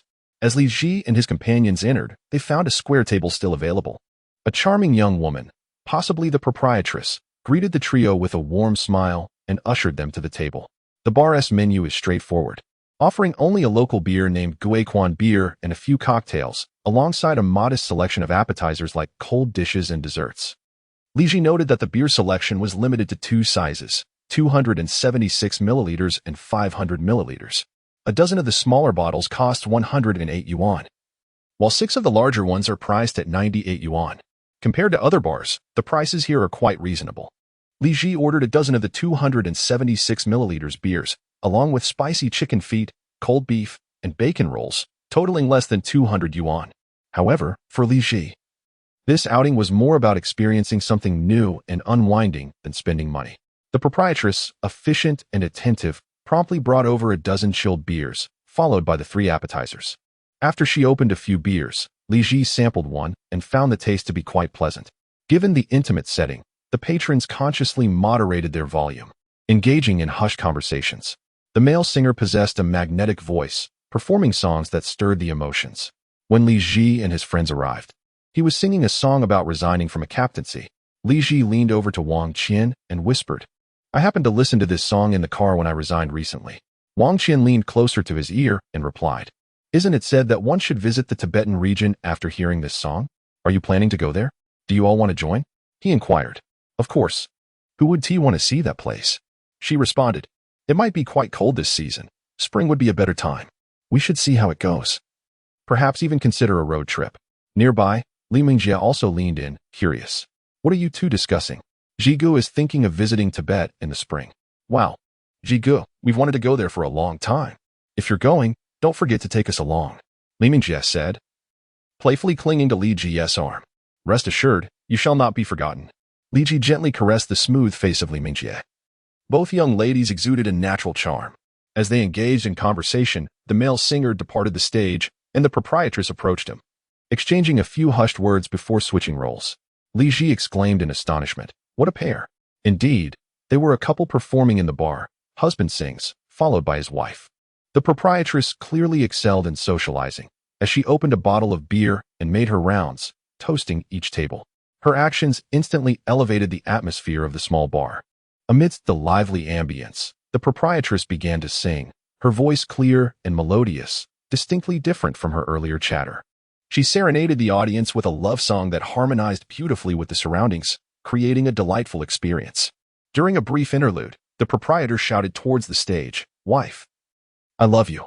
Whether it was a rehearsed act or a genuine expression of affection, it drew thunderous applause from the patrons. Whether moved or provoked, a sudden shriek erupted from the table with the 2 young women. How enviable. This incited a wave of laughter throughout the bar. One of the girl's companions, slightly embarrassed, quickly covered the mouth of the exuberant one. Li Ji found the scene amusing and leaned towards Li Mingjie, whispering, "If you had not encountered me, would you also be sitting here in the bar?" He and Qian Qian were somewhat enchanted. Li Mingjie playfully tapped Li Ji's chest, feigning annoyance, her response quite rhythmic. As if to compliment the moment, the proprietress commenced singing a popular old song, "If I Had Not Met You." Her heartfelt melody caused the chatter in the bar to diminish significantly, perhaps stirring memories within many. A few young women, caught up in the song, began to weep softly. The proprietress swayed gently as she sang. Li Mingjie and Wang Qian nestled closer into Li Ji's embrace. Such a tranquil little bar possessed an undeniable charm. Patrons sipped their drinks, listened to the music, and savored their own life stories. After several songs, the proprietress invited customers to join her on stage. 2 slightly inebriated men, arm in arm, ascended to sing friends. Finally, the proprietor reached Li Ji's table with his toasts. Thank you, handsome and beautiful guests. Is this your first visit to Yangshuo? Li Ji raised a bottle of beer to clink with the proprietors. We have the drinks. We await your stories. Li Ji's response brought a smile to the proprietor's face, for this table was the last he needed to toast. He plopped down on the bar stool opposite Li Ji, and amidst the enchanting background music, he began to recount a tale, perhaps one he had shared countless times before. A pair of heartbroken souls had come to Yangshuo for a vacation, only to find their funds depleted. They ventured to a bar on the pedestrian street to audition as singers. By a twist of fate, they ended up working at the same bar as resident performers. Due to their professional obligations, they often found themselves sitting together, engaging in conversations. Over time, they discovered an unexpected harmony between them. However, neither dared to shatter the fragile barrier that existed between them. Thus, they coexisted for an extended period, lingering in a state of unspoken tension. A turning point arrived with the appearance of an individual. The girl's ex-boyfriend sought her out, hoping to rekindle their romance. While she grappled with her conflicting emotions, the boy sensed an overwhelming sense of urgency. He understood that if he did not act soon, he would irrevocably lose her. Consequently, he conspired with his colleagues at the bar to orchestrate a profoundly romantic declaration of his feelings one evening after work. The girl was moved to tears, for she had long harbored feelings for him but had assumed he lacked the same sentiment due to his silence. By the time her ex-boyfriend approached her, her heart had already begun to waver. Had the boy not confessed that night, she might have returned to her hometown with her former lover the following day. Once they were together, the boy emptied his pockets of every last penny to open a small bar, determined to provide the girl with a better life. Thus, the pedestrian street gained a new establishment run by a couple. After the owner concluded his tale, Li Mengjie and Wang Qian's eyes sparkled with wonder. The girls had always been powerless against such romantic narratives. Li Ji raised his bottle to toast with the owner once more, proclaiming, "The love found at just the right moment," before embracing Li Mengjie and Wang Qian as they departed the bar under the admiring gaze of the owner. As they strolled down the pedestrian street late at night, Li Ji sensed a noticeable melancholy in Li Mengjie and Wang Qian. "Ming, Qian, what are you pondering?" he inquired. "Jigu, I suddenly feel as though these past few days have been a dream," Mengjie replied. "Indeed, I feel a bit lost about tomorrow," Wang Qian added. "Are you both planning to return to Huaqing to seek employment after your travels?" he asked. "Yes, we have grown accustomed to that city and its environment," they responded, leaning their heads against Li Ji's chest. "But didn't you two terminate your lease? Where will you stay upon your return?" he questioned. "We've left our luggage with a college classmate. We'll find a new place to rent after we get back," Mengjie explained. "By the way, I have a college friend getting married next Monday. We'll head back to Huaqing on Sunday," she added. Jigu, are you coming with us to Huaqing?" Li Mengjie and Wang Qian's voices were laced with surprise. "Of course, if I don't accompany you, I want to even know where my girlfriend is staying," he chuckled. "I'll help you find an apartment, and I'll cover the rent." Li Ji's intentions were straightforward. He felt financially comfortable and wished to assist Li Mengjie and Wang Qian in securing a place to live. Their happiness would, in turn, bring him joy, an endeavor that would uplift everyone's spirits. Upon returning to the hotel in the evening, Li Ji was met with the meticulous care of Li Mengjie and Wang Qian, who had neatly folded his clothes, shoes, and towels. Unfortunately, this dedication left the two young ladies utterly exhausted. The following day, they skipped breakfast and slept soundly until 3 or 4 in the afternoon. It was a classic case of expending 1,000 units of energy to assist others, only to deplete 3,000 of their own. At noon, Li Ji ventured out alone in search of sustenance. Eschewing the pedestrian street, he hailed a taxi and requested the driver to recommend a local restaurant. The driver promptly took him to a rustic eatery on the outskirts of the county town. He also informed Li Ji of another commendable establishment within the town, suggesting he dine there for lunch and consider the latter for dinner. The restaurant was bustling at lunchtime, filled predominantly with locals, as evidenced by their accents. It seemed the taxi driver had indeed been truthful. This was a favored dining spot among the residents. Famished, Li Ji perused the menu and ordered bamboo tube chicken, minced meat with tofu, and a stir-fried seasonal vegetable dish. This meal promised to be quite substantial, necessitating a hearty replenishment.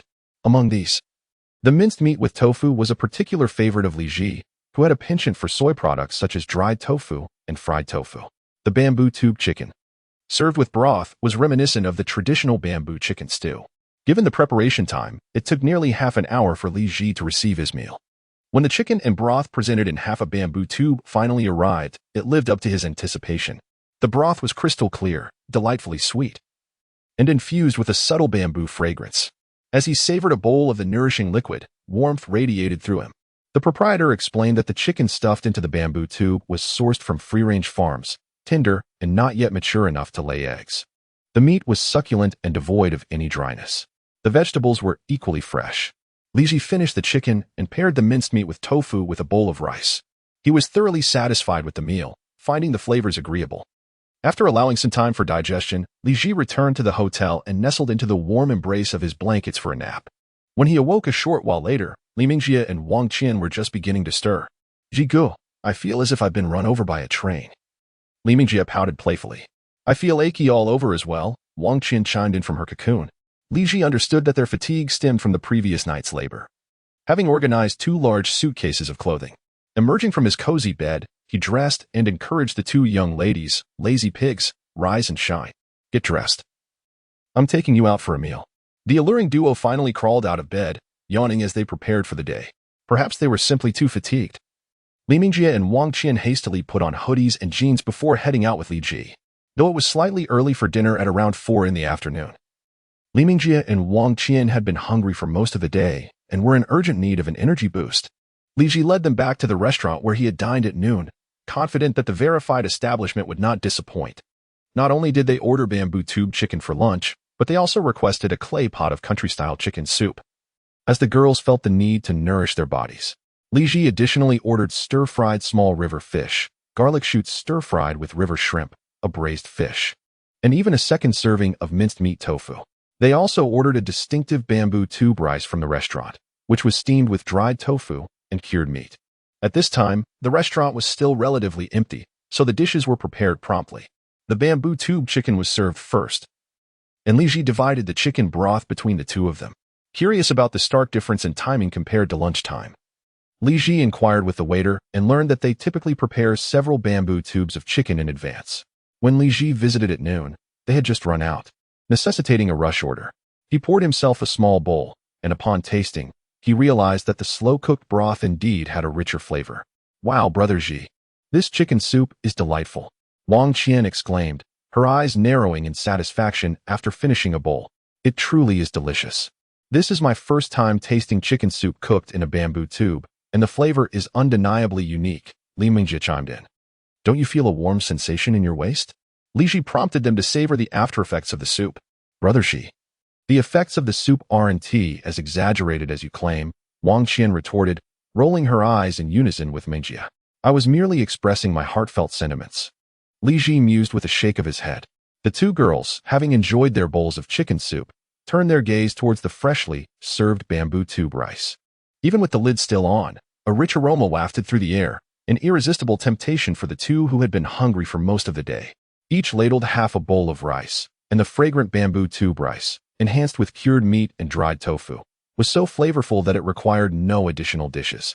A waiter even came over to enlighten them about the origins of bamboo tube rice, explaining that it was once the sustenance carried by ethnic minorities while working in the mountains.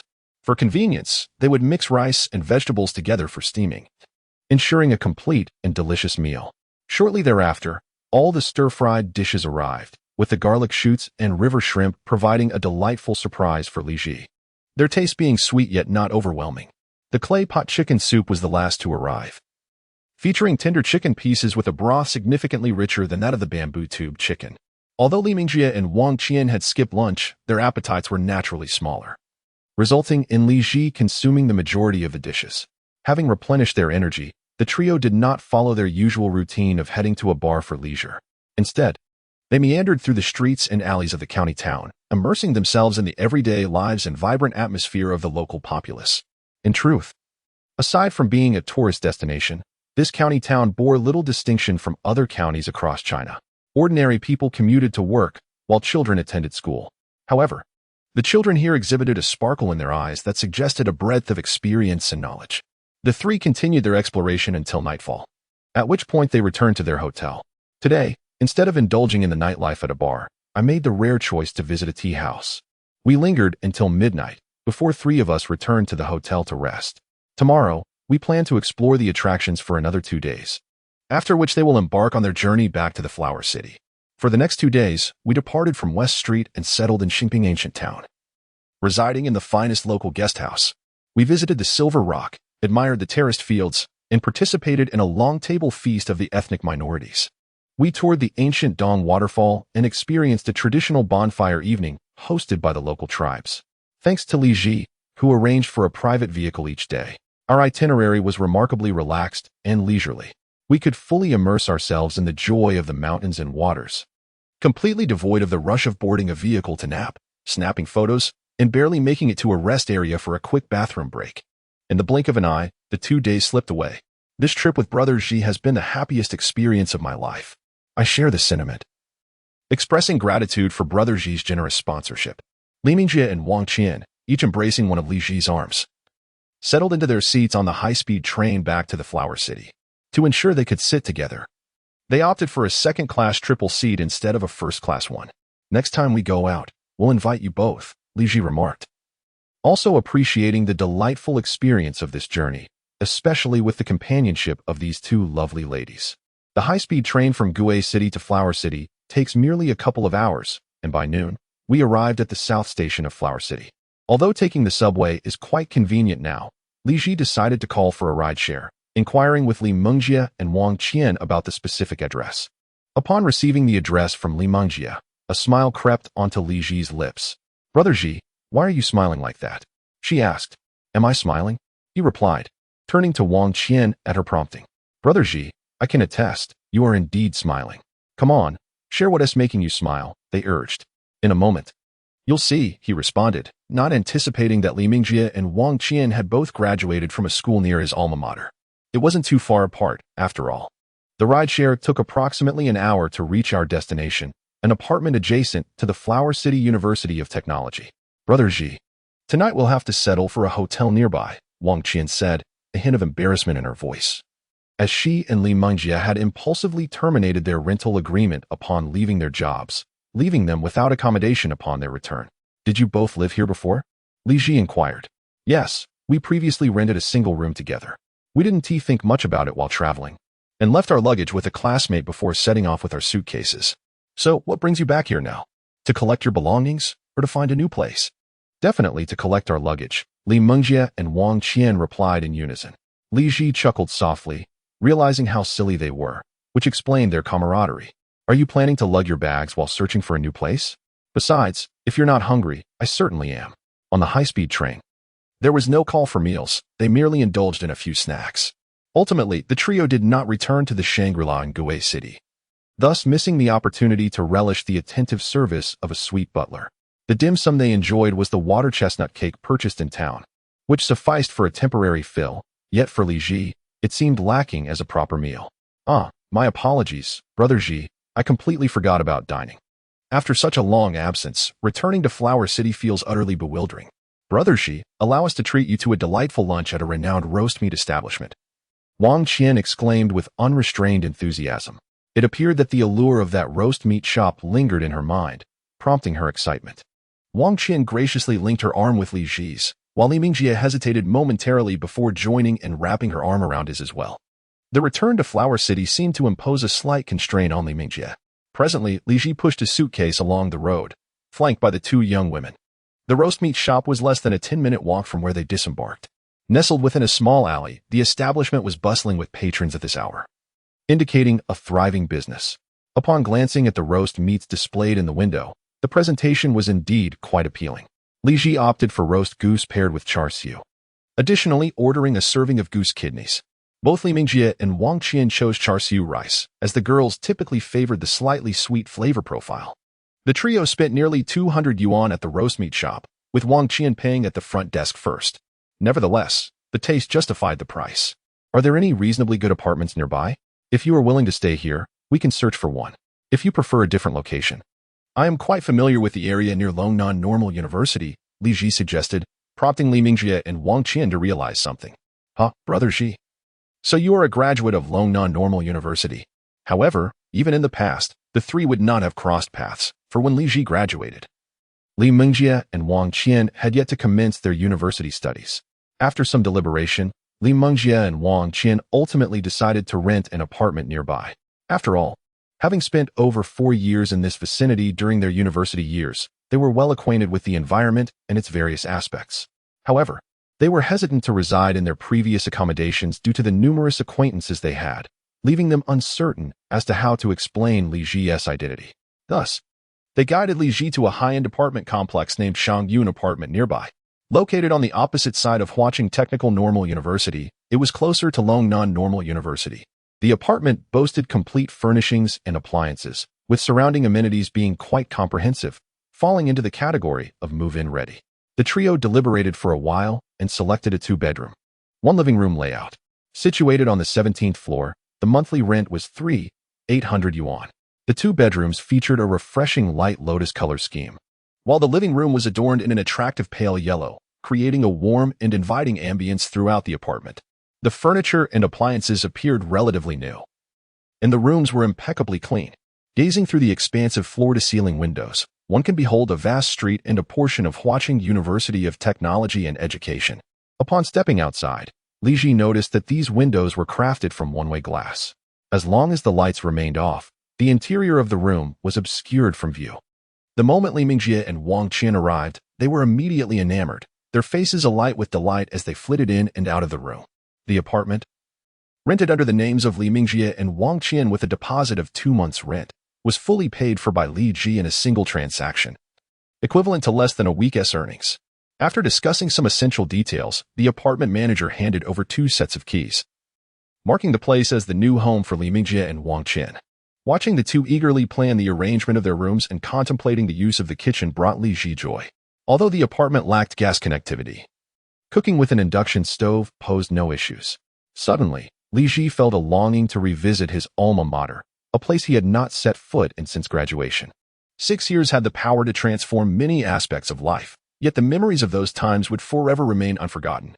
While his return was not marked by the grandeur of success, Li Ji possessed ample confidence. He believed that with over 2 million in savings, a property valued at several million in Lingang City, a vehicle worth 500,000, and a daily income of 10,000, he had achieved considerable success for someone just 6 years post-graduation. After all, not everyone could be a billionaire. Was a net worth of 1 million not worthy enough to warrant a visit to one's school? Li Ji inquired whether Li Mengjie and Wang Qian would accompany him on a stroll around Longnan Normal University. However, as one of the more renowned universities in the vicinity, both had frequented it during their studies. He transferred 100,000 to Wang Qian to assist with the furnishing of their new home and then set off solo to Longnan Normal University. Upon arriving at the apartment complex, Li Ji swiftly rented a shared bicycle. The proximity to Longnan Normal University made it a mere short ride away. He first pedaled to book a campus tour appointment, as online reservations were now mandatory for school visits, a stark contrast to the carefree days of unrestricted access. Once the system generated a QR code for his appointment, Li Ji captured a screenshot for reference. With a push of his foot, the bicycle glided forward. And as he traversed the familiar streets, he felt a wave of nostalgia wash over him, aside from a few changes in storefronts. Most of the buildings remained as they had been. Being at the heart of the old city of Huaqing, there was little room for transformation. Yet this ensured that the routes and scenery etched in his memory had not altered. Gradually, he approached the main entrance of Longnan Normal University, scanned his QR code at the turnstile, and wheeled his bicycle into the campus. He felt a sense of ease as he entered, standing in Mingda Square and taking in the familiar sights. 6 years had passed, yet it felt as though an eternity had elapsed. Observing the youthful faces of the current students stirred many memories of his own past. Though the campus remained unchanged, the vibrant figures from his time were notably absent. Li Ji pursued a degree in applied psychology, a distinguished discipline within the esteemed faculties of Longnan Normal University. The head of the Psychology Institute at Longnan Normal University, who also serves as the president of the National Psychological Association, holds a significant position in the field. However, despite the seemingly prestigious nature of Li Ji's chosen major, it has been classified as one of the most challenging fields for employment in recent years, nearly becoming a pitfall profession. Consequently, after graduation, Li Ji found himself engaged in administrative work, which bore little relevance to his field of study. Among his classmates, the majority have ventured into human resources within corporations, while others have pursued teaching careers. Although this is a non-educational major, obtaining a teaching qualification is still feasible. After all, psychological issues among students remain prevalent, and most schools allocate 1 or 2 psychology professionals to provide counseling. As Li Ji reminisced about the past, he leisurely pedaled his bicycle through the campus. He first visited the teaching building and then the dormitory. During his time at school, he resided in the West District dormitories and frequently visited the Yongyuan cafeteria. As a relatively old university, the campus had not undergone significant changes. However, it seemed that the number of campus pets had increased. Occasionally, a cat would dart out from the bushes along the path. Indeed, Longnan Normal University is known for its diverse array of cats. Having grown accustomed to being fed by students and faculty, these cats displayed little fear of humans. Occasionally, as students rode their bicycles, some of the more haughty cats would even leap aboard for a brief ride. Many others maintained their proud demeanor, lazily basking in the sun on the walls scattered throughout the campus. Even after indulging in the food offered by students, they would still regard them with indifference. In several clusters of bushes, Li Ji observed some younger students gathered, offering tributes to the feline overlords. Life for these cats in this environment was undoubtedly more comfortable than it had been for Li Ji prior to enrolling. After meandering through the West District, he casually explored the East District, where the elderly professors, with their silver hair, still exhibited remarkable vitality. These esteemed individuals represent the university's rich heritage, each being a luminary in their respective fields. As Li Ji passed by the Psychology Institute building once more, he encountered a throng of underclassmen emerging from a recent class, accompanied by several faculty members. Among them, a familiar figure caught his eye, Mr. Zhou Yufeng, his former homeroom teacher. Not only was Mr. Zhou their homeroom instructor, but he also taught their specialized courses. Li Ji pedaled closer, and upon a side glance, he confirmed his recognition. "Good afternoon, Mr. Zhou." "Ah, good afternoon, Mr. Zhou," replied with a warm smile, though it was evident from his gaze that he did not immediately recognize Li Ji. "Mr. Zhou, I am Li Ji from the 2014 class 1 of Applied Psychology." "Ah, it's you, Li Ji. I hardly recognized you after all these years," Mr. Zhou exclaimed, coming to a halt and enthusiastically shaking Li Ji's hand. Although Li Ji had never held a position in class leadership, his somewhat reclusive nature, shaped by familial circumstances, had drawn the attention of various instructors across disciplines. Encountering students grappling with psychological issues within the realm of psychology is, for educators, an unparalleled opportunity, a veritable treasure trove of practical application for theoretical knowledge. Hence, Professor Zhou Yufeng often engaged in heartfelt conversations with Li Ji over the years, dedicating 2 years to guide him from a relatively introverted demeanor to one that appeared outwardly extroverted, albeit still retaining his inner reserve. It goes without saying which disposition is preferable. However, for Li Ji, exhibiting a touch of outwardness has facilitated smoother interactions in both professional and personal spheres. For this, he is profoundly grateful to Professor Zhou. Last year marked the 90th anniversary of the school's founding. How could one not return to reminisce? It is said that you reside in Lingang City now. Ah, Professor Zhou, you are aware that such a significant occasion is one where only distinguished alumni would dare to return. Reflecting on his past self from the previous year, Li Ji regarded himself as merely a loser, allowing for a moment of self-deprecating humor. Noticing Li Ji's current demeanor, Professor Zhou remarked on his evident confidence and nonchalance. "Professor Zhou, your discerning eye remains unmatched," Li Ji said, extending a thumb in admiration. Professor Zhou, unfazed by the flattery, inquired with genuine concern, "Are you here on official business? Is there any way I can assist you?" "Thank you for your kindness, Professor Zhou. I am merely back in watching for a friend's wedding and thought I might take the opportunity to visit my alma mater," Li Ji replied, omitting any mention of Chun Dong's marriage, as he wished to spare Professor Zhou any potential inconvenience regarding financial contributions. "Professor Zhou, you must be free this afternoon, correct? If you have no other commitments, allow me to treat you to dinner. There is no need for such extravagance. Simply being able to meet is already a great joy." Professor Zhou immediately demurred. "Professor, it was under your guidance during my studies that I learned to navigate social interactions with ease. Our reunion today is a testament to the bond we share as teacher and student," Li Ji countered. "Thus, I shall reserve a private room at Yuhalu for us. I will arrange for you to join me after your classes." Without hesitation, Li Ji contacted Yuhalu to secure a private dining room. Renowned as one of the finest establishments near Longnan Normal University, it specializes in Cantonese cuisine. "Professor, the room is booked. Zizhu Xian on the 2nd floor," Li Ji announced. Noting that his decisiveness was not merely rhetorical invitation, Observing Li Ji's earnestness, Professor Zhou considered the possibility of extending the invitation further. Should I invite your other instructors as well? Certainly, that would be splendid. I would appreciate your assistance in this matter. May I inquire whether Director Jiang and Dean Mei are still in their respective positions? Dean Mei has been promoted to vice president. Currently, Dean Sun oversees our psychology department, while Director Jiang remains unchanged. Then I kindly ask you to extend the invitation to them as well. If they are unable to attend, there is no need to insist. Your presence is what matters most, Professor. Li Ji once again emphasized that he was hosting a dinner primarily due to his reunion with Teacher Zhou. Teacher Zhou, perceptive to the underlying sentiments, was quite delighted and confirmed with Li Ji to meet at Yuehai Tower at 6:30 p.m. after work. After bidding farewell with a wave, Li Ji strolled around the campus once more. There were numerous beautiful junior female students, yet none elicited a sense of serendipity. While cycling, he called Li Mingjie to inform her that he had encountered their former homeroom teacher at school and would be treating her to dinner that evening, suggesting that they figure out their own dinner arrangements. Li Mingjie readily agreed, confidently stating that they would certainly find something to eat upon returning to their familiar surroundings. Li Mingjie and Wang Qian informed Li Ji over the phone that they had arranged for their luggage to be moved and were currently organizing their room. They inquired whether Li Ji would return to stay the night. Upon receiving a positive response, they expressed their excitement, assuring him that they would prepare a beautiful new home that would astonish him. Li Ji lingered at school until nearly 5 p.m. before riding directly to Yuehai Tower. At the front desk, he provided his private room number and mobile number.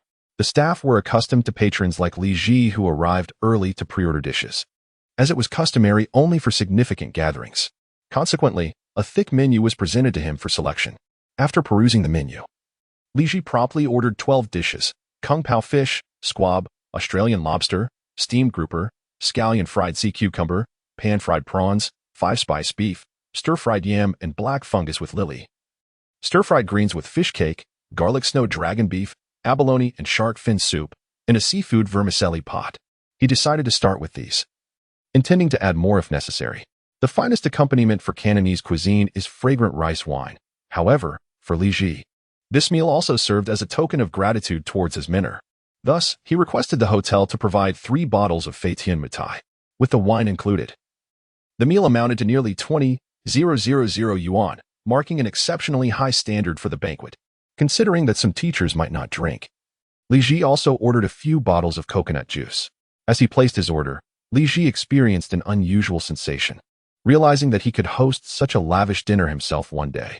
Nevertheless, one must look forward, since Zhongzi Go advocated for savoring life. Why should he not indulge as well?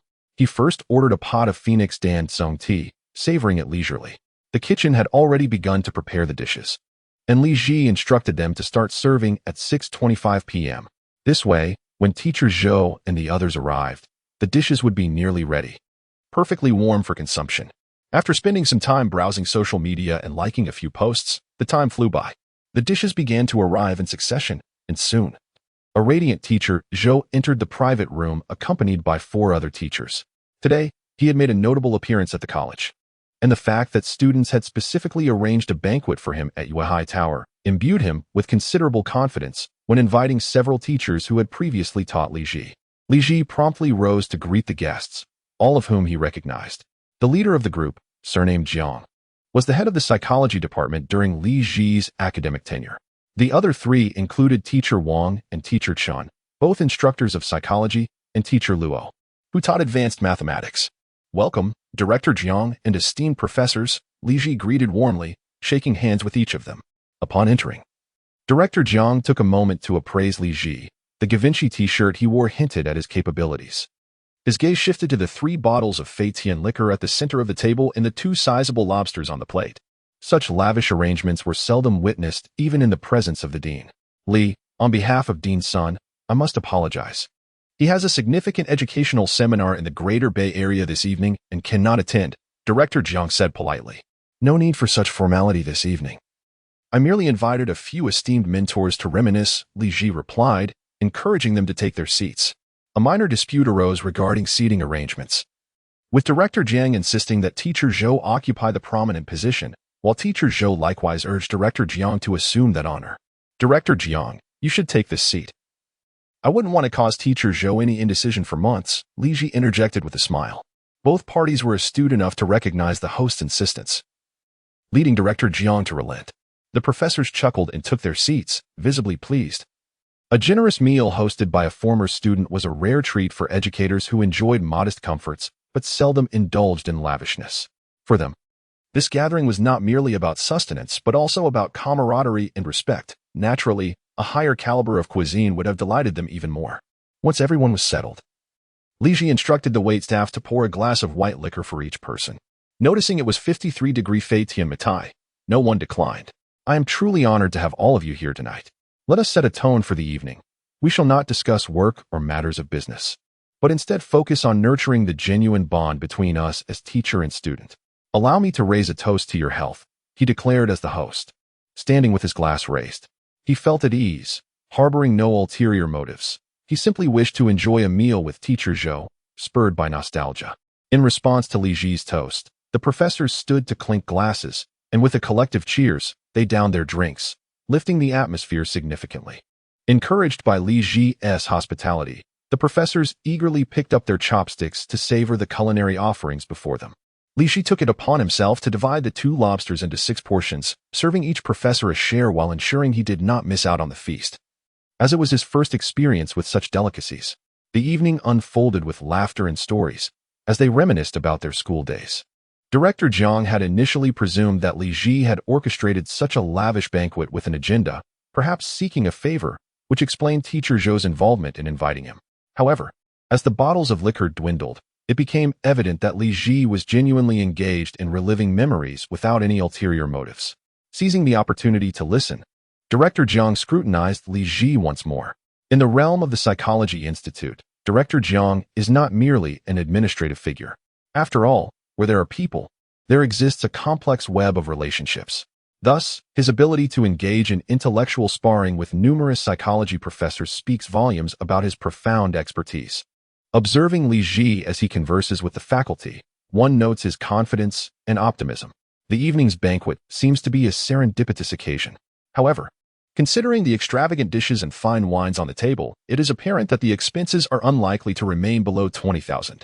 Li Ji has already witnessed the opening of a 3rd bottle of white wine and has requested the staff to bring 2 more. He presents himself as someone with substantial financial assurance.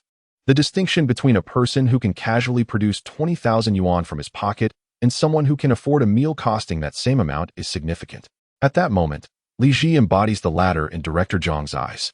This brings to mind last year's 90th anniversary celebration, where the Psychology Institute welcomed distinguished alumni, consisting of a handful of professors from other universities and several owners of small to medium enterprises. In terms of demeanor, they bore a resemblance to Li Ji. Yet those professors and business owners were in their 40s or 50s. During their earlier conversation, Jiang inquired about Li Ji's age. Discovering that he is merely 28, could he be a second-generation affluent individual? It is likely he concealed his background during his studies. The potential of a student translates into resources for the educators. With such a grateful and prosperous student like Li Ji, Teacher Zhou's future appears boundless. Resolute in his intention to cultivate a cordial relationship with Teacher Zhou, Director Jiang also aims to befriend Li Ji.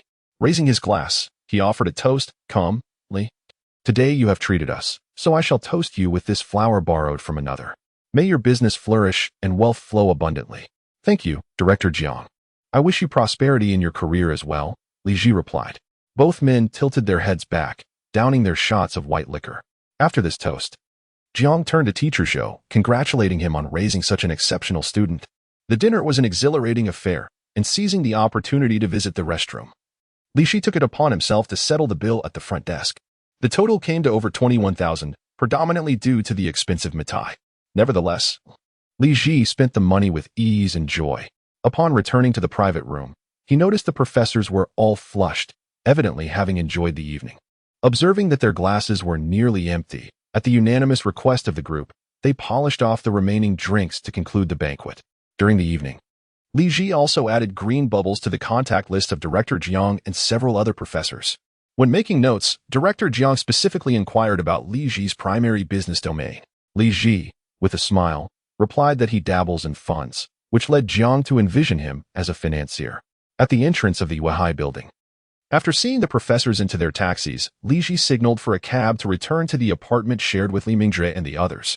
After midnight, the ratings for the new week were set to be released, and Li Ji felt a surge of anticipation. Upon arriving at the Shangyun apartment, Li Mingjie greeted him at the door. As he stepped inside, he noticed considerable changes throughout the space. Cushions adorned the sofa, mats graced the dining table, and the beds were neatly made. What had once appeared as a clean house had transformed into a place imbued with the warmth of home. Jigu, you've had quite a bit to drink today, haven't you? As Li Mingjie opened the door, she was immediately enveloped by the rich scent of alcohol emanating from Li Ji. Indeed, encountering a teacher was quite a delightful surprise, prompting him to indulge in a couple of extra drinks. Brother Ji, here is some water, sweetened with honey, she offered. Behind her, Wang Qian approached with a glass of mineral water, which Li Ji accepted gratefully, downing it in one go. Thank you, he exclaimed, feeling a wave of relief wash over him as the honey water settled his stomach.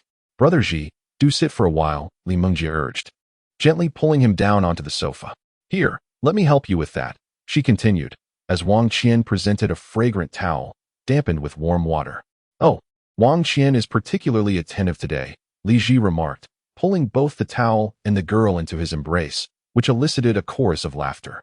Ultimately, it was Wang Qian who found herself perched on his lap, dutifully wiping his face, while Li Mingjie knelt beside them on the sofa, softly massaging his head. Her cool fingers glided over his scalp, providing an exceptionally soothing sensation. In that moment, Li Ji felt a profound longing for affection. Such physical contact brought him immense psychological satisfaction. Ming Ming, this feels wonderful, he sighed, as he held Wang Qian close, his head leaning back against the sofa. Eyes closed in bliss. If it feels good, then lie down. It would be easier to massage you that way, Li Mingjie suggested with a smile, guiding him to recline on his side. This motion caused Wang Qian to tumble onto the sofa with a startled yelp, yet she remained nestled against him like a large, comforting teddy bear. Qian, why don't you get up and massage Brother Ji's legs? It must be uncomfortable for him with you sprawled over him right after drinking. Li Mingjie instructed, prompting Wang Qian to rise and tend to Li Zi's legs. All right, Brother Ji, spread your legs a bit. I'll give you a massage. Wang Qian cheerfully accepted the task assigned to her.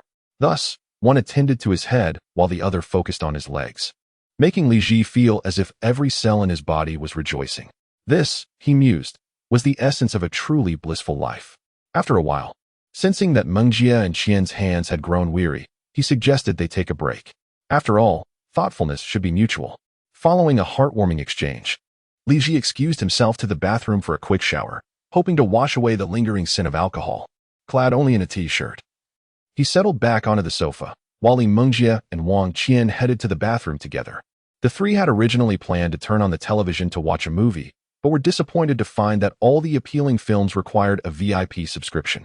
While Li Ji wasn't particularly fond of watching television, both Mingjie and Qian enjoyed it.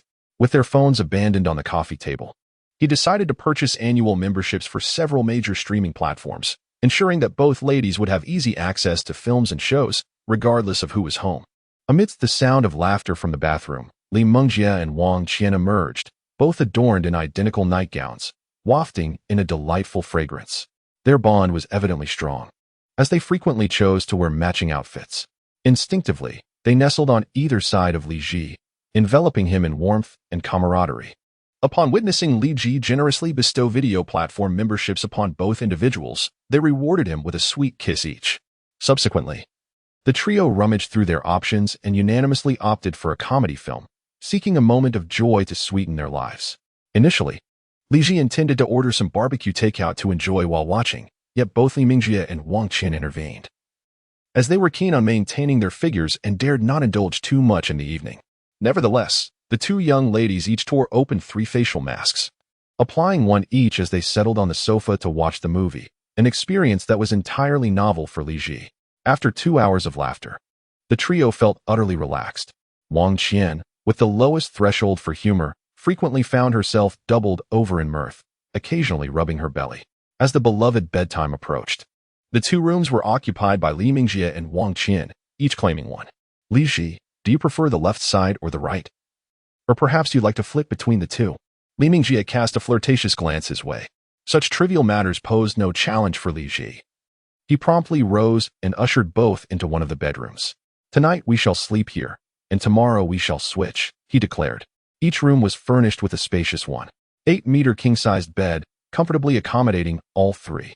Li Ji had intended to stay awake until midnight to receive the evaluation from Tongzi Gu regarding his week. Perhaps it was the overwhelming presence of adversarial forces in his own domain, or perhaps Li Ji was simply fatigued from his travels. Regardless, he succumbed to slumber before the clock struck 12. The benefit of an early bedtime was an early awakening. Li Ji found himself roused shortly after 6. His immediate thought turned to the screen in his mind. Weekly score, 83 points. Commentary: after a week of adaptation, this week saw a more adept handling of financial expenditures. With a budding ability to control desires, he had learned to wield monetary tools to indulge himself appropriately, though the current sum of money did little to quell his yearning for wealth. This week also birthed a desire for enhanced physical prowess and talents. Rewards: Intermediate Body Enhancement Pill X1 permanently enhances physical quality by 50 for 5 hours, yielding better results when paired with exercise. Beginner Cashback Card offers 3 to 10 times cashback. Limited to a consumption of 100,000 X5 Wakai Garden Building 4, Unit 2201, Porsche Cayenne latest model 3.0T, Advanced Guitar Techniques. With the weekly rewards conditions unveiled, the screen displayed a blue pill, 5 cards inscribed with the character for cashback, an image of a property deed, and a depiction of a Cayenne vehicle. Surprisingly, this week also granted a skill, a reward absent in the previous week. It appeared that the higher the weekly score, the more valuable the rewards. Last week, with a score below 80, he received 3 items. This week, surpassing the 80-point threshold, he was awarded 5. One couldn't help but wonder if exceeding 90 points would yield even greater rewards. Yet, as Tongzi Gu had remarked, Li Ji, now possessing a nascent control over his desires, felt no particular urgency. As long as one gradually immerses oneself in life, seeking personal pleasure and savoring the experience, every reward elevates one's quality of life to new heights. Li Ji realized that his last evaluation took place in Lingang City. Hence the property bestowed upon him by brother Tongzi was located there. This time, since the assessment was in Huaqing, he received a residence in that city. Could it be that the location of the evaluation determines the corresponding property awarded? Uncertain of this, he contemplated testing it on the next occasion. This time, he was also gifted a vehicle, an opulent brand of gasoline-powered car. Although it was not a Porsche 911 or a Lamborghini, this SUV resonated more with Li Ji's preferences, offering ample space for greater freedom of movement. Having experienced the ES8, he found it quite satisfactory, leading to his newfound fondness for SUVs. Although he had just seen news of Porsche laying off employees in the Dragon Country, Li Ji felt unaffected, even without Porsche. Brother Tongzi would provide him with a suitable alternative. Enjoyment was what mattered.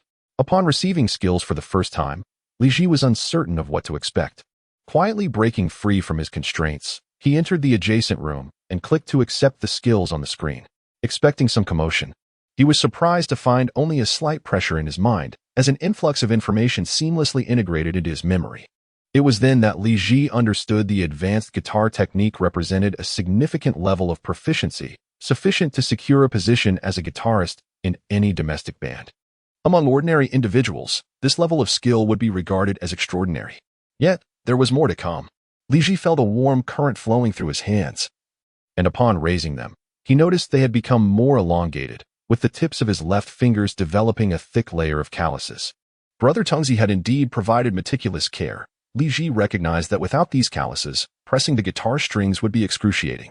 After performing a few sets of finger exercises, he could hardly believe how agile his fingers had become, perhaps even rivaling those from the land of the rising sun possessing such dexterous fingers. He felt compelled to glance toward the adjacent room. As the clock struck 9 in the morning, Li Ji, thoroughly satisfied, emerged from his room. He had finally grasped the proper way to play the guitar. After a brief simulation, he felt compelled to purchase one. He first took a shower, then ordered a lavish breakfast of Huaqing morning tea to enjoy alone, saving the leftovers for when they awoke. Time was of the essence, and he could not wait for Li Mengjie and Wang Qian to rise. According to the customs of the affluent family into which Chen Dong was marrying, the wedding ceremony was scheduled for noon. Chen Dong's second marriage bore little difference from a first marriage in appearance, so he decided to head to the property gifted by brother Tongzi to retrieve the car. The vehicle provided this time was remarkably user-friendly, with the license plate already affixed. parked conveniently in the designated space. Li Ji had taken out the property deed and, seated in the living room, glanced around. The 139 square meter residence featured 3 bedrooms, 2 living rooms, and 2 bathrooms. A quick online search revealed the average price in this community was $80,000 per square meter, indicating that this property was valued at over $10 million. Although the real estate market is experiencing a downer nationwide, properties in the central districts of ultra-first-tier cities remain relatively resilient. In the vibrant city of Huaqing, the relatively new residences in the Dahua district, constructed less than 5 years ago, still hold their value. While the esteemed Songzi brother did not provide a luxurious riverside view apartment in Dahua district, Li Ji is nonetheless quite content with the dwelling he received. After all, a gifted home comes with little room for excessive demands. One should simply accept it graciously. Out of respect, Li Ji planned to don formal attire for Chundong's wedding. Initially, he intended to wear the Ermenegildo Zegna suit purchased by Wang Tingting. However, upon returning to Lingang City, he realized he was pressed for time. Fortunately, the Huihai Garden is conveniently located near the prestigious shopping mall, Yuangu Hui. He decided to inspect the apartment first, retrieve his car, and then buy a new Zegna suit at Yuangu Hui, allowing him to utilize a cashback card in the process. Upon returning to his room, he noticed that Li Mengjie and Wang Qian were still deep in slumber. He withdrew some cash from an ATM located downstairs, then purchased a packet of red envelopes from a nearby convenience store, as cash gifts are traditionally more substantial for weddings. He hailed a taxi next to the store and headed straight to Huihai Garden. The shops surrounding the community have largely been occupied and are now operational, showcasing a well-equipped living environment. The property management here is quite stringent, restricting access to outsiders. Upon presenting the property deed, he was also provided with 5 magnetic cards for the property management. However, Li Ji gained entry to the community through facial recognition technology, as it is equipped with a visual access control system. Spanning a considerable area, Huihai Garden comprises 11 buildings, with a vast garden in the center and commendable greenery. There is also a homeowners club, and the internal layout facilitates the separation of pedestrians and vehicles, ensuring the safety of residents.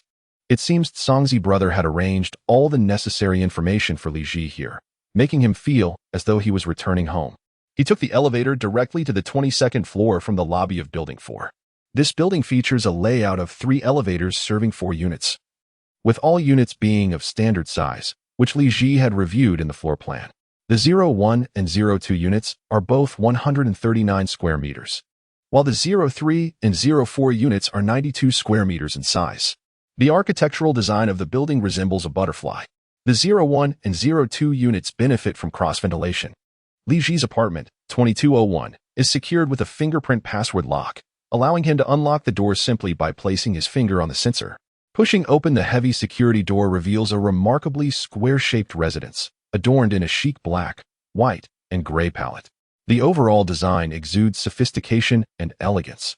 The apartment is in pristine condition, fully furnished with all essential appliances, including a complete set of kitchenware.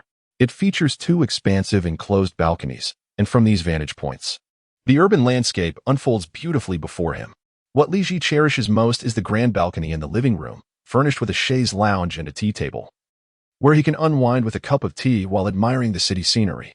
The 3 bedrooms include 2 facing south and 1 facing north, each equipped with complete bedding essentials. Upon inspecting the mattress, he discovered it was 8H Stens, a luxurious brand known for its high-priced mattresses. Indeed, it can detect the heart rate variations of a person lying on the bed. Those who experience it understand its significance. At that moment, as Li Ji surveyed the entire suite, a tinge of regret washed over him. Had he known that Tongzi would gift him a residence in Huaqing, he would not have rented an apartment for Li Mengjie and Wang Qian. Fortunately, the apartment was not too costly. It was merely a habitual reluctance on his part to waste. After inspecting the property, Li Ji took the elevator directly to the underground parking lot, where Tongzi had allocated him 2 exclusive parking spaces right at the elevator's entrance. It appeared that Tongzi had considered Li Ji's occasional use of the ES8, ensuring he had a place to park. Such thoughtful and considerate gestures from Tongzi moved Li Ji to tears. Upon exiting the elevator, he was immediately greeted by the sight of his first brand-new luxury vehicle, a million-yuan masterpiece, its pearlescent white paint tinged with blue exuding an air of sophistication. The license plate began with Hua A, signifying its registration in Huaqing, but this did not impede Li Ji's use of the car. During his previous inquiry into property prices, he had also checked the vehicle's cost, which was precisely at the threshold of $1 million, the base price just surpassing that mark. Extracting the remote key from his pocket, he pressed the unlock button and swung open the door. The seats and interior, a striking blend of orange and black, infused a sporty essence into the vehicle's ambience. However, Li Ji's attention was ensnared solely by the two armrests atop the center console.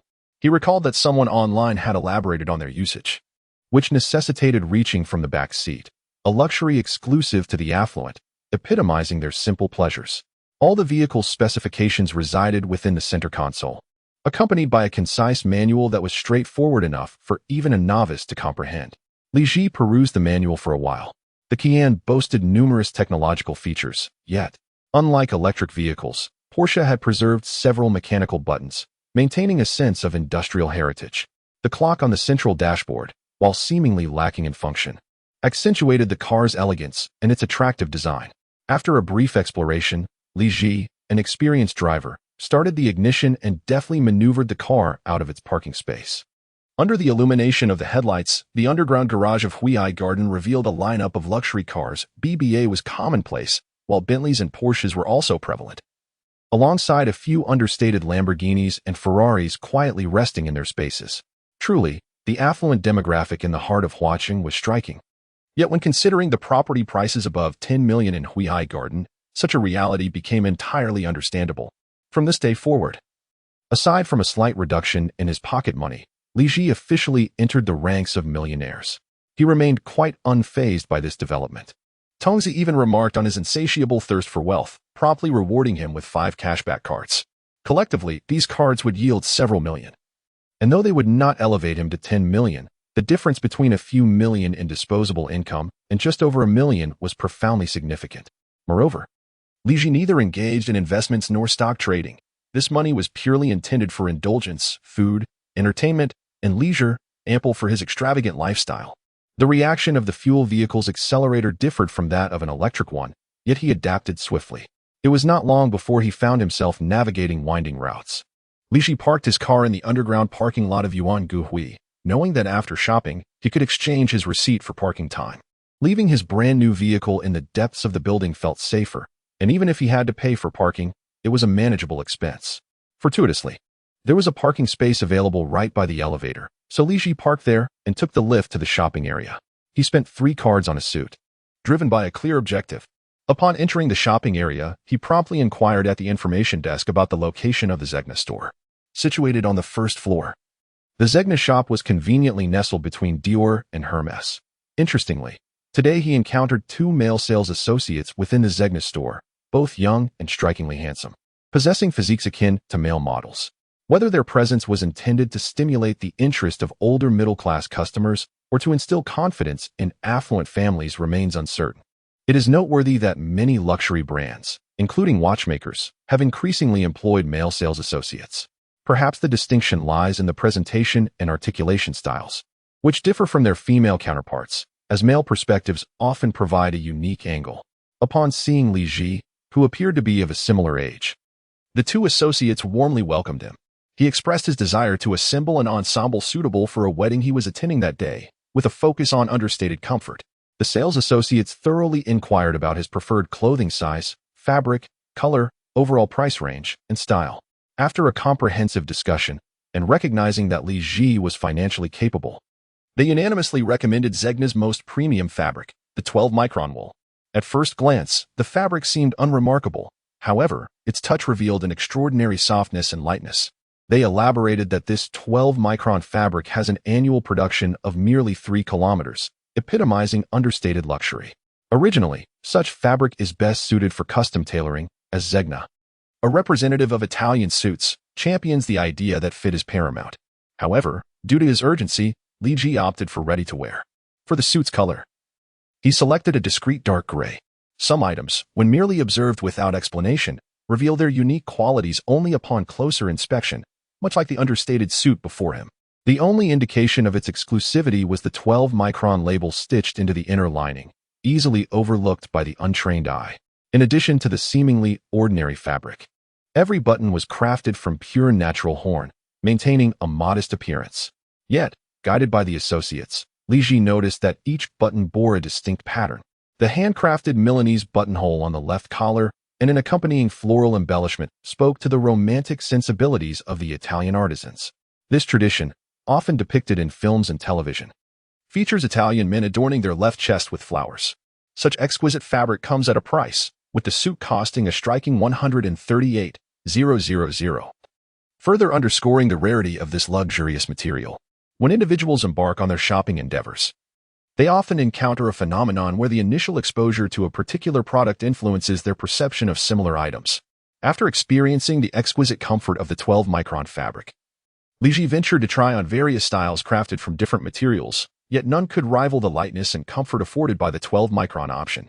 Unfazed by the potential price disparities, whether in the thousands or tens of thousands, Li Ji decisively selected this ensemble, requesting the sales associates to procure suitable shirts, trousers, belts, and shoes to complement his choice. The two sales associates were naturally elated by this substantial order, as it represented a significant sale.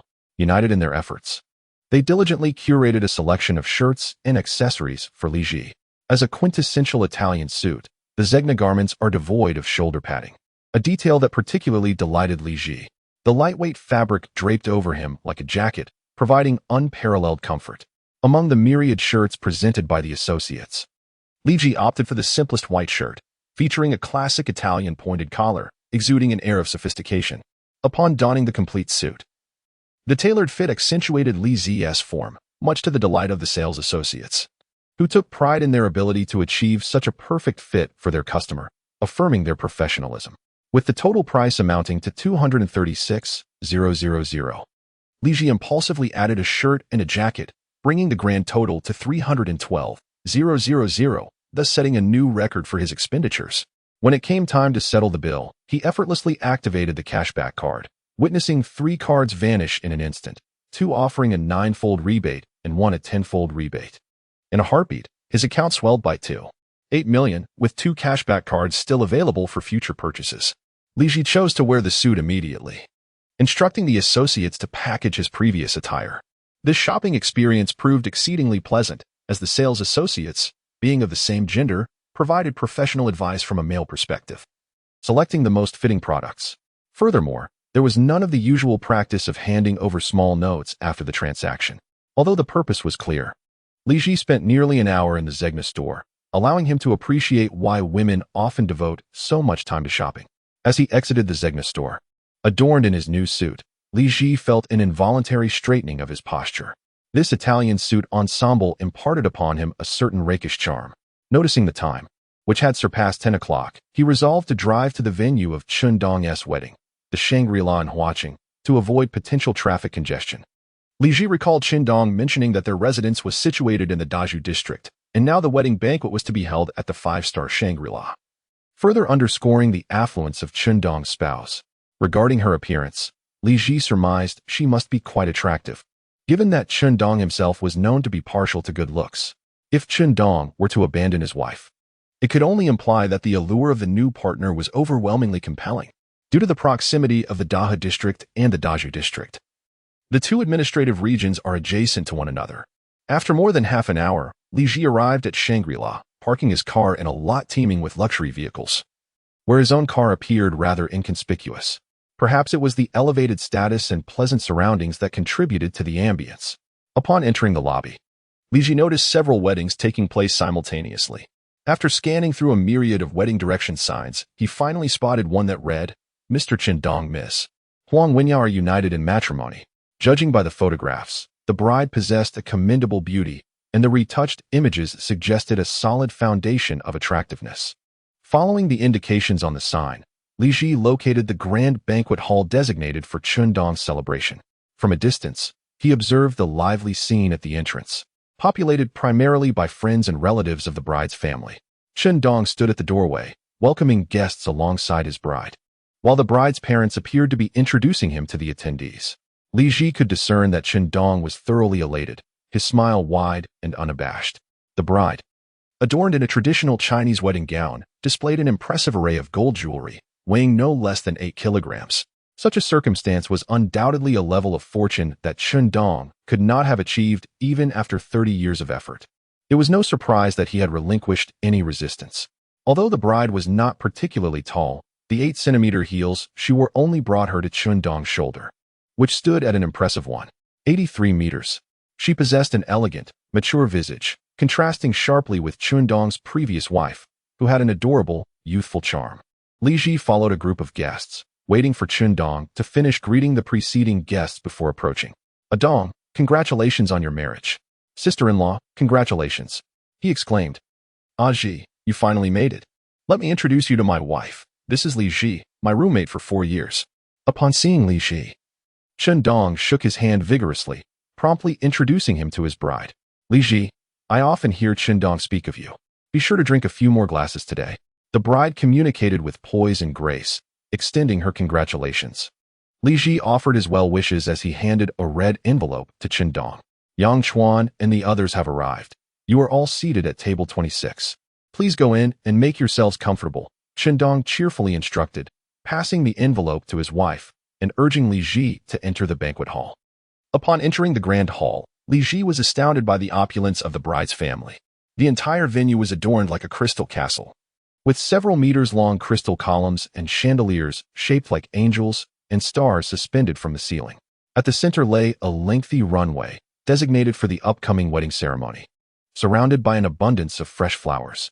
Such an extravagant setup surely cost no less than $1 million. The hall accommodated at least 100 tables, most of which were already filled. Following Chun-Dong's guidance to the seating arrangement, Li Ji found his classmate's table positioned centrally in the banquet hall, separated from the ceremonial runway by only one table.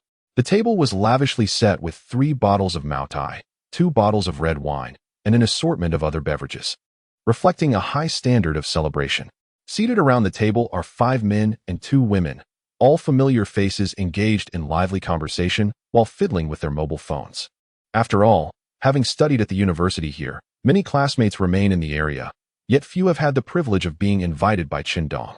The university serves as a microcosm of society, where each individual possesses their own small circle. Among those at the table, apart from Yang Chuan and Li Ji, who attended Chun-Dong's first wedding together, the others are meeting for the first time. The dormitory consisted of 4 individuals: Chun-Dong, Li Ji, Yang Chuan, and Zhang Haifeng. None of them hail from the Greater Bay Area, yet the first 3 chose to stay, while Zhang Haifeng returned to the capital, being from Changshan, which is relatively close. One can discern from their names that those who remained all possess 2 character names, while Zhang Haifeng's name signifies a destined separation from them. Although they still occasionally chat online, it becomes increasingly challenging to gather for significant events like weddings. After all, post-university life tends to create distinct social circles, and unless relationships are particularly close or geographical proximity is a factor, individuals gradually drift apart. "Ah Chuan, greetings to all." Li Ji approached and patted Yang Chuan's shoulder, then acknowledged the rest of the classmates at the table. "Li Ji has arrived." Everyone looked up and waved in response. "Wow, you've become so handsome after some time apart," Yang Chuan exclaimed with a broad smile upon seeing Li Ji, rising to pull him into a seat beside him. The transformation in Li Ji over the years has been remarkable. The 2 female classmates across the table, Qian Dandan and Lu Lianping, blinked curiously at him. Both are from the same class, and their presence at the wedding indicates a relatively close relationship. Qian Dandan seems to currently work at the same company as Chun-Dong, although she opted to sit with old classmates instead of colleagues. Lu Lianping appears to have worked alongside Chun-Dong during her internship at the same firm. "What were you all discussing earlier?" Li Ji casually sat beside Yang Chuan, draping an arm over his shoulder. "We were pondering the costs of the wedding venue's decorations. Just imagine how many years of setbacks Chun-Dong could have avoided." Li Ji noticed the glimmer of envy in the eyes of the male classmates, while Qian Dandan and Lu Lianping wore expressions of admiration. For women, who wouldn't yearn for a wedding so grand and romantic, especially in one of the most prestigious 5-star hotels in the Flower City? Regrettably, these 2 have missed their chance, having both married a couple of years prior. Qian Dandan has even welcomed 2 children. "Look at the way you're drooling with envy. Why don't you go find yourself a wealthy woman?" Li Ji poured himself a half glass of mineral water.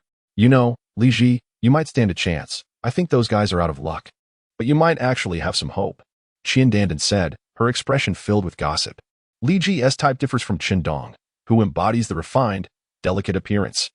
Li Ji exuded a certain rugged charm, especially in his tailored suit, with one button casually undone at the chest, giving him an air of charismatic nonchalance. If only he were a tad taller, he would be utterly flawless. But enough about me. What about you all? When do you plan to tie the knot? Do let me know once you have concrete news. Li Ji turned to glance at his male classmates. Oh, what news could there possibly be? My wife doesn't even know which father-in-law is supporting her, quipped a classmate named Su Jinghua, his tone laced with self-deprecation. Indeed, managing to support oneself is quite the challenge. Let alone a spouse, echoed several of the other classmates, who mostly secured teaching positions in the educational system of Huaqing, ranging from elementary to junior high schools. The requirements for high school teachers were considerably more stringent, with reputable institutions insisting on at least a bachelor's degree, though in reality, a master's degree was often a prerequisite. Hey, Li Ji, I heard you are currently working in Lingang City? Lu Lianping, who had been observing him since his arrival, interjected suddenly. Oh, I was recently laid off and am currently unemployed. What about you? Do you have a job opportunity to share? Li Ji responded with an air of composure. Due to the nature of their field, most of Li Ji's classmates, aside from those who became teachers, ventured into human resources within various corporations. Shendong, for instance, initially worked in a company for a period before transitioning to a human resources role. I recall you used to work in administration. My husband mentioned that their company has a vacancy for an administrative manager. Would you be interested in exploring it? Lu Lianping genuinely had a job opportunity to offer. Her husband served as the human resources director at a firm, and she had heard of certain job openings. This was essentially a favor for a friend, ensuring that as long as the qualifications were reasonably aligned, employment would be a certainty. Such camaraderie among classmates fosters a sense of community, leading to the formation of small circles when everyone is willing to share resources. Maintaining these relationships could facilitate continued interactions even into retirement. Of course, that was a distant thought, but Li Ji felt compelled to acknowledge Lu Lianping's kindness. Thank you, our dear Lianping. After 6 years of hard work, I plan to take a breather and savor the freedom for a while. The job market is rather bleak at the moment, he said, a hint of gratitude in his voice. Lu Lianping's expression was one of concern. Let us toast with water instead of wine. Thank you for your thoughtfulness. I have other sources of income, so I won't be living off my savings. I'll treat you and your husband to a meal soon. Li Ji raised his glass of mineral water in a toast to Lu Lianping, who had truly considered their friendship by providing a job opportunity. Ah, Li Ji, it seems you have options in life. With those striking brows and captivating eyes, remarked Yang Chuan, his face a picture of astonishment as he regarded Li Ji. Just last year, we shared a drink, and you were not quite so carefree then. Enough about me.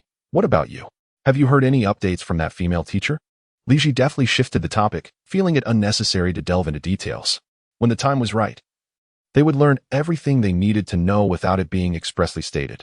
After all, boasting about one's success can be disheartening for others. So he sought to change the subject. Are you deliberately bringing up such sorrowful matters on a day of celebration? Yang Chuan lamented. His countenance clouded with melancholy as he recounted the entire episode to Li Ji. Currently employed as an educator at a private high school in Huaqing, he had once represented his institution at an inter-school event, where he encountered a strikingly beautiful female teacher from another school. Their conversation had flowed effortlessly. And upon returning from the event, Yang Chuan boldly pursued her, frequently inviting her to dine or enjoy outings together. To his delight, she readily accepted his invitations, indulging in meals and excursions alike. However, when he arrived, bouquet in hand, prepared to profess his affections, he was taken aback by an unexpected sight.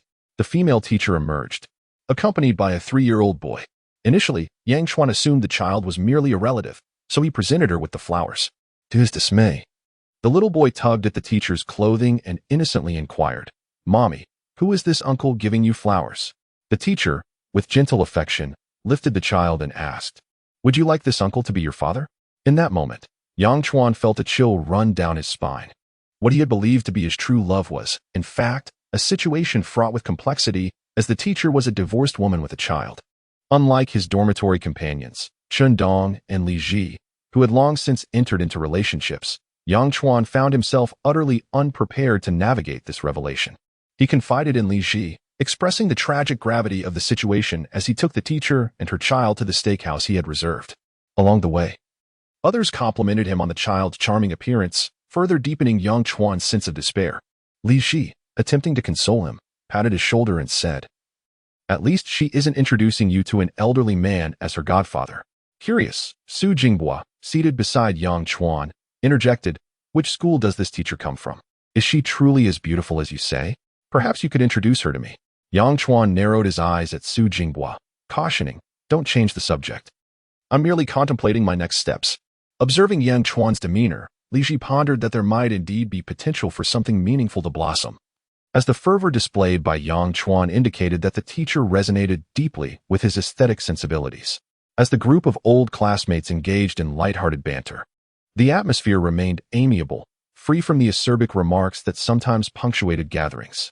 Just as the conversation flowed, a well-dressed male wedding host ascended the stage to commence the ceremony.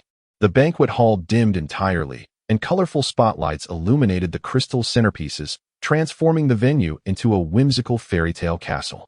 According to Chen Dandan, this wedding host was reportedly a popular presenter from a channel at the Huaqing television station, suggesting that Mrs. Huang Wenyua's connections were indeed noteworthy.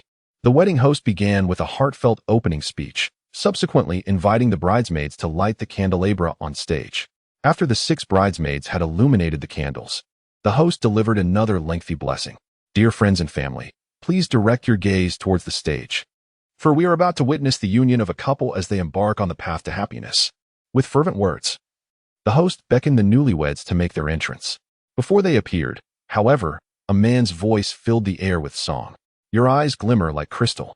Upon hearing this, Li Ji recognized it as Chen Dong's voice. Without doubt, his melodious tones were captivating. Chen Dong, once hailed as one of the top 10 singers at Longnan Normal University, was affectionately known as the Prince of Love Songs, with many of his former girlfriends captivated by his enchanting voice. At this momentous occasion, he was indeed showcasing his vocal prowess once more. A spotlight illuminated the stage, revealing Chen Dong clad in a pristine white suit, passionately singing. His tall figure and fitted attire rendered him a dashing gentleman, prompting approving nods from the guests on the bride's side. As Chen Dong's melody echoed, a woman's voice joined in harmony. Another spotlight swept toward the entrance, showcasing the bride, Huang Wenyua, adorned in a flowing white wedding gown, gracefully walking towards the stage while holding her father's arm. She sang as she approached, accompanied by 3 pairs of young attendants who elegantly trailed her long train. This romantic tableau evoked admiration from many young women in attendance. The opulent and enchanting wedding scene was destined to become a cherished memory for many. As the couple sang, a romantic pathway illuminated by crystals and lights materialized between them. They sang in unison as they drew closer, ultimately meeting beneath an archway adorned with flowers and crystals. Here, Huang Wenyua's father entrusted his daughter into Chen Dong's care. As Chen Dong sang, he bowed to the father, then took Huang Wenyua's hand and turned towards the stage. Upon reaching the center, the song concluded, eliciting a fervent round of applause from the guests. The host invited the couple to light the main candelabra on stage. As they ignited the flames, the host embellished the moment with a poignant discourse on the fire of love. Amidst the host's passionate words, the couple exchanged wedding rings. During the vow segment, when asked by the host, Chen Dong unhesitatingly replied, "I do," gazing lovingly at the bride, reminiscent of his first wedding. Li Ji exchanged a knowing glance with Yang Chuan, shaking his head in resignation. This brother on stage would no longer endure hardships and could now drive a Range Rover. Under the host's guidance, the couple proceeded to cut the wedding cake, filling a champagne tower, and shared a toast in front of their guests. During the moment of gratitude towards their parents, both sets of parents took the stage simultaneously, dressed in their finest attire. Yet, Li Ji discerned a hint of awkwardness on the faces of Chen Dong's parents. This wedding, after all, was markedly different from Chen Dong's first. In the small county where they held their wedding, they served as the principal parents, and the banquet was predominantly attended by relatives from their side. Here, Chen Dong was indeed elevating himself, as the friends and family of the bride were either affluent or aristocratic, and the disparity in their backgrounds was unmistakable. It was as if they had simply married off a son. As the bride and groom expressed their gratitude to their parents and bowed 3 times to all the guests, the wedding ceremony reached its conclusion. The bride then retreated to the backstage to change her attire for the forthcoming toasting. The lights in the banquet hall were fully illuminated, and a rather familiar yet faded singer took to the stage to perform. With his melodious voice, dozens of hotel staff began to serve an array of exquisite dishes at the tables. Observing the lavish spread of seafood, Yang Chuan chuckled wryly to Li Ji. "The monetary gift we provided barely covers the cost of a single meal." "No worries, we give within our means. It's the thought that counts," Li Ji reassured him. I contributed 500, which is the utmost my salary can accommodate. How much did you give? As Yang Chuan spoke, he meticulously arranged the utensils before him. I gave 1,600. Li Ji hesitated but eventually revealed his amount. Goodness, Li Ji, have you become so extravagant? Yang Chuan exclaimed, astonished. When Qindong married for the first time, they had both given 500. After all, he had just been laid off and received a small compensation. This was likely Qindong's last wedding. So they decided to give a little more. But you need not worry. Given your wife's current standing, she will undoubtedly reciprocate double when you wed. And I will not fall short of today's standard, Li Ji explained with a smile. All right, when I marry, you must adhere to this standard as well. Yang Chuan said joyfully, feeling quite at ease with Li Ji's equitable attitude. Come, let us toast to Qindong's fine wine. Yang Chuan cheerfully uncorked a bottle of Maotai and poured some for all his classmates. Qian Dandan and Lu Lianping, not partaking in alcohol, poured themselves some orange juice instead.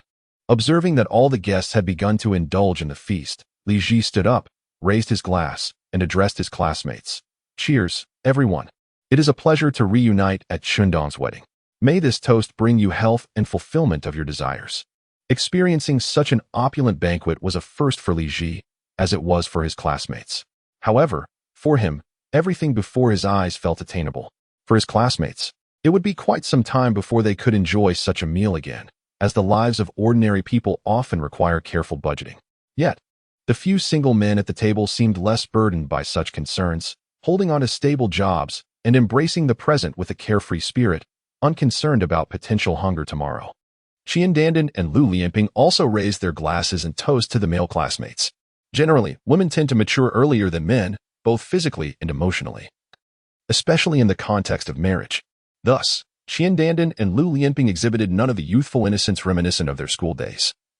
They engaged with their male classmates in a composed manner, raising their glasses and exchanging pleasantries, occasionally offering sisterly advice. Even when the boys, emboldened, ventured into suggestive banter, the women handled it with effortless grace. After 3 years apart, they regarded each other with fresh eyes. Following several rounds of baijiu, Yang Chuan's demeanor shifted from initial calm to a more exuberant state, revealing a need for alcohol to elevate his spirits. He threw an arm around Li Ji's shoulders and declared, Ji, Qindong has finally escaped the clutches of hardship. Among us, you possess the best chance of treading this path. Is it possible that my teeth are in good shape, allowing me to forego soft foods? Li Ji clinked glasses with Yang Chuan once more. You? Yang Chuan gazed at Li Ji with slightly bleary eyes.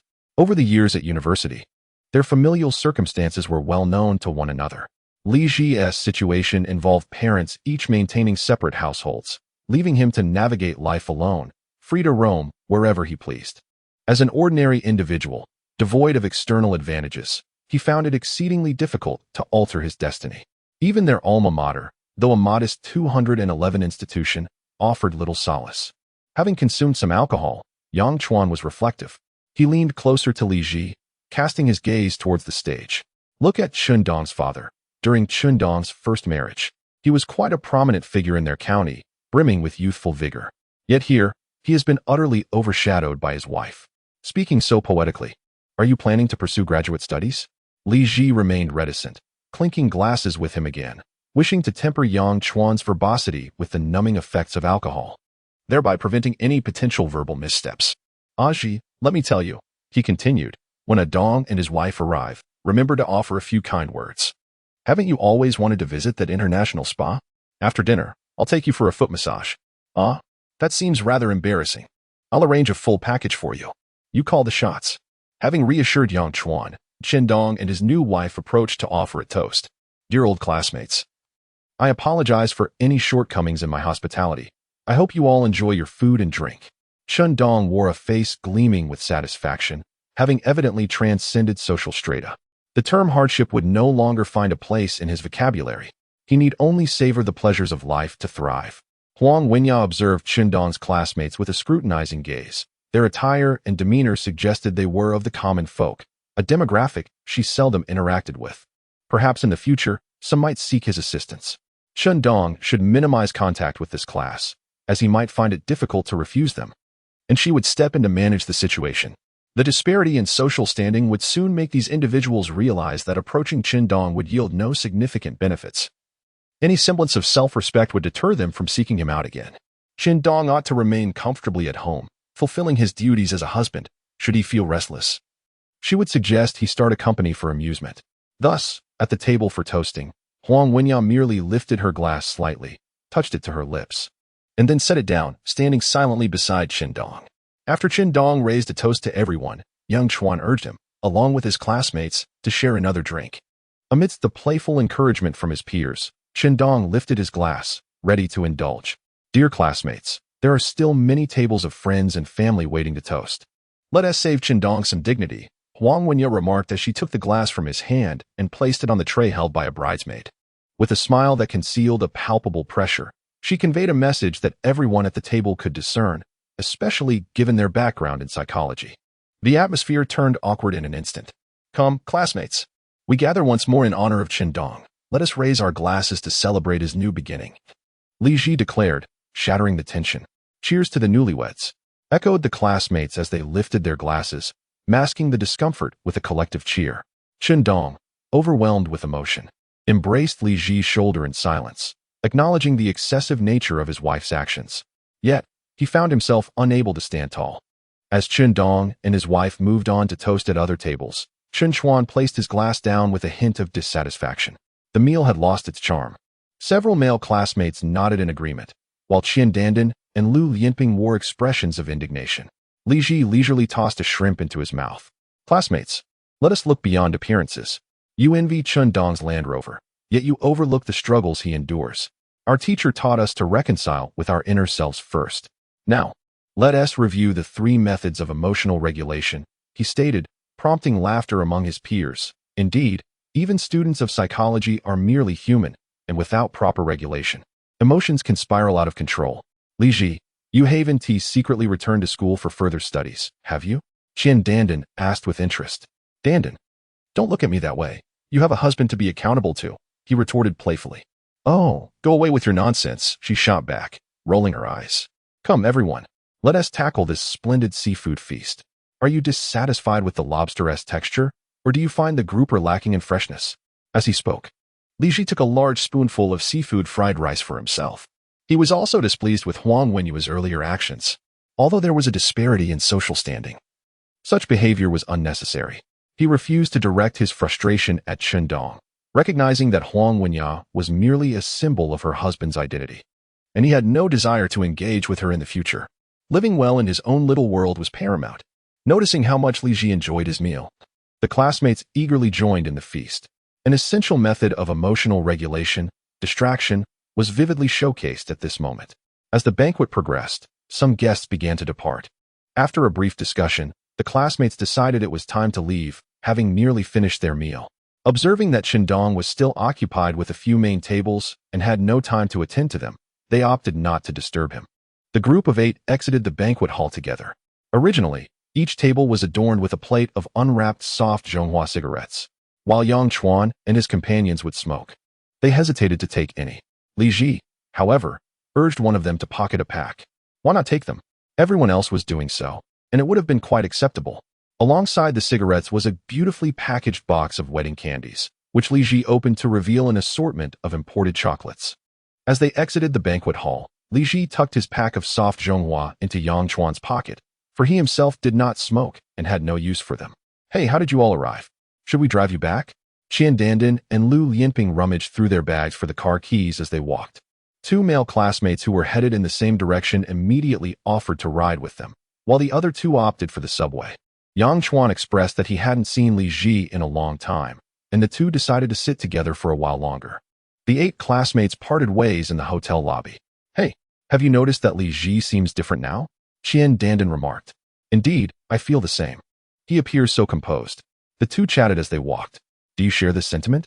Lu Yinping asked the 2 male classmates trailing behind them, almost prompting them to respond like the character Yuan Fong. The boys looked puzzled. What feeling? The lobster was quite delicious. One commented. I still think the steamed grouper had more flavor, another argued. However, the shrimp in the cheese balls was definitely bouncy. They earnestly debated whether the shrimp in the cheese balls was more elastic than that in the seafood fried rice. Dandan and Lu Yinping exchanged incredulous glances. It was no wonder they struggled to find girlfriends. These boys were deeply entrenched in their straight male perspectives. Never mind. Such individuals can be left to their future wives for guidance. They decided it was best to head home and encourage their husbands to earn more. After all, their husbands had faced disdain today. As men, they had to reclaim their dignity, regardless of whether it took 10 or 20 years. Among ordinary families, Qian Dandan and Lu Lianping could be considered relatively affluent, as their husbands were quite capable, with family fortunes hovering around several million. However, they were acutely aware of the stark disparity between their families and that of Huang Wenya. The financial prowess displayed at today's wedding suggested Huang Wenya's family was firmly established, with whispers of a wedding convoy featuring 10 Rolls-Royce cars. It seemed that their paths would only intersect due to this wedding, and any future connections were unlikely. Upon reaching the Shangri-La parking lot, the two pressed their keys, causing the lights of two adjacent cars to illuminate simultaneously, a BMW X3 and an Audi A4. Quickly, get in, Lianping. I'll drop them off first, and we can arrange to have dim sum together next time. Qian Dandan maneuvered the BMW X3 out of the parking space, inviting the two male classmates to hop in. All right, you all head off now. After Qian Dandan drove away from the parking lot, Lu Lianping followed suit. 2 minutes after their departure, Li Ji and Yang Chuan appeared in the parking lot, as Li Ji had summoned the designated driver a few minutes late. Yang Chuan, his face flushed, embraced Li Ji's shoulders and pointed to the array of luxury cars filling the lot. Ah Ji, when will we have a car like one of these? I mean, is there any possibility it could be now? Li Ji, smiling, urged him forward. Where exactly did you park your little Polo? Yang Chuan widened his eyes in search of the Polo that belonged to Li Ji. Oh, it's just ahead. The two halted before a Porsche Cayenne. Ah Chuan, let us wait for the designated driver here. All right, we'll wait. Hey, but where's your Polo? I can't see it. Yang Chuan strained to look around, but still failed to spot Li Ji's Polo. Turning back, he saw Li Ji leaning against the front of the Cayenne and quickly pulled him away. Have you drunk too much today? A scratch on this car could cost several thousand. Excuse me, is the owner of the vehicle ending in 0123 present? I'm from Ping and Designated Driving Service. A designated driver on an electric scooter approached and stopped beside them. Yes, that's me. Thank you, my friend. Li Ji retrieved his keys, unlocked the car, and opened the trunk for the driver to place the scooter inside. As the lights of the Porsche Cayenne illuminated and the unlocking sound echoed, Yang Chuan was left dumbfounded. Is this your car? As promised long ago, in wealth and honor, do not forget the past. Now, get in the car. Noticing that Yang Chuan had yet to move, Li Ji turned to pull him along. What are you daydreaming about? Chen Dong has already betrayed the organization, and I am taking you to fulfill our past promises. Don't you want to experience the 3888 Emperor package? Indeed, true feelings are often fleeting, while packages are truly alluring. Upon hearing Li Ji mention the 3888 Emperor package, Yang Chuan snapped back to reality. Of course, let us go. I want to experience the life of the wealthy. The designated driver cast an envious glance at Yang Chuan. This brother is truly fortunate to have such a good friend to take him for a taste of luxury. I wonder where my wealthy friend, who still remembers old ties, is now? Once Li Ji and Yang Chuan were seated in the back, the designated driver glanced in the rearview mirror. Boss, we're ready to depart. Please confirm the destination, the Racecourse International Spa. Yes, that's south the place. Recognized as one of the top-ranked spas in the city over the past 2 years. Racecourse International Spa offers a comprehensive array of services including massages, steam baths, and spa treatments. It is a favored destination among owners of self-driving cars and boasts high ratings on various review apps. This information had been shared by Yang Chuan during a previous drinking session, where he mentioned that the waitstaff there were particularly beautiful. A colleague from their school had also visited this place at a friend's invitation and raved about it for 2 months afterward. Observing Yang Chuan's eager expression, Li Ji patted his shoulder. Tonight, all your expenses are on me. Beside him, Yang Chuan's cheeks were flushed, radiating a glow that might have been attributed either to the effects of alcohol or sheer delight. In merely 20 minutes, the Porsche Cayenne came to a halt in the parking lot of the International Horse Racing Spa. After settling the fare with the designated driver, Li Ji noticed that Yang Chuan remained rooted by the roadside, seemingly hesitant. What are you waiting for? Let's head inside, Li Ji urged. Yang Chuan, suddenly bashful, stammered for a moment before managing to utter, how about we just opt for a regular wash instead? The timid young man, brimming with bravado beforehand, faltered as the moment approached. Li Ji, without uttering a word, draped his arm around Yang Chuan's shoulders and guided him into the lobby of the establishment. Yang Chuan, half-heartedly protesting, was gently pulled along by Li Ji. Although it was still afternoon, the staff had already begun their shifts. Upon entering, 2 rows of 8 welcoming hostesses clad in high-slit kipayos greeted them in unison. "Welcome, esteemed guests, to the International Horse Racing Spa." Yang Chuan was momentarily taken aback by this warm reception, unsure of how to respond. Li Ji, though not a frequent visitor, exuded confidence due to his financial means. With a slight nod, he acknowledged them and proceeded towards the front desk without hesitation. "Good afternoon, esteemed guests. Do you have a preferred therapist?" The receptionist, dressed in a fitted short skirt, greeted Li Ji and Yang Chuan with enthusiasm. "Is there a particular recommendation for first-time visitors?" Li Ji, not pretending to be knowledgeable, candidly admitted it was his inaugural visit. "You may want to take a look at our recommended packages." Under the guidance of the receptionist, Li Ji perused a selection of packages, including Thai massage, wellness treatments, and individual therapies. They appeared quite professional, with prices starting at 98, then 158, 188, and 288. Li Ji's gaze immediately gravitated towards the top tier. The most expensive option, the Monarch package, priced at 58.88, exceeded the 38.88 that Yang Chuan had previously raved about by an additional 2,000 yuan. Observing Yang Chuan scrutinizing the prices and details of the packages with a keen interest, Li Ji turned to the receptionist and pointed to the menu. 2 Monarch packages, and ensure you assign your finest gold-tier therapists. Should the quality disappoint, I shall voice my grievances. Rest assured, esteemed guest, we will ensure that you are attended to by our best therapists, the receptionist replied, her smile radiating sweetness akin to one who has just received a generous scoop of sugar. She warmly invited Li Ji and Yang Chuan to proceed, while simultaneously informing the staff via intercom, guests in Junyue and Junyi halls. After Li Ji and Yang Chuan changed into loose, comfortable spa robes in the dressing room, a staff member clad in spa attire escorted them to the elevator, ascending to the VIP suite on the 3rd floor. The decor on this level was entirely distinct, designed to evoke a sense of tranquil, idyllic living. The entire space is bathed in a warm, amber glow, complemented by wooden tones and delicate curtains, with sliding doors reminiscent of a serene film setting featuring tatami mats. One might almost expect a gracious Tokyo lady to bow just beyond the entrance. Before being ushered into the private room by the attendant, Yang Chuan, in a moment of hesitation, leaned against the sliding door, gazing at Li Ji. The shyness and anxiety reflected in his eyes made him appear like a lamb awaiting slaughter. Li Ji, feeling somewhat helpless, thought it seemed as if Yang Chuan feared some nefarious intent. After all, they were at a reputable spa. "Please, I do not seek your exorbitant dowry of 399,000 nor your luxurious Chanel or LV bags. I merely desire a few hours of your companionship. Such a good girl is hard to find. Go on, if you have questions, just ask. Enjoy yourself." Li Ji casually remarked this before stepping into the adjacent room.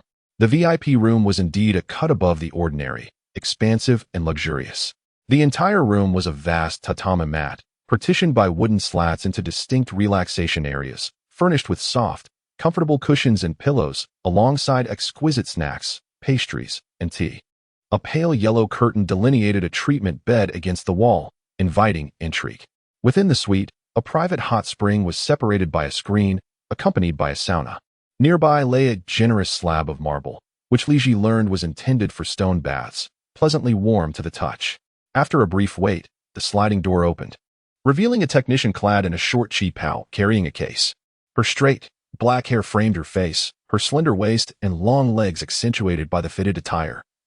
She was indeed a striking beauty, likely to be noticed in any crowd, though one would need a substantial dowry to claim her. "Good afternoon, esteemed guest. I am Technician Shi, number 8, and it is my honor to serve you." Li Ji recalled a fellow practitioner once sharing that in such establishments, selecting a technician numbered 6 or 8, or a leopard number, was advisable, as these were not casually assigned. Only those with exceptional performance or popularity could earn such designations. Thus, being attended to by a technician marked with 6, 8, or a leopard number significantly reduced the risk of disappointment. Li Ji appraised Shishi's arms. He was not interested in mere appearance without capability. However, he noted that her arms were sturdier than most, a testament to her deserving of the number 8 designation. "It seems you may have indulged in some drink. It would be unwise to begin with the bath immediately. Allow me to provide a head massage to help alleviate any effects of alcohol before you soak," She suggested, her demeanor professional and experienced. Li Ji had indeed heard that after consuming alcohol, one should refrain from bathing right away, as it could accelerate alcohol absorption into the bloodstream. She poured him a cup of clear tea, encouraging him to sip slowly. After a brief respite, she guided him to the massage table, where she expertly administered a head massage for nearly half an hour before inviting him to the bath. The bath water seemed infused with milk, exuding a delightful fragrance. Li Ji, having disrobed, sank into the tub, nearly drifting off to sleep, only emerging at Shi's gentle prompting to don the spa shorts. Li Ji was experiencing such a project for the first time and was unaware of its nuances, so he entrusted himself entirely to Cece's arrangements. After a 20-minute soak, he indulged in a 150-minute massage. Various essential oils, lotions, bath salts, and plant extracts were employed in rotation across different parts of his body, likely accounting for the majority of the substantial cost of over 5,000 yuan. He also partook in his inaugural ear cleaning experience, and the delightful tingling sensation finally elucidated for him why so many people are enamored with this service. Li Ji surmised that he would not forego this indulgence in future visits for massage. Cece's prowess was indeed well-earned. Throughout the session, her pressure was just right and her technique soothing, leaving Li Ji feeling remarkably rejuvenated. At the conclusion, Cece laid a towel on a large stone slab, allowing Li Ji to rest for half an hour. Upon awakening, he felt remarkably revitalized, his spirits soaring to unprecedented heights, although he had opted for a basic service. Observing Cece, who was drenched in sweat from her diligent efforts, he appreciated her dedication and hard work, devoid of any inclination to slacken due to her beauty and physique. Consequently, he left a generous tip of 500 yuan as he settled the bill, and Cece departed the room with great delight. The entire wellness experience lasted 3 hours, and while it did not leave him utterly astounded, it was certainly enjoyable, with every part of his body receiving adequate attention. The package coincided with dinner time, which included a buffet as part of the royal package. The buffet at the International Spa was on par with those found in 5-star hotels. The royal package offered an additional delicacy, a nourishing soup crafted from a variety of ingredients. "How do you feel? Is it comfortable?" Li Ji inquired as he savored the restorative broth in front of the spirited Yang Chuan. "It's wonderfully comfortable," Yang Chuan replied, still savoring the experience of such an extravagant massage package for the first time, delivered by a skilled and beautiful therapist. He felt as though all his previous massage experiences paled in comparison. At that moment, he finally understood why a certain colleague had been so wistful after just one visit. If it were feasible, he wished he could indulge daily. However, given his financial constraints, even this single package nearly equated to his monthly salary. Observing Li Ji, who appeared relaxed and at ease, Yang Chuan finally believed that he had indeed struck it rich. The two lay there for an entire afternoon, watching over 10,000 yuan dissipate, pondering how much one must earn to support such extravagant expenditures. They each took a sip of the nourishing soup, feeling warmth radiate from their bodies. The massage had opened all their pores, and combined with the soup, it effectively expelled impurities from their systems. Although the buffet did not feature shark fin or lobster, it boasted an abundance of abalone and oysters, along with an array of well-prepared steaks and salmon slices, as well as salmon sushi. The selection of mid to high-end ingredients was resplendent and comprehensive. A bowl of nourishing soup seemed to have awakened Li Ji's appetite. He brought forth a generous array of food, while across from him, Yang Chuan was no less enthusiastic. Upon seeing the large plate of grilled oysters that Li Ji had presented, Yang Chuan playfully poked Li Ji's shoulder and inquired, "You seem to be without a girlfriend, right? Eating so many oysters, aren't you worried about breaking out? What does having a girlfriend have to do with acne?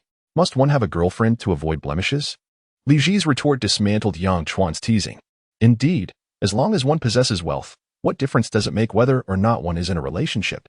After dinner, we can return to the private room for a brief rest, rejuvenate ourselves, and later, I shall take you to a bar. Li Ji grinned as he offered Yang Chuan 2 oysters. The prospect of going to the bar set Yang Chuan's spirits soaring. This was the epitome of enjoying life's luxuries without forgetting one's roots. With Li Ji orchestrating the evening's festivities, Yang Chuan felt even more invigorated to eat. "Chuan, do you have a bar in mind for tonight?" Li Ji inquired, popping another oyster into his mouth. Despite the nourishing properties of the soup, oysters remained his true delight. Upon hearing that Li Ji would allow him to choose the bar, Yang Chuan's eyes sparkled with excitement. Although he had spent nearly a decade in the vibrant city since his university days, he had rarely visited bars. During his student years, finances had been tight, and now, even after a few years of work, his pockets were not considerably fuller. Furthermore, as a role model, he lacked suitable companions for such outings. Unlike Li Shi, who had been a steadfast friend since university, someone with whom even the most embarrassing moments felt inconsequential. As Yang Chuan racked his brain for a bar he wished to visit, he found himself at a loss. The bustling bars of the city were numerous, yet he could not determine which one would suit him. Sensing Yang Chuan's dilemma, Li Shi decided to assist him. He opened his phone and searched for recommendations on a popular review platform. He discovered a bar located in the Binjiang New Town, known as a hub for vibrant nightlife. It was highly recommended, particularly for its emphasis on rap music, attracting a youthful crowd and boasting a lively atmosphere that persisted into the early hours of the morning. It was rumored that semi-famous rap artists occasionally performed live, making it an excellent venue for those who revel in exuberance. Understanding that Yang Chuan had a reserved yet passionate nature, exuding a facade of seriousness while harboring an inner excitement, and being a private enthusiast of rap, Li Shi was certain that this bar would align perfectly with his interests. He set down his phone and looked up at Yang Chuan. "Ah Chuan, we shall go to the BT bar tonight in Binjiang New Town." "Binjiang New Town? I've heard there are several prominent bars there. You pay, you decide. Wherever you choose, we shall go. Now eat up. You mustn't drink on an empty stomach tonight." Yang Chuan eagerly took a large bite of steak. He was filled with anticipation for the evening's activities as a young man still at the tail end of his youth. He felt this experience would be distinctly different from that of someone in their 30s. Deep within, there lies an intense yearning to plunge into the vibrant world and liberate his pin-up hormones. Yet, poverty remains the shackle that confines his existence.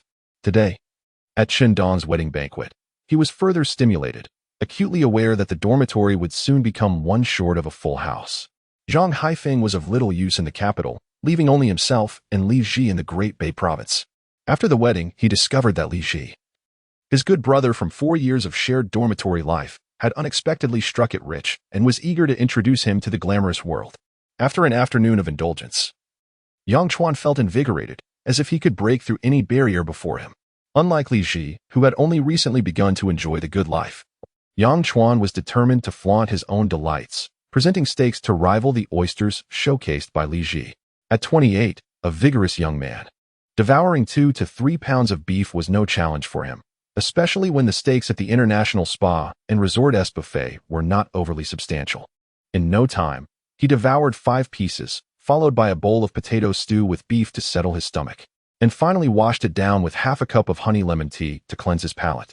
Observing Yang Chuan's voracious appetite, Li Ji was reminded of their school days when they would crave meat and share 2 pig trotters among 4 friends at the food street near Longnan Normal University. Back then, their hunger for meat was insatiable. After graduation, Zhang Haifeng ventured north to the capital while he himself went to Lingang City, leaving Qingdong and Yang Chuan in Huaqing. The distance between Lingang City and Huaqing was not too great. In the past 2 years, Li Ji often returned to Huaqing to reunite with them, but after Qingdong returned to his hometown of Zhanggang to marry, Li Ji had to save money for a car, making his visits less frequent. Now, it seemed that Qingdong had climbed the social ladder, and judging by the circumstances at the wedding banquet, his affluent wife might not appreciate his ties with old classmates and friends. Of course, how he navigates that relationship was entirely up to Qingdong, and Li Ji was indifferent. He did not rely on his wife for sustenance, as the worst outcome would merely be a fork in the road. Only Yang Chuan remained, a confidant and brother. Although he worked as a teacher at a private school, his salary and benefits were not necessarily superior to those of public institutions, as private schools are profit-driven. Naturally, in business, the thickness of the boss's wallet is paramount. In the blink of an eye, Li Ji pondered a great deal. He was an emotionally rich individual. Despite having assistance from his benefactor to rise through the social ranks, he would never adopt an arrogant demeanor. Thus, while he could not propel Yang Chuan to sudden riches, he could certainly introduce him to enjoyment, devoid of ulterior motives and solely based on camaraderie. "Ah Chuan, we can't head to bed immediately after our meal. We need to buy a couple of outfits to change into for the bar. It's a haven for rap enthusiasts, so we must avoid overly formal attire. Don't worry, I'll cover the cost of the clothes," Li Ji added as Yang Chuan prepared to return to his place to change.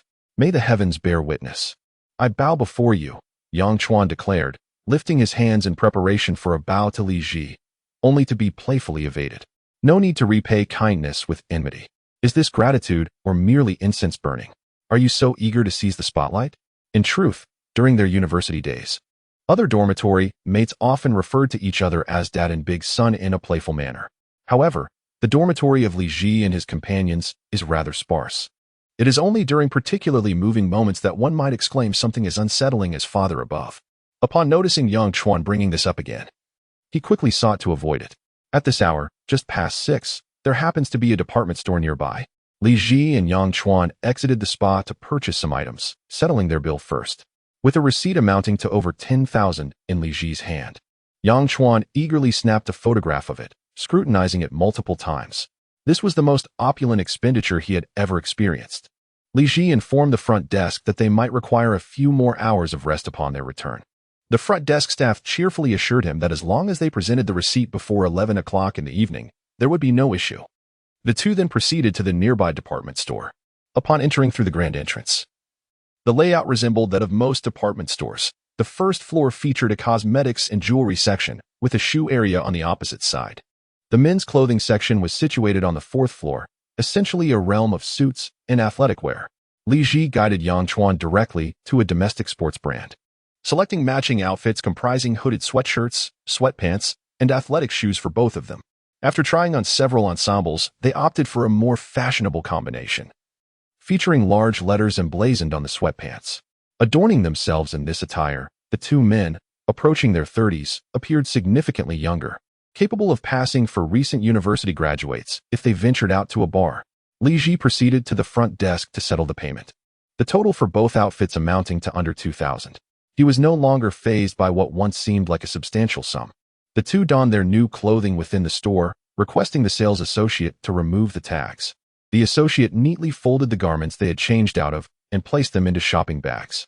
While folding Li Ji's suit, the associate, appreciating the fabric's luxurious feel, glanced at the tag.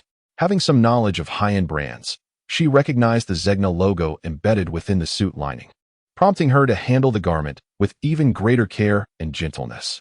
Yang Chuan's discarded shirt and trousers were treated with equal reverence. The associate even took the extra step of placing their leather shoes into a box. Fortunately, this was Huaqing, where the landlord, clad in flip-flops and a tank top, had taught many salespeople the true meaning of discretion. Thus, the associate bid farewell to the two young men with even more warmth than when they first arrived. Dressed in vibrant athletic gear, the two exited the department store, each carrying 2 shopping bags. As they stepped out of the store, Li Ji and Yang Chuan had spent about an hour trying on various outfits before finally settling on their choices. Now, it was nearly 9 o'clock in the evening. Though it felt somewhat premature, neither wished to return to the spa for further rest. Having pressed on all afternoon, they still brimmed with energy. Chuan, let us head directly to the bar, Li Ji suggested. Are we going now? Yang Chuan replied. Didn't they say it wouldn't get lively until after 10? As they drove for half an hour, it was nearly 10 o'clock, providing the perfect opportunity for acclimatization. Li Ji directed the car straight to Binzhong New Town, where a vibrant bar street awaited. BT Bar was nestled within a shopping complex, and guided by the electronic map, they soon arrived at the entrance. A colossal wall adorned with the BT logo greeted them, complete with a reception area. A small LCD television played clips recorded at the bar. An X-shaped display stand announced the arrival of a renowned rapper at BT Bar that evening. Unfamiliar with this circle, neither Li Ji nor Yang Chuan knew who it was. Wow, is there already this many people? Yang Chuan's eyes sparkled with excitement. It was still only a little past 9. Yet a long line had formed outside the bar, predominantly filled with young people, including a significant number of young women and several foreigners. The ladies were dressed in a manner that was both alluring and trendy, and without the bar's mesmerizing lights, one could clearly see the vibrancy of youth radiating from them. Li Ji pulled Yang Chuan into the queue. Certain places were meant for showing off, while others might lead to ridicule if one tried too hard. In the face of the brashness of rap, flaunting superiority would garner no friends. Since he had brought Yang Chuan to experience this, there was no need for any special treatment. Moreover, based on Li Ji's research, the bar was relatively small and lacked private rooms, making it wise to wait in line like everyone else. As he gazed at the array of beautiful women before him, Yang Chuan was clearly relishing the moment. Within mere minutes, he found himself captivated by 7 or 8 of them. He frequently nudged Li Ji to point out this one or that one. If you really like someone, why not go introduce yourself? Just remember to choose one without a male companion. To curb the restless energy of the shy Yang Chuan, Li Ji encouraged him to take action. Yet, when it came time to act, Yang Chuan seemed to wilt under the pressure. However, the glimmers of admiration in his eyes as he surveyed the lovely ladies revealed that his imagination was soaring. Li Ji, is there anything I should be wary of in such bars? Yang Chuan inquired. I wouldn't know. This is my first time here too. Just relax and enjoy yourself. It's all about having fun, Li Ji replied, shrugging his shoulders. It was his inaugural visit to a rap bar, and he had little knowledge of its intricacies. Besides, as long as they had money in hand, the particulars didn't matter. The line moved swiftly, and soon it was their turn. The bar was small, with minimal marketing. Two promoters took turns ushering patrons inside. Where would you like to sit? Do you have a preferred spot? The promoter asked as they entered. They searched for a place that wasn't too crowded yet offered a good view of the stage performance. The bar encompasses an area of approximately 500 square meters, with the DJ booth and stage occupying nearly 30 square meters. Consequently, the tables within the bar are modestly sized, positioned in close proximity to one another, and seating is rather scarce, resulting in most patrons standing. The atmosphere is decidedly packed, with individuals closely clustered together. In light of this situation, Li Ji made a modest request regarding the marketing strategy. The marketing team promptly escorted the two gentlemen to a front-row corner table. This location, against the wall, offers a view of the stage while remaining relatively spacious. As they settled in, the bar stools were pulled out from beneath the table, allowing the two to lean against the wall, immersed in the pulsating rhythm of rap music, gazing at the throngs of people. A sea of heads bobbed in unison to the beat, creating a vibrant ambience that was already fervent even before the guest performers took the stage. Upon receiving the tablet from the marketing team, Li Ji ordered a Martel XO package, 3 liters of liquor priced at $11,998, complemented by a dozen soft drinks. He requested that the soft drinks be substituted with 6 bottles of Pulse and 6 bottles of Sprite, uncertain whether Yang Chuan would appreciate his favored beverage. The marketing representative's eyes sparkled with delight. These two gentlemen were remarkably unassuming, their table alone rivaling several others nearby. After Li Ji completed the payment via QR code, the representative hurriedly communicated with the kitchen to expedite their order. Observing the bar bustling with patrons before 10 p.m., Li Ji had to concede that this was the most crowded bar he had ever encountered. The majority appeared to be young, likely comprising a significant number of university students. However, those who frequently frequented bars during their college years were typically either wealthy scions or streetwise individuals, with a few possibly there to pursue their idols. Though Li Ji and Yang Chuan had not had the opportunity to indulge in such experiences during their own university days, he bore no objections to students exploring a different facet of life.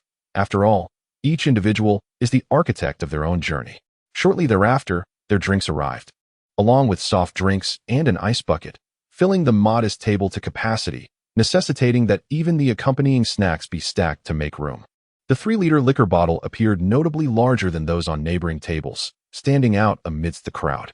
Yet, the youth frequenting the rap bar were of the mindset that their destinies were self-determined. The disparity in wealth seldom concerned them. Thus, the patrons at adjacent tables merely glanced at Li Ji's larger bottle before returning to their own drinks. Come, Ah Chuan, the authenticity of bar liquor is uncertain. It's all about the ambience and excitement. Choose between Sprite or Pulse, Li Ji said, pouring half a glass of liquor for Yang Chuan, adding an ice cube. In the lively atmosphere, Yang Chuan felt at ease. He lifted his glass, which contained the ice, and feigned expertise by swirling it. Let us skip the mixer for now. I want to savor the pure flavor first. Li Ji poured himself a drink with ice and half a glass of Pulse. When we're out, let us enjoy ourselves. Here's to us, he declared, raising his glass to clink with Yang Chuan's. Yang Chuan tilted his head back, downing half a glass of liquor in one swift motion. Li Ji followed suit, consuming his drink with equal fervor.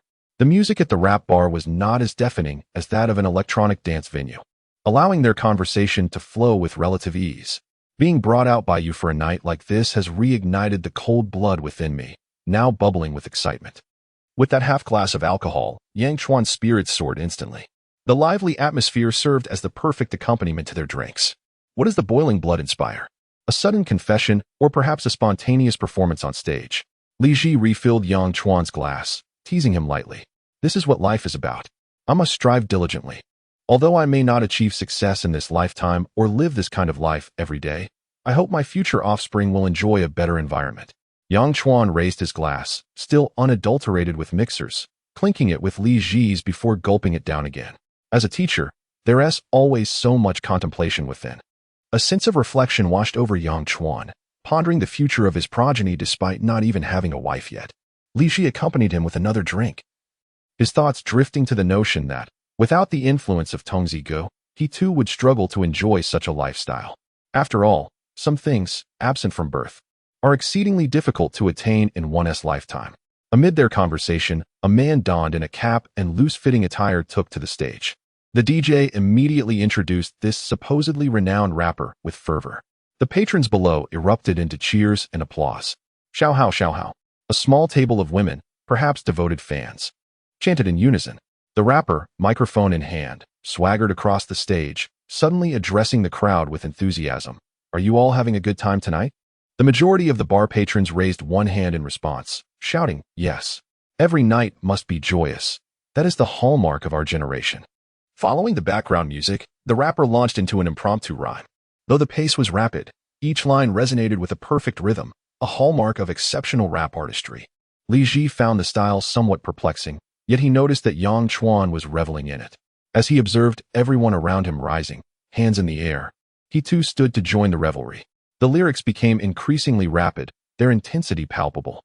The audience's enthusiasm grew, with some individuals bouncing to the beat, especially in the throng at the front, nodding their heads and waving their arms in perfect synchrony, even more organized than a morning reading session.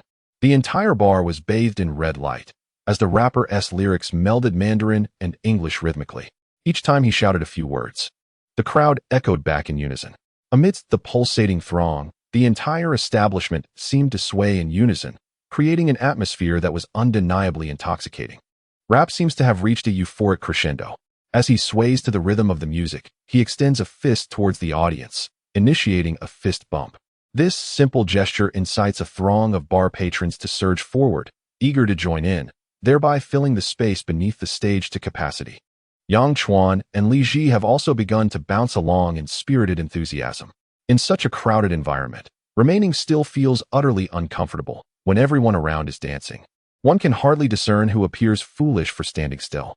After all, they are all here for a joyous experience, strangers united in revelry, seeking an immersive atmosphere. Thus, Li Ji and Yang Chuan revel in their lively antics. It must be said that the rap performance possesses a certain allure, as the opening number elevates the entire ambience to a fever pitch. Although Li Ji cannot comprehend the lyrics, the infectious rhythm resonates deeply. Notably, the rapper engages with the crowd, perhaps a hallmark of their performance style. After a while of dancing, Li Ji and Yang Chuan find themselves parched, and they eagerly pour themselves a drink. This time, Yang Chuan does not resist adding a mixer. He expresses a curiosity to discover the difference between adding Maidong and Sprite. He downs 2 glasses in quick succession, a rationale so flimsy that it invites commentary. Were it not for Li Ji's familiarity with Yang Chuan's character, he might suspect him of fabricating excuses to indulge in alcohol. Li Ji observes that to fully enjoy the rap bar experience, one must choose a spot close to the stage, allowing for uninterrupted dancing. Conversely, for those preferring a more subdued experience, a seat further from the stage would suffice, ensuring that the exuberance of others does not intrude upon their enjoyment. The table they have chosen strikes a perfect balance, not too far from the stage, affording them a clear view of the performance. Now, the rapper has launched into the second song, and a dozen individuals have gathered at the front, still bouncing in exuberance. The youthful energy is palpable, as they can jump for hours without a hint of fatigue. Among those dancing, half are striking young women, gazing at the rapper as if he were a cherished treasure, their eyes nearly brimming with excitement. It is no surprise that in some circles, the fervor of fandom can lead to unexpected encounters. It is not a matter of moral failing, but rather an irresistible allure for some women. Who among the virtuous can withstand such temptation? It is often said that those who are reserved must find an outlet for their exuberance. Yang Chuan's vivacity can only truly surface after a few drinks. Their table occupies the right side of the bar, with the stage directly in front of them. Adjacent to them is another table where 5 or 6 individuals are energetically bouncing along to the rap. To their left, another table houses 3 young women, exuding an air of refined beauty, likely university students, who sip delicately from a few bottles of beer. A significant factor in the bar's success is the absence of a minimum spend. Even a single beer allows one to revel in the atmosphere for an entire evening. After indulging in some libations, Yang Chuan, emboldened by the effects of alcohol, confidently approached the neighboring table to engage in conversation. His choice of topics was astutely aligned with his identity as a discreet rap enthusiast, allowing him to connect with a girl nearby who shared a similar passion. As their dialogue flowed effortlessly, Li Ji observed from a distance, noting the chemistry between Yang Chuan and the group, though he sensed a hint of awkwardness during the toasts. Deciding to intervene, he stepped forward with a friendly greeting. "Hello, lovely ladies. It seems fate has brought us together tonight. Why not join tables?" The girls, noticing the appealing and affable demeanor of both Li Ji and Yang Chuan, acquiesced to his invitation, merging the two tables into a more spacious arrangement. Li Ji promptly arranged a towering pile of snacks across their shared table and summoned 3 additional cups from a nearby server.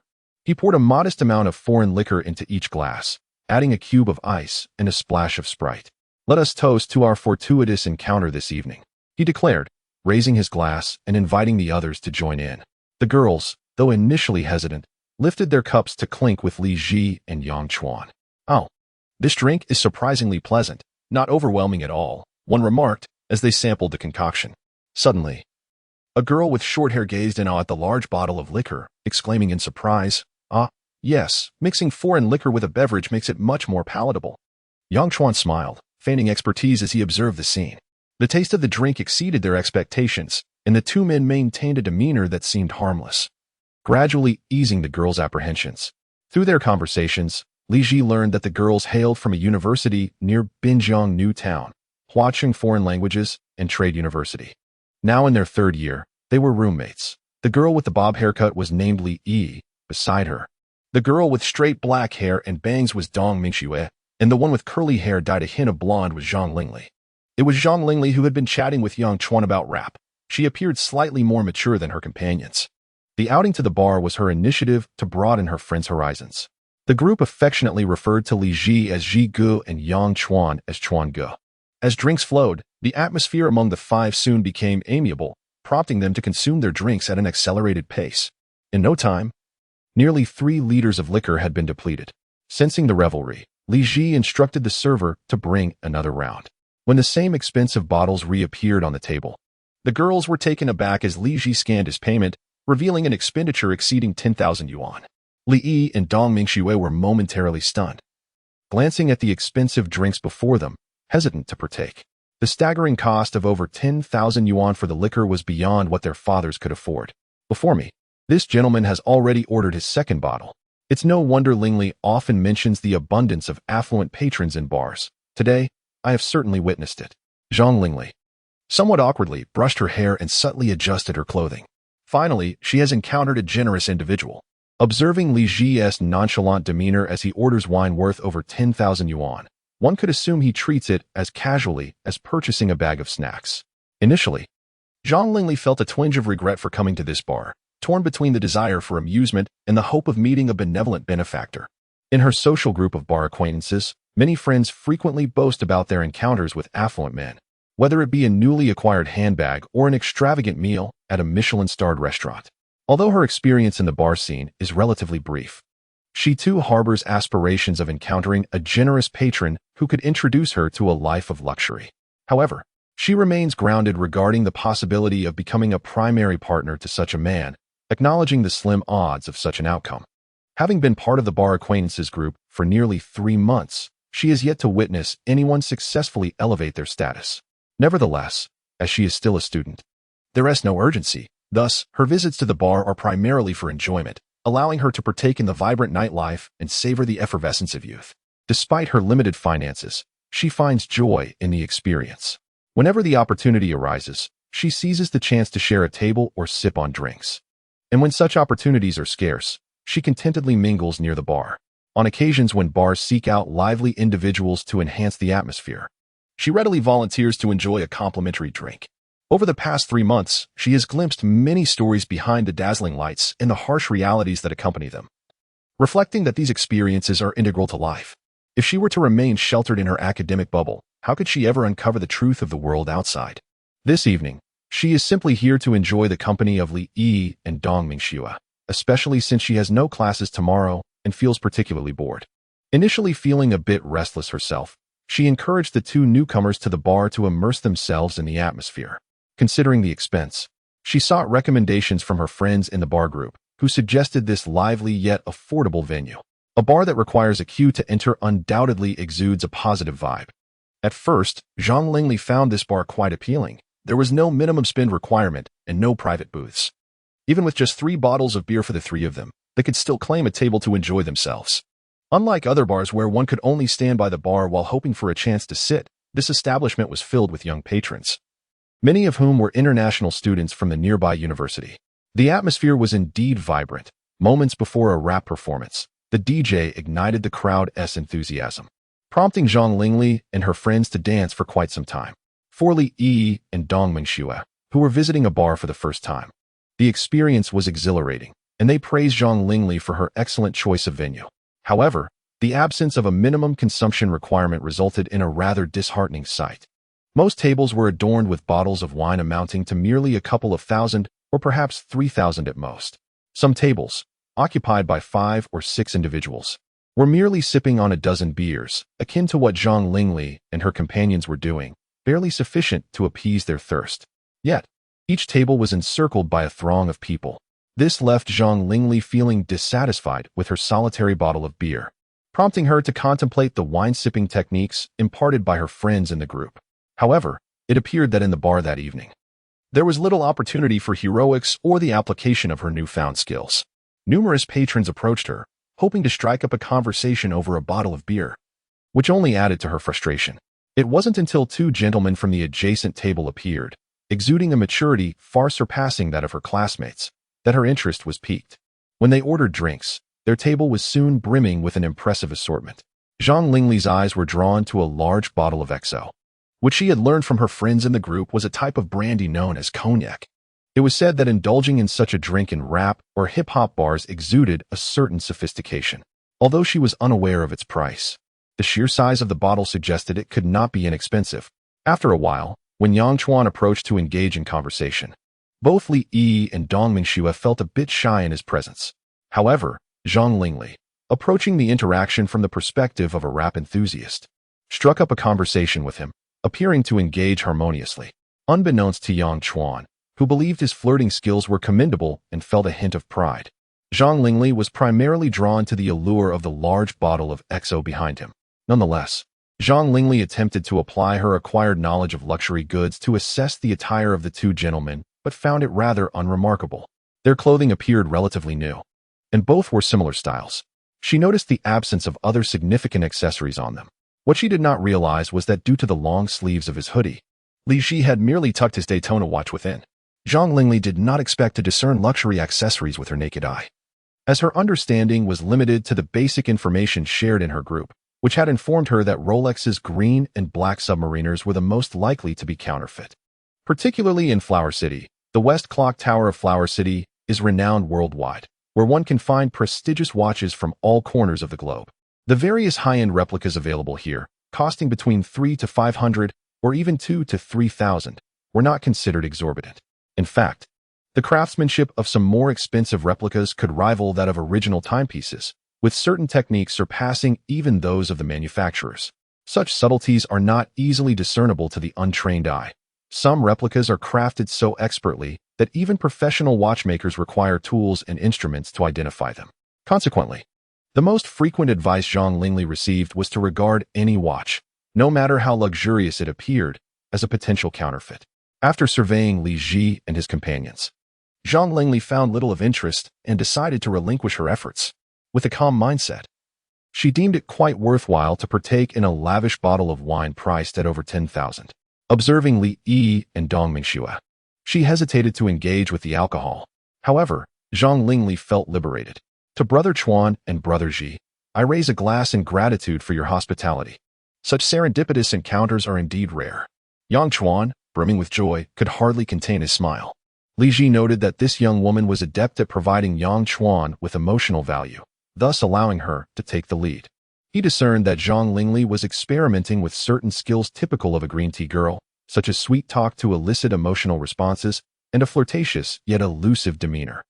Though her execution seemed somewhat clumsy, Yang Chuan was not particularly skilled either, earnestly attempting to practice some dating techniques. These two novices were well matched, their playful exchanges creating a lively atmosphere. Li Ji observed with delight, perhaps attributing this enthusiasm to his background in psychology, where emotions, expressions, gestures, and psychological activities serve as rich material for observation. After a while, he keenly noticed that Li Yi and Dong Mingxue remained hesitant, having not lifted their glasses again. He raised his own cup and clinked it against theirs. Mingxue, since we are out to enjoy ourselves, let us embrace the moment. Once we finish this drink, we shall part ways and return to our respective homes. His words elicited bashful laughter from both Dong Mingxue and Li Yi. They lifted their glasses towards Li Ji in gratitude, as if his encouragement had unlocked something within them. They promptly downed nearly half their drinks. After all, the blend of XO and soda was sweet, particularly with the addition of ice, enhancing the flavor. For them, the beverage was quite palatable. In such a warm environment, a refreshing drink brought significant relaxation to both body and mind. Leaning against the wall, they absorbed the sporadic sounds of clinking glasses and jubilant cheers emanating from the bar. Unbeknownst to them, they had consumed several more drinks. Meanwhile, Yang Chuan and Zhang Lingli engaged in a spirited tug-of-war. Li Ji became the sole pourer at the table, frequently refilling the glasses of the parched duo. He also took care to toast with Dong Mingxue and Li Yi, ensuring their glasses were filled with both alcohol and soft drinks. It went unnoticed by them that the proportion of liquor in their glasses was steadily increasing. The alcohol they had already consumed began to dull their senses, coupled with the chilling effect of the ice. They had unwittingly finished off most of the half bottle of XO that Li Ji had brought. The newly ordered bottle was now over half consumed as well. A sense of warmth began to envelop them, coinciding with the fervent rap performance on stage and the exuberant jumping of the audience below. Zhang Lingli had shed her light jacket, revealing a tank top underneath, and she and Yang Chuan were inching closer together. In contrast, Dong Mingxue and Li Yi were clad in more modest long t-shirts. The heat enveloped me, making it impossible to shed my layers. I was left with no choice but to gulp down chilled beverages. In the blink of an eye, the second bottle of XO was already finished. Li Ji, no longer the stingy type, ordered another bottle just as the previous one was nearing its end, and a new ice bucket was brought forth. Zhang Lingli and Yang Chuan had nestled together, their shoulders intertwined, occasionally leaning cheek to cheek.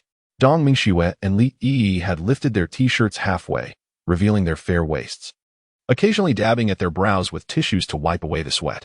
After all, the fairer sex possesses an additional layer of armor, making the heat even more pronounced. As the intoxicating aroma of alcohol filled the air and the ambience grew increasingly suggestive, the two girls edged closer to Li Ji, joining in the revelry, bouncing and singing along to the rhythm of the rap. After a bout of exertion, sweat flowed freely, and drinks were consumed heartily. The five of them had grown comfortable enough to share intimate conversations, with Zhang Lingli and Yang Chuan playfully touching foreheads. Suddenly, she sat up straight, retrieving a tube of lip balm from her petite bag and applying it to Yang Chuan's lips. Such a blatant flirtation was difficult for anyone to resist, prompting Yang Chuan to envelop Zhang Lingli in an embrace, to which she made no effort to resist, and thus they were fully entwined. Li Ji observed the rosy-cheeked Dong Mingxue and Li Yi, who seemed slightly unsteady as they continued to sip from their glasses. He promptly opened 2 bottles of a refreshing drink and handed them to them. "You've had enough. It's time for some hydration." "Thank you, Brother Shi. Here's to you." Dong Mingxue poured a splash of the drink into her cup, added a dash of XO, filled it with ice, and raised her glass to toast with Li Ji before downing the contents in one go. "Brother Shi, don't keep the fish waiting," Dong Mingxue teased, pointing at Li Ji's glass. Li Ji smirked. "I told you to slow down, yet here you are, egging me on." He downed the rest of his drink and took a generous swig from the nearby bottle of his favorite mixer. Li Ji was always sensible when it came to drinking. The mixer was his preferred balancing drink. After finishing, he noticed Li Yi with an expression that suggested she had something to say, her already flushed face turning an even deeper shade of crimson. Glancing at the mixer in his hand, he realized it had been touched by Li Yi. "Come, Yi. We are all comrades here. Let us not stand on ceremony. Let us have a drink together." He poured himself a glass of liquor, adding a splash of mixer from the bottle. "Haha, Brother Shi, you two just shared an indirect kiss." Dong Mingxue's spirited demeanor had taken a turn, emboldened by the alcohol, as she began to tease Li Ji. Girls often harbor a hint of rebelliousness. Initially shy, Li Yi's embarrassment dissipated at Dong Mingxue's remark. She plopped down beside Li Ji, saying, "Come on, brother Ji, let us toast."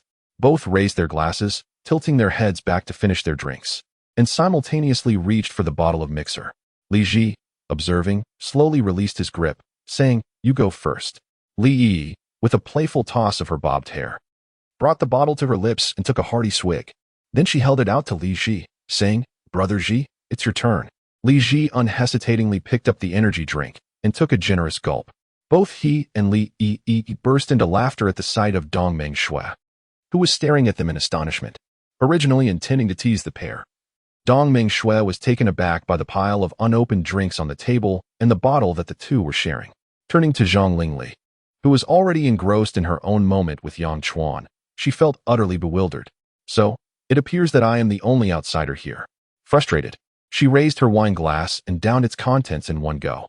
Li Ji promptly filled her glass again, tossing in a cube of ice while pouring drinks for himself and Li Yi. He lifted his glass to clink with Dong Meng Shui and Li Yi, proclaiming, "Let us drink together." "All right, let us drink together," Li Yi readily agreed, embodying a sense of harmonious camaraderie. As Li Ji and Li Yi finished their drinks, they took turns sipping from the shared bottle of energy drink. Dong Meng Shui felt slightly at a loss and downed her drink as well, only to discover that Li Ji had poured her a glass of pure XO. The warmth surged from her chest to her stomach with that single gulp. Her cheeks flushed deeper, and a sense of exhilaration washed over her. Unexpectedly, she seized the bottle of energy drink shared by Li Ji and Li Yi, raised it to her lips, and took a hearty swig. With a hint of pride, she looked at them and declared, "It's just sharing a drink, after all. I can do it too." Now it was Li Yi's turn to be taken aback, observing Dong Meng Shui's defiant demeanor. She paused for a moment before puffing up her cheeks and turning to Li Ji. Leaning closer to whisper in his ear, she said, "Ji good. I want to play a game with you that she wouldn't dare." After finishing her words, Li Yi turned back to Dong Meng Shui and proposed, "Xiao Shui. If I do something, you must do it too. Whoever hesitates must down 2 shots of straight liquor." Li Ji watched as the friendly rivalry between his roommates unfolded, pondering whether this would capsize their friendship and plunge them into chaos. Moreover, Li Yi's earlier words and her warm breath lingered in his ear, making him feel as if he might benefit from the situation. Indeed, after downing a glass of pure spirits, Dong Meng Shui's demeanor transformed completely. She slammed her glass down on the table. "All right, it's settled. Those who hesitate must drink." Li Yi added, "Ji Gu will be the judge." "I concur. Ji Gu will be the judge," Dong Meng Shui insisted, moving to sit on the opposite side of Li Ji for the sake of fairness. Now, Dong Meng Shui was on Li Ji's left and Li Yi on his right. The two, both flushed, faced each other across Li Ji. "Ji Gu, please pour us both a drink." Li Yi rolled up the sleeves of her shirt, revealing her delicate arms. Noticing this, Dong Meng Shui followed suit, rolling up her own sleeves. Under their watchful eyes, Li Ji placed a similarly sized ice cube in each of their glasses before pouring an equal measure of liquor. "Xiao Shui, pay attention. I shall go first," Li Yi declared with an air of determination. "Only those who truly understand you know where your vulnerabilities lie." As I observed 2 close friends, embroiled in a tense standoff, Li Ji remained composed in the middle, merely a spectator. From Li Yi's earlier remarks, it was evident that he was benefiting from the situation. "Come on, you, who have only ever dated a cardboard cutout," Dong Meng Shui retorted, unwilling to back down as she poked at Li Yi's soft spot. "It is often said that the ones who know you best are your closest friends." Dong Meng Shui's words ignited a blush in Li Yi, a direct hit to her pride. In youth, everyone yearns to prove their maturity and growth. Yet they remain oblivious to the fact that once one steps into the realm of adulthood, there is no turning back. Jiga turned to look at me. Li Yi, already feeling the effects of the alcohol, was overtaken by an impulsive desire. Initially hesitant, she was spurred on by Dong Meng Shui's taunts and decided to take a leap of faith. "Is there anything Zhang Lingli can do that I, Li Yi, cannot?" she declared with a triumphant expression directed at Dong Meng Shui. "Honestly, my relationship with a cardboard cutout is far superior to your 2 years of online romance without ever having met. With just a few photographs, I could easily manipulate them with Photoshop. A betrayal from someone familiar is the most harrowing." Though Li Yi's retort came late, it was impactful. Now it was Dong Meng Shui's turn to feel the heat. Every word from Li Yi was comprehensible, yet there was no counterargument. 2 years of online romance had produced a wealth of text messages and even voice calls, with a soothing tone, But the photos, although seemingly handsome, bore clear signs of digital enhancement. Dong Mingxue had requested multiple times for a video call, but he insisted on preserving a sense of beautiful fantasy for their first meeting. As a modern woman, she had encountered such tactics online many times. Deep down, she had an inkling of the reality. Yet she remained cautiously protective of the last flicker of hope in her heart. Today, however, Li Yi's words served as a whip to her spirit, unleashing emotions that had been suppressed for years.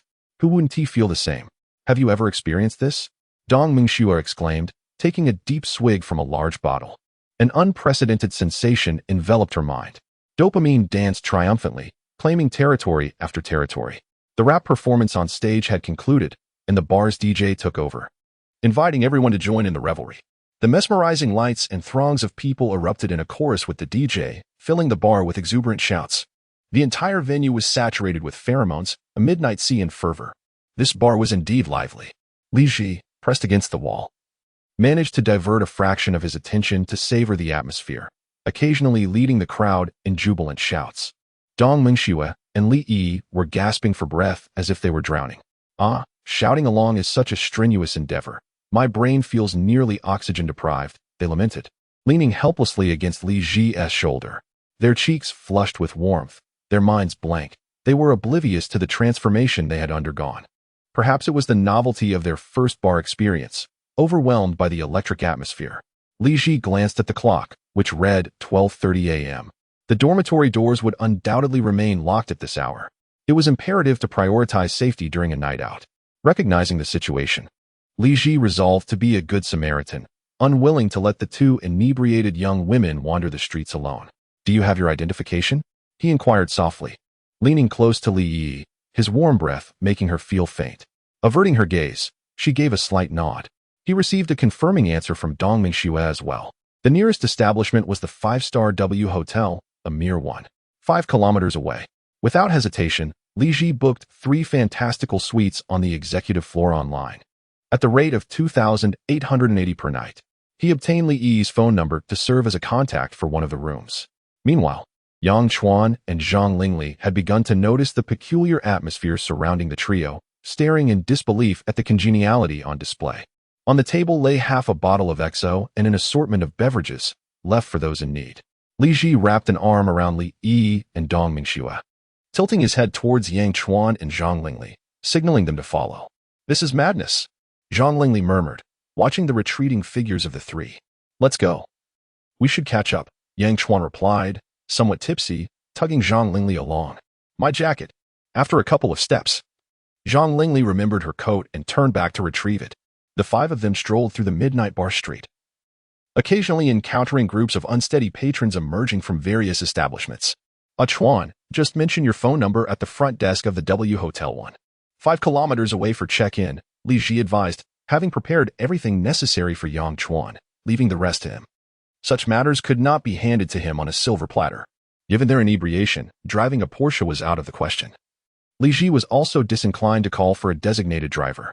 Taxis were plentiful outside the bar district, and he promptly hailed one, ushering Dong Mingxue and Li Yi into the vehicle as they departed the scene. Yang Chuan, not a fool, quickly summoned a cab to follow suit.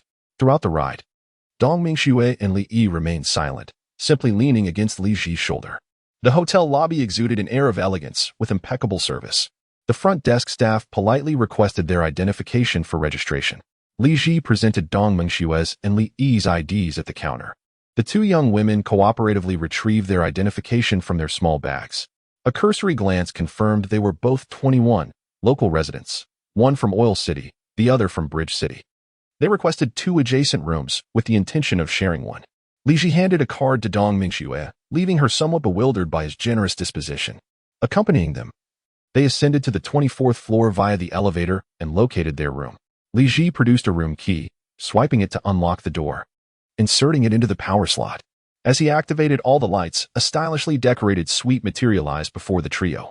After all, the hotel was completed over a decade ago, and it is indeed remarkable that it has managed to retain its timeless design aesthetic. The suite is quite spacious upon entering. To the left lies a shower room and a bathtub, while to the right is a private restroom. Further down the corridor, there is a cozy sitting area complete with a desk leading into the bedroom. Well then, You may take a relaxing bath here and enjoy a restful night.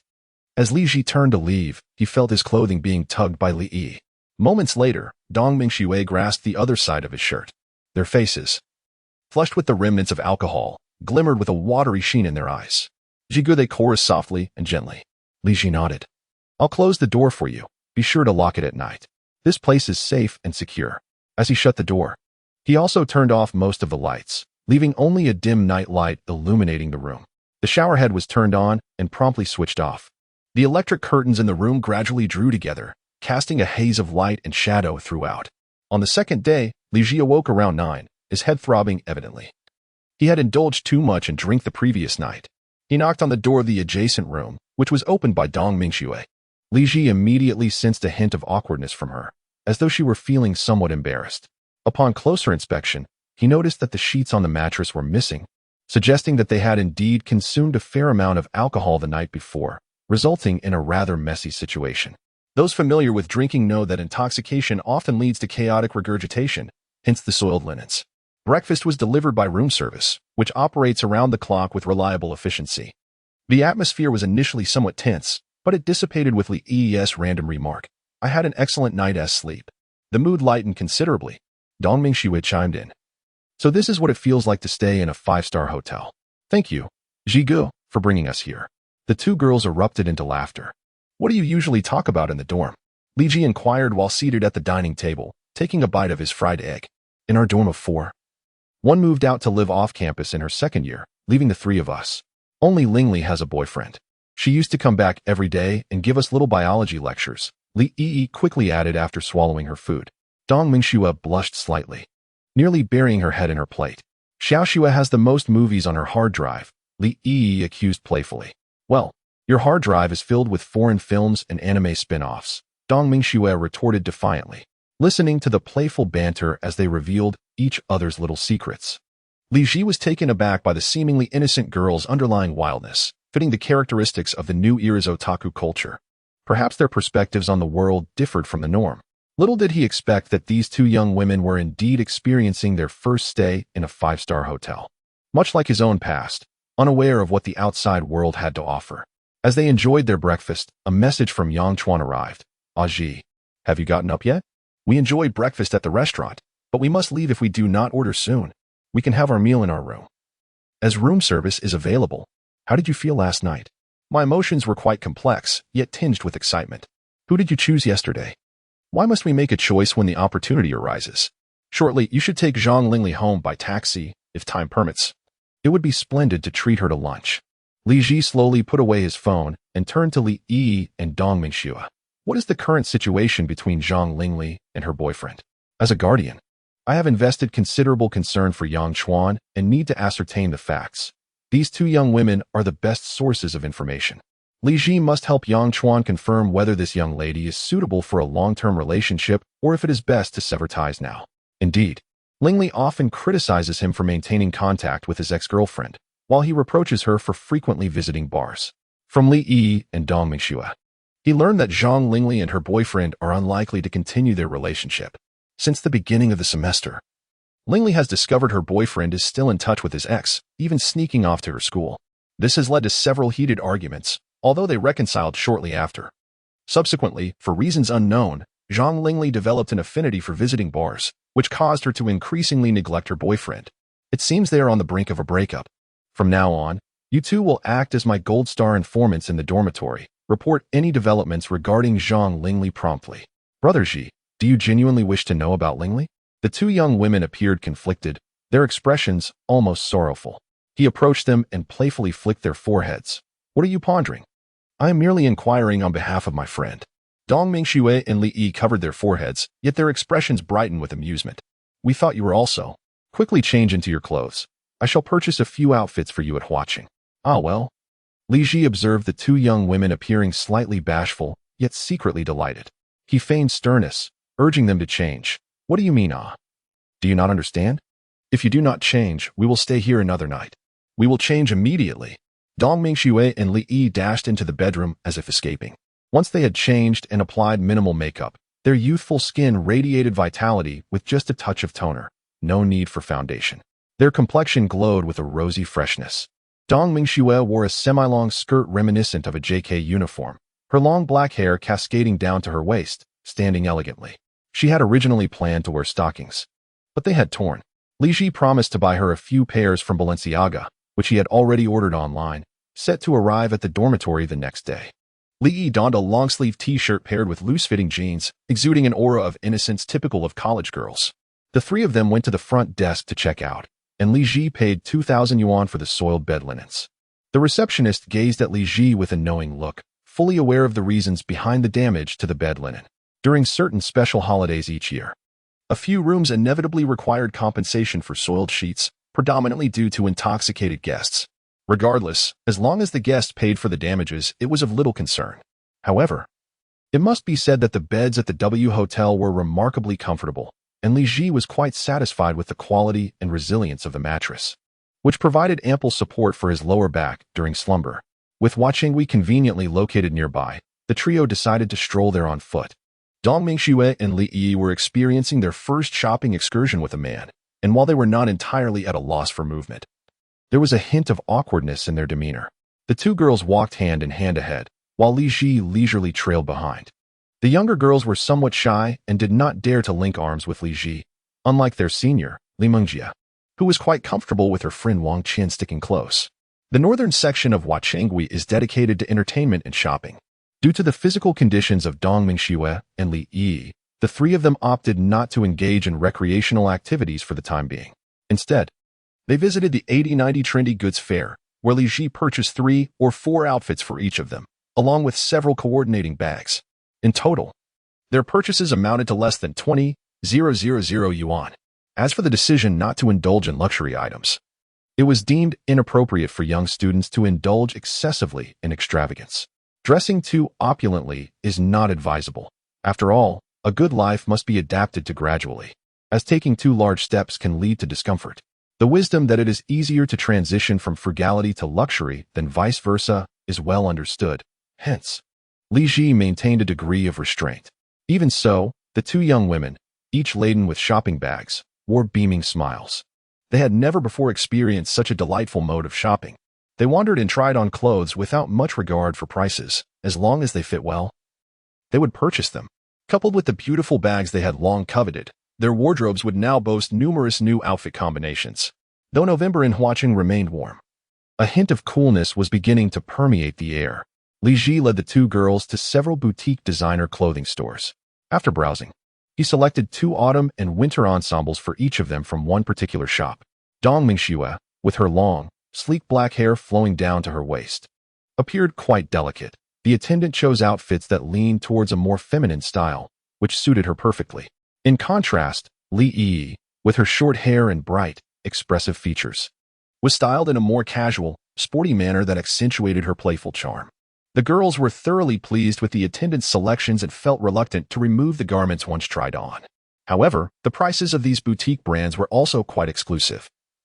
The 4 complete outfits cost nearly 20,000 yuan.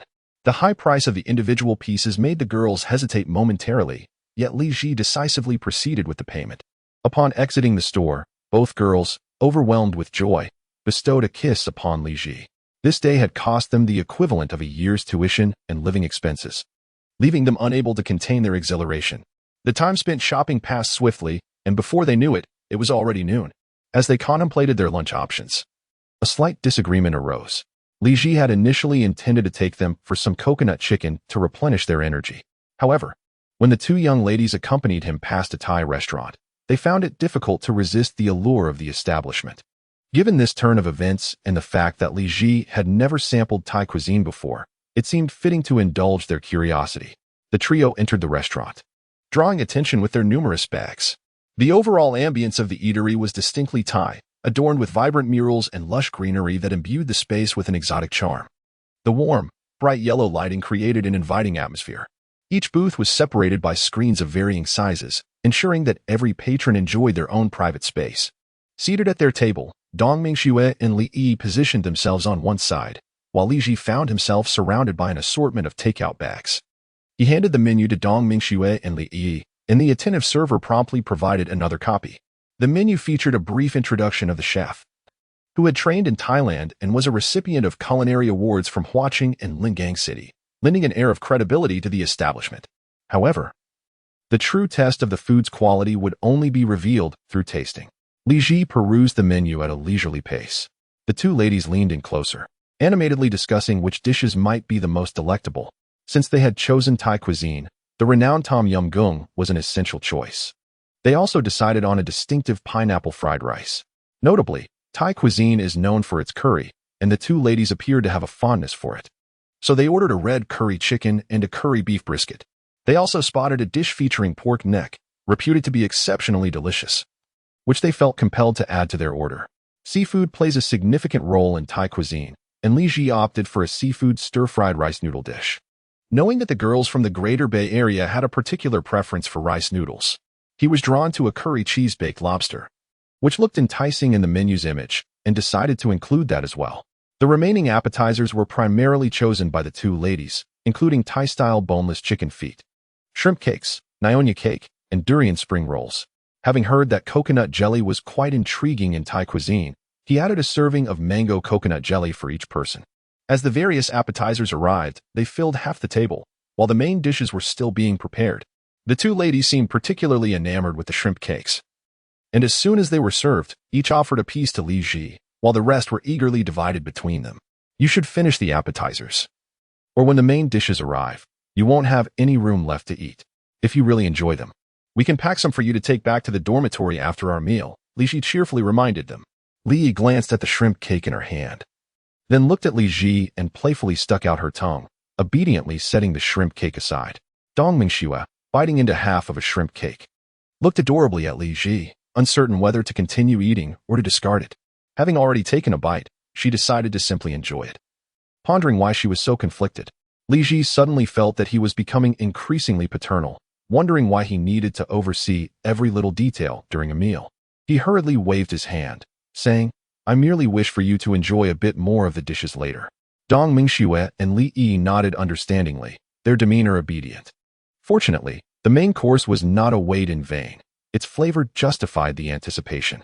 The first dish served was a bowl of tom yum soup, thick and brimming with ingredients, prominently featuring several exceptionally long prawns.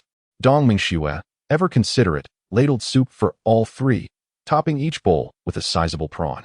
Li Ji took a small sip of the much-talked-about Thai soup, its tangy spiciness quite appetizing. He glanced at Dong Mingxue and Li Yi, both sipping cautiously, seemingly able to tolerate it. Particularly, Dong Mingxue, the girl from the oil city, appeared to have some tolerance for spice. However, his praise was premature. After a few sips, she stuck out her tongue and set her bowl aside. Clearly, she was not fond of spicy food. Nonetheless, she did enjoy the prawn, prompting Li Ji to call the waiter for another bowl for her. In contrast, Li Yi was merrily sipping away. For her Hakka heritage from Chowching endowed her with a robust affinity for spicy flavors. The other dishes arrived in succession.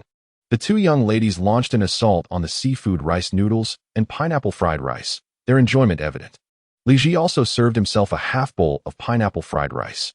The rice, having absorbed the essence of pineapple, emitted a delightful aroma, complemented by shredded meat, prawns, and nuts, leaving a lingering fragrance with each bite.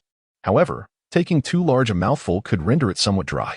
As the waiter presented a platter, a thin slice of pork neck lay adorned with a dish of Thai sauce beside it.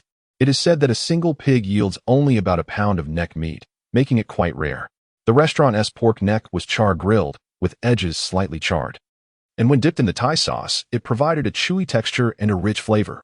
The grilled lobster, smothered in cheese, offered a delightful bounce, harmonizing beautifully with the savory cheese. Finally, the curry beef brisket and red curry chicken made their grand entrance. Both dishes were protein-rich, infused with a robust curry essence, and hinted at a touch of coconut milk. The chicken was tender, while the brisket was exceptionally soft. At the university age, one is free to indulge, and most young women at this stage harbor little anxiety about their figures. Thus, the slender Dong Mingxue and Li Yi feasted heartily. Pineapple fried rice, generously drizzled with thick curry sauce, saw large chunks of beef brisket and chicken consistently finding their way into their mouths. Li Ji, upon lifting his gaze, nearly burst into laughter. With curry smeared around their lips, the two young ladies resembled individuals adorned with a ring of facial hair. Perhaps sensing Li Ji's gaze, Dong Mingxue and Li Yi looked up, their cheeks slightly flushing upon realizing his attention. They exchanged glances, finally understanding what Li Ji was observing. The two individuals pointed at each other's lips and erupted into laughter, quickly retrieving tissues to wipe their mouths. Li Yi rolled her eyes playfully at Li Ji and teasingly remarked, "Jigu, you are so mischievous. With delectable food before them and beauty to savor. My joy is beyond your comprehension." Li Ji, with a beaming smile, took a bite of the durian spring roll. Its pungent aroma was sharp, yet the flavor was surprisingly delightful. Those who adore it are fervent in their appreciation, while those who do not shy away, pinching their noses in distaste. Ultimately, the mango coconut jelly brought Li Ji immense delight. The luscious mango melded beautifully with the coconut jelly, topped with a delicate layer of coconut flakes. The combination of softness and crunch allowed him to finish a cup in mere moments. Indeed, the previously vocal Li Yi and Dong Mingxue, who had complained of being too full, could not resist after their first spoonful of mango coconut jelly. After relishing a hearty meal, Li Yi stretched lazily and stifled a small yawn. "You little pig, why do you want to sleep after eating?" Li Ji teased from across the table. Li Yi's cheeks flushed as she glanced around, ensuring no one was nearby, before softly retorting, "Isn't it because someone kept me awake all night?" "I feel a bit drowsy as well," Dong Mingxue added, snuggling against Li Yi's arm, resting her head on her shoulder, also yawning slightly. "Shall we take a nap at the hotel?" Observing their drowsy demeanor, Li Ji kindly suggested. "No way. Jigu, please take us back to school. It's more comfortable to sleep in the dormitory," Dong Mingxue replied lazily, leaning against Li Yi. "Who knows how much we'd be disturbed at the hotel?" Li Yi pouted, resting her face atop Dong Mingxue's head. "All right then, you two stay here for a bit. I'll grab a taxi back to the bar street to fetch the car and pick you up at the mall entrance shortly. Goodbye, Jigu." The two girls murmured weakly, as if on the verge of succumbing to slumber. Li Ji first settled the bill at the front desk, also remembering to request 4 portions of shrimp crackers to be packed. The total came to a modest 600 yuan, with the most expensive item being the cheese-baked lobster at 235 yuan. This meal was a bargain and quite satisfactory for Li Ji. He hailed a taxi at the mall entrance and returned to the bar street. Driving his Porsche, he circled back to the mall entrance where he parked. After calling Dong Mingxue and Li Yi, he waited a few minutes until he saw them emerging, struggling under the weight of numerous bags. Noticing them scanning the area, Li Ji honked his horn and stepped out to greet them. He took some of their shopping bags, guiding them to the trunk of his Porsche to stow their belongings. The two girls clearly had some knowledge of cars. "Jigu, this is a Porsche," exclaimed one. "Wow, this is my first time riding in such a fine vehicle." The two individuals were seated in the back seat of the Porsche, for there could only be one passenger in the front, and it was unlikely they would quarrel over who would sit there. Thus, they both opted for the rear. The argument from the previous night had exacted a heavy toll on them, and now they were determined to coexist harmoniously as close friends, sharing a common origin. They understood each other on a deeper level. Huaqing Foreign Language and Trade University was not too distant from Huaqingui. A few kilometers away, they would arrive swiftly. However, with the abundance of items they had, it would be quite burdensome to carry everything back to their dormitory on foot. Li Ji registered their information at the school gate and drove into the campus. Under the guidance of Dong Mingxue and Li Yi, he parked the car beneath their dormitory building. Li Ji exited the vehicle and assisted the somewhat bashful Dong Mingxue and Li Yi in unloading their belongings. "You two should head up and rest," he said with a smile, closing the trunk while observing the two girls standing motionless before him. "Jigu, we're going up now. Drive safely," remarked Dong Mingxue and Li Yi, their eyes reflecting a hint of reluctance. This man, through a series of unexpected events, had become an exceedingly significant figure in their lives. After their brief interaction, they found Li Ji to be quite admirable, gentle, and generous. The luxury of his car suggested he was rather affluent. In comparison, he seemed to be an exceptional prospect, since the beginning had been flawed. They decided to embrace the error. "All right, I will visit you again in a few days. If there is anything delicious or fun you want to experience, let me know, and I will make time to accompany you," Li Ji said as he turned to get back into the car, fastening his seatbelt. He waved at the two girls who had already ascended the steps of the apartment. "Go on up." "Okay, Jigu, goodbye, and drive safely," they called back, lingering until the taillights of his car faded from sight. Only then did Dong Mingxue and Li Yi reluctantly turn and enter the apartment. Upon returning to their dormitory, they found Zhang Lingli listening to music with earphones. Her eyes widened at the sight of the two of them entering with numerous bags. "Wow, sisters. Did you bring the entire mall back with you? Dong Mingxue and Li Yi piled their multitude of items beneath their beds. Lingli, you must try this. It's exceptionally delicious, Li Yi urged, handing a box of shrimp chips to Zhang Lingli. Zhang Lingli accepted the shrimp chips but did not open them. Her gaze fixated on the plethora of packaging bags, swallowing unconsciously. Did she go buy all of this for you? She inquired, her eyes ablaze with curiosity. Dong Mingxue and Li Yi exchanged shy nods. Oh, I can't believe I missed out, Zhang Lingli exclaimed, setting the shrimp chips on the table and raking her fingers through her hair in a frenzy, as if she were a madwoman. Were you both at the W Hotel last night? She asked. They nodded in agreement. Did you two, together, you know? Though Dong Mingxue and Li Yi did not nod again, the flush on their faces spoke volumes. Ah, how disheartening. Might I borrow a glance at your garments? Zhang Lingli scratched her head again, her gaze drifting towards the multitude of bags cluttering the table of Dong Mingxue and Li Yi. Initially, the two had expected Zhang Lingli to return with an armful of items, much like themselves, yet they were taken aback to find she had come back empty-handed. Sharing a peculiar glance, they felt an unspoken understanding develop after spending the night together. Upon receiving permission from Dong Mingxue and Li Yi, Zhang Lingli eagerly began to unravel the contents of the bags on the table, first examining the receipts before inspecting the items. After a thorough perusal, Zhang Lingli's heart sank further. She estimated that each of them had splurged around 20,000 yuan, while she had merely indulged in a 1,000 yuan steak for lunch, which she had posted on social media in a 9-square grid. Several friends from the bar had even liked her post. She often spoke of seeking a wealthy companion. Yet here were her two dormitory friends, who had accompanied her to the bar for the first time, effortlessly attracting a wealthy patron. Was there a novice protection period at bars? Observing the items purchased by Dong Mingxue and Li Yi, while they were not extravagant luxuries, they did possess several trendy pieces that many aspired to own, now returned in abundance by them. In that moment, Zhang Lingli felt an urge to blind herself. Throughout the night at the bar, she had seen Li Ji attending to Yang Chuan, leading her to mistakenly believe that Yang Chuan held a higher status. Coupled with Yang Chuan's impressive performance that night, Zhang Lingli was convinced he was the one of substance. When she accompanied Yang Chuan to the executive suite at the W Hotel, she felt a thrill at the thought of such an expensive room. And yet he had only asked for her ID. However, his clumsy demeanor that evening revealed to her the unexpected fortune she had encountered. A man of wealth, yet virtuous, had crossed her path, filling her with a sense of secret delight. Concerned about leaving a less than favorable impression on Yang Chuan, she had maintained a demure demeanor, even feigning shyness.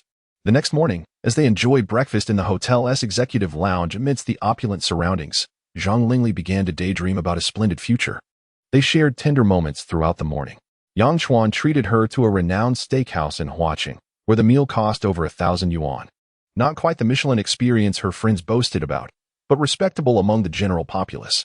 When Yang Chuan hailed a taxi to return her to campus, he even suggested their next outing to a Michelin-starred restaurant. Thus, sitting in her dormitory, Zhang Lingli felt elated as she listened to music. However, all her joy was shattered by the return of Dong Mingxue and Li Yi, laden with their numerous bags. After glancing at the receipts, Zhang Lingli felt an inkling of melancholy. Had she flirted with someone else last night? Might all those thousands of yuan worth of items have been hers? Witnessing the slightly awkward manner in which Dong Mingxue and Li Yi handled their belongings only heightened her frustration. The first time of others versus my own first time. Let it be annihilated. Li Ji, having departed from Huaqing Foreign Language and Trade University, has returned to the Dai district. It is barely past 3 in the afternoon, and his physical exertion from the previous night was manageable, though he feels somewhat restrained in his movements. Recalling that he possesses a medium body enhancement pill, which necessitates 5 hours of exercise, he refrained from using it yesterday to avoid wastage. The prospect of a permanent 50 enhancement in physical capabilities after merely 5 hours of training is an enticing efficiency that anyone would covet. Having previously consumed a basic body enhancement pill, Li Ji has already improved his physical foundation by 30. The thought of amplifying this further by 50 is beyond his imagination. The last time he took a basic body enhancement pill, he trained in the comfort of his own residence. Now, with the medium body enhancement pill in hand, he contemplates that bodyweight exercises may not fully unleash the pill's potential. It would be preferable to seek a gym for weight training. However, he is disinclined to visit the type of gym that also offers swimming facilities. A brief online search reveals a remarkably convenient option known as a self-service gym, as well as an unmanned gym. With a prepaid card, he can engage in self-directed workouts. Given that the intensity of his exercises will surpass that of the average person due to the enhancement pill, he requires a space that is not overly crowded, allowing him to fully exert himself. While an unmanned gym presents a viable choice, the limited equipment therein may not facilitate a comprehensive workout. Consequently, Li Ji resolves to purchase a self-service gym card online for 198 yuan per month, the establishment being located in Day District and named Show Your Skills Gym. Assessing his attire, Li Ji deems it unsuitable for a workout. Thus, he ventures to a nearby mall to procure a complete set of gym apparel, promptly removing the tags before donning them. Since he is already at the mall, he further researches necessary preparations for high-intensity training. Although he did not take any precautions prior to using the basic body enhancement pill, he opts for a more cautious approach with the medium body enhancement pill. Following online recommendations, he acquires whole grain bread, beef jerky, bananas, electrolyte water, knee pads, wrist wraps, and towels, among other essentials. To facilitate listening to fitness instructions and workout music on his phone, he also invests in a Bluetooth headset costing over 2,000 yuan. Additionally, to combat his fear of insufficient battery life, he purchases a 20,000 mAh power bank. He acquires a gym bag to neatly organize all these items. The self-service gym, where he purchased his card, is situated within an office building, accessible through a password entry at the front desk. This self-service gym is quite spacious, estimated to cover around 2,000 square meters. A myriad of fitness equipment is meticulously arranged, presenting a comprehensive selection. As afternoon descended, a number of individuals were already engaged in their workouts, seemingly comprising the white-collar workers from the nearby office buildings.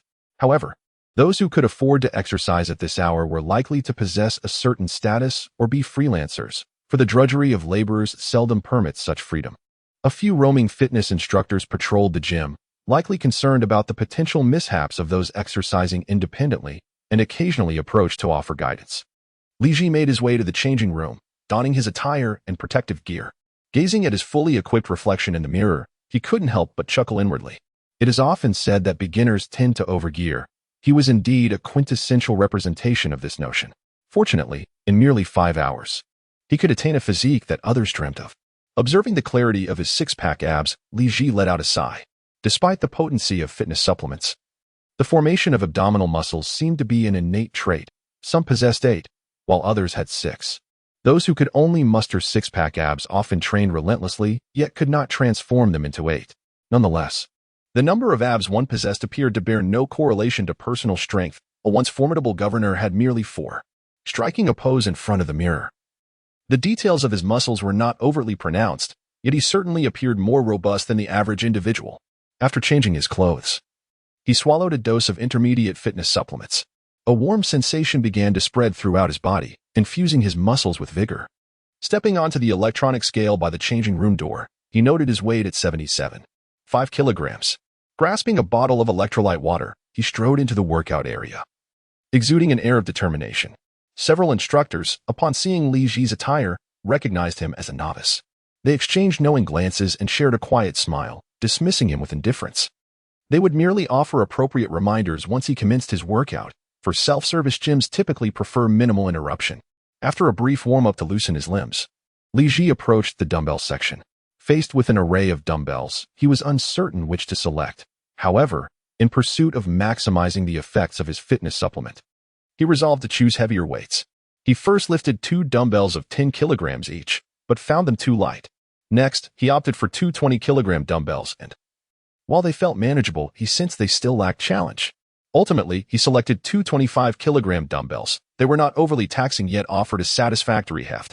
Following the guidance of a workout video on his phone, he began performing the fly exercise. Adhering to the video's instructions, he adopted a bent-over position, completing 10 sets of 20 repetitions. Subsequently, he found a fitness bench to execute the lying fly, once again completing 10 sets. Li Ji felt a slight sensation in his muscles. During his workout, a warm current gradually coursed through the beleaguered muscle groups, bestowing an enhanced sense of strength. After a session with the dumbbells, he felt entirely at ease and proceeded to the barbell area, preparing to practice the 3 major lifts. Following the video's guidance, he loaded a barbell with 110 kilograms. Reclining on the bench press, he tested the weight and found it surprisingly manageable. Encouraged, he added an additional 20 kilograms, only to discover that it remained easy. With a burst of confidence, Li Ji increased the weight by another 30 kilograms, bringing the barbell to a formidable 160 kilograms. As he settled onto the bench, he sensed that this weight did not approach his limits, bolstered by the effects of a mid-level fitness supplement. He felt emboldened to add yet another 20 kilograms. His frequent adjustments caught the attention of the supervising trainers, who approached for safety reasons. Upon observing the weight Li Ji was attempting, the trainer's pupils narrowed in astonishment. After assessing his physique, one of the more robust trainers inquired, "What is your body weight?" 77. 5 kilograms, Li Ji replied. "Bench pressing over twice your body weight is quite a challenge," the trainer remarked. "Not to worry, I believe I can manage this weight." Li Ji assured him. "Very well, for safety's sake, we'll assist you. If it becomes too much, we can help reduce the load," the trainer said courteously. Li Ji, agreeable by nature, readily accepted their offer. The two trainers positioned themselves on either side of the barbell, prepared to provide support. Once comfortably reclined, Li Ji grasped the barbell, and with a slight exertion, he effortlessly lifted it. It was at this moment he felt the weight, though it was still manageable, under the astonished gazes of the trainers. He completed 10 sets of 20 repetitions with ease. When he gently returned the barbell to its rack, the trainer's expression shifted dramatically. 75. The new generation of power lifters. "How long have you been training?" The more muscular trainer engaged him enthusiastically. "Well, I've been training intermittently for a while," Li Ji replied politely, standing up to fetch a bottle of electrolyte water, taking a couple of sips. Perceiving his state, the trainers instinctively withdrew. In the realm of amateur fitness enthusiasts, bench pressing 180 kilograms is regarded as an extraordinary feat, particularly given that Li Ji had just executed 10 sets of 20 repetitions. This was beyond what most could achieve. However, Li Ji refrained from revealing that 180 kilograms felt relatively effortless to him. He estimated that adding another 100 kilograms would pose no issue. The enhancement provided by the mid-level fitness supplement effectively endowed him with the strength of two individuals. Nonetheless, Li Ji was keen to avoid any display that might seem scientifically implausible within the gym. After all, videos showcasing individuals bench pressing 280 kilograms often feature distinctly robust physiques. In his current form, achieving such feats would be excessively remarkable. Yet, he reasoned that if the weight was insufficient, he could compensate with intensity. Today, he intended to train for a full 5 hours. Noticing the trainers had shifted their focus elsewhere, Li Ji stealthily added another 40 kilograms. With a resounding clang, he resumed his vigorous pressing before increasing the weight once more. Since the trainers had gauged his capabilities, they no longer approached him, perhaps recognizing that they themselves could not match his level. In the ensuing hours, this corner transformed into Li Ji's fervent training arena. Aside from a few coaches who occasionally monitored this corner of the gym for safety reasons, only a handful of fitness enthusiasts took notice of the striking figure diligently exercising. After all, it is quite captivating to witness a seemingly slender and handsome young man engaging in vigorous workouts. Yet, immersed in his regimen, Li Ji paid no heed to the world around him. He diligently utilized every piece of equipment, striving to engage every muscle group. The sheer joy of being wholly absorbed in his training made him feel as if he could effortlessly conquer 10 opponents post-workout. His performance in the 3 major lifts, bench press, deadlift, and squat, was nearing the illustrious 1,000-kilogram club. Such formidable strength was contained within his 1.78-meter, 77.5-kilogram frame, bestowing upon him a newfound lightness. If presented with a basketball hoop, he felt certain that dunking would be a trivial endeavor. The gym's coaches had become somewhat desensitized to his prowess. This prodigy was indeed training hard, heavy weights, high intensity, and prolonged duration, with only brief intermissions for hydration and the consumption of 2 bananas and 2 slices of bread. His remarkable discipline was evident. If he didn't push hard, who would? However, unbeknownst to them, Li Ji was an extraordinary talent. With just 5 hours of relentless effort today, he could maintain this vigorous state and impressive physique. The sweat pouring down was a prelude to future exertions. With the invigorating flow within him, each muscle group he trained felt increasingly robust and powerful. Thus, Li Ji exerted himself without a care for potential muscle soreness or the risk of rhabdomyolysis from overexertion.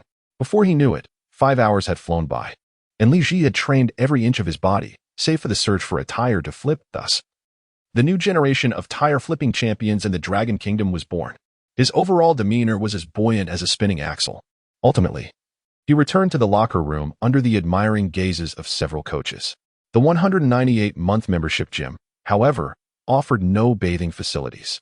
After drying his sweat with a towel, he donned his previous workout attire. The invigorating sensation coursing through him was simply delightful. His mission was accomplished, and he could now return to his apartment for a shower. He wondered what Li Mingjie and Wang Qian were up to during these past couple of days. While he was out, they had been considerate enough not to call.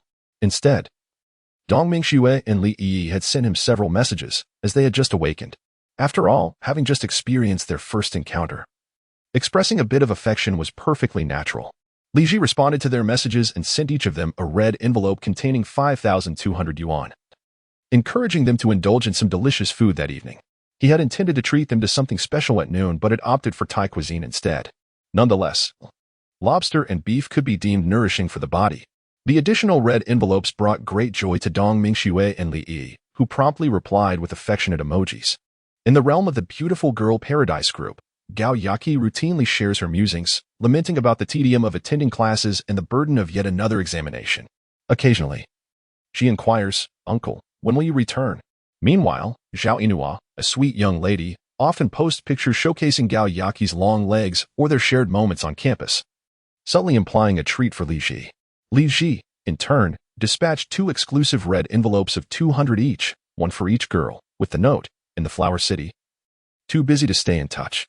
The young ladies, blissfully unaware of their uncle's precise commitments, remain oblivious to the fact that he is thoroughly engrossed in his endeavors. Gao Yaqi promptly accepted her envelope, responding with a thank you, accompanied by a playful image. However, Zhao Inuo remained indecisive, possibly due to her strict upbringing, which allowed her to partake in leisure but deterred her from accepting gifts from others. Li Ji refrained from pressuring her, as long as she did not intentionally distance herself. That sufficed. After a drive back to the apartment building, he found an available spot to park his car. Having exercised throughout the afternoon without having dinner, the effects of his workout momentarily subdued his hunger. Yet, post-exercise, a ravenous sensation overtook him. Thus, he ventured to the roast meat shop that Li Mingjie and her friends had previously introduced to him. Fortunately, the establishment still offered a good supply of roasted meats at this hour. He procured half a roast goose, sliced some goose kidneys and braised intestines, and gathered a few goose wings, along with a box of rice to take back home. Upon entering, he found Li Mingjie and Wang Qian lounging on the sofa in shorts and tank tops, each clutching a pillow as they indulged in a drama series. "Jigu is back," Li Mingjie exclaimed with glee, leaping off the sofa and bounding into his arms. Li Ji supported her with one hand while placing the dinner on the coffee table beside the sofa. "I went to the gym today. Let me freshen up first." "Have you both had dinner?" "We ate long ago." "Oh, Jigu, your scent from exercising is quite pleasant," Li Mingjie remarked, leaning down to inhale deeply from his neck without a hint of disdain. Perhaps it was the influence of hormones. To her, his sweat was not unpleasant. Wang Qian joined in, also leaning close to Li Ji, exclaiming, "Jigu, it truly smells wonderful." Surprised by Wang Qian's compliment, Li Ji raised his arm to catch a whiff himself, finding it surprisingly agreeable. Nonetheless, after breaking a sweat, a shower was in order. In the warm climate of Dewan province, it was customary to shower 2 or 3 times daily, akin to the northern tradition of scrubbing in communal baths. After his shower, he realized he had no clean clothes to change into, as his suit was still in the car. With no guests present, he strolled out of the bathroom with ease. "Wow, Jigu, your results from the gym are impressive. Look at those muscles," Wang Qian exclaimed, her eyes sparkling with admiration, clearly captivated. Meanwhile, Li Mingjie had tossed her tank top onto the back of the sofa. "I have yet to have my meal." Such remarks go unheard in this situation. It will only be a few hours later when I can reheat my food and finally eat. As for men who actively propose outings, it is said that while an emperor may not worry about his soldiers going hungry, women certainly do. Li Jiren arrived home at 9 p.m., and by the time he was ready to eat, it was already 12:30 a.m. What is even more disheartening is that he had to heat the food himself, as he was the only one with the energy to do so. Fortunately, this apartment is equipped with a microwave, allowing him to simply place the food container inside for heating. The advantage of using the microwave is that the skin of the roasted goose retains its delightful crispness. Li Ji sat in the living room to finish his dinner, having washed and dried his clothes, ready to wear them the following morning. It seems he must also prepare some clothing here for future changes. Naturally, he is feeling carefree and content in this moment. The effects of the intermediate fitness pills have been unexpectedly remarkable. After so much exercise, his body is still brimming with vitality. The products from Brother Tongzi are indeed of exceptional quality. However, it does require effort. At present, Li Mingjie and Wang Qian are sleeping like little pigs, utterly unresponsive. If another advanced fitness pill were to be introduced, it might prove too much for them. Nevertheless, Li Ji maintains certain standards in this regard. There should at least be some sensation, otherwise, it would be ineffective. With a stronger physique, his appetite has also increased. He managed to consume nearly half a roasted goose, along with a box of goose gizzards and pig intestines, leaving him feeling pleasantly full. The goose wings he had brought back were intended for Li Mingjie and Wang Qian as snacks, but since they are unable to wake up now, he placed the wings in the refrigerator, ready to be reheated for tomorrow's enjoyment. Feeling satisfied and energized, he returned to sleep. Li Ji drifted back to his room and slept soundly until dawn. When he opened his eyes, he found himself staring into Wang Qian's big, sparkling eyes, which were wide awake. At some point, this girl had snuggled into his arms, and truth be told, holding her was quite comforting. Of course, not to the extent of being overly plump, as that might lead to nightmares at night. Jigu, you're awake? Wang Qian whispered softly to him. Li Ji did not respond verbally, but tightened his embrace. Wang Qian contentedly closed her eyes, and they both remained silent, savoring this warm moment together. Unbeknownst to them, they both dozed off again. When Li Ji next opened his eyes, it was nearly 11 o'clock a.m. He realized that Bai Juyi truly was an esteemed elder in the realm of poetry, possessing profound insights to compose such lines as spring nights are fleeting. Dawn arrives too soon. Thus, the sovereign no longer holds morning court. Fortunately, Li Ji has finally begun to experience such a life, if only in part. Li Mingjie and Wang Qian also awoke, but they did not immediately express hunger. Both wore expressions of mild discomfort, instinctively placing their hands on their stomachs. What's wrong? Why do you suddenly have a stomachache? We shall visit the hospital shortly. It is possible that the fatigue from household chores has taken its toll. Li Mingjie rolled her eyes in exasperation. Li Ji realized that he must bear the responsibility for this predicament. In a moment of exuberance yesterday, he had assigned all the domestic tasks to the two of them, resulting in their utter exhaustion. Concerned, Li Ji contemplated taking them to the hospital. But both Li Mingjie and Wang Qian insisted that it was not necessary at the moment. After researching the situation, he learned that it was best for them to rest in bed for a while, so he encouraged them to remain there. He even brought their lunch to the bed. The three of them spent a cozy afternoon at home, but soon felt uncomfortable nestled under the blankets, prompting them to migrate to the living room to watch a film. The goose wings that Li Ji had purchased yesterday proved to be quite useful. After a quick zap in the microwave, they indulged in a delightful meal. By afternoon, Li Mingjie and Wang Qian finally felt a bit better. They walked around the room without any unusual sensations and determined they were ready to venture outside. Li Ji recalled that he still had 2 cashback cards left in use, which provided an excellent opportunity to treat these 2 young ladies as a reward for their steadfastness in the face of adversity. Mingjie, Qianqian, if you have no other plans this afternoon, shall we go shopping? He proposed. Oh, Brother Ji, how peculiar. Shopping is usually a pastime favored by women. Yet you are the one suggesting it, Wang Qian remarked with a quizzical expression. How bold of you to question the intentions of the man in our household. Mingjie, pull her down. We must enforce the family law. Li Ji feigned outrage, preparing to impose a playful punishment on Wang Qian. Brother Ji. If you invoke the family law, we might never get out. Li Mingjie laughed heartily, knowing that Li Ji was merely jesting. Since Li Ji had proposed an outing, the 2 young ladies began to prepare themselves. Although they were already quite attractive without makeup, every woman desires to appear even more exquisite when venturing outside. Even with just a light touch of makeup and a few outfit changes, an hour and a half slipped by. Noticing the time, Li Ji decided they would meander a bit and then enjoy dinner out before purchasing the necessary items. Truth be told, he had grown weary of toting shopping bags while wandering about. Thus, their outing would prioritize relaxation. Brother Ji, where shall you take us shopping? Li Mingjie inquired, glancing at her eyeliner while catching Li Ji's reflection in the mirror. Indeed, Brother Ji, shall we head to Day City or watch Engui? Wang Qian added, applying a hint of lip gloss and pursing her lips in agreement. Upon hearing watch Engui, Li Ji's heart skipped a beat. They had just been there in the morning. How could they possibly return in the afternoon? Let us visit Engui. It is not too far. Well, Brother Ji, do you think our taste is lacking and wish to elevate it? Upon hearing Li Ji's suggestion to visit Engui, Li Mingjie was taken aback, for that place was a haven for luxury brands, and she usually only dared to pass by the exterior of such establishments. Yet, why does my heart flutter with an inexplicable excitement? However, Wang Qian's focus seemed to diverge. Her eyes sparkled with enthusiasm. Jigu. It appears that the Super Friends Food City is right across from the ancient exchange, she exclaimed. There are so many crayfish and local delicacies from Huaqing. Wang Qian's words shifted Li Mingjie's thoughts, diverting her attention from the high-end brands to a kaleidoscope of snacks. Indeed, Jigu, shall we dine there tonight? Li Mingjie gazed at Li Ji in the mirror, her eyes also twinkling with delight. All right, if you both wish to go, we shall have dinner at the Super Friends Food City.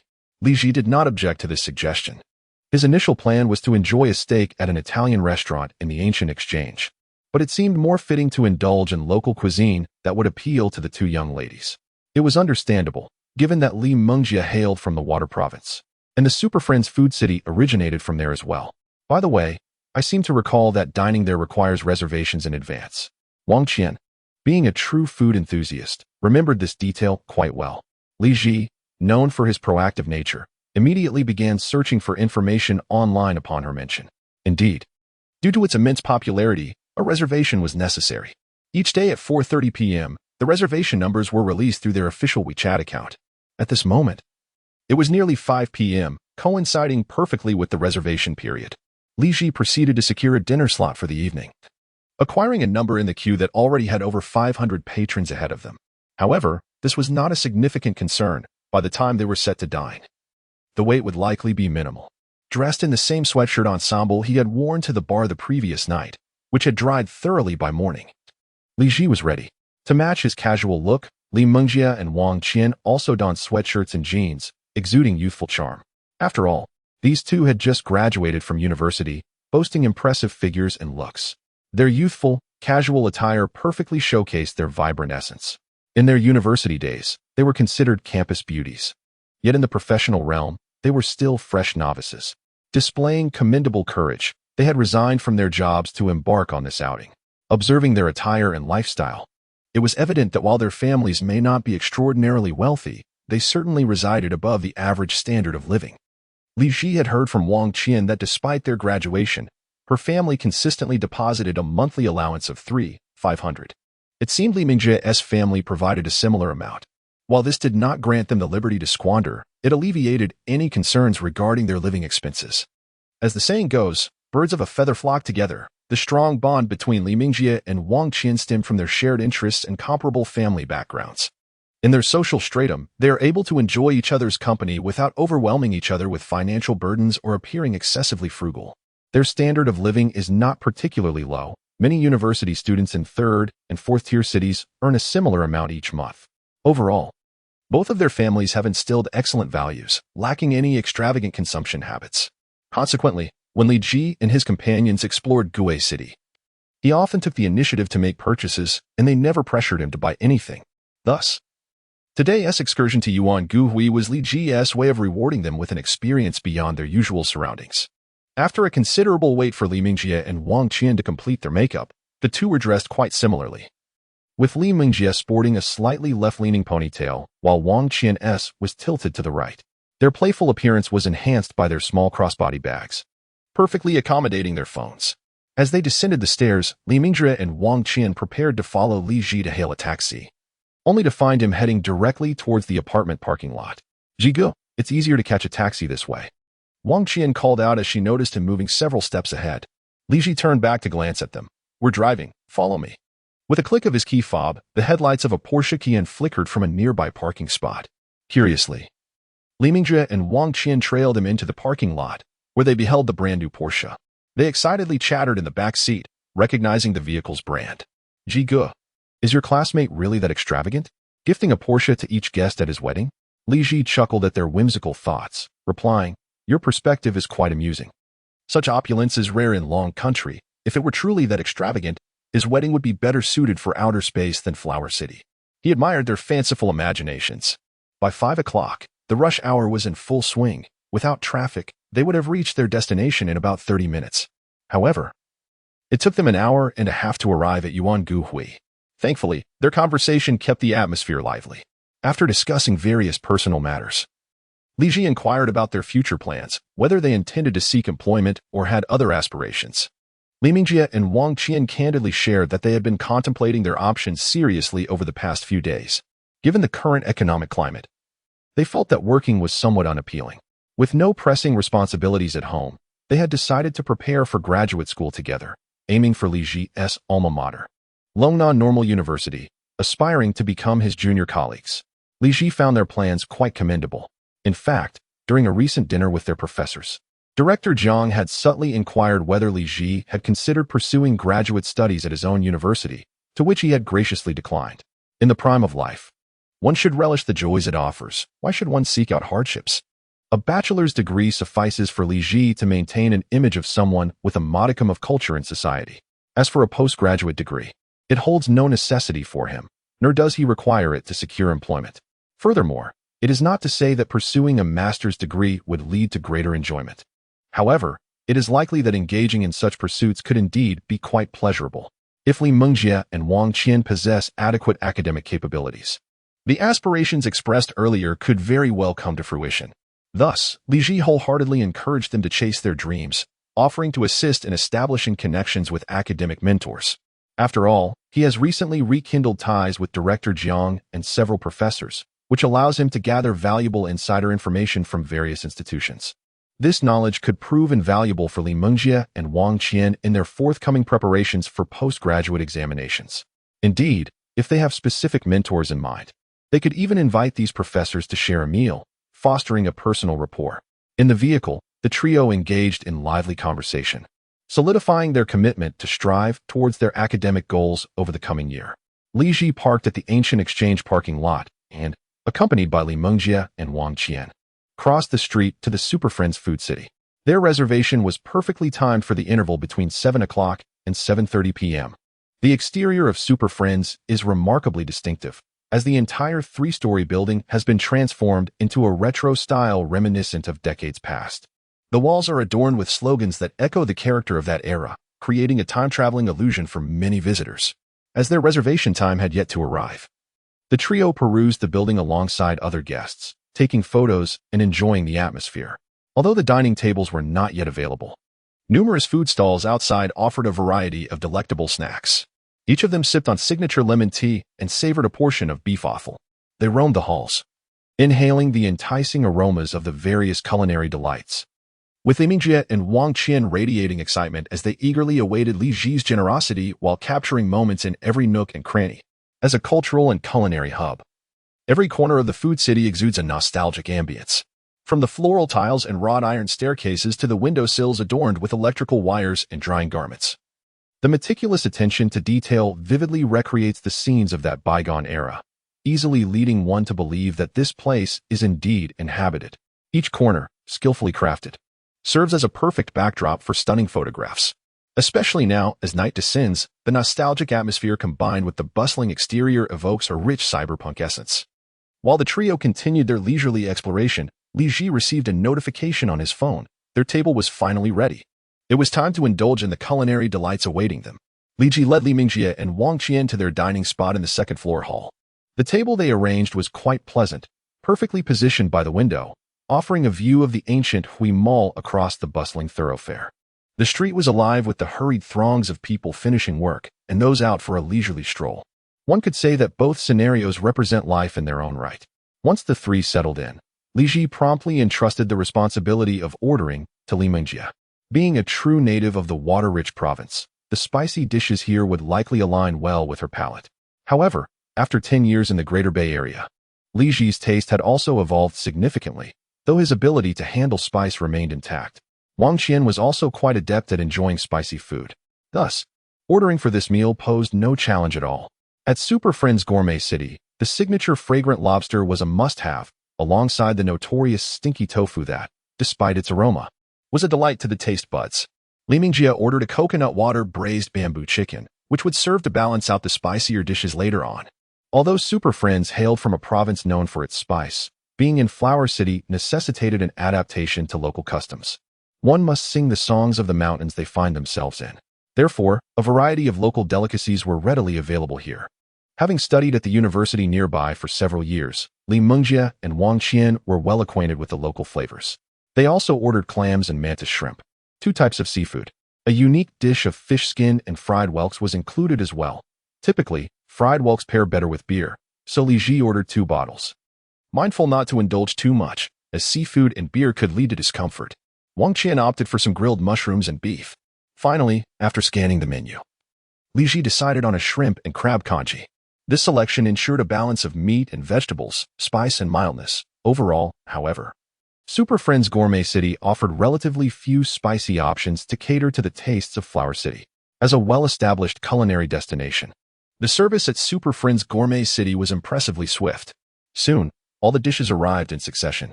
Let us quickly sample the stinky tofu while it's hot. Oh, how I've missed it. Upon seeing the server bring a portion of stinky tofu, Li Mingjie hurriedly divided it into 3 pieces for Wang Qian and Li Ji, adding a bit of pickled bamboo shoots and dried radish from the box. Ji Ge. To give it a try and see if it's as delicious as the stinky tofu from that food street next to your school. Li Ji observed the stinky tofu in the bowl. It was dark but didn't smell overly pungent, appearing quite clean. He took a piece, pairing it with the pickled bamboo shoots and dried radish. The taste was rather standard. The stinky tofu lacked a distinct flavor, but the pickles balanced its mildness.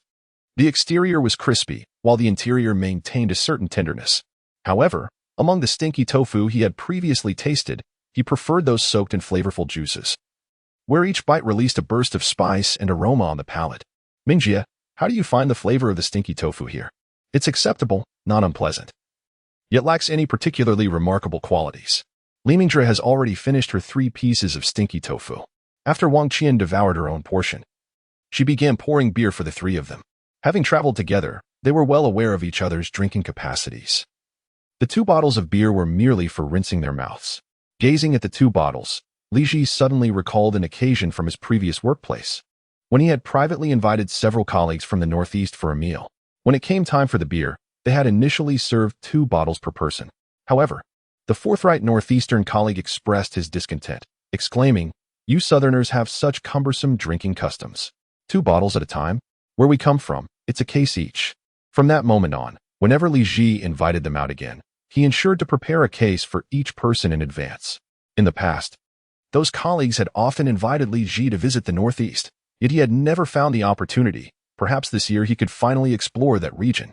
Even without seeking out those former colleagues, he could enjoy the stunning landscapes of the Northeast.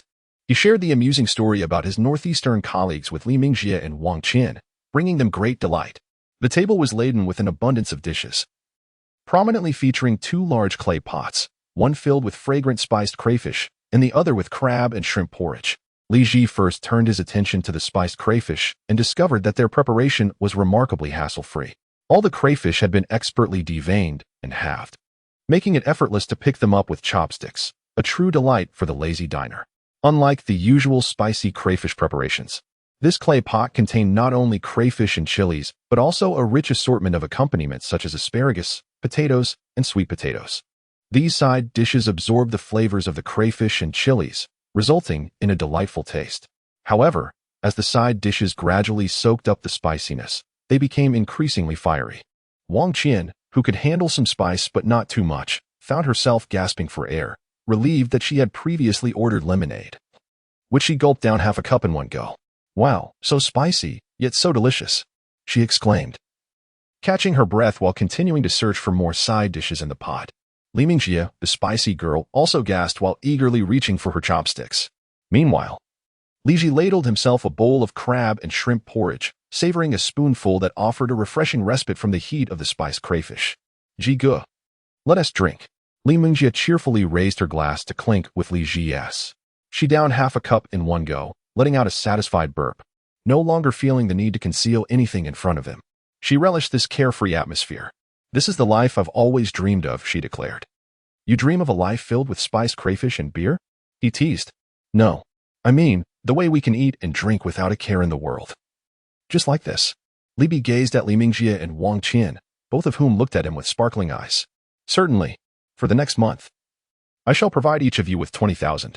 You may indulge in whatever culinary delights you desire." "Well, thank you, Ji Ge." Li Mingjie was pleasantly surprised to find unexpected joy while out shopping and dining. Her initial intention to accompany Li Ji, due to his charming nature, led her to impulsively embrace him and plant several fervent kisses, disregarding their public setting. Oh, the taste of his lips was surprisingly spicy. After returning to her seat with a delighted expression, Li Ji furrowed his brows and took a sip of beer to temper the heat. Is it possible that even his saliva is spicy? Wang Qian, sitting nearby, widened her eyes, astonished by the formidable allure of the spicy crayfish dish.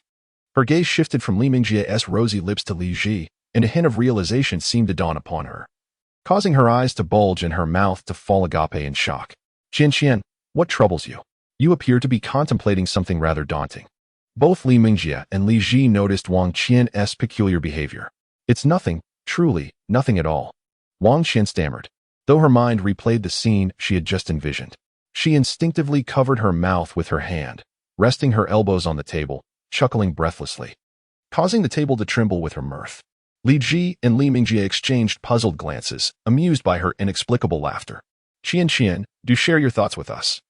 If you remain silent, I shall tickle you. Li Mingjie teased, raising her hands playfully.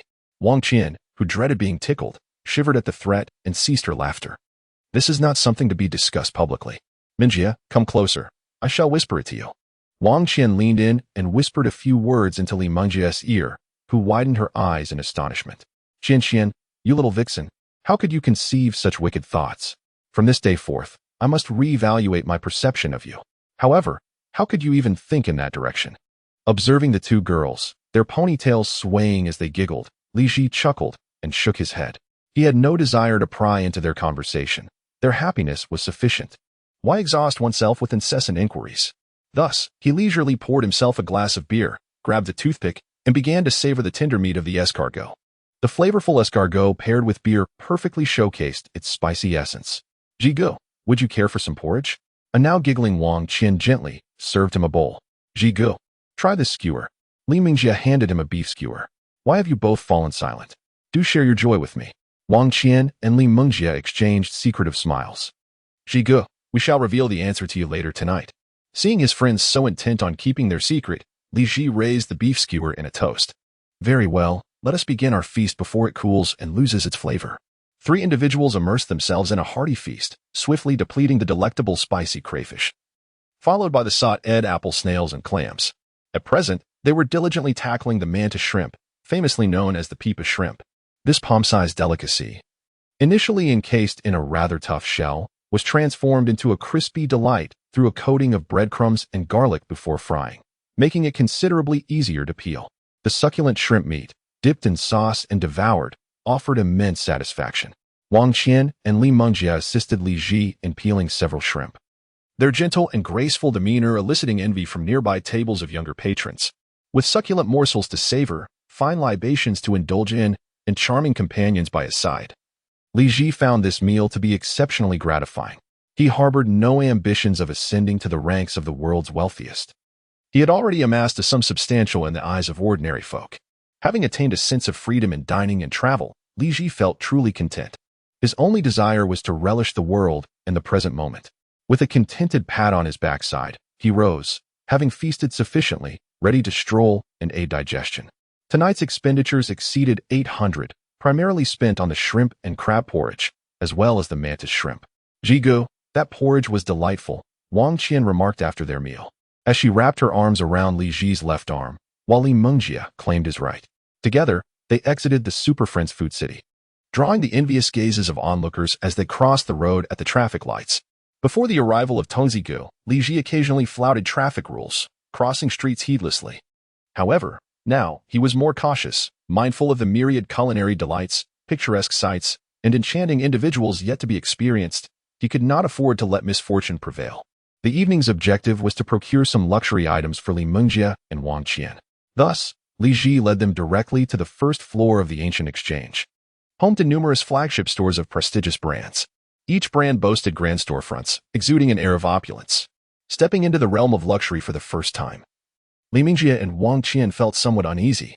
Jigu, I feel a bit out of place walking here, Wang Qian confided, leaning closer to whisper her sentiments. Relax. You must learn to demystify this atmosphere. Everyone here has the same basic anatomy.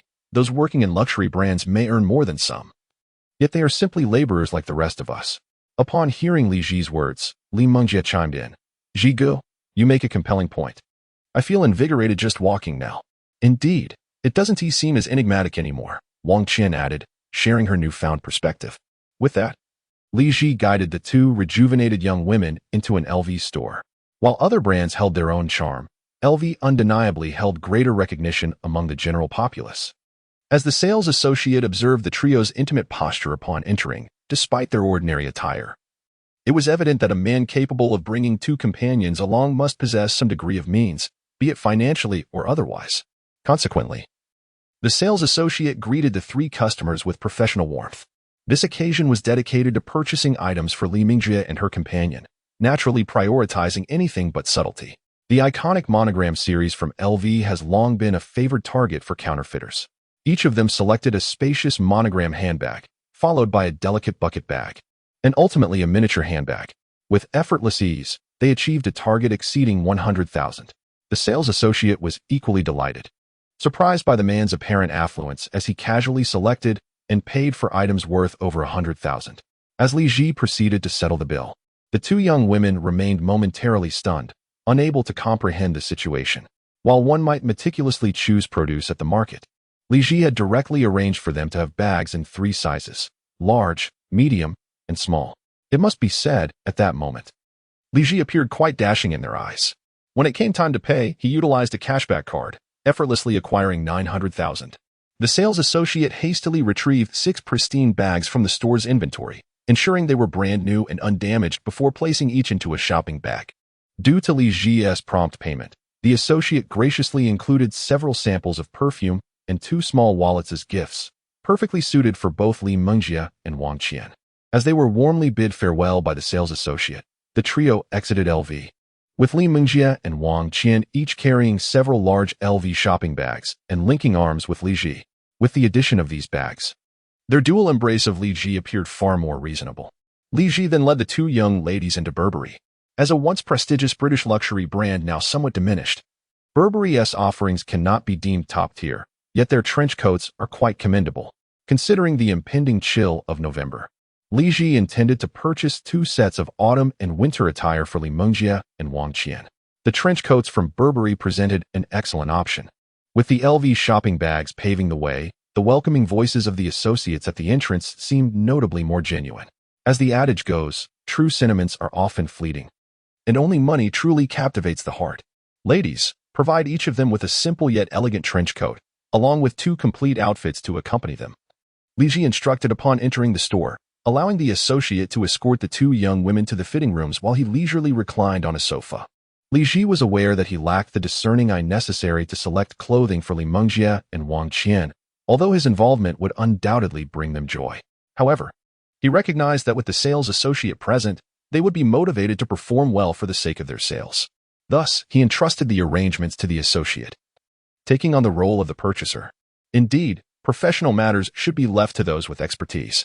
Under the adept guidance of the sales associate, Li Mingjie and Wang Qian were ushered into the fitting room, with the associate periodically delivering 2 outfit combinations. In a curious display of their friendship, both young women chose identical styles.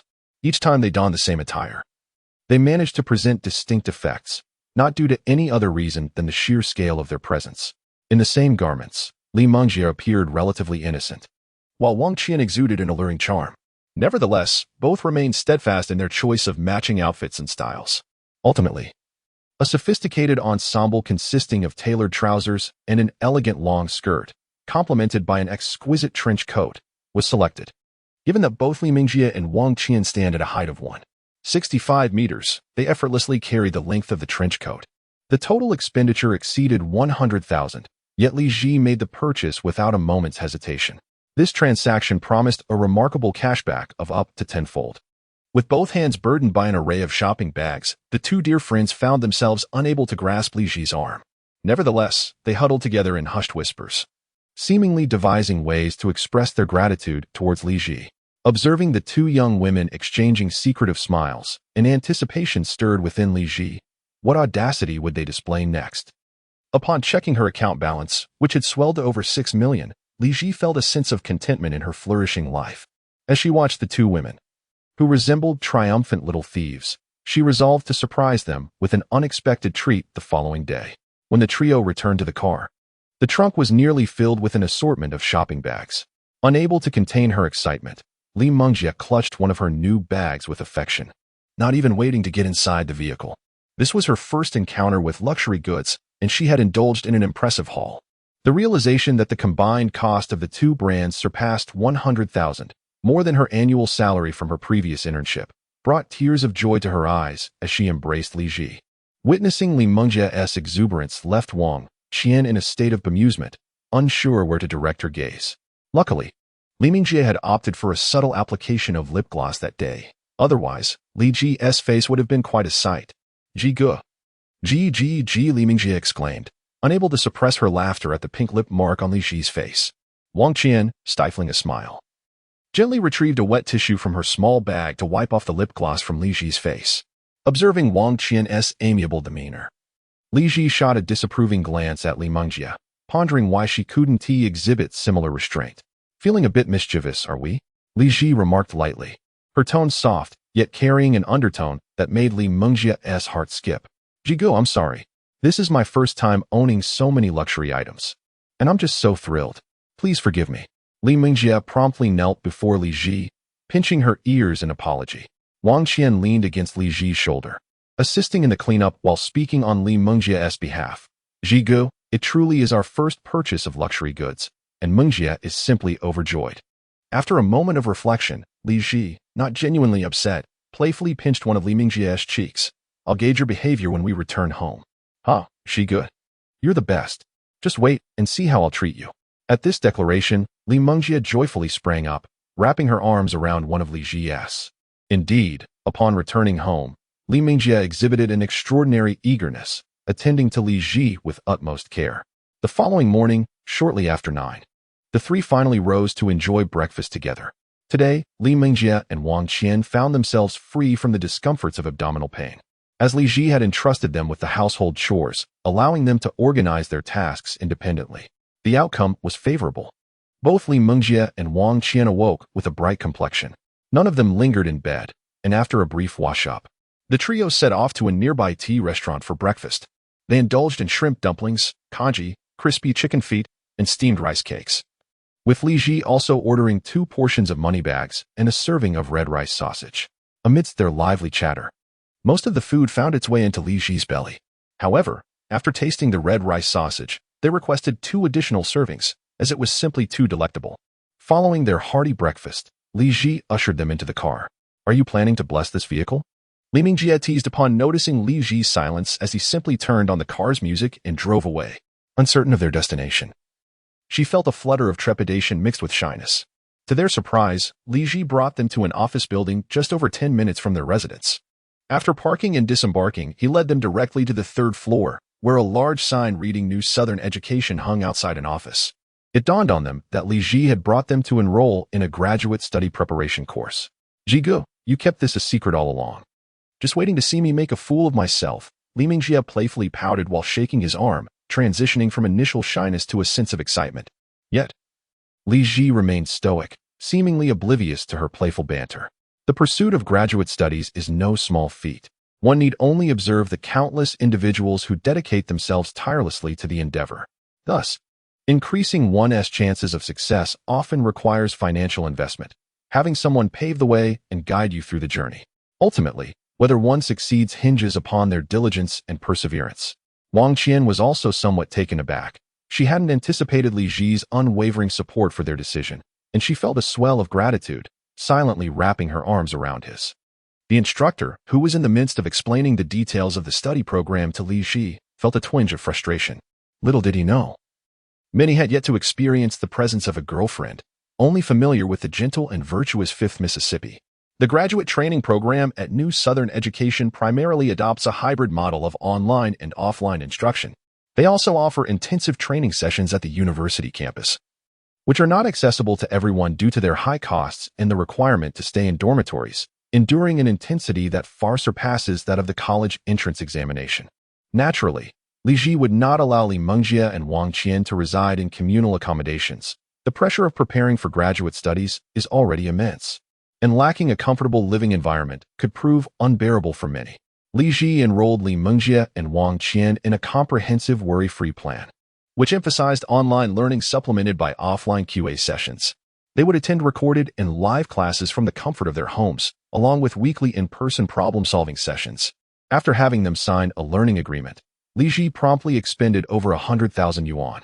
With the funds now spent, Li Mengjie and Wang Qian clung even tighter to his arm. It was more touching than taking them to purchase luxury goods. In just 2 days, Li Ji had spent over 300,000 on the two of them.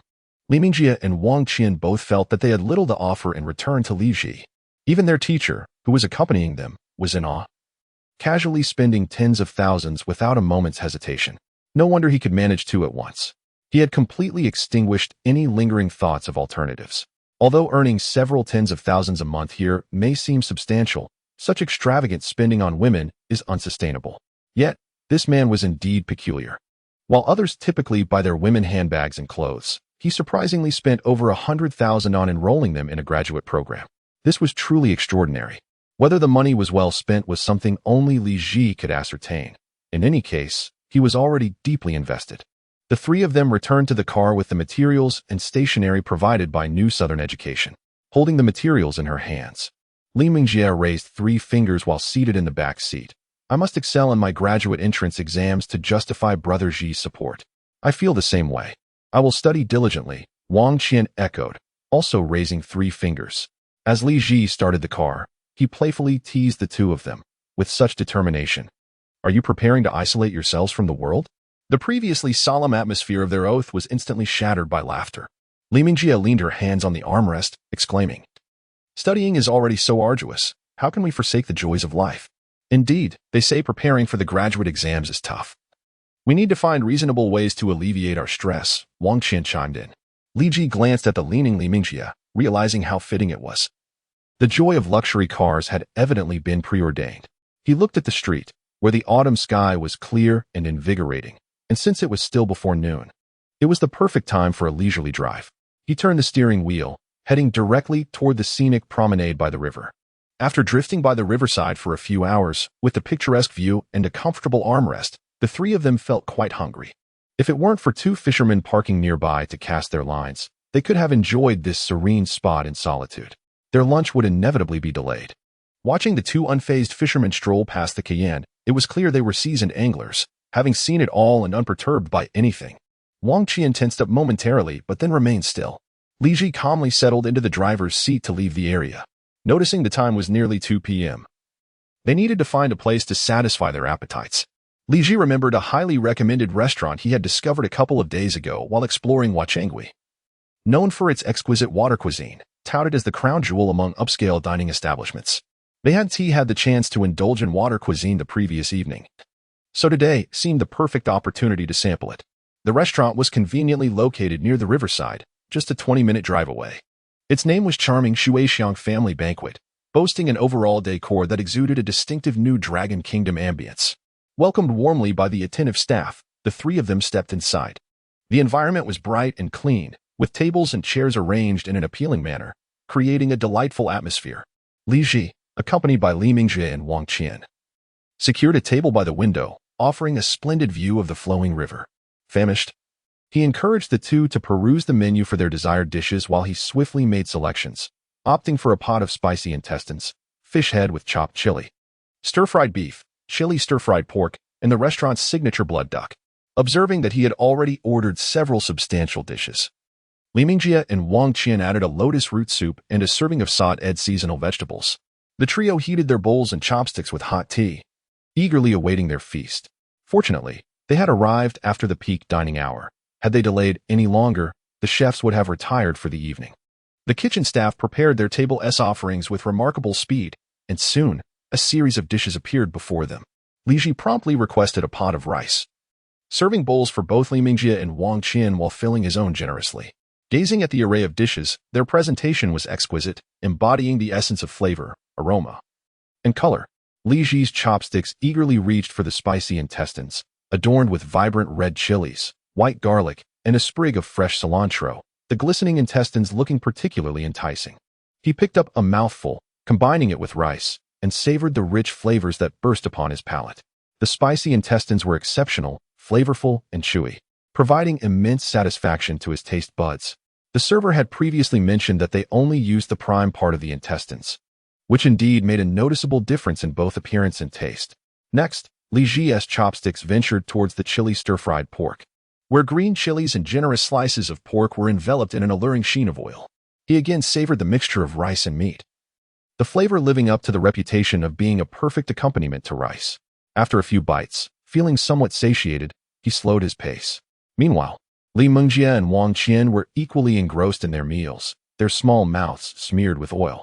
It was evident that their several hours of exertion had drained their energy, and satisfying their hunger was now their utmost priority. The subsequent stir-fried beef was delectable, with a robust flavor that assuredly reflected the quality of the ingredients. The meat tasted distinctly meaty, and the fish carried its unique aroma. Each dish allowed the individual essence of its ingredients to shine through, affirming the restaurant's merit. The signature blood duck, touted as an intangible cultural heritage dish, featured tender duck meat and flavorfully seasoned edamame, making for an excellent accompaniment to rice. After finishing one bowl of rice, Li Ji indulged in a generous piece of fish, its smooth and fragrant flesh delightful on the palate. With another bowl of rice in hand, he resumed his hearty feast. The sautéed seasonal vegetables were also commendable, offering a refreshing sweetness that balanced the spiciness of the other dishes. Their ravenous hunger was undoubtedly influenced by the change in environment and the excitement of the occasion, prompting a bit of indulgence. Had it not been for the fishing enthusiasts, they might have struggled to find a meal at this hour. While he moderated his pace with the second bowl, he continued to relish the dishes, which maintained a pleasantly manageable level of spiciness, further enhancing their appetite. Even Wang Qian did not find the dish too spicy.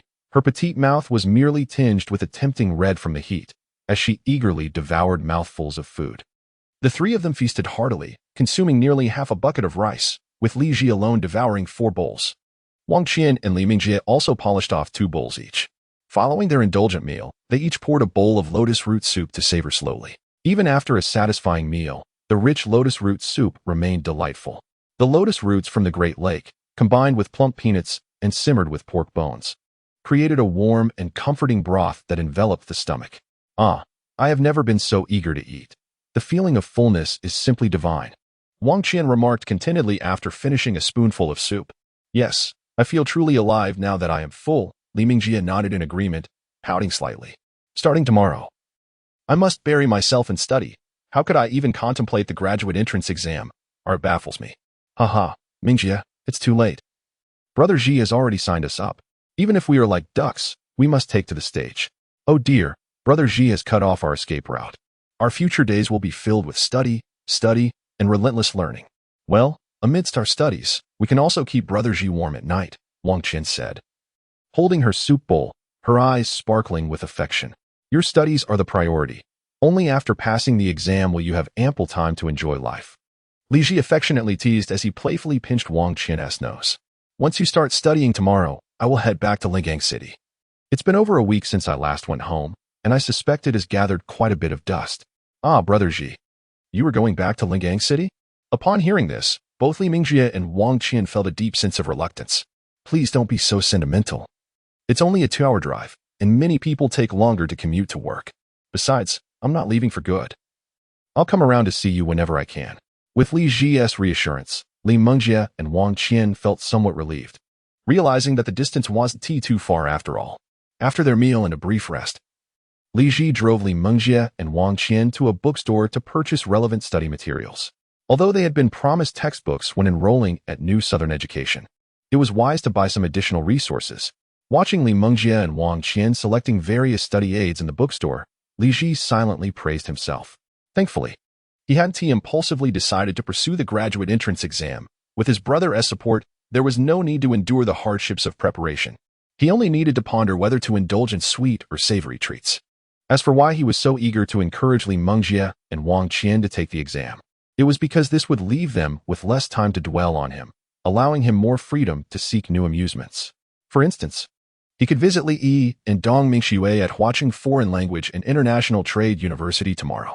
Additionally, he had long wished to embark on a self-driving journey. Due to the demands of work, Xiao Polo has yet to accompany Li Ji on a road trip. While the famed 318 National Highway may be currently inaccessible, the neighboring provinces still offer opportunities for exploration. The Cayenne, a city SUV, is more than capable of handling the highway. Li Ji has already sought companions for the journey in a self-driving travel forum. Under the influence of Li Ji's financial prowess, the trio spent an entire afternoon at a bookstore. Li Ji also reached out to a teacher from New Southern Education to request a list of essential study materials. In total, Li Mingjie and Wang Qian purchased several thousand yuan worth of supplementary resources, a significant portion of which consisted of various collections of past exam papers. Their towering stacks evoking a sense of despair. The bookstore staff, noticing the sheer volume of books, kindly offered to assist by using a small cart to transport them to the car. The trunk was filled to the brim. Just as Li Ji was thanking the bookstore staff and preparing to enter the vehicle, a middle-aged man in the driver's seat of an Audi nearby was loudly conversing on his phone. Let me tell you, tonight I've arranged a feast at the Haolai Kai de Peidang. Without a doubt, the best oysters in Huaqing, all of colossal size. I guarantee you'll crave them again after your first taste. Li Ji paused, intrigued. With a little disposable income, he found joy in culinary delights. Only those who have tasted such fare can truly speak on it. As soon as the man hung up, Li Ji approached him. Excuse me. I couldn't help but overhear you rave about the oysters at Haolai Kai de Peidang. Could you share the exact location? I have a penchant for good food. The middle-aged man, noticing Li Ji stepping down from the Qian, was eager to engage and promptly replied, No problem. Just add me on WeChat, and I'll send you the location. Li Ji pulled out his phone to scan the man's QR code. Observing that the man's WeChat name was his real name, Hao Zhilei, he quickly received a confirmation along with the location details. Li Ji replied with a message. Thank you, Brother Hao, much appreciated. The man responded with an OK emoji. Should their paths never cross again, Li Ji would either remain in the WeChat list or be removed during a future culling of contacts. However, these interactions are merely a part of life. What mattered most was that Li Ji had acquired the address of the restaurant. Upon searching online, he discovered a plethora of positive reviews, with many claiming that this establishment sets the standard for oysters in Huaqing. Once settled in the driver's seat, Li Mingjie inquired from the back, Brother Ji, what prompted you to seek out the name of that restaurant? As he fastened his seatbelt, Li Ji responded, I generally don't bother asking, but when that gentleman mentioned it as the pinnacle of oysters in Huaqing, it instantly piqued my appetite. Brother Ji, at this rate, your six-pack abs will soon be a thing of the past, she teased, envisioning Li Ji's slightly plump figure. Li Mingjie and Wang Qian erupted into laughter in the back seat. I possess a rare gift. I shall indulge in both food and drink as I please. Li Ji remained unconcerned, as his physique had already been solidified by his brother Zongzi. It mattered not that he indulged in copious amounts of food. Even if he feasted daily on succulent morsels, his form would remain unchanged. Such was the pride of a true slacker. After driving home, he parked right in front of the apartment building, fortunate to have an elevator. Wang Qian, burdened by her own load, was tasked with holding the elevator door. Li Ji and Li Mingjie took turns transporting the books, with Li Ji primarily shouldering the responsibility. Had the books not been stacked too high and precariously, he would have completed the task in a single trip. A substantial pile of books was placed beside the sofa. Li Ji surveyed the living room space, noting a considerable area remained between the coffee table and the balcony. Since they were to study, it would be prudent to acquire a dedicated study desk to enhance their focus. Observing that it was still early, Li Ji promptly placed an order at a nearby furniture store for a large bookshelf, 2 writing desks, and 2 ergonomic chairs. The store offered swift delivery, promising that all purchased items would arrive within an hour and a half, provided they were within a 10-kilometer radius. While awaiting the arrival of the furniture, Li Mingjie and Wang Qian crouched on the floor, organizing reference materials and past exam papers. Meanwhile, Li Ji settled on the sofa, perusing posts on a travel forum dedicated to self-driving tours. As he scrolled through threads discussing road trips along Route 318 or the independent Kubu Highway, his fingers trembled with excitement. These were his aspirations. With both time and resources at his disposal, why not embark on such an adventure?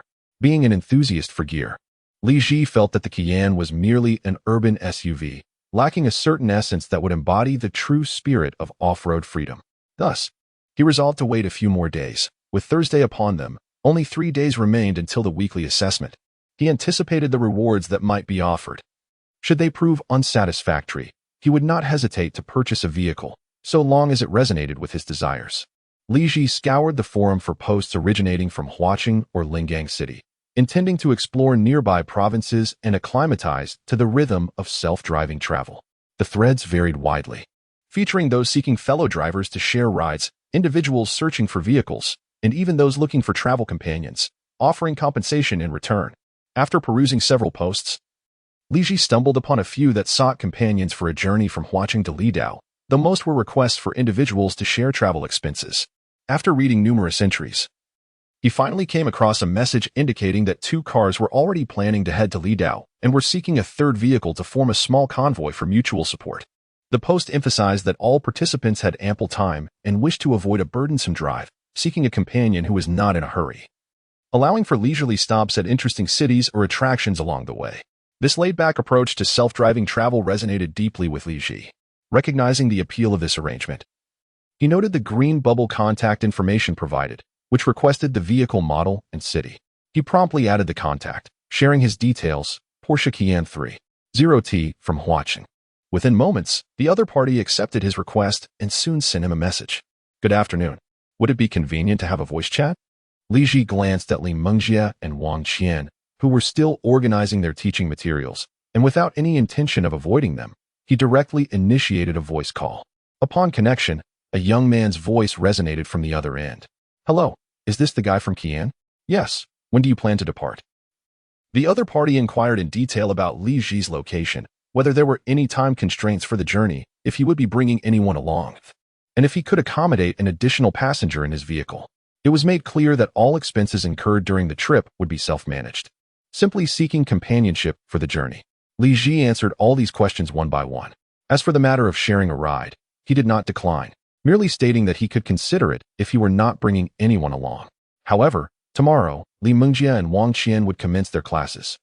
Others were occupied with their studies or work, leaving no suitable companions for an outing. Ultimately, Li Ji and the other party agreed to set off at 8 a.m. this Sunday, gathering at the entrance of the Flower River Expressway.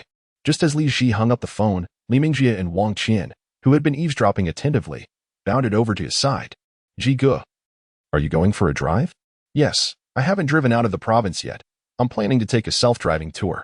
Ji Ge, did you enroll us in classes just so we wouldn't hinder your plans? Li Mengjie exclaimed as she playfully perched herself on Li Ji's lap. Gazing at him with a hint of melancholy, Li Ji cupped her face in his hands and affectionately ruffled her hair. Focus on your studies. This idea only struck me today.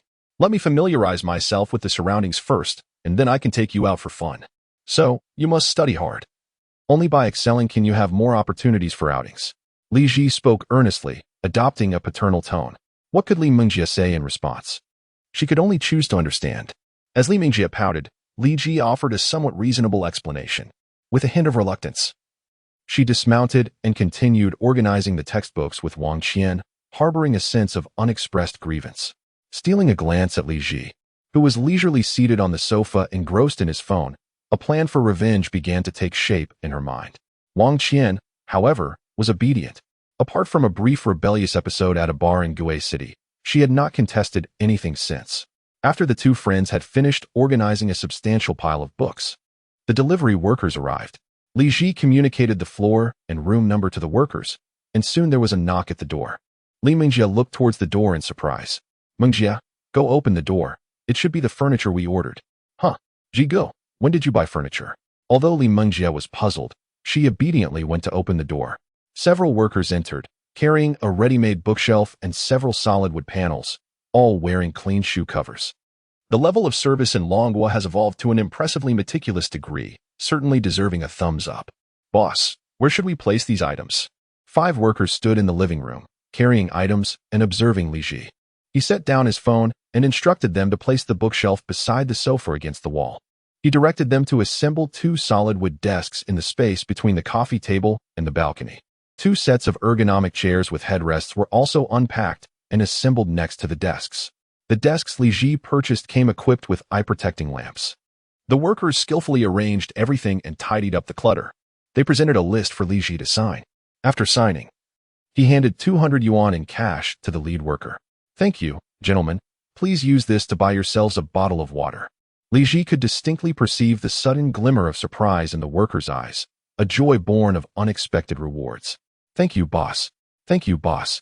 The 2 lead workers exclaimed in rapid succession, while the others behind them, though silent, could not conceal their gratitude, evident in their expressive lips. As the workers departed, filled with appreciation and delight, they even took a bag of trash with them from the entrance. When Li Ji was earning a monthly salary of 8,000 He would have never considered giving the workers extra money, as what they did was merely their duty. However, now he found joy in the gratitude of the workers, which felt quite rewarding. As he admired the two beautiful desks in the living room, Li Mingjie leapt onto him, exclaiming, "Brother Ji, I adore you." Just as Li Ji steadied her, another figure rushed from behind. "Brother Ji, thank you." Both Li Mingjie and Wang Qian had never shown such excitement before. Eagerly anticipating delicious food, Li Ji felt it was only right to provide for them, and thus he acted upon that instinct. Now, he no longer needed to hesitate, for the balance on his bank card granted him confidence.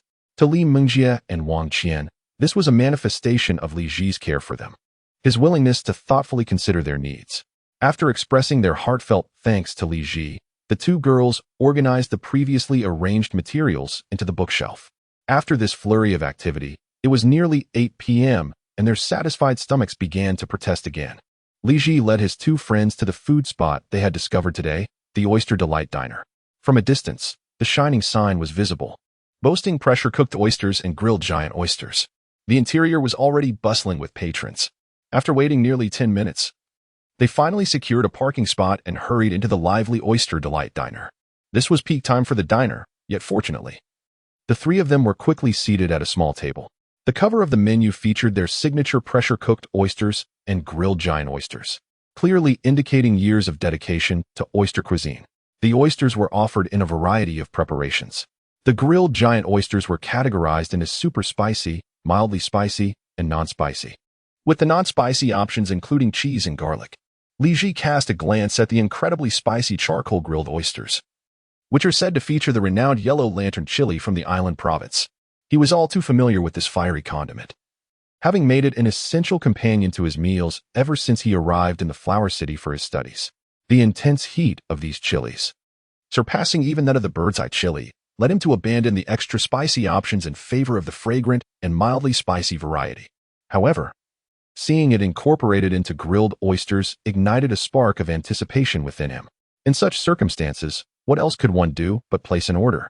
The restaurant offered charcoal grilled oysters priced between 108 to 198 per dozen, categorized by size. Without hesitation, Li Ji opted for the premium selection at 198. As online reviews touted these as the largest, with shells longer than shoes and each piece of oyster meat the size of a palm. The pressure-cooked oysters were uniformly priced at 168. Merely perusing the menu left Li Ji's stomach growling with hunger. He ordered one serving of pressure-cooked oysters, 4 servings of charcoal-grilled oysters, and noticed a variety of other dishes, including barbecued items, shrimp and crab congee, and house specialties. Observing Li Mingjie and Wang Qian eagerly watching him without placing their own orders, he felt the urgency to finalize his choices so they could indulge. After scanning the menu once more, he added a sizzling bullfrog dish, a stir-fried pork intestine, and a serving of the restaurant's famed succulent lobster. He also ordered a portion of lamb chops and charcoal-grilled prawns, concluding with a plate of stir-fried beef ho fun. The pressure-cooked oysters arrived first, prepared using a specially customized giant pressure cooker. While waiting for their dishes, Li Ji and his companions witnessed the dramatic unveiling of the steamed oysters. Each pot was brought to the dining area after being depressurized at the stovetop, and the moment the lid was lifted, a magnificent display of large oysters greeted the diners. Each order was delivered in sequence to the tables. As they watched others dig in, Li Mingjie and Wang Qian had already swallowed countless times in anticipation, their hands itching to grasp the dipping sauce. Fortunately, the restaurant's efficient service ensured that their order of pressure-cooked oysters was swiftly presented after the lid was lifted. Li Ji picked up one oyster and marveled at its size. The largest ones were indeed as big as a palm. As they had just arrived and were still quite hot, Li Mingjie and Wang Qian were hesitant to touch them, exclaiming in dismay. Li Ji generously divided the largest oyster between them. With a gentle poke of his chopsticks, the oyster meat separated effortlessly from the shell.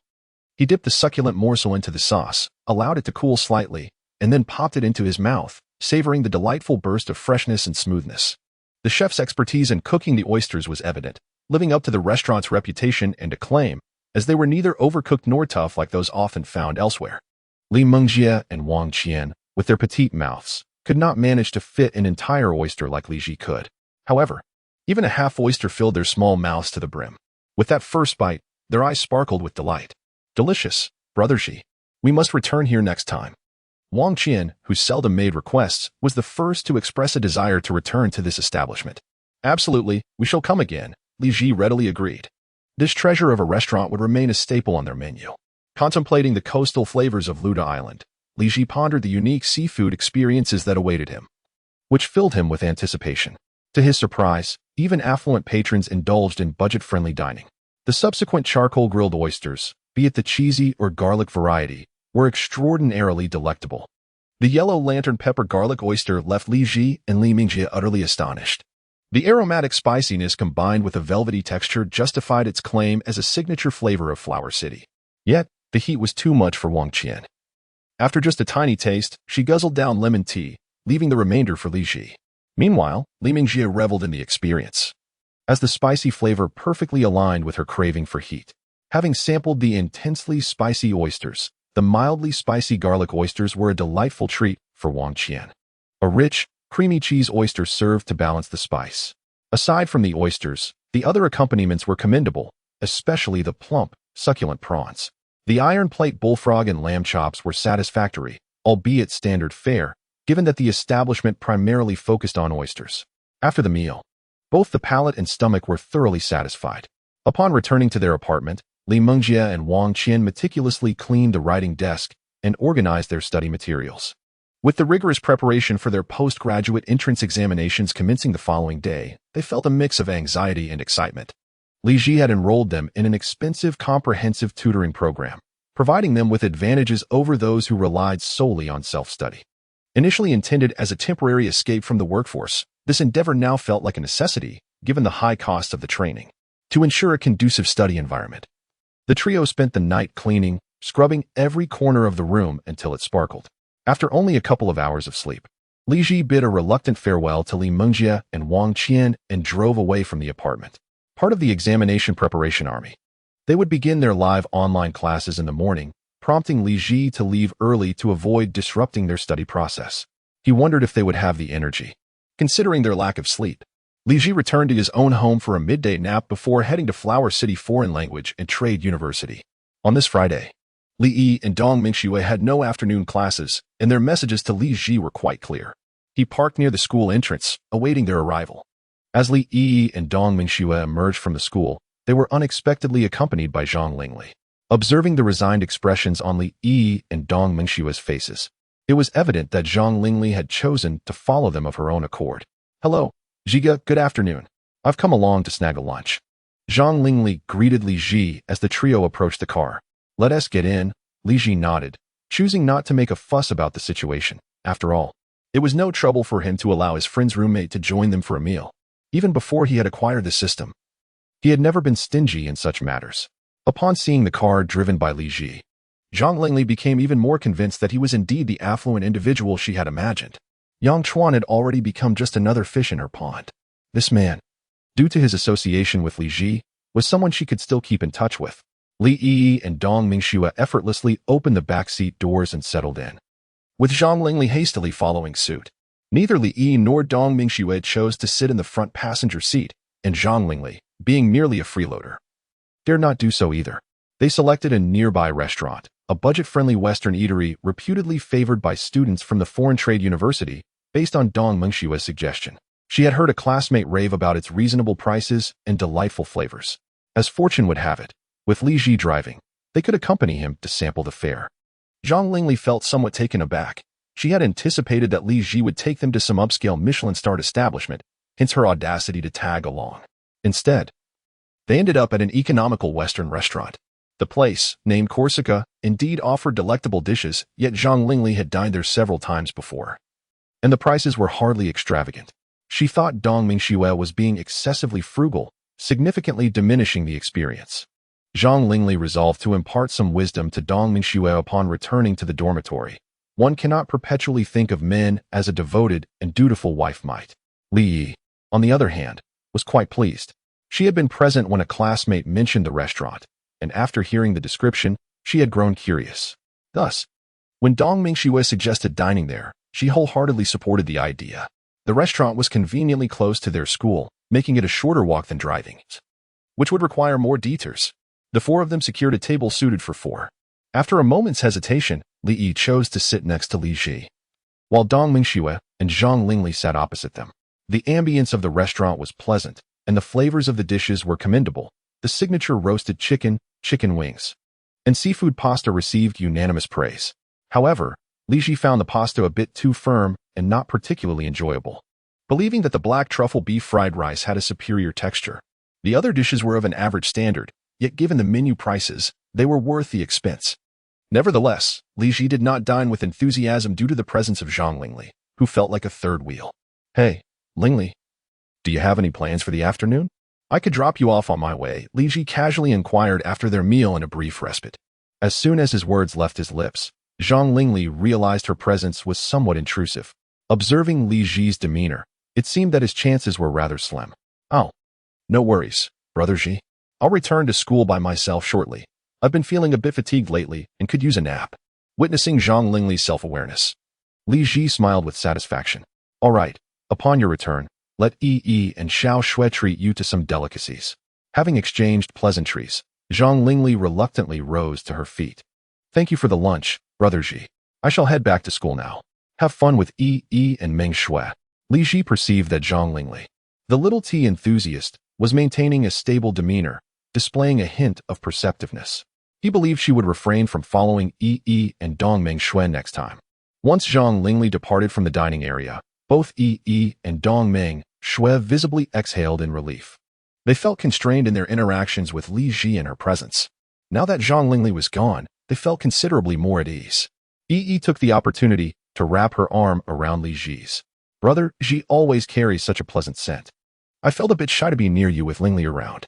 "Indeed, it felt somewhat awkward with her here," Dong Mengshui agreed with a nod.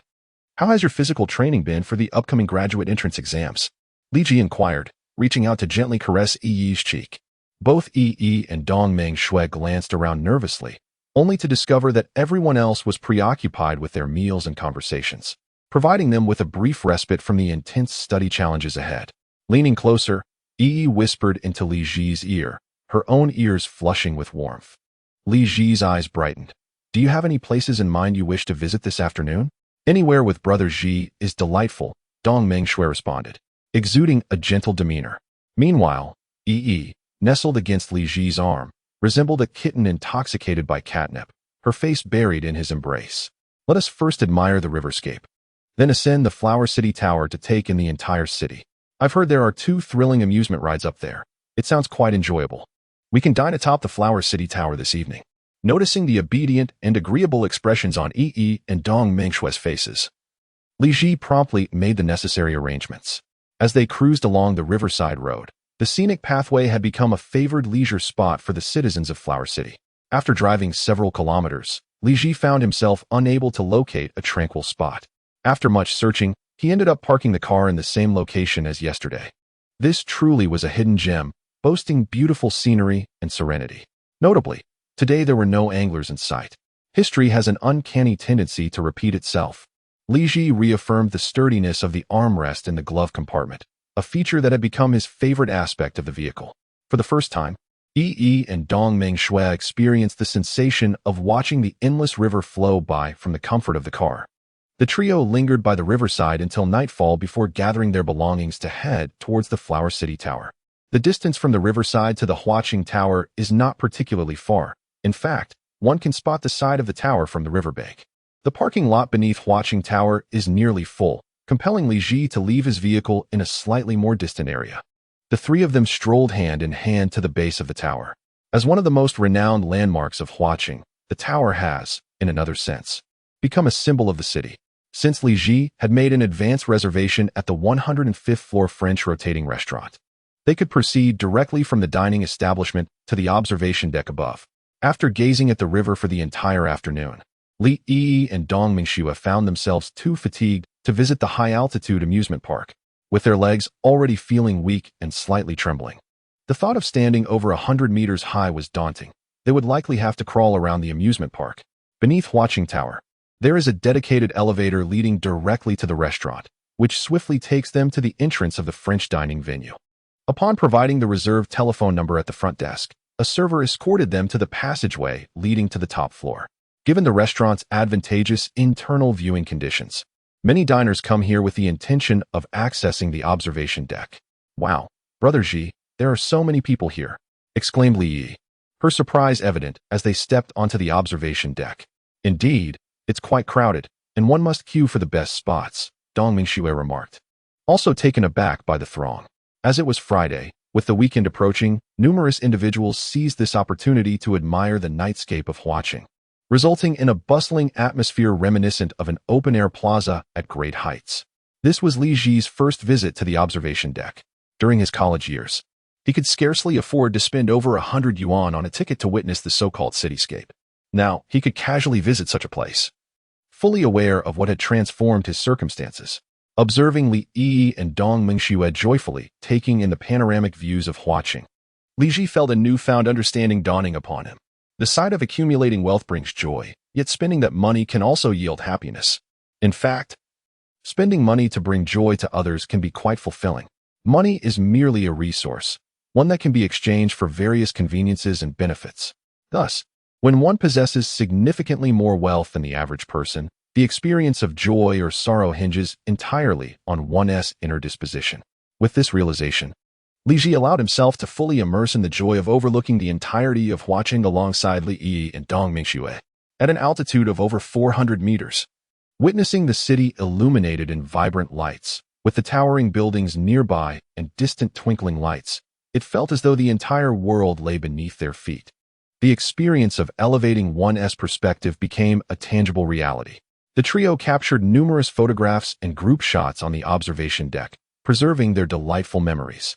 The original scenic platform featured an external Ferris wheel, reputed to be the tallest in the world, capable of revolving around the entire platform.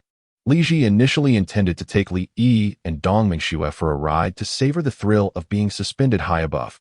However, the two girls resolutely declined, unable to comprehend the joy of such heights. Jigu, come over here. Li Yi and Dong Mingxue cheerfully beckoned him, having discovered a splendid spot for a group photo.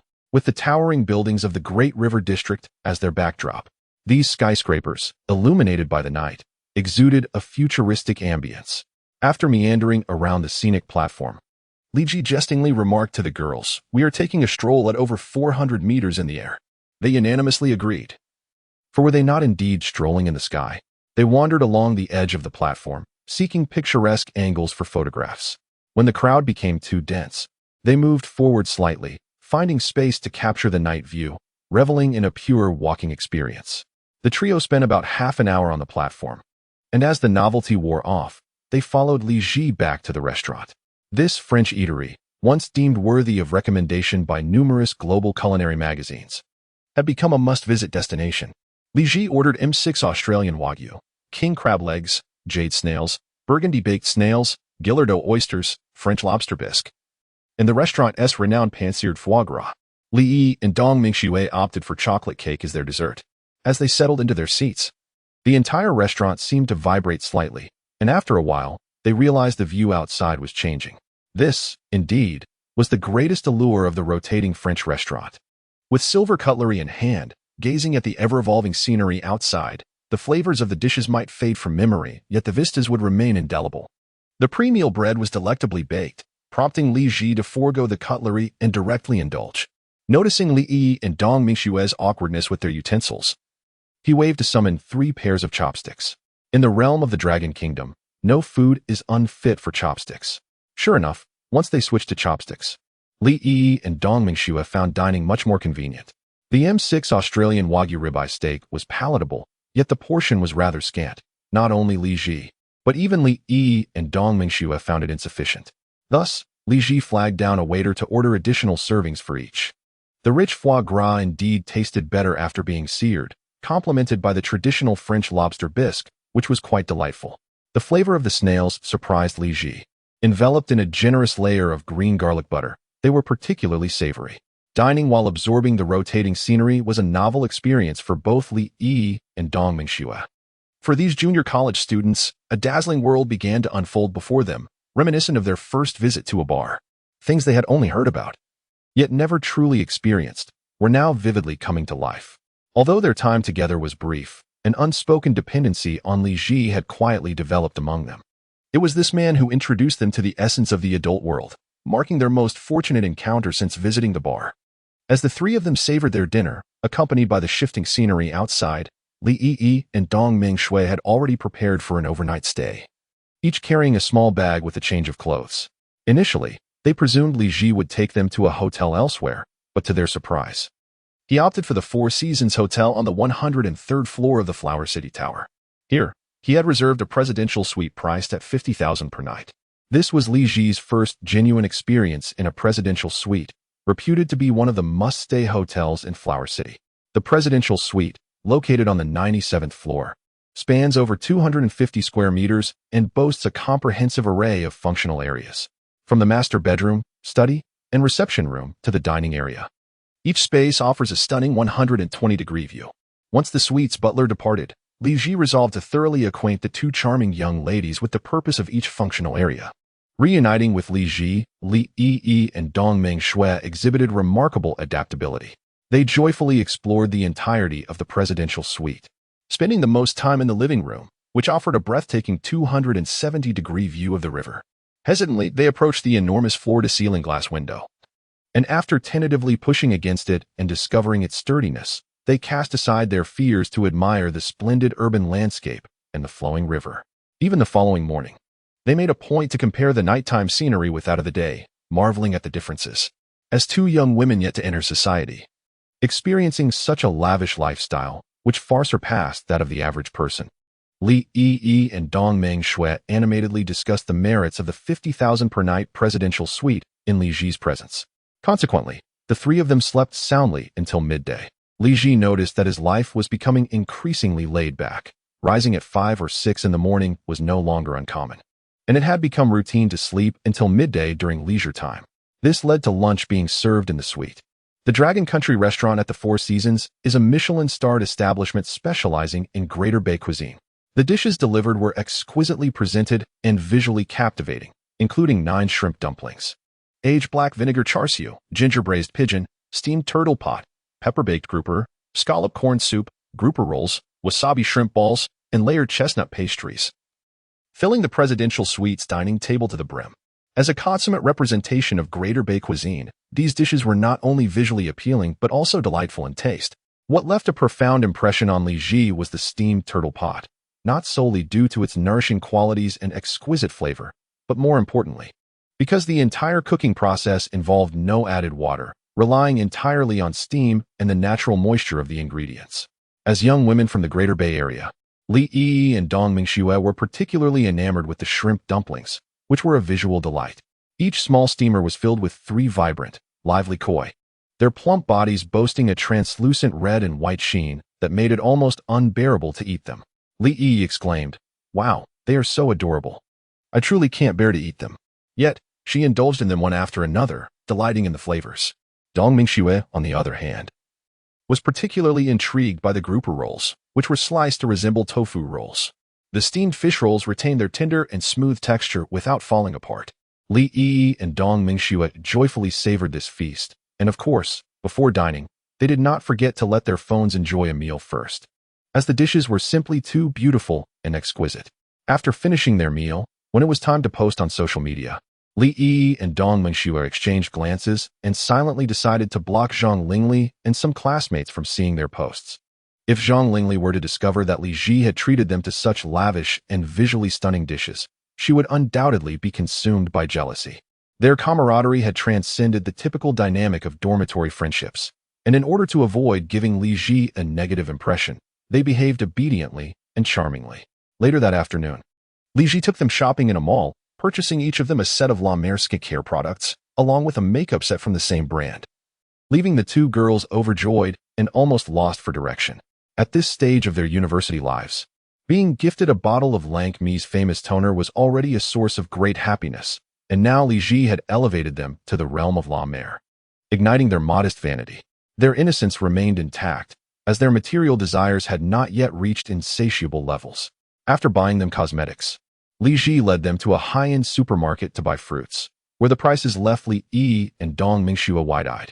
Fuji apples priced at 15 yuan each, strawberries over 700 yuan, pomelos exceeding 200 yuan apiece, grapes at over 300 yuan per jean, and cherries costing more than 400 yuan per box. Mingxue. Take a look at what fruits you like and grab a few, Li Ji said, pushing a cart towards them. Brother Ji, these fruits are so expensive, Li Yi whispered, tugging at his sleeve. The prices of the fruits here were the highest she had ever encountered. Well, many of these fruits are imported, which is why they are pricier. No worries, just take whatever you enjoy, Li Ji replied nonchalantly, allowing them to choose freely. In truth, it was also his first time purchasing such expensive fruits. He surmised that the flavors of such costly fruits should be exquisite. However, after hesitating for quite some time, Li Yi and Dong Mingxue couldn't bring themselves to select any. They are able to keep up with luxury presidential suites that cost tens of thousands for a night and indulge in extravagant meals that amount to several thousand for a single feast. Yet, when confronted with fruits priced at hundreds per pound, they falter.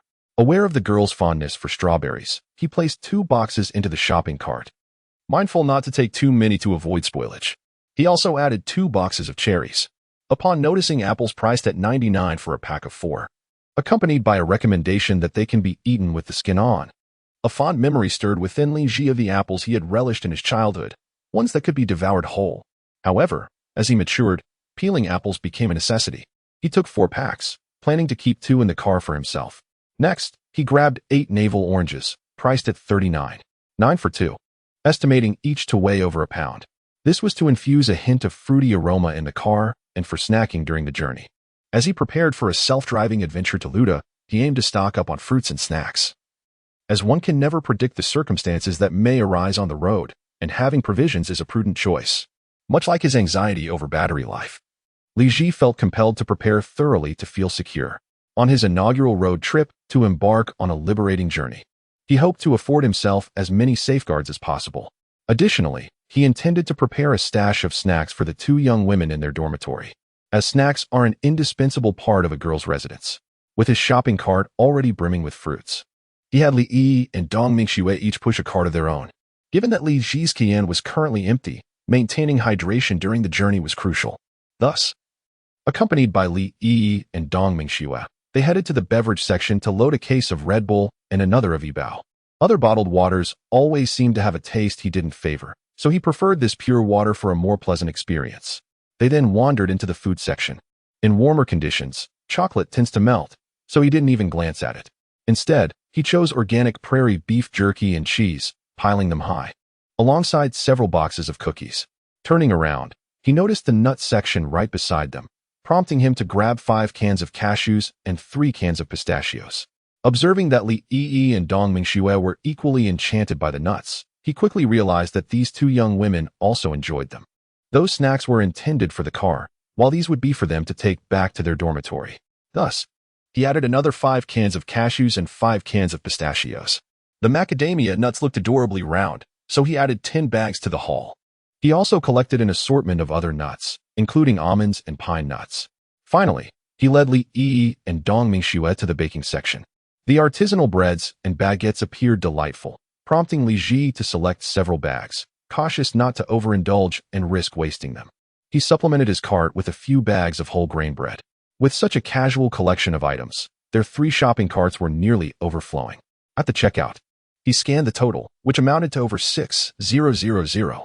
Li Ji proceeded to organize the items at the counter, setting aside a pile for his car and another for Li Yi and Dong Mingxue to bring back to school. The dormitory boasts a rather charming door number. Due to the abundance of items, they ultimately pushed a shopping cart directly to the vehicle parked in the underground garage. The snacks that Li Ji intended to take were stacked in the trunk, while those meant for Li Yi and Dong Mingxue were placed in the back seat. Wow, Brother Ji has bought us so many snacks. We're bound to gain weight, Li Yi exclaimed, her eyes sparkling with happiness as she gazed at the large bag of snacks and several boxes of fruit beside her. Dong Mingxue, unable to contain her excitement, dove into the snacks, exclaiming, "Wow, just imagine having so many delicious treats every day. Life feels so blissful." As Li Ji drove, he glanced at the 2 young women in the rearview mirror. A little extra weight would be beneficial, allowing their flesh to settle in the right places. Although both Li Yi and Dong Mingxue possessed commendable figures, their contours were somewhat moderate. Given the depth of their relationship, neither felt the need to hold back. Li Yi giggled, "Brother Ji, you must prefer those breathtaking beauties who can't see their toes when they look down." Oh, this girl must have spent considerable time contemplating men. Li Ji was somewhat taken aback. upon seeing Li Yi's delicate features. He hadn't anticipated that her inner switch would be flipped, revealing a slightly more mature persona. However, he refrained from being overly critical and offered a gentle reassurance. There are advantages to both ample and slender figures. With physiques like yours, dressing is effortless. You are natural clothes hangers. His final remark lifted Dong Mingshua's spirits, which had momentarily waned. She was generally satisfied with her figure, save for her slight concern regarding her bust size, which occasionally led to body image insecurities. Once their shopping was complete, Li Ji drove the two back to school, not out of concern for his own endurance, but rather apprehensive about rising early the next morning. While his stamina could support the endeavor, time would be a constraint. After all, Li Ji had already arranged a departure time with several online acquaintances. He planned to find a few travel companions to explore nearby provinces before embarking on solo adventures once he became familiar with the surroundings. Upon arriving at the apartment building where Li Yi and Dong Minxue resided, he initially intended for the sisters to carry their items upstairs themselves. However, overwhelmed by the sheer volume of snacks and fruits, they found themselves unable to manage. Li Yi rushed to plead with the dormitory matron for assistance, prompting Li Ji to help transport the goods upstairs. The matron insisted that Li Ji must return promptly after delivering the items, to which Li Yi expressed her heartfelt gratitude. After discussing the request with Li Ji, he contemplated and asked Li Yi to retrieve a tube of apples from the trunk as a gesture for the matron. Initially feigning reluctance, the matron eventually accepted the gift, allowing Li Yi to place it on her desk. As Li Ji followed Li Yi and Dong Mingxue upstairs, he couldn't help but notice how even a few apples were packaged in such extravagant ways nowadays. The dormitory matron casually picked up the transparent tube containing apples, her eyes widening in astonishment. "This tube costs 99? Are we eating gold?" She glanced around hastily and quickly placed the expensive apples into the large drawer beneath the table. It was the first time she had encountered such costly apples, and she planned to take them home after work to share with her little grandson, as they would surely be highly nutritious. Li Ji strolled through the girls' dormitory, reminiscing about his university days when he had never set foot in such a place. To his surprise, years after graduation, he found himself with the opportunity to visit. As he walked, several long-haired girls passed by, wafting delightful fragrances. Many were curious about the two large bags of snacks he carried, as well as those held by Li Yi and Dong Mingxue ahead of him. The sight of those delectable treats sparked a glimmer of envy in their eyes. Upon reaching the entrance of Li Yi's dormitory, he glanced at the door number and couldn't suppress a chuckle. 338 was indeed a memorable number. "Come in, brother Xi. Why are you just staring at the door number?" Dong Mingxue, noticing his laughter, shyly urged him to enter. This door number had always been a source of embarrassment for them, but there was no choice. They had lived here since the beginning of their studies. Li Ji paid no further heed and stepped into the room, while Dong Mingxue quickly closed the door behind him. The dormitory was a typical four-person setup, with beds elevated above desks, and the room was well maintained. Li Yi and Dong Mingxue occupied two beds on one side, while one bed across from them was empty, and the other belonged to Zhang Lingli, who fortuitously was not present that afternoon. Colorful garments adorned the edges of Li Yi and Dong Mingxue's beds. However, Li Ji was unperturbed. He had seen far more than mere clothing. Li Yi and Dong Mingxue, unfazed, eagerly offered him a chair to sit. Li Ji declined, placing the snacks directly on Li Yi's desk and preparing to turn away. "You two take your time, brother Ji. Please stay a little longer." Thus, Li Ji lingered in the girls' dormitory for a brief conversation, but he did not overstay his welcome. Mindful of the dormitory supervisor, the supervisor observed Li Ji exit the dormitory in a hurry, noting that he had spent less than half an hour there. Considering the expensive apples he had brought, she refrained from commenting. Once seated in the driver's position, Li Ji exhaled heavily. The heat was overwhelming, and even now, he could feel the veins in his forehead pulsating. He grabbed a few tissues from the glove compartment to dry the sweat from his forehead and neck. After regaining his composure, he started the Cayenne and departed from Huaqing Foreign Language and Trade University. As he drove out of the campus and merged into the flow of traffic, he switched on the radio, and a lively tune filled the car. "This feel is absolutely delightful, so refreshing." It was unexpectedly fitting. With a press of the accelerator, the Cayenne surged forward. After traveling a few kilometers, Li Ji finally calmed down from his earlier excitement. With no urgency to reach any destination that evening, he first sought out an ATM, withdrawing 20,000 yuan in cash to stash in the armrest compartment, just in case it would come in handy later. After Li Ji re-entered the vehicle, He drove slowly along the auxiliary road, when suddenly a large storefront caught his eye, the Note Music Store. He recalled that Tongzi Gu had awarded him advanced guitar techniques as a reward, but he had not found the time to verify them in the past few days. It was the perfect opportunity to purchase a fine guitar. In the future, during his solitary drives, he could strum the guitar and sing to alleviate boredom. This thought illuminated Li Ji's eyes. As the sun gradually descended, golden rays bathed the earth, and with a car, a person, and a guitar, he felt a sense of freedom on the open road. How splendid! Li Ji observed the intersection ahead, and upon reaching the designated spot, he made a right turn onto the street lined with shops. He parked his car and walked toward the music store. Before he even reached the entrance, he noticed that the atmosphere inside was quite lively, for individuals were playing different instruments, performing a classic song. A crowd of 7 or 8 people had gathered to enjoy the live performance. The guitarist was passionately belting into the microphone, the brightest star in the night sky.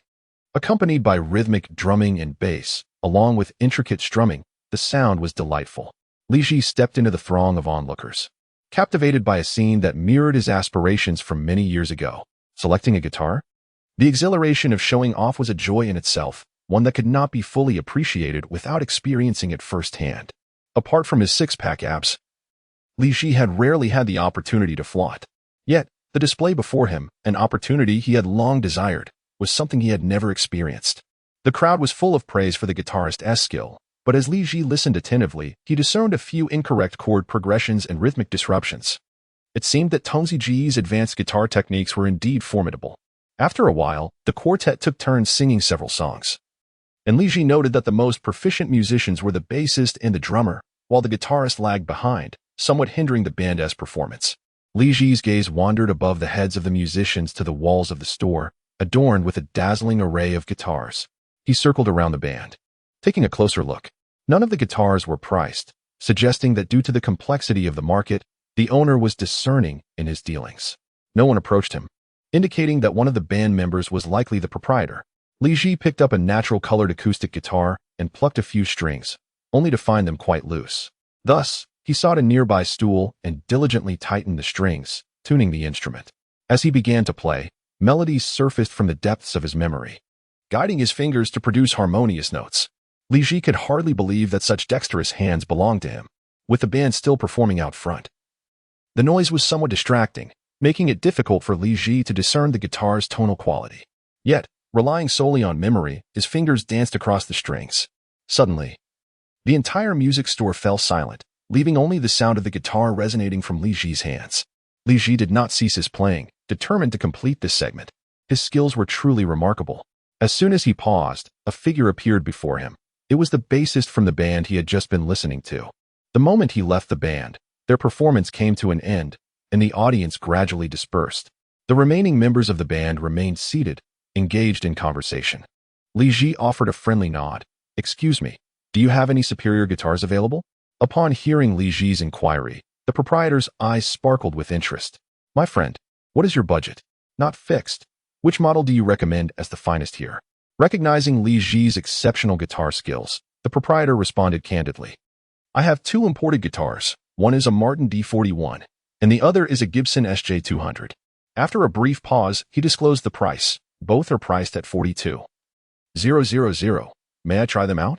Li Ji loosened the strings of his current guitar and returned it to its original position. Keeping the strings tightly wound for extended periods can warp the neck, which is why guitars in stores are typically left with slack strings, except for a few that the owner frequently plays. "Certainly, please hold on a moment." The proprietor promptly headed toward the back storage. Shortly thereafter, he returned with 2 gleaming acoustic guitars. "Take a look. The Martin D41 is in natural wood color, while the Gibson SJ200 is in sunset hue. If you prefer the natural wood color, I have another one inside." The proprietor carefully placed the 2 guitars on stands beside Li Ji. "If you don't mind, could you also bring out the natural wood-colored Gibson?" Li Ji made a request, eyeing the 2 guitars before him. "No problem at all." The proprietor readily complied and headed back to the storage room. Gazing at the 2 wooden guitars, Li Ji noted that neither had any chips or defects. The Martin D41 had a slightly elongated body, while the Gibson SJ200 appeared more rounded. Li Ji first picked up the Martin D41, noting that it too was in a relaxed state with the strings showing minimal signs of wear. He proceeded to tighten the strings on both guitars and tune them. As he pondered what to play, a melody from a bar in Gue City surfaced in his mind, where the owner had performed an evocative solo. After a brief recollection, he began to play. As soon as the sound of his guitar resonated, the three band members, previously indifferent, straightened in their seats, their expressions transforming to astonishment as they set down their instruments and approached him slowly. Li Ji completed the introduction with a rhythmic sway, and upon looking up, he found himself facing four individuals, one of whom was the proprietor, now holding a natural wood-colored guitar. Wow, your skills are extraordinary. This is virtually an original rendition. It's the first time I've heard someone perform this song so authentically in person. Are you in a band, or do you manage a bar? Your expertise is remarkable. The quartet before him expressed their admiration with fervor. I haven't done anything noteworthy. It's merely a personal passion. Li Ji replied with a smile to their inquiries. He then picked up the Gibson guitar and played the same melody again. Upon listening closely, he discerned slight variations in the tonal quality between the two guitars. Come on, brother, give this a try, said the owner, his face alight with respect as he hurriedly handed Li Ji a natural wood-colored Gibson guitar. Li Ji placed his current guitar back on the stand before accepting the one from the owner. After tuning it similarly, he played through the piece once more. Upon comparison, he felt that the sunset-colored Gibson produced a slightly superior tone. He noted that the Martin guitar had a rounder sound, while the Gibson offered a brighter clarity. The Martin was versatile across various genres, whereas the Gibson was more suited for strumming and singing. Acknowledging their respective strengths, Li Ji decided not to dwell on which was better and directly addressed the owner. I'll take both, the Martin and the Gibson, and I hope for a bit of a discount.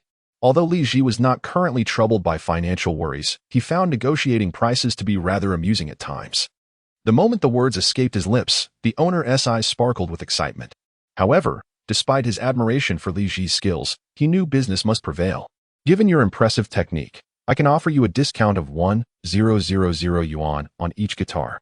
Sensing that the owner was about to enter the familiar phase of haggling, Li Ji decided to steer the conversation away.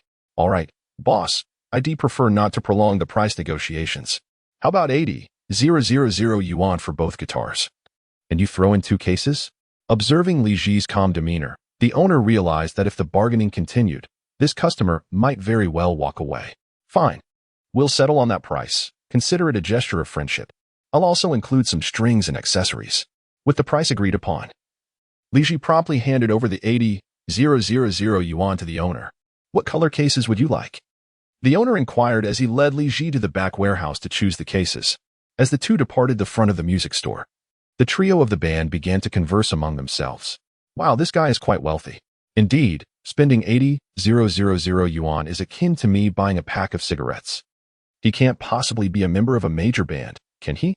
I don't recall anyone like that in Huaqing's music scene. While the band members whispered amongst themselves, Li Ji emerged from the back warehouse, carrying 2 black guitar cases. The owner held a small bag containing strings, picks, capos, and tuners, along with a business card. Brother, if you ever wish to play some music, feel free to drop by. We all gather here out of shared interest. The owner's words caused Li Ji to pause momentarily in his task of packing the guitars. He proceeded to pack the Martin, lifting the Gibson instead. Boss, I practice alone and have never played in a band. Would you mind if I had the brothers help me out a bit? Li Ji remained composed, not attempting to feign mastery despite the impressive guitar skills bestowed by his brother, Tongzi. However, he had indeed never collaborated with others before. Upon hearing the boss's words, his interest was piqued, and he resolved to give it a try, even if it meant incurring a small cost for practice. No problem, Dedong, hi. Let's lend a hand, he declared, much to the boss's delight. This seemingly affluent young man appeared quite straightforward, speaking plainly without any airs of aloofness. Most importantly, having heard him play in a few times, it was evident that his guitar proficiency was exceptional, with a remarkably stable performance. Each note was played flawlessly, without a single misstep. If someone of such caliber were to join the band, a noticeable enhancement in their collective skill was inevitable. The group returned to the small stage at the entrance, each selecting different positions to pick up their instruments. Li Ji soon discovered that Dedong was the drummer. Ahai played the keyboard, and the boss handled the bass. The previous guitarist stood nearby, watching with keen anticipation. This is my first time collaborating with others, so if I falter, please bear with me, Li Ji said as he took a seat on the high stool in front of the microphone. Turning to his companions to set a friendly tone. Feel free to choose whatever you like to play at your own pace. It's all just for fun, right? The boss reassured Li Ji, attaching a small microphone discreetly within one of the sound holes of his guitar. This pickup ensured that the guitar's sound would not be drowned out by the other instruments. As Li Ji strummed his guitar, a clear sound resonated from the nearby speakers, igniting a spark within him, a pure, exhilarating experience reminiscent of his youth. Which song shall we play, brothers? Speak up. Dedong, the straightforward northeastern lad, tapped his drumsticks together, producing a crisp sound.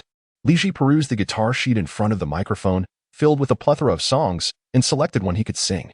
Suddenly, a song titled Resigning as Captain caught his eye. It was known for its extraordinarily long prelude, said to evoke a flood of emotions. Let us start with Hometown. I'll test the waters, he suggested. No problem. I'll substitute the electric guitar solo with the bass, the boss affirmed. Seeing everyone ready, Li Ji nodded and lowered his gaze, commencing the prelude S solo. The moment his guitar resonated, excitement flickered in the eyes of the boss and the band members. The essence was utterly pure. As Li Ji concluded his solo, originally an electric guitar segment, the boss's bass and Dedong's drums immediately followed suit, seamlessly integrating with the keyboard. At the crucial rhythmic point, Li Ji began to sing. The sunset once again reflects upon my face during his middle school music classes.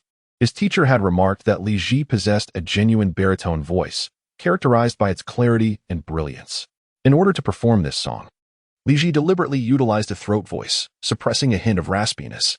His advanced guitar technique seamlessly intertwined with the accompaniment of other instruments as he commenced a fluid strumming. Amidst the rhythmic and distinct sounds of the drums, bass, and keyboard, the strumming resonated clearly and crisply. The boss and several musicians accompanied him, their eyes sparkling with enthusiasm. Li Ji was fully immersed in the atmosphere created by the band, feeling as though every cell in his body had come alive. As he delivered the final line, "Yet my heart remains wild," the boss concluded with a bass solo. What an exhilarating sensation this was. Once the boss's solo came to an end, Dedong was the first to exclaim, "Bro, your performance doesn't seem like it's your first time in a band. The synergy is exceptionally smooth." The boss wore an equally exhilarated expression. "Brother, do share some tips when you have the chance. Your skills are impressive." The guitarist from earlier stood aside, visibly astonished. "Oh oui, you certainly need more practice." The boss nodded in agreement. "Let us do it again. Today has been incredibly enjoyable." Dedeo at the back played a flourish with his drumsticks. Seeing everyone's eager expressions, Li Ji flipped through the guitar sheet in search of a song by Delay.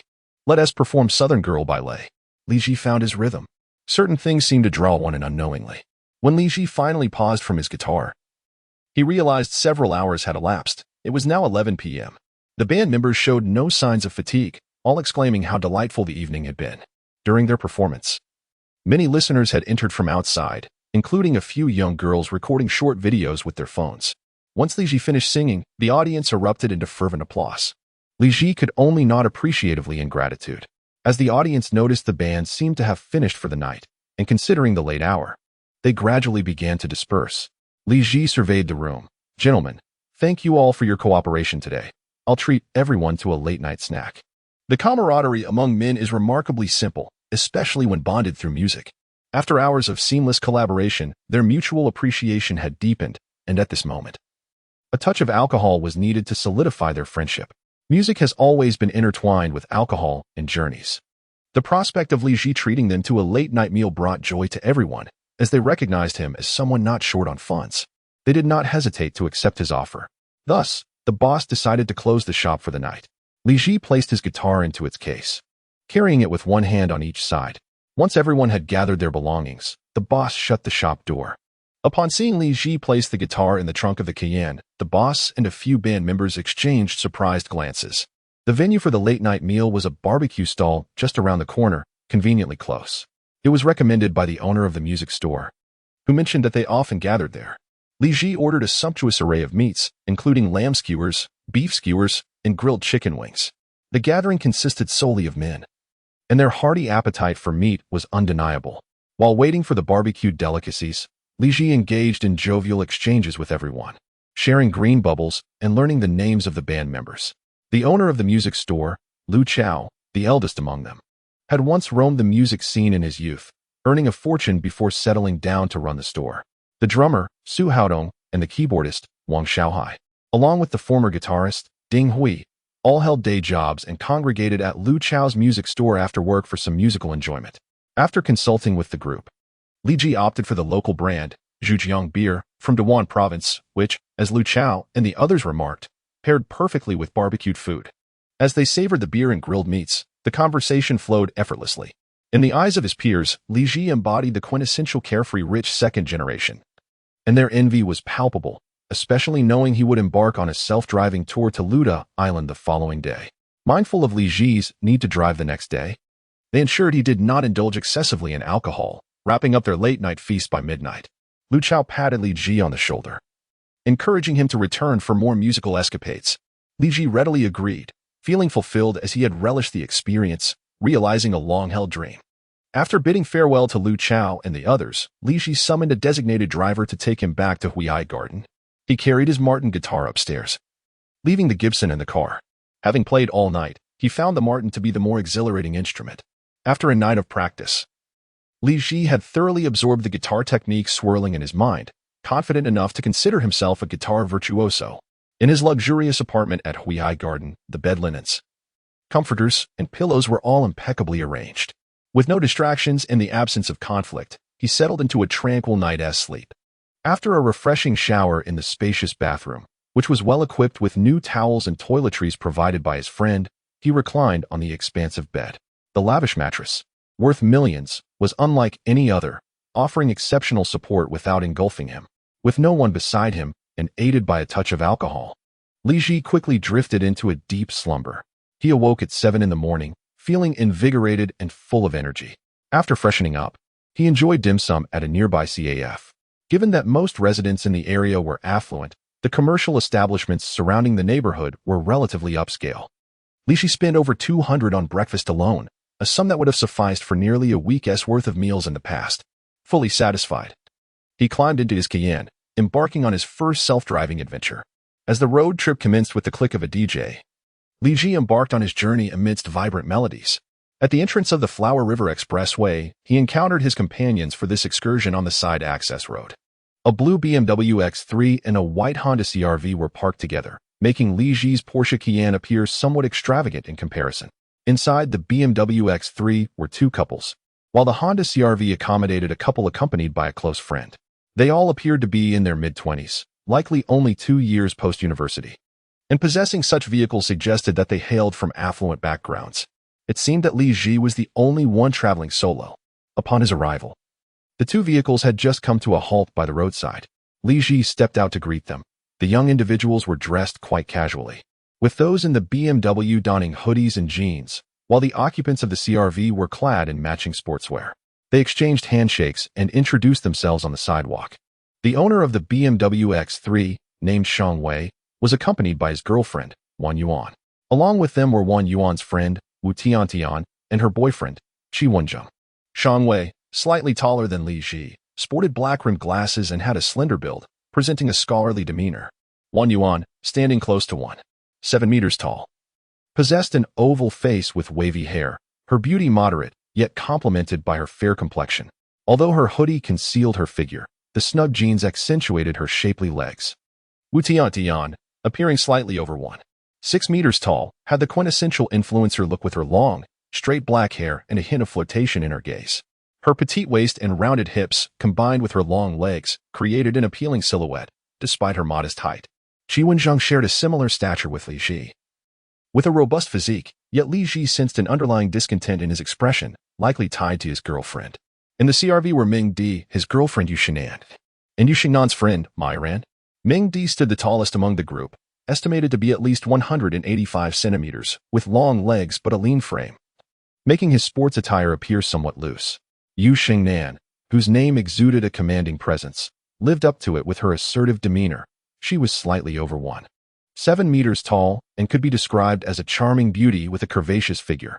Her fitted sports pants accentuated her lovely curves, and the half-zip jacket revealed a dazzling white sports tank top, an eye-catching sight. Li Ji mused that only Wang Qian could rival such a gathering. As for the last member, Ma Yiran, she embodied the quintessential sweet girl, standing at around 6 meters, her figure more compatible with Ming Di's, and her smile revealing a cute little fawn. Li Ji briefly introduced himself, noticing subtle shifts in the expressions of Wu Tiantian and Yu Shengnan. The change in Wu Tiantian was expected, but Yu Shengnan's body language surprised him. Such occurrences need not be forced. They were simply out to have fun. And Li Ji preferred to let things unfold naturally. Due to the uncertainty regarding everyone's readiness to embark on the journey, a group was not established earlier. However, since all participants have gathered as promised, we shall create a chat group for ease of communication during our travels, with the password being 1234. After a brief exchange, as the initiator of this road trip, Shang Wei proposed the formation of a face-to-face group. Upon entering the group, Li Ji observed that everyone had changed their names to their real ones, prompting Shang Wei to rename the group Beautiful Scenery Ahead, Journey Eastward. After ensuring all members had joined, Shang Wei intended to organize a convoy. However, he faced unanimous opposition, including from his girlfriend, Wang Yuan. The group expressed a desire to avoid a single-file formation, yearning instead for the joy of free driving. Noting the feedback, it became evident that the female participants were also capable drivers and could alternate behind the wheel. The only exception was Li Ji, but he remained unconcerned, confident that a few hours of driving would not fatigue him. Consequently, Shang Wei relinquished the notion of a structured caravan, opting instead for a free departure. With plans to convene for lunch in Chongqing by noon, we anticipated arriving at our destination in approximately 2.5 hours. Encouraging everyone to arrive by 12 o'clock and to communicate any changes in the group chat. Despite the opposition to his arrangements, Shang Wei did not harbor any resentment and patiently reminded everyone before they embarked. As participants boarded their vehicles, Ming D's CRV was the first to accelerate towards the highway. Shortly thereafter, Li Ji arrived at the EDC toll booth. He had previously activated the EDC while driving his Polo, though the card was now inserted into his ES8. This card had been provided by his friend Tong Zi during the vehicle handover. Once on the highway, Li Ji promptly activated the car's sound system. Having downloaded the complete discographies of the Dui Zhang and Lei Zi, eager to embrace the exhilarating sense of freedom that accompanied the journey, the Bose speaker delivered near-authentic sound quality to Li Ji's ears, lifting his spirits. Music has always been an essential element of the road. With his advanced guitar skills fully integrated, Li Ji could discern the precise finger placements and chords employed by the guitarist while listening. This enhanced auditory experience compelled him to sway in rhythm. Following the navigation, he gradually pressed the accelerator deeper in sync with the soaring melodies. Maintaining a prudent speed within 10 of the limit, steady as a rock. The music enveloped him, rendering even the faintest tire noise inaudible. Li Ji sang along exuberantly, transforming his vehicle into a personal concert hall. Ming Di appeared to be an impatient driver, as his white CRV vanished within minutes of merging onto the highway. While Shang Wei's vehicle was also absent from the rearview mirror, the essence of carefree driving commenced at that very moment. The first meal of the journey, as Li Ji continued to enjoy the music and sing, he surpassed Ming D's white CRV after more than half an hour, greeting him with a brief honk of the horn. The journey commenced for less than 10 minutes when a horn blared from behind. Ming Di's car surged ahead once more. It remains uncertain whether it was his own competitive spirit or the influence of his girlfriend, Yu Shengnan. Li Ji, however, remained indifferent. The outing was not primarily for racing. Driving served merely as an experiential endeavor, with the scenic views and delectable cuisine at the destination holding greater significance. Typically, Li Ji does not immerse himself in a singular song or artist for too long, as he prefers to occasionally refresh his auditory palate. Thus, when Shang Wei reminded everyone in the group that they were nearing Chongqing, he had already swapped the music in his sound system to a classic tune by the legendary singer, Brother Jiaju. The distinctive timbre of the voice and the pristine arrangement captivated Li Ji profoundly. Throughout the journey, the group engaged in little conversation, each absorbed in their own thoughts. Wang Yuan shared a location in the chat, recommending a local farm for its delicious dishes. The signature iron stove kung fu soup was highlighted as a must-try, reasonably priced, attracting many weekend visitors from Lingang City and Huaqing. Li Ji responded affirmatively and promptly switched the navigation to this location. After waiting 5 or 6 minutes, Meng Di and the others confirmed their agreement. The farm was not difficult to locate. Upon changing the navigation destination, they exited the highway and drove for less than 10 minutes before arriving outside a quaint farmhouse. Nestled halfway up a hillside, the area was lush with vegetation, offering breathtaking views, particularly of the great river meandering below. A sign for Iron Stove Farm hung on the simple gate. Observing the roadside, around 10 vehicles were parked, suggesting that the small courtyard lacked sufficient space for a proper parking lot, thus converting the roadside into a natural parking area. The presence of numerous diners indicated the establishment's popularity. Noticing that Meng Di and Shang Wei had yet to arrive, Li Ji announced his intention to disembark and place an order. Meng Di replied that they would arrive in 10 minutes, while Shang Wei's group would take about 15, encouraging Li Ji to order first and settle the bill later. Entering through a lengthy wooden corridor, the courtyard exuded a rustic charm reminiscent of ancient times. Several two-story buildings encircled a spacious yard, with many structures, including fences and walls, crafted from wood, evoking the essence of a countryside dwelling. Dining here seemed to offer an added touch of pastoral delight. At the end of the corridor stood a small wooden reception desk, where a simple and earnest farm girl welcomed Li Ji and inquired about the number of diners. Considering there were 8 in total, he requested a private room, with a view of the lush, tranquil forest outside. The girl presented the menu for Li Ji to make his selections. His gaze first fell upon the signature iron stove kung fu soup, priced at 65 per bowl, described as containing ingredients such as reishi mushrooms, angelica, tortoiseshell, and lean chicken. From this perspective, 65 per bowl seemed quite reasonable. Since he was here, he resolved to indulge in this delicacy and promptly ordered 8 bowls of soup. Gazing at the menu, I ordered a local specialty, the 5-fingered peach chicken. Following that, I selected my favorite, stuffed tofu, and a river delicacy, the steamed river catfish with black bean sauce. After some discussion, it was evident that the 8 of us would consume quite a bit. Having driven for over 2 hours, I was beginning to feel a bit hungry. Consequently, I also ordered the iron pot salt-baked chicken, steamed osmanthus fish, dry pot pork belly with asparagus, a tofu casserole, stir-fried pig intestines with pig's blood, cumin spare ribs, and a dish of sod-ed seasonal vegetables. Whether everyone would enjoy the meal remained uncertain, but I made sure to sample the local specialties, as I abstained from alcohol while driving. I requested a few bottles of fresh coconut juice from the charming young lady at the farmhouse. On the first day out, I had initially intended to treat everyone, believing that generosity would foster better camaraderie in the days to come. To avoid any disputes, I decided to cover the bill myself, which totaled slightly over 1,000 yuan, a sum that felt inconsequential to me. I asked the young lady to urge the kitchen to expedite the cooking process. Just a few minutes later, both vehicles arrived at once, instantly filling our private dining room with lively chatter. I welcomed everyone to take their seats around the large round table, where there was no particular seating arrangement, though most couples sat closely together, leaving only myself and Ma Yiran seated side by side. To my left sat Shang Wei. While waiting for the dishes to arrive, I stood up to address the group. "Dear friends," I began, "this is my first time driving out on my own, and I am unfamiliar with many aspects of this experience. I would greatly appreciate your assistance with our itinerary. Today's meal is on me. Let us enjoy it to the fullest." I felt it prudent to speak up before the food arrived. I knew that if they saw a multitude of dishes without prior consultation, it might cause some discomfort. By announcing my intentions beforehand, I hoped to preempt any objections. As expected, my words lit up everyone's faces. However, Shang Wei seemed a bit bashful. "Isn't it customary to share a meal together? This is our first outing, after all. I'm not trying to show off. I just wanted to break the ice and let things flow naturally afterward." I responded with a smile. "Thank you, kind sir. Let us be friends." Yu Xingyan playfully cupped her hands around her mouth and shouted, "Let us be friends, rich man." This elicited laughter from everyone, and soon the room was filled with playful banter about our newfound friendship with the tycoon. The first dish to arrive was a masterful soup. A server wheeled in a cart brimming with broth.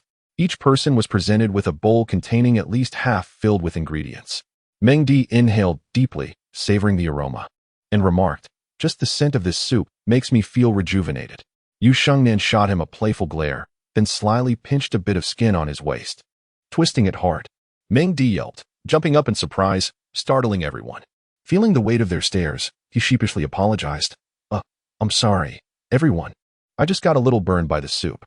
Everyone gazed in astonishment at his hand pressed against his waist. Could this soup truly scald one in such a manner? Li Ji hastily intervened, diverting the conversation. Meng Di was correct. This soup was best enjoyed while hot. "Let us partake in the soup first to whet our appetites, and then we shall dine," he suggested. Grateful for Li Ji's timely distraction, Meng Di cast him a thankful glance. Such a thoughtful companion indeed.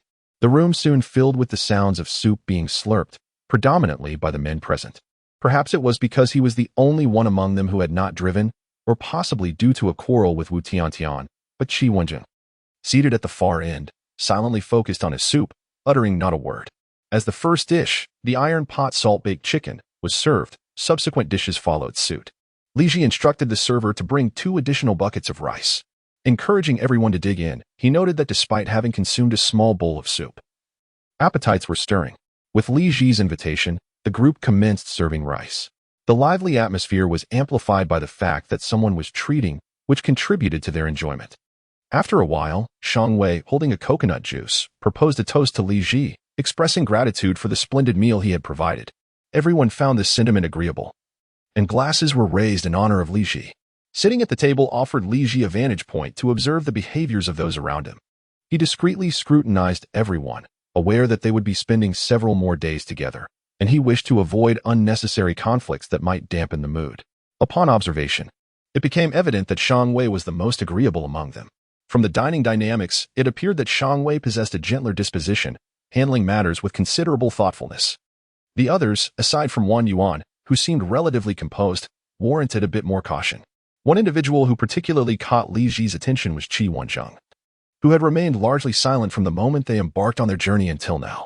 It was apparent that he possessed an exceptionally strong sense of pride. In contrast, Wu Tiantian displayed a more humble demeanor, frequently complimenting Wang Yuan and Shang Wei throughout the meal. Perhaps this divergence in character had led to a minor disagreement between Qi Wenjing and Wu Tiantian. Yet, there are times when pride lacks the backing of strength, rendering one's situation somewhat pitiable. Among the men present, Qi Wenjing was the only one without a vehicle, yet he maintained an unwillingness to bow to authority, which came across as excessively haughty. After all, others had driven him out for a pleasant outing. At the very least, one might expect a modicum of amiability and cheerfulness.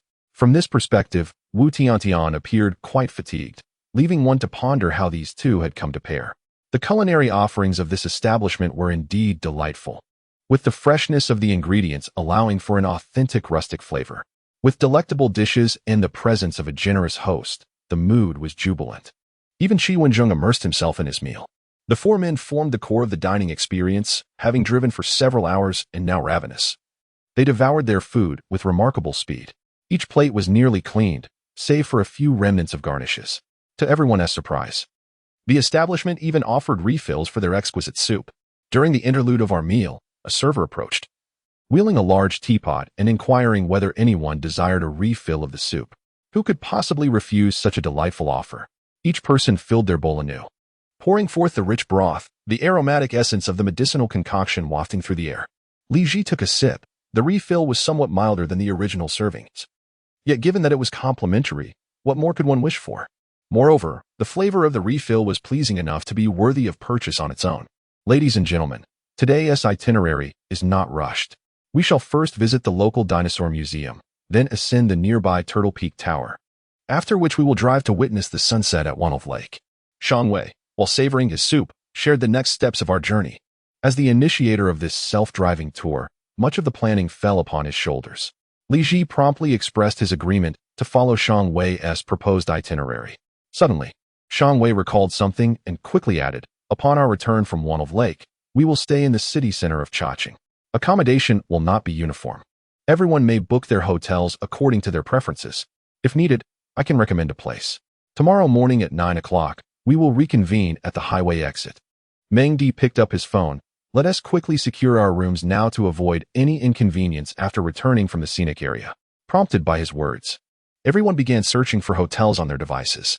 Shang Wei's group of 4 swiftly made arrangements, while Meng Di and his companions huddled together to discuss their lodging options. Li Ji remained unconcerned about this division. If the environment was not adversely affected, staying separately was indeed preferable, allowing each individual to choose accommodations that suited their financial circumstances, thus minimizing potential issues. After all, staying in a presidential suite while another occupies a standard room could lead to discomfort. With no reason to compromise on comfort, Li Ji sought out 5-star hotels. Perusing the available options on his travel app, he chose a Hilton located in the city center. He was uncertain of the hotel's specifics, but it was the prime location that drew him in. The presidential suite, priced at $6,999 per night, was described as having an area of 138 square meters, which he considered rather diminutive for such an esteemed accommodation. Where are you all staying? He inquired. We can meet up later for an evening stroll. Yu Shinan, with a bright smile, asked the others. What a coincidence. We are also near Taiping Ancient Street. Planning to explore that old street tonight, Wang Yuan exclaimed, equally surprised. Li Ji, where will you be staying? Shan Wei turned to Li Ji for an answer. Let me check.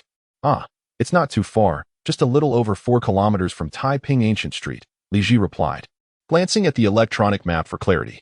Li Ji, you are looking for a 5-star hotel, aren't you? Wu Tian interjected unexpectedly. Oh, yes. Li Ji did not deny it. The eyes of everyone present flickered with curiosity, which was quite understandable. Li Ji drove luxury cars worth millions, and it was only natural that he would choose a 5-star hotel for accommodations. Shang Wei, intrigued, inquired further, which 5-star hotel? How is the environment? Hilton, came the response. I've never stayed there, but since it's in the city center, I made the reservation. The luxurious king-sized room at the Hilton was quite spacious, approximately 60 square meters, and the price was reasonable, around 600 per night. Had it not been for the proximity to Taiping Ancient Street, we would have chosen this place as well. Shang Wei, being well-versed in travel arrangements, had researched this hotel thoroughly, leading to a playful jab from Wang Yuan. Why do you know so much about a place you didn't even book? I'm merely being prudent. It's wise to have alternative plans when traveling, Shang Wei replied, feeling slightly aggrieved. Li Ji, indifferent to the affectionate exchanges around him, had experienced far sweeter moments between couples, allowing him to remain unfazed. After witnessing the sunset over Wanju Lake, they planned to dine together, agreeing on a split bill this time. Yu Shengnan set down her chopsticks, her face beaming as she looked around. Of course, we'll be dining at a Hakka restaurant by Wanju Lake tonight, reputed to be just as delightful. Shang Wei seamlessly continued the conversation, taking on the role of the initiator, ensuring the atmosphere remained lively. As they enjoyed a hearty meal, casual conversations led to a greater familiarity among them. Li Ji was straightforward, asking questions and answering them candidly, and after treating everyone to dinner, he left a positive impression. Meng Di occasionally made jokes about pairing him with Ma Yiran, suggesting that they could form 4 couples. The group erupted in playful encouragement, calling for them to get together, which made Ma Yiran blush, yet her eyes betrayed a hint of acceptance toward the notion. Please don't push Ma Yiran into a predicament. I am an advocate of remaining unmarried, thus incapable of achieving a lasting relationship, Li Ji said with a smile, momentarily silencing the group as they exchanged peculiar glances. There are 2 types of individuals who find forced pairings particularly challenging. The first are those who identify as gay, often facing disillusionment in relationships. As many tales of unhappy marriages circulate online, they may bravely confront competition with flamboyant individuals but find themselves helpless against male rivals. The second type comprises those who reject marriage altogether. Unlike dual-income households, at least the latter can partake in a sweet wedding. Non-marital advocates, unless they relish the moment, will inevitably face stark realities. One path leads to certain failure, while the other offers potential. Which would you choose? However, unbeknownst to them, Li Ji, as a non-marital advocate, was willing to provide everything except marriage and daily companionship. Nonetheless, he preferred not to broadcast such matters widely. Those destined to connect would naturally cross paths. He was not fond of others attempting to orchestrate his romantic life. What a joke. Do you think Li Ji needs your help to find a woman? He can manage that on his own. As Ma Yiran emerged from the iron furnace farmhouse, it was evident that Li Ji's demeanor practically screamed, I am not a good person. Nevertheless, everyone assisted in placing Ma Yiran into his vehicle. The journey to the city was not far, and Ma Yiran cautiously settled into the passenger seat beside Li Ji. With the seatbelt fastened, the contours of the terrain faded from view. This family was indeed well off, possessing their own private airport. If not for her relatively pleasing appearance, one might struggle to distinguish her from the ordinary. In contrast, thoughts of Yu Shengnan only emphasized the stark differences between them. Thank you for your assistance, Li Ji, Ma Yiran said, her cheeks flushed with a charming hue. Unfortunately, Li Ji did not seem particularly enamored with such looks. At the very least, she should meet an average standard. Otherwise, with his bare arms, Li Ji's muscular physique overshadowed hers, leaving one to wonder who was truly observing whom. It's a minor matter. We shall set off now. There are drinks in the glove compartment and on the door. Feel free to take whichever you prefer. Li Ji maintained a cordial attitude towards everyone.